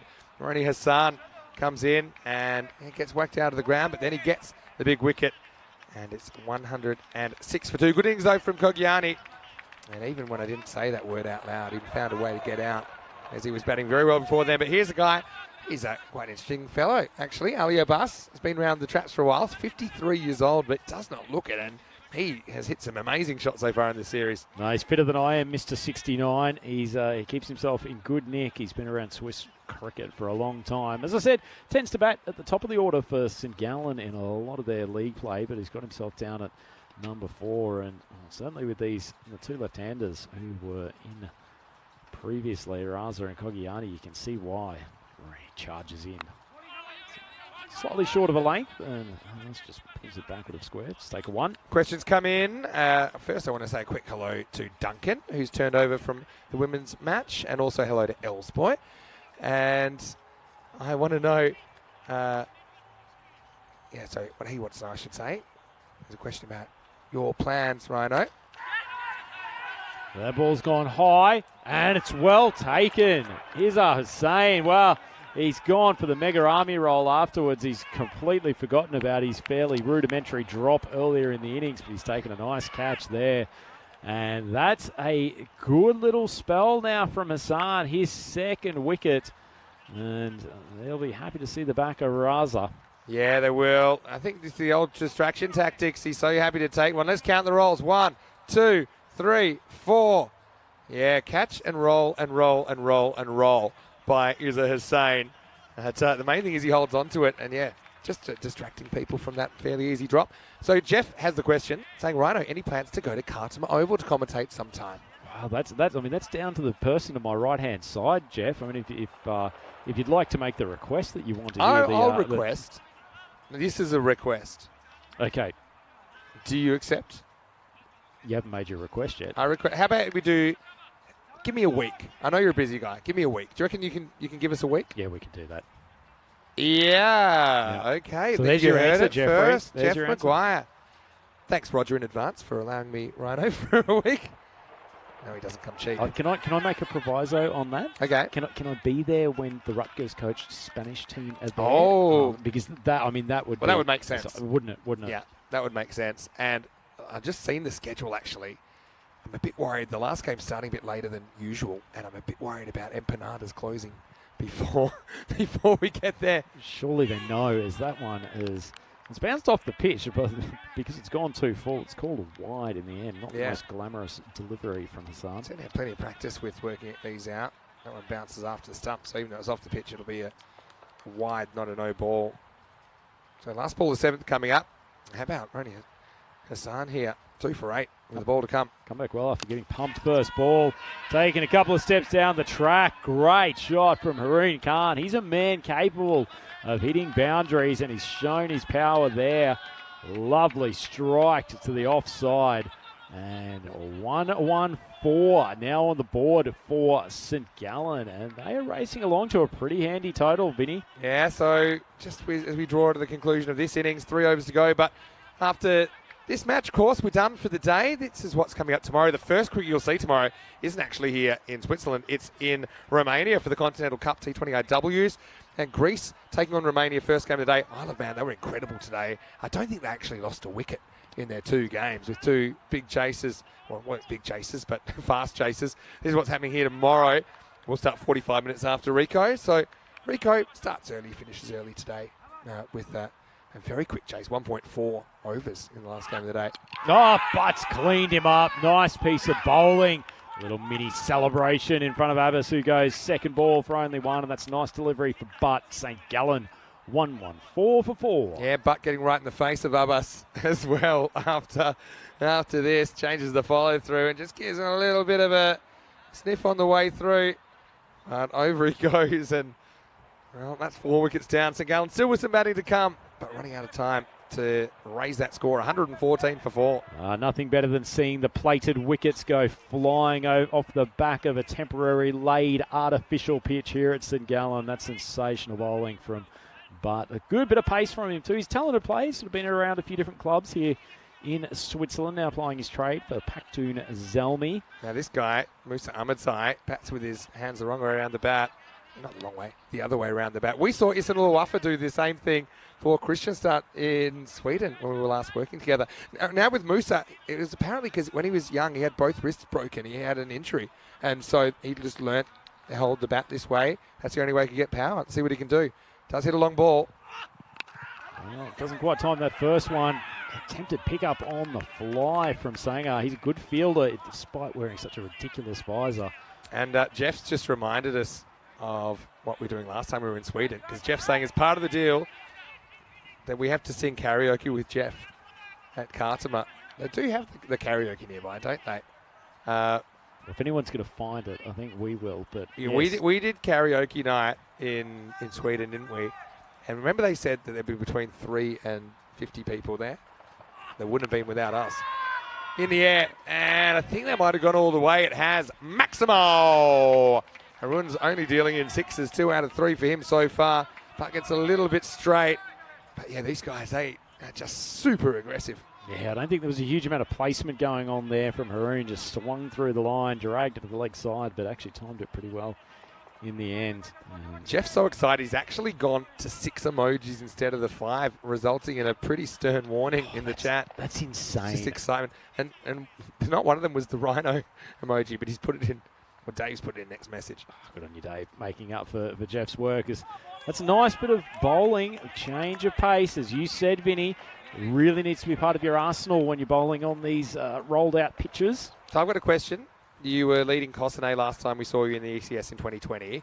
You're not captain anymore. Tell us just Cossonay news since we last saw you in the European Cricket Series. Cossonay, we've probably got a fairly similar team coming out for this particular tournament. There's a bit of a chat about that after Butt comes in for his penultimate delivery. It's a nice ball, swung across the line. Haroon Khan, so I guess big changes. I guess the captain's just a bit less better looking than it was now, back was in it some 2020? sort of coup that saw you voted out? Were you just running too tight of a ship that eventually there was some sort of mutiny? No, I think it's fairly hard when you've basically got too much press. Was it too much pressure? Too many loose quotes to the Cossonay Gazette. No, Arjun Vinod, who's been our captain for the last couple of years. You got Justin Langert out of there. The players have revolted against you.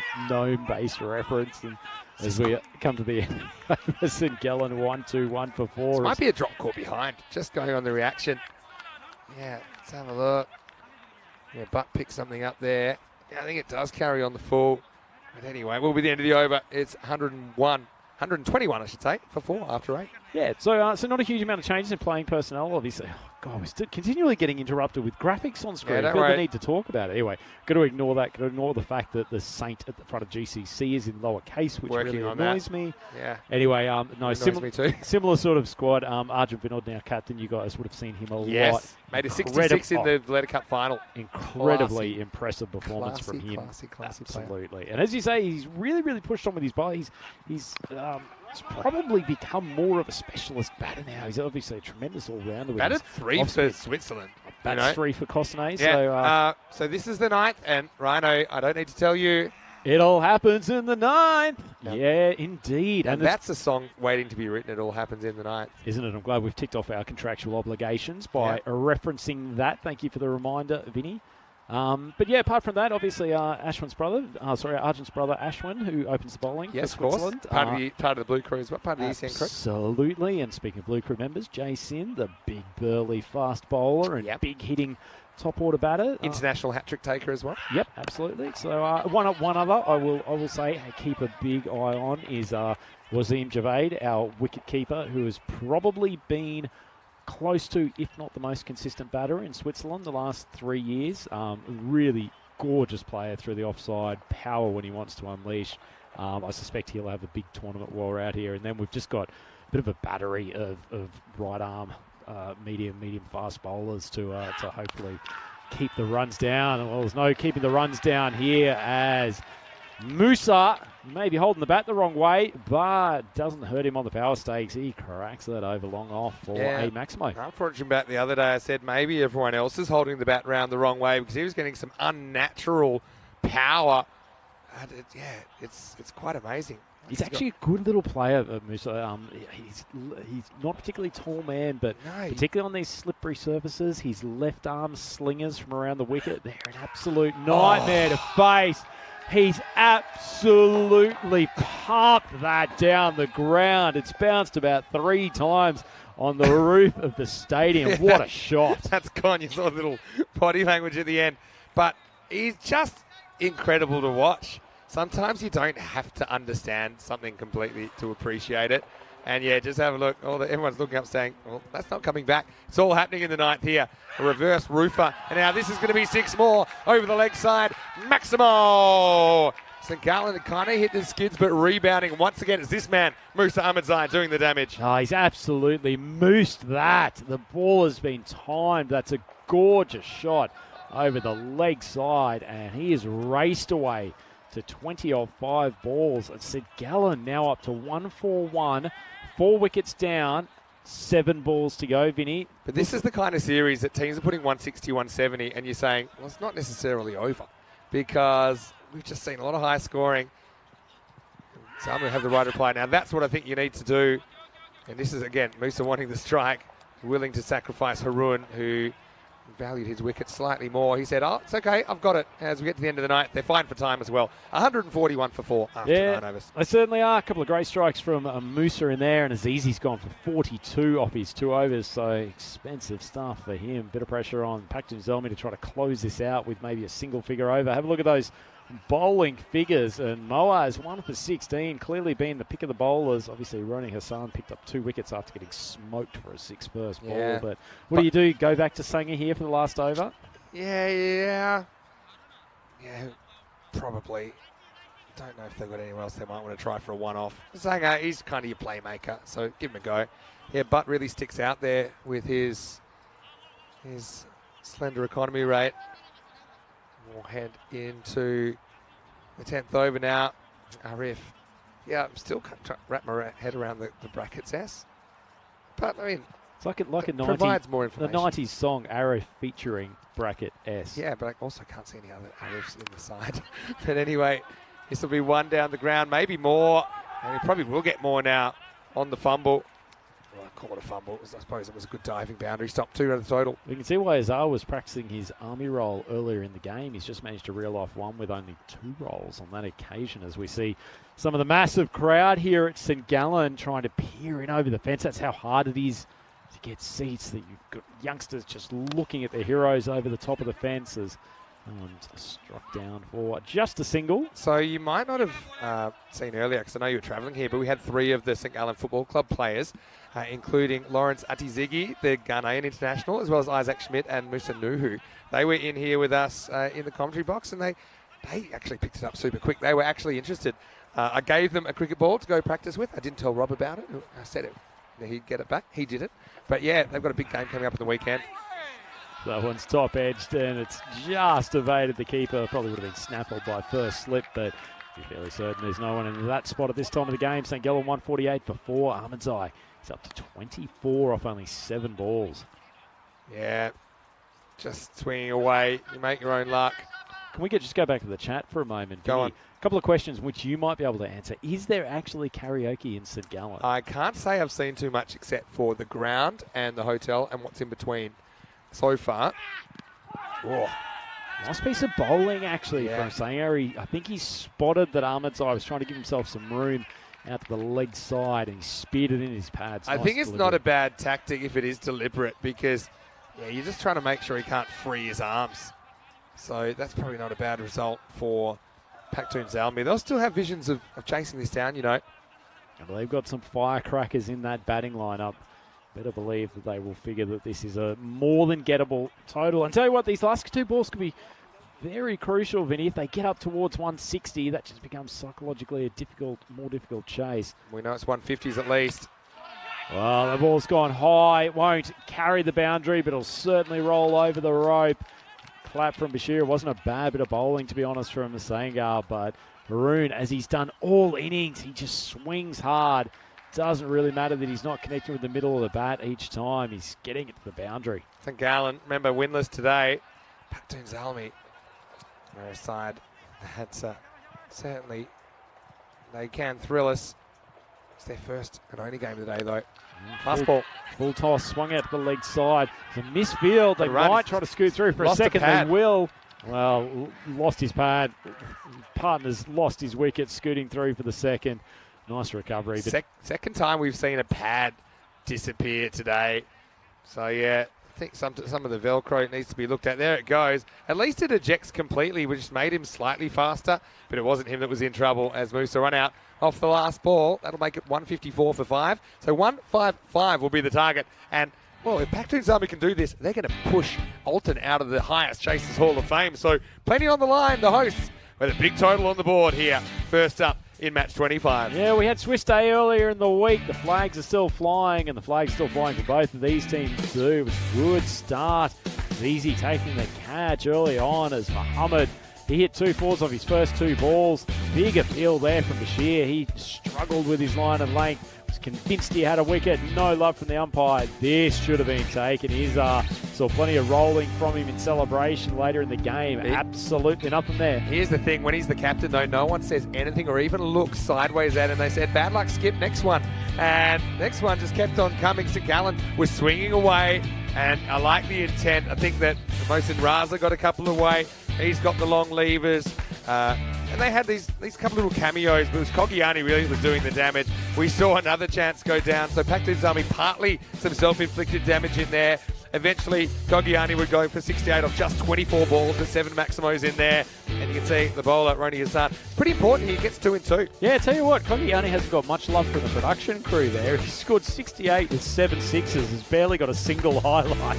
But that was surely a highlight there. But just giving a little bit of a nibble after he found the crack between bat and pad. Abbas was sent back to the pavilion, number 69, big swing, no ding. But that brought Haroon to the crease, and he swung hard, he swung frequently. Managed to find the boundary a number of occasions. He ended up 20 off 10, and a nice little flourish. A couple of good cameos there between Khan and Ahmedzai to finish off that St. Gallen innings, and their total of 154 for 5 off 10. That's a pretty lofty target, paced nicely by Hekmat. Kogiani there with 68 off 24, the left-hander really moving around his crease effectively, found the boundary on square and behind square. Plenty of times in that innings, 7 sixes, showed he's got some power, and that was a nice little knock, Vinny. This is an aside, but Kruma's just said in 10 years' time, cricket pads will automatically fall off to allow for quick running. Well, maybe a sign of the future. Looking at the bowling figures, yeah, nobody could really get hold of Butt, could they? 1 for 16 off the 2 overs. Got to say, Roni Hassan, his over was pretty important. He took 2 wickets in there, conceded 14. The other wicket went to Bashir Ahmed. Well, they're going to need to do some bashing in the second half of this innings, but who's to say they can't do it in one of the highest scoring European cricket series we've ever had? I'm going to say this game is very much a chaseable one for Paktoon Zalmi. Vinny Sound here, Mr. Maximo, with Andrew Ryan. We'll see you after a short break with the second innings of this match in the European cricket series.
European cricket fans, welcome back to St Gallen. We're about to enter the second half of the final game here on day 5 of the European Cricket Series event for Switzerland of 2023. It is St Gallen Cricket Club who batted first in this game.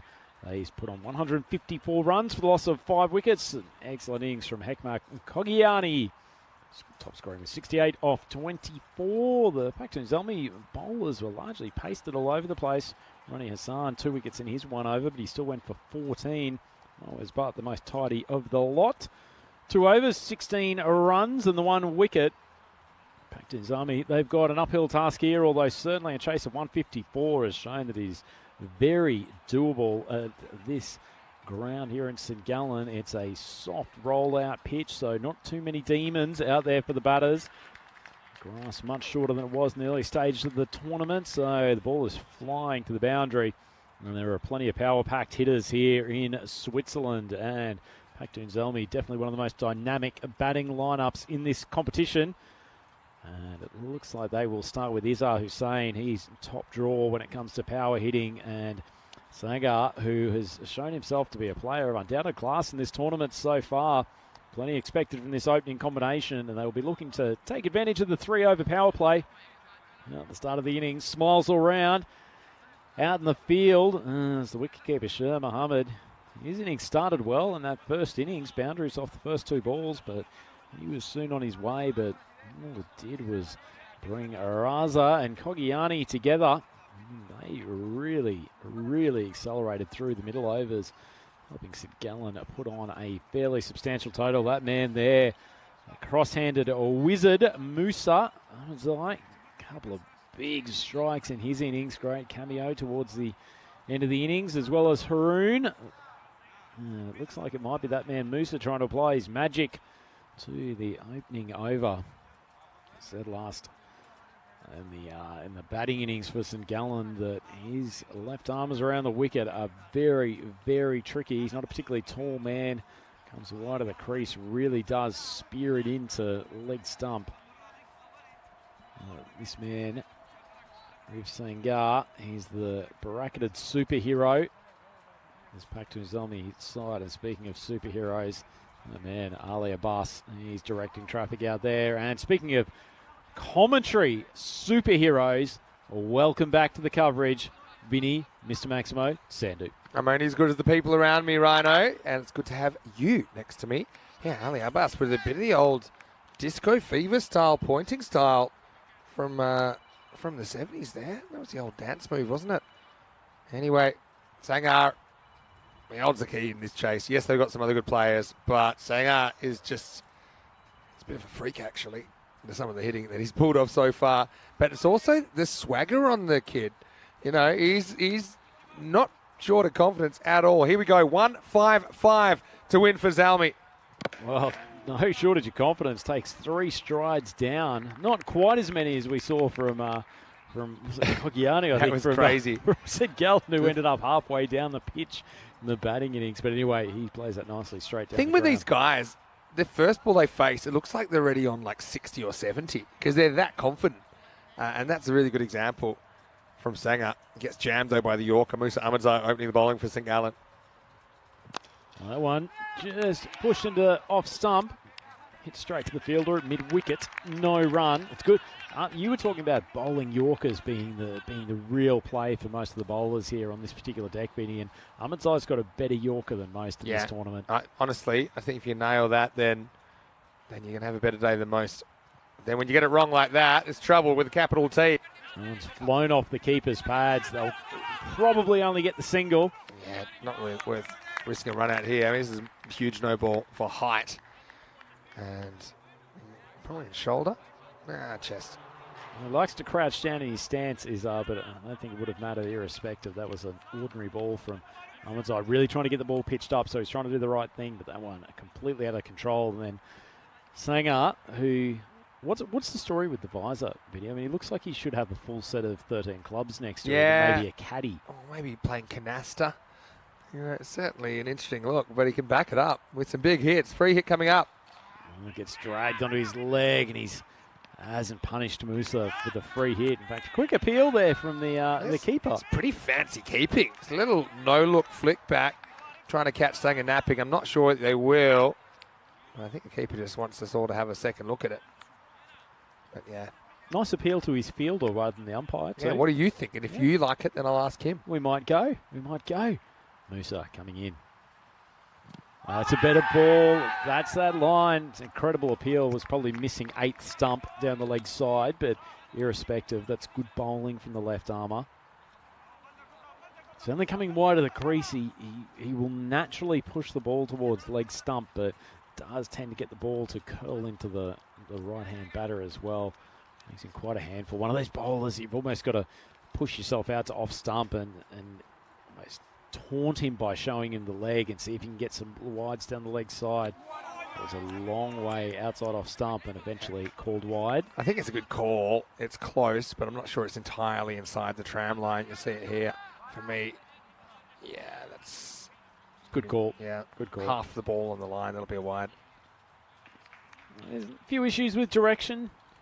Musa hasn't cost him yet. One's almost at Yorker length, but Sanger's actually got a pretty decent bit of bat on it and manages to push it away for 4. The offside, so the first boundary to get this Paktoon Zalmi innings rocking and rolling. This is the thing, it pretty much gets that ball right. You could only get the bottom of the bat on it, but you're right about this outfield. Certainly quickened up. They're giving it a haircut pretty much every day at the moment. And Sanger does get the first boundary away. Had a question from Clever in the chat about who's the oldest player ever on ECN. I already put the answer in the chat, but I'll tell you as well. Big swing from Sanger. Flick at the stumps and see if the umpire wants to have a look at this. So he was stretched back in his crease a lot, and the fact that the umpire's gone upstairs, there wasn't a huge amount of foot movement. Well, F for flash points. Oh, he's just okay. Oh, just squeezed that sole down. I mean, you got the issue with the double crease. That's one thing. But this is the line we're looking at here. And you can see he's got just a toe behind. But Sanger, he's trying to get back to be sure. But that's a close call as we get to the end of the first over. And it's 8 without loss. Yeah, so the oldest player ever on the European Cricket Network was former Italian skipper. And he's actually the first... non-white person to lead Italy in any sport. It was Alfonso Giaraja from Rome. He played for Roma Campanelli, and he played in the ECS last year. He was 75 years and 30 days old when he played on the 18th of July, 2022. Wow. So all I hear from that, Vinny, is that you and I have got a fair ECS career still left to go. Do you know what's funny as well? Who he took the record off. Anyway, I'll come back to that in a second. Hussain, he's off the mark. Bounces one into the rope. There's 4 runs. Zalmi, they're not going to die wondering. We're going to see them playing some shots. I think we would have anyway, but St. Gallen, we've got the score on the board. They're going to have to work for the victory. Yeah, certainly. That's just the one length you can't bowl on this spongy pitch here. Vinny Cogiani, a man of his height, dropping a half tracker. It's just too easy for a batter of Hussain's quality. You're going to bowl short of a length. You've really got to hit the pitch hard. It's actually well played. Didn't try to overhit it. Need of a space behind point. Another one a little bit wide of off stump, and Hussain's mistimed it straight to the ground. No run. Yeah, so we've had some other 70-year-olds since, but at the time he took it off a guy who also is a former international captain. Was former Dutch captain Stephen Lubbers, who played for Sunderland. Great name. Where his son plays. Good friend of Sir Rob Kemming as well. Ooh. Is there anyone in Dutch cricket who's not a great friend of Sir Rob Kemming?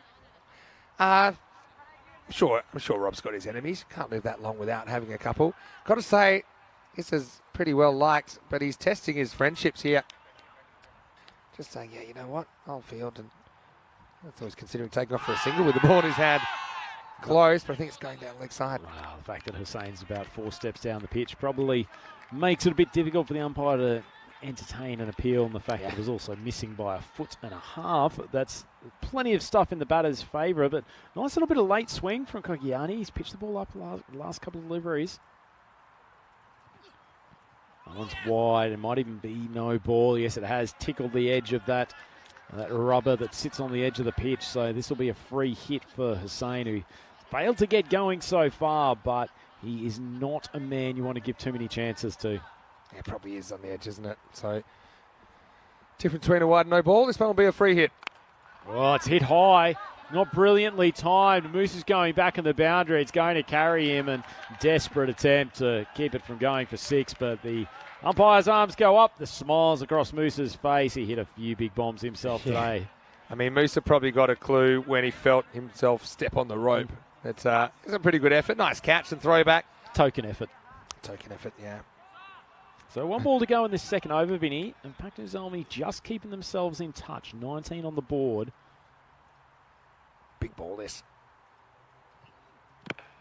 Nicely bowled too from Kogiani. Somehow Hussain squeezed it out and it's beaten the keeper. And I'll take 1.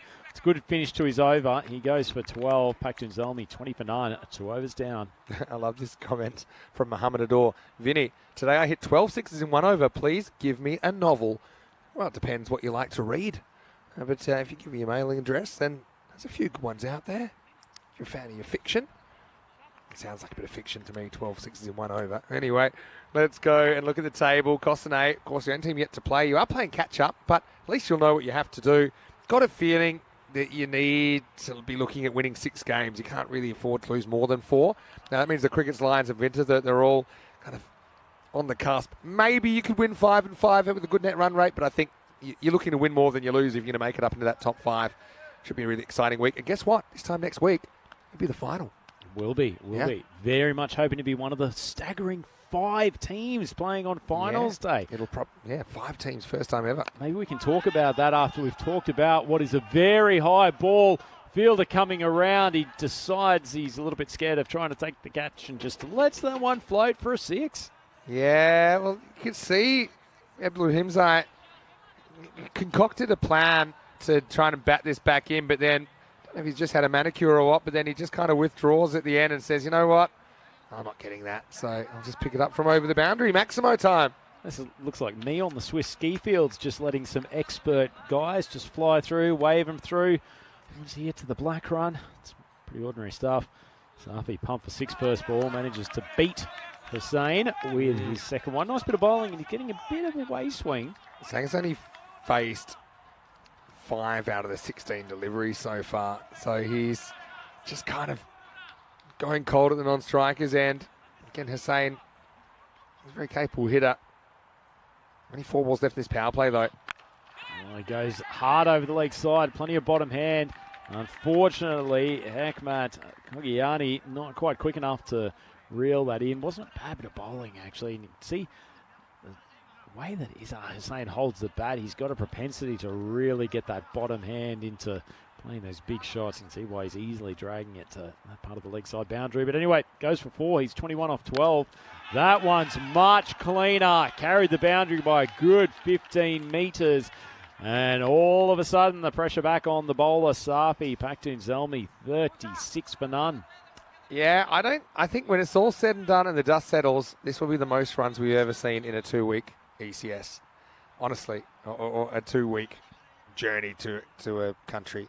Because, let me just see if I can pull up totals in the first few days. We've seen over 1,000 runs every day.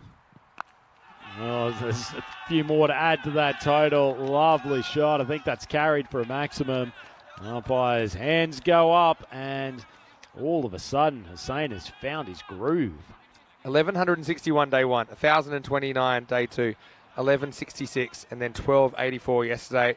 Well, there's Diana. She's pretty pumped by that big ball striking. I mean, she doesn't always show her emotions, but internally she really appreciated the batsmanship required to lift one up and over the leg side. Well, Safi, 22 off the over so far, 1 ball remaining. Not a bad ball. Finally gets it on a good length. Hussain going to charge down the crease, trying to farm the strike again. Saying is having none of it. He wants to finally face a ball. Pacto Zalmi, 42 for none. That's the end of the power play. Yeah, 42. So 14 and over. They'll need to up it a little bit, but they still got all 10 wickets in hand. Let's have a look at the power play overs. 8, 12, 22. Bit of a stairway to heaven there. 3 magicals in the first innings. 22, 28, and 20. Spread out But you could see that he bowled over 6 and 8 and did a very good job. Well, Dave was saying there was a silverhead cricketer a few weeks ago. Can't remember where, but I think you said he was 50-odd. Yes. Well, Dave, you're going to have to be more specific than that because... A silverhead cricketer? I mean, who would have thought? Yeah, well, Corey Rutgers looks 50-odd with his silver hair. He says hello, by the way. He's just gotten back to the Netherlands after covering the night series, which started on Monday night. Didn't he sound smooth? Oh, yeah. It's right up his alley, 2 matches a day as well. First ball of the 4th. Did he manage to get through the second game okay each day? And he had some company. Conrad Greenshields was the silent co-commentator, just hanging out in the commentary dugout. I think it might have been the semi-final or maybe the final where the ball landed, knocked everything off the commentary table, and it was chaos. In fact, the off button wasn't working, so we could hear absolutely everything he was saying. Mostly, you can't hear me, can you? This isn't on, is it? And a few other things. If you look really hard in the stream, you might be able to find it.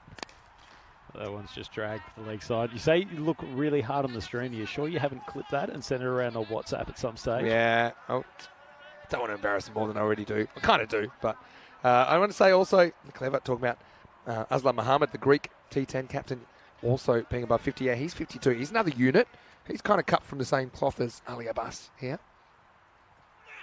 Oh, big swing across the line from staying at, once again, an appeal when the ball's missing leg stump by a long way. On LBWs in the European Cricket Series, you never know your luck in the big city. It's always worth a question.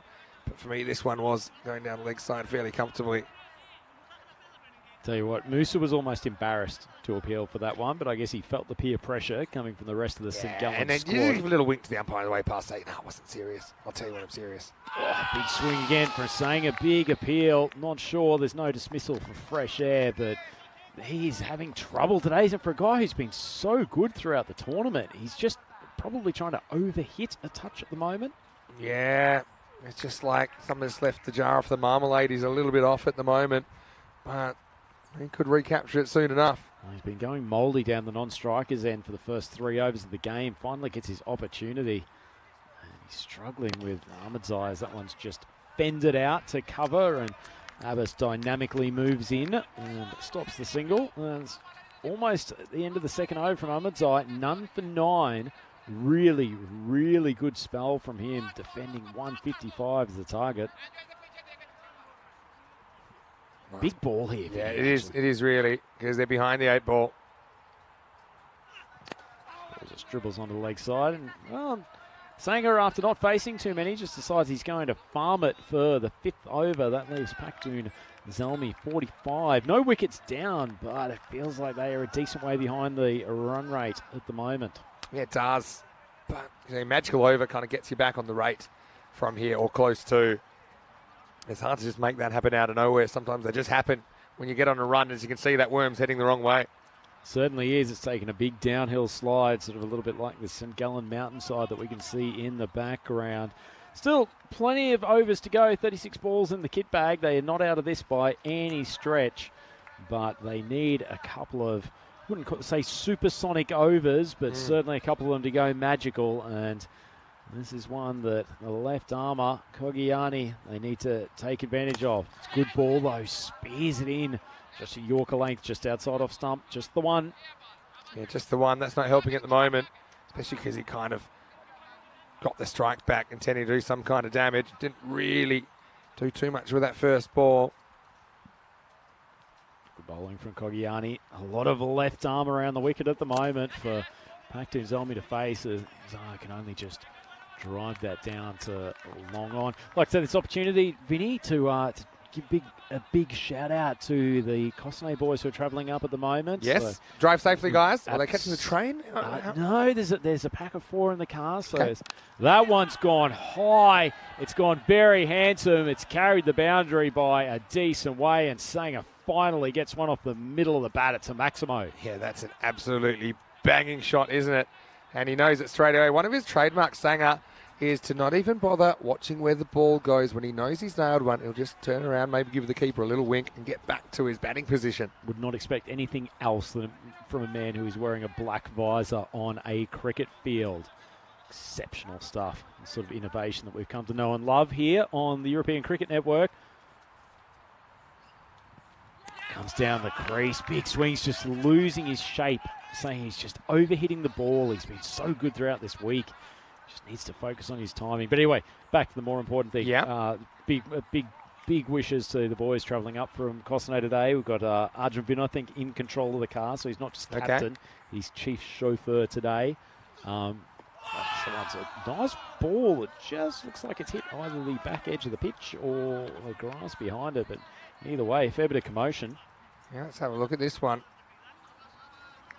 Yeah, it's hit in line with the stumps, which is pretty much the edge of the pitch.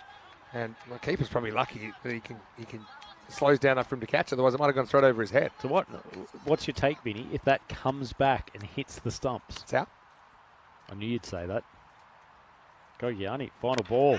It's wide off stump. Manages to get the skied ball. Saying has just got enough beef on it. It goes for 6, and a couple of lusty blows from him in that over. Just making the totals look a little bit healthier. Paktoon Zelmi, they push up to 59 for none halfway through this innings. Good effort from the fielder down there. So plenty of work still to do. Reminder, more cricket tomorrow. Rico's got the early shift. He'll start 45 minutes before we start here. 6 a.m. GMT, 8 o'clock in Central Europe, 11:30 in India. Can Isle of Man continue their run, although they've just got the one match tomorrow. Each team plays 3 matches in that series. So Isle of Man played twice today. They'll just play the once tomorrow. Romania also with a double header tomorrow, as do Malta. And Greece just have 1 game to go after they played 2 today as well. Join Rico. I know he's loving his time over there in Romania for the Continental Cup, T20 IW. Some scintillating action coming up there tomorrow. Great to hear the dulcet tones of Rico fall. There are times where I do wonder whether or not there are actually multiple Ricos around the place, or we have inflatable or AI-driven Rico. Yeah, it's probably a good idea. We've probably got the technology to do that now with the amount of volume that we've done. Over 2,000 games Rico's done. I've done a similar amount. And you could probably train AI to do the commentary. I probably shouldn't be saying that out loud. But good news, Rico, he'll be here and he'll be commentating from Tuesday. Wow, what an absolute treat for the folks within Swiss cricket to have the 2 doyens of ECN, and that has been put down. Well, I'll tell you what, if they go on to lose this game, St. Gallen, they might look at this moment. Well, Moose, he's either incredibly disappointed in his effort or he's in his afternoon prayers. Either way, that is a disappointing bit of fielding from a good player. Yeah, I mean, grab a chair because that's a genuine sitter, isn't it? And he does actually go to ground afterwards in disbelief. Still, a lot to do from Delhi for here. They're running out of time. Big swing again. Sanger, he's chewed up 16 balls. He's only scored 20 runs so far. Can I tell you something that's never happened, but has almost happened? A team chasing to not get there, but to not lose a wicket. It's almost happened. Now, we're a long way off, and I don't think it'll happen here. But I'm just saying, it's something that we've never, ever seen. Well, it's certainly possible. A big swing. He's finally made some decent contact. Sanger sends it straight down the ground. Gives a little bit of a hand, sort of going flat up. Yeah, the pitch is doing a couple of things. That's what you tend to get with a rolled-out artificial pitch. But anyway, he's hit a much-needed maximum. And Paktoon Zelmi just keeping themselves close enough. You'd have to say St. Gallen clear favourites here. I'm definitely not ruling them out, though, with Sanger at the crease. He has done some next-level things. Need to keep going, though, and he will.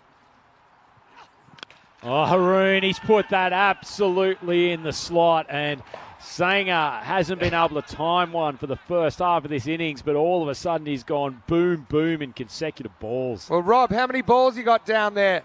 Because I tell you what, end of the day, could be trouble because there's 2 lost in 2 balls. He just rocks in bowling machine style, and Sanger says, thank you very much, that's another roofer. That was one of those ones halfway down the deck you knew it was going to be sent for a Maximo. Haroon, final ball of the over.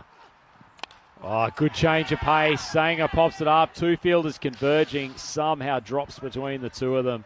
Sanger survives. And Paktoon Zelmi, 73. No wickets down. 4 overs to go. And that's the luck factor, isn't it? That's the luck factor because that could have gone anywhere. And it's a kind of a good single too if there is one at this stage because it keeps him on strike. He's got the hot hand and he can keep going. And he's going to have to do something extraordinary. 73 with that loss after 6. Yeah, so actually the 2 batters' figures looking pretty similar now. Sanger 33 off 19, helped by the 2 Maximos in that last over. Hussein 36 off 19. Still a bit of batting to come in this lineup, but they'd love for these two to be there for the whole 10 overs. As Vinny Sanders said, it has happened before that a team's gotten through for full 10 without losing a wicket. You'd almost feel like you need to lose one just to show that you've made a proper risk-taking effort. Can I tell you something? Just a few balls ago, we went past 1,000 runs in the day. Again. Thought I saw some fireworks in the distance as Safi had some fireworks in his first over, being spanked a few times. He just keeps that one to a single. Kind of got a new point of no return here. I think I'm going 20 and over as a point of no return, not the traditional 18. What was your, so 18 was normally your 18. Once it gets 3 a ball, you don't see it coming back. But here, with the kind of hitting we've got, it's more like 20. Oh, full toss and leg stump. That'll help them. See if that gets the no ball call. Signalled 6. Nothing just else okay from for the me. umpire. Step out of his crease. Yeah, that's okay. But he still takes toll on it, doesn't he? Is up. For the sake of keeping this game even closer, I wouldn't have minded seeing the no ball call go out there, Vinny. A free hit might have made this a little bit tastier. I suppose that's why we have professional officials instead of us, just trying to keep the game alive. Commercially minded commentary. 75 off 22. Yeah, like I say, we could actually have, let's say, we're here for 14 days, and let's say that we average 1,100 runs a day, 15,400. We're kind of right up there with the most runs ever scored by an individual in Test cricket in 2 weeks of cricket. Isn't that crazy? Absurd stuff. Well, Safi, he's added to that total thanks to another ball right in the slot. That's nicely played by Hussein. He strikes a lovely maximum. Once again, that powerful bottom hand coming in, lofting the ball. Well struck. Yeah. I mean, Hussein's got a role to play. You can't expect one guy to do this on his own. So that's why Hussein, the skipper, it's really important that he hits the ball well as well. And he's doing that at the moment. 48 of 21, striking at 229. He's actually striking the ball quicker than Sanger, who's 34 of 20, striking at 170. But lately, Sanger seems like he's coming into his own, doesn't he? But yeah, Hussein, 48, on the verge of a half century. And Safi, right now, he's getting spun like a record. Spin me right round. They wouldn't mind a third over from him if it was possible. 35 off his first 9 deliveries. So skipper of St. Gallen is ringing the changes in the field. Looks like they're dragging another man over from the offside. So they've got 2 fielders on the boundary on the offside, one at long off and another one behind point. And then 3 probably within about 40 metres of each other from cow corner to long on. 5 fielders leg side, but no fine leg. Well, the ball's gone flying over the infield. It's going to spin away, but will probably just hold up for just the 2. The only way that run rate required comes down, boundaries or wides or no balls. That's the only way it's going to come down. The ball stays in the field to play, it's going to creep out. 50 up for Hussein. They probably won't clap because he's got a bigger job right now, trying to keep them in the contest. But well batted by the skipper. Brings up his 50 off 22 balls with 6 maximos and 2 fours. He steps away just to allow some applause from the crowd to acknowledge his 50. Yeah, like that, 6 cents. He might be a counter. I always batted better when I counted my score. There was no scoreboard for individual. All right, 2 to go though in the 7th. Oh, Safi's been pumped to the leg side. That's going to carry, and maybe a no ball. We'll surely have a look at that on the replay. Hussein really starting to strike the ball nicely. Another one where he's come a couple of steps down the pitch that's not going to get called. You're really wanting to make this close if you're calling that one. It might have bounced before the stumps. But anyway. Come on, give us a free hit. Let's just file that under the TV docu-series When Yorkers Go Wrong. Now he gets clapped for his 56 and he just shushes them and says, quiet, I'm trying to win us a game here. Oh, Safi, he's just short of the 50. He's been battered again. He goes for 49 off his 2 overs, almost gets to raise the bat himself. And Pakhtun Zelmi, an even 100 with 3 overs to go. So Vinny, 55 off 18. What a series. Honestly, what a series. Are you sure you want to bowl in this series, Rhino? Not sure it's going to do the economy rate any good whatsoever. Tell you what, smartest player might have been Karim, who went down with a groin strain as he had 1 for 4 after 4 balls earlier. Hopefully he's all right for Geneva. He's probably going to win the bowling award for the tournament. 100 partnership as well up in 7 overs coming up tomorrow. Well, your boys, Cossonay, are on in match 27. Big hello to all the guys from Cossonay. They might be listening in the car on the way here. Also, St Gallen have a big day. 3 games for them. We'll see the Power. They were kind of turned off earlier. See if they can get back in the winner's circle. Also, Geneva were impressive earlier today. We'll see them tomorrow in match 27. Actually, the first game that you'll play. Well, can I say the generosity of the ECN organisers too, giving us the 2 undefeated teams to start the tournament off. So we'll probably have a pretty good idea of where we're sitting after Sink those your first 2 teeth games. into it. You're also undefeated, don't forget. That is true. But 2 very good teams there. Geneva, our local rivals, though very friendly rivals from around the Loch Lomond area, French-speaking Switzerland. Very, very good team, and excellent to see them get their campaign underway. As that one's off-speed ball from Haroon. The keeper's flying through. He's taking the catch. Huge celebration. Oh, I think he's called it at square leg. Oh, I thought this one actually dropped. Well, it did dip, but it was very high. I mean, a ref is feeling, I don't know if he motioned that I think it's a no ball. And he's been given out, and then he's changed his mind. Yeah, it's not a no ball. I don't know if he calls, but he's definitely dipping because it's a slower ball. So I think they're saying, hold on, wait, we're just going to check. But once we check, I think there's nothing there to suggest it's above. Tough call for the umpire. It was a change-up. It really did drop towards the end. Great bit of work from the wicket-keeper, Sher Mohammed, who's maybe celebrated a little bit too quickly there. I'm sure he had control of the ball. Yeah, and then he's punched it away in celebration. But yeah, I mean, I don't mind that. The square umpire just saying, look, wait, guys, just wait a sec, and we'll let you know if there's any chance you're getting back. But, boy, did they need a wicket there. So did they ever? Because that Paktoon Zelmi total was starting to not get out of control, but they were really racing along last few overs. Big wicket from Haroon Khan. Another ball that's off speed. 2 fielders converging. Oh, no way. He's locked it up volleyball style. And that man, Mr. 69, Mr. Abbas, and look at him. Isn't he pumped? Isn't he intense? Now, here's the thing, Rhino. That's the second time he's taken a rebound catch in that exact piece of the ground this week. It might even be on the same blades of grass that he's just anticipating it. And I think that Ali wants his catch first up, but Haroon, the bowler, says, no, I want this one. Well, nice piece of bowling from Haroon. He's gone up with about the hardest hands you can imagine, but straight away the finger up to the mouth. The pumping celebration as Chachi swings around, and boy, hasn't the St Gallen mood improved, and we're now on a hat trick. How is that possible that you could have 2 rebound catches by the same person in the same position? Oh, wow. And now we're on a hat-trick drought, by the way. Now, Lenny's been trying to get a hat-trick all week. Imagine if he came and burgled it here. They've lost 2 in 2.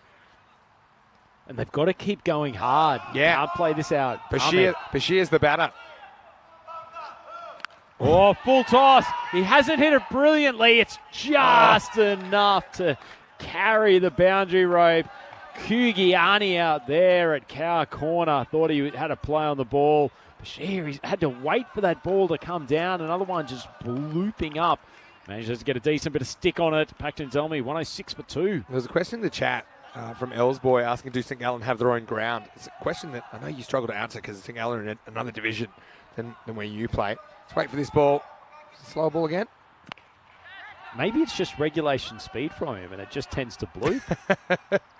I think it's clever bowling. But yeah, we're not so sure if they're playing that regularly here. Maybe it's something to ask Ali Abbas when we get a chance. But I know that he's been really heavily involved in getting the local council involved, obviously obtaining permissions to play here. And yeah, using this ground as an option. It's a beautiful place to play. That feels amazing. Well, it's another one of these slow regulation balls from Haroon. Swung around to the leg side. Strange fielding effort, but manages to keep it in, Musa, and he'll hurl it for 2. I can confirm. No ball called here. Whoa. I've been desperately wanting a no ball free hit for a number of overs. Finally got the wish. Must have been for overstepping. He pointed at the front line there, the umpire. See if we can spot it here. Yeah, guess so. Yeah, looks good enough to me. Good call. All right, free hit. So they catch a break and they put it away. Hussein, the captain, on 64. Yeah, smart. Good eye, as we say in baseball. You don't waste it. You'll get another one. No, good stuff from Hussain. I think he's desperately wanting one probably on middle and leg. Wasn't a bad piece of bowling from Haroon, but required rates back down below 20. They're not going to do this. They could legitimately do this, Vinny. They just need this man on strike as much as possible. One of the elite hitters here in Switzerland. Decent length ball, doesn't time it at all. Probably fortunate in a way because it just loops out there for a single. Look at the required rate, 18.85, and it goes up by an entire point in one delivery. Yeah, this would be a crazy chase if they could pull it off. Not that they've been trying to do anything else, but Bashir's really got a free hit here, hasn't he, Vinny? They'll knock off Alton. In fact, they'll also knock off Pac Moncada with a target of 155 here. Last ball of the over, big one. Oh, Bashir goes for a big bash. It's come off his foot. I think it's gone along the ground first. The wicketkeeper subtly referencing to square leg, but he thinks it's a catch. He has hit into his foot. My instinct is it's bounced before the foot. Big swing from Bashir going across the line. Tries to go deep in his crease. We'll see it in slow motion taking an eternity to come through. Here we go. Might be easy. Yeah, I think that actually bounces first for me. What do you think, Rhino? Yeah, that was my first instinct when I watched it. It didn't look like one of those ones that just popped straight up off the shoe. Might be able to get a better angle than that as we'll see it from behind. I'll tell you what, it's not far away. I'm not sure it'll be enough to give him out, at least on the video evidence that we've seen there. I think there's doubt. For me, my instinct is it kind of hits that. You can't really see there either, to be honest. So I think you got to say that's not out. What it is, though, it is a dot ball, which is huge in the context of the game. 112 for 2 after 8. And Izza Hussain, who's 65. It's been a great knock. Need to go magical here. The last ball of the over. Nice time for Nazibullah Abdul Raminzai to come on to bowl his first over. Skipper chucks you the ball. 43 needed off 13, so you'll just get the one. Sorry, off 12. You just get the one over, and you've got a rampaging Izza Hussain. While we're waiting for this over to start, Vinny, I can confirm that St Gallen do have this ground listed as their home facility. Wonderful, that's great. Elite platinum stuff as far as Swiss cricket goes. Some chat that if you could get a permanent pitch in here, maybe Roger Finer can swing it. We can maybe one day hold one of our marquee tournaments here with the grandstand all set up. Well. Time to dig the hand in the pocket. Anyway, here we go. That's a good start. It's going to come in. Oh, you can hear the St Gallen boys really trying to lift Nazibullah here. Gets a dot first ball, and that's consecutive dots. Yeah, that's fine as well. Just bites in, not quite off the edge of the pitch. What a good start from Nazibullah. Got to go large now. It goes short. It's not time. Coming in from the outfield, almost looks like he tries to pat that ball down. It comes through for the second, and unfortunately for the fielding side, they've managed to get an overthrow. About the only good thing is that they've managed to get Hussain off strike. Abbas not pleased. Well, if looks could kill, we'd have a mass murder out there because Ali Abbas isn't happy, especially with this goalkeeper style turning around the post. He's nowhere near the boundary, so he might as well try and catch it. Anyway, they get 3. I'll tell you what, Sufi's not having the happiest game, is he? 49 runs off his 2 overs. He's just battered a ball down.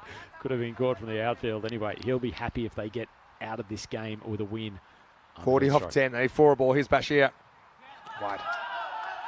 By some distance. I think they were yelling at them to run there, but I don't think that it's smart. Tell you what, the amount of time that ball was in the air after it was bounced, probably about halfway down the track, they probably could have scooted through for a single. I love this cricket. Good to see Izzard checking, can he pick up the ball there after it's just been rolled back by the keeper. Had no qualms about it when he was out of his ground about 6 overs ago. That's decent ball on a reasonable length, and that man, Abbas, you cannot keep the Silver Fox out of the game. St Gallen looks like they're going to pick up a win here, otherwise it would have been 0 for 3 for them on their second day of actual action in the competition. Hussain, it's the last chance saloon here. Big swing, and it's good enough. It'll go for 4. Hussain needs to go insane here for almost every single ball remaining in this innings.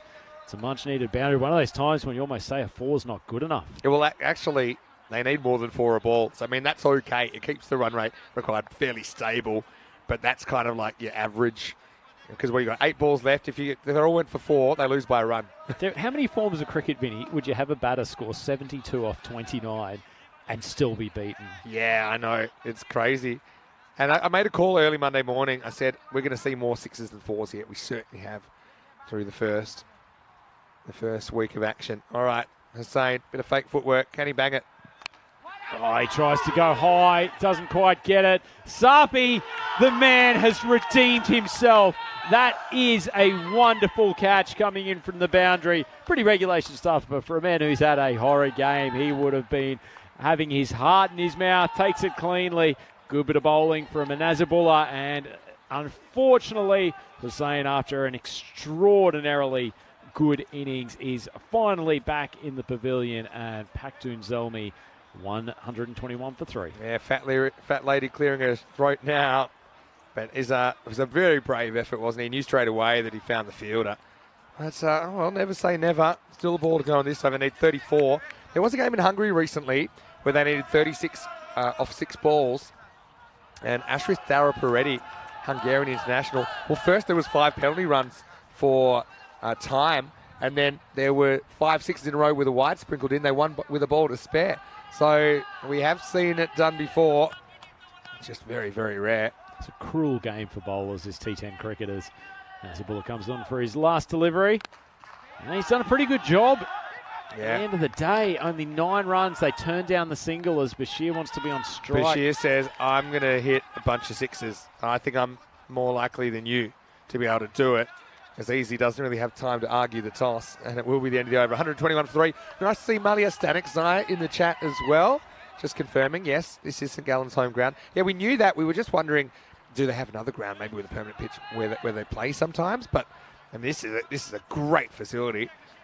2 for 26, Arun Khan and Rahimzai. We'll only get the one over, but it was a very good one, wasn't it? Just a steadying one for St Gallen. Yeah, I'm sure Melia will be a big player for Alton tomorrow. Certainly be one of the ones that will be looking to get out early. Highly destructive batter. Great change of pace with the ball. Cracking young man. Very talented cricketer. So great to see him show his stuff. Seen him out at the ECL the last couple of years, playing for Alton out at the Cartermore Oval.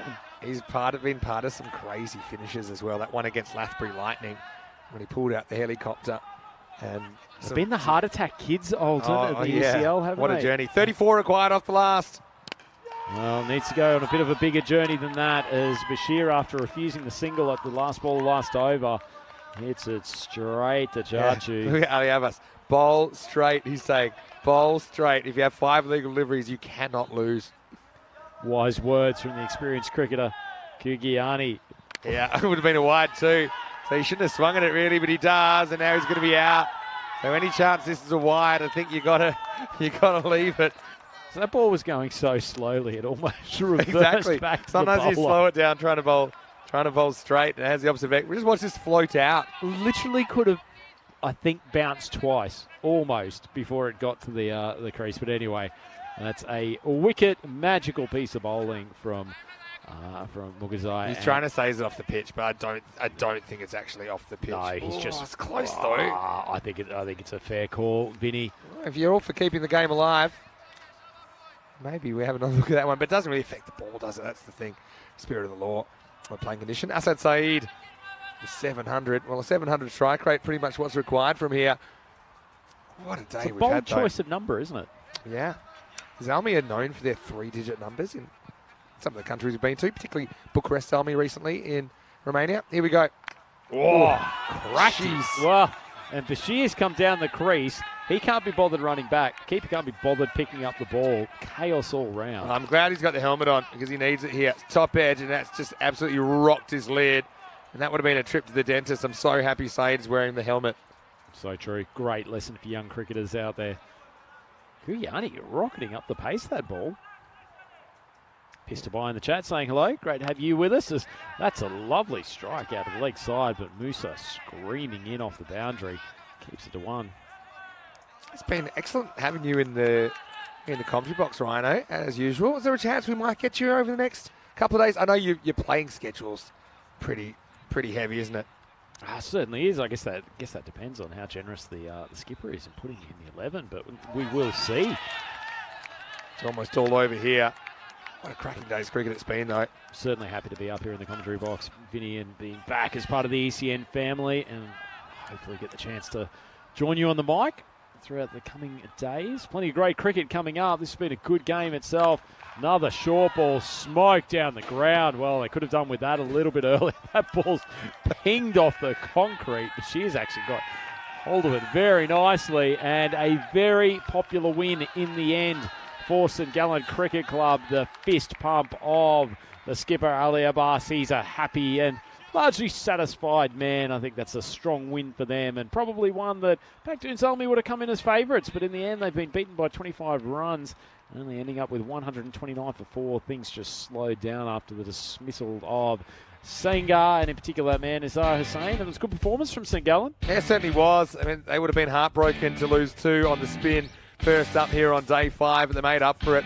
Mostly by putting a score on the board and then doing just enough. Although this opening partnership was looking dangerous. For me, the fact that Sanger doesn't click is probably the difference, considering how well Hussain batted. They did put on 100, but Sanger just wasn't really able to strike the ball as consistently as we've seen him hit the ball earlier in the week. No, he played some good shots, but really chewed up some balls early on in his innings. At one stage, he was 20 runs off 16 deliveries, and at the top of the order, simply can't do that. Bowlers weren't on their backsides too often. Managed to just keep enough dot balls to keep that chase from Paktoon Salmi in check, and ultimately Paktoon Salmi, one of those teams that lives and dies by the boundaries, and plenty of big swings, not all of them coming straight off the middle of the bat, including that one from Sanger. Blooped up, going straight in between 2 fielders, but Hussain, he was the class act with the bat today. Once again, started a little bit slowly too, but got into his groove, that big bottom hand, yanking balls to the leg side. But ultimately, this was a great catch from the wicketkeeper, Sher Mohammed. He was pretty pumped. Sanger had a smile on his face, who'd been done by a slower ball, and in the end, consecutive wickets there for Haroon. Popped up a catch, and the finger goes up from the umpire. The finger goes up from Ali Abbas. And ultimately, that was probably the moment that St Gallen knew they were in control. Moment of controversy there. Sher couldn't keep him out of the game. Thought he had a catch, but speaking of catches, it was that man coming in from the boundary. Zangul Safi had a tough time with the ball. Takes a good catch there. And in the end, a couple of nice grabs from them as Kogiani, he was the hero with the bat. And that man was the hero with the intellectual captaincy. Ali Abbas will have a quick look at the summary of this game. And it was a pretty good performance all up from St Gallen, as I said. I think that Paktoon would have come in as slight favourites for this contest, but in the end, decent bowling effort from St Gallen, and the Paktoon's only batting. Vinny just couldn't keep up with the rate. Yeah, 100 partnership, but it just wasn't quite quick enough, was it? It put a lot of pressure on the back end, although there were signs they might do it. Then they lost 2 and 2, and Hamdard went straight after Sanger. Hussain battled hard, 72 off 30, really good innings from him. Bashir as well. I mean, I don't mind. He took responsibility that last over. It needed a miracle, needed kind of 5 or 6 sixes. It just wasn't to be. Also, pretty disciplined stuff from the bowlers when you see just 3 wide, 3 no balls. I think that's under par, considering this pitch being narrow as it is. We've just seen a lot of no balls, which do result in 3 hits. 2 for 26, Haroon Khan gets the figures, but I think Abdul Rahimzai just kept a lid on things in the 9th. Then Kugiani finished things off in the 10th. But up front, Musa Ahmadzai, he was the first one really to keep Sanger quiet, and that would be a little bit of a trend through the middle overs. Yeah, interesting. I guess we'll see if other teams try to copy that. I mean, not everyone has a left arm around the wicket. Bowler who's about 5'4" tall, try to squeeze them into his leg stump, but pushing that ball up, really trying to cramp him for room, not allowing his arms to get out and freely swing. Maybe that's the secret to stopping Sanger. So there's the wrap-up of match 25, 154 to 129 in the end. As we will just wrap things up here. And once again, it's been great to have your company. And you're a bit more than a guest, to be honest. You're like family. Just a cameo, but great to be back. And just like an overbearing father, I will be demanding high standards out of you tomorrow when you get out on the park. No, honestly, it's been great having you. I want to hear from some more of you while you're here. We're great friends in the box and out of the box, and I can't wait to see you play tomorrow. I'm really looking forward to it. To be honest, I'm not sure if I've been more nervous for a cricket game, to be honest, having the V. Sandu commentating. Yeah. Speaking of commentating... bring this guy in here. Well, actually, speaking of legends of the game... Yeah, come on, let's bring him in here. We've got Ali Abbas here. He's come up the stairs. It's good timing. Ali, congratulations. I'll just ask you quickly, how did you feel in that last game? You must be happy to get a win on the board. It was very, very difficult, but our bowlers However, I must shout with them. They should look where to ball, how to ball. So it's always the same. And you get 4-6 in an over, you can't win the game. So it's a very good comeback. I was very sad, but now I'm going to have a nice dinner with some good friends, with red wines, some whiskeys. So the ideal preparation. Athletes Ali, preparation. we'll let you pack up. I know you've got a busy night coming up. I know we'll have St. Gallen back later in the tournament. Well, there you go. I might go and try the same thing that he's doing. Get a couple of whiskeys to settle the nerves before we come on tomorrow. Hey, it works. If that's his secret. Look, we've had a great day. Big thanks to Lenny as well for his contribution to the commentary box again. We had some of the St. Gallen footballers in today. We've had you again. It's been a bit star-studded today. And as you know, Rhino, because you've done ECS this year, working for us in the commentary box, it does not take a break on the weekend. Certainly doesn't. Saturday and Sunday, actually, some great games coming up. Obviously, I'm a little bit biased. Cosnay first time today, and I think those two clashes against Alton and Geneva tomorrow will be huge. But there's plenty of other teams that are sitting in that middle of the table at the moment, sitting there with 2 or 3 losses already, but a couple of strong performances across this weekend could really put them in position to seal one of those top 5 spots. Definitely. Let's have a quick peek at those games tomorrow one more time. Of course, Cosnay, your boys will be on, and hopefully you get a game. Matches 27, 29 and 30, so you play 3 times. St. Gallen, big day for them, so hopefully Ali's not going to have too many whiskies tonight. Power, they were turned off today, but they'll want to be turned on tomorrow also. We'll get to see Alton return for the first time since day one. So join us, 6:45 AM GMT, which is 8:45 in Central Europe, and 12:15 in India. Yeah, so we'll see the 2 undefeated teams, Alton, who have played 3 matches, and Cosnay, that haven't actually played yet. Okay, final goodbye from us, and a reminder, if you're watching on YouTube, to like the video, subscribe to the channel, tell your family and friends about the European Cricket Network. It's a lot of fun. We love your company. The more, the merrier. Don't forget our social media at European Cricket and the website, europeancricket.com. Big thanks, Rhino. Up top, good luck, and we'll see this guy on the field tomorrow. From now, on behalf of everyone at the ECN and the European Cricket family, have a safe evening. We'll leave you with some of the best bits of Peacock Friday, Day 5 here in the ECS Switzerland. Good night, and hasta mañana.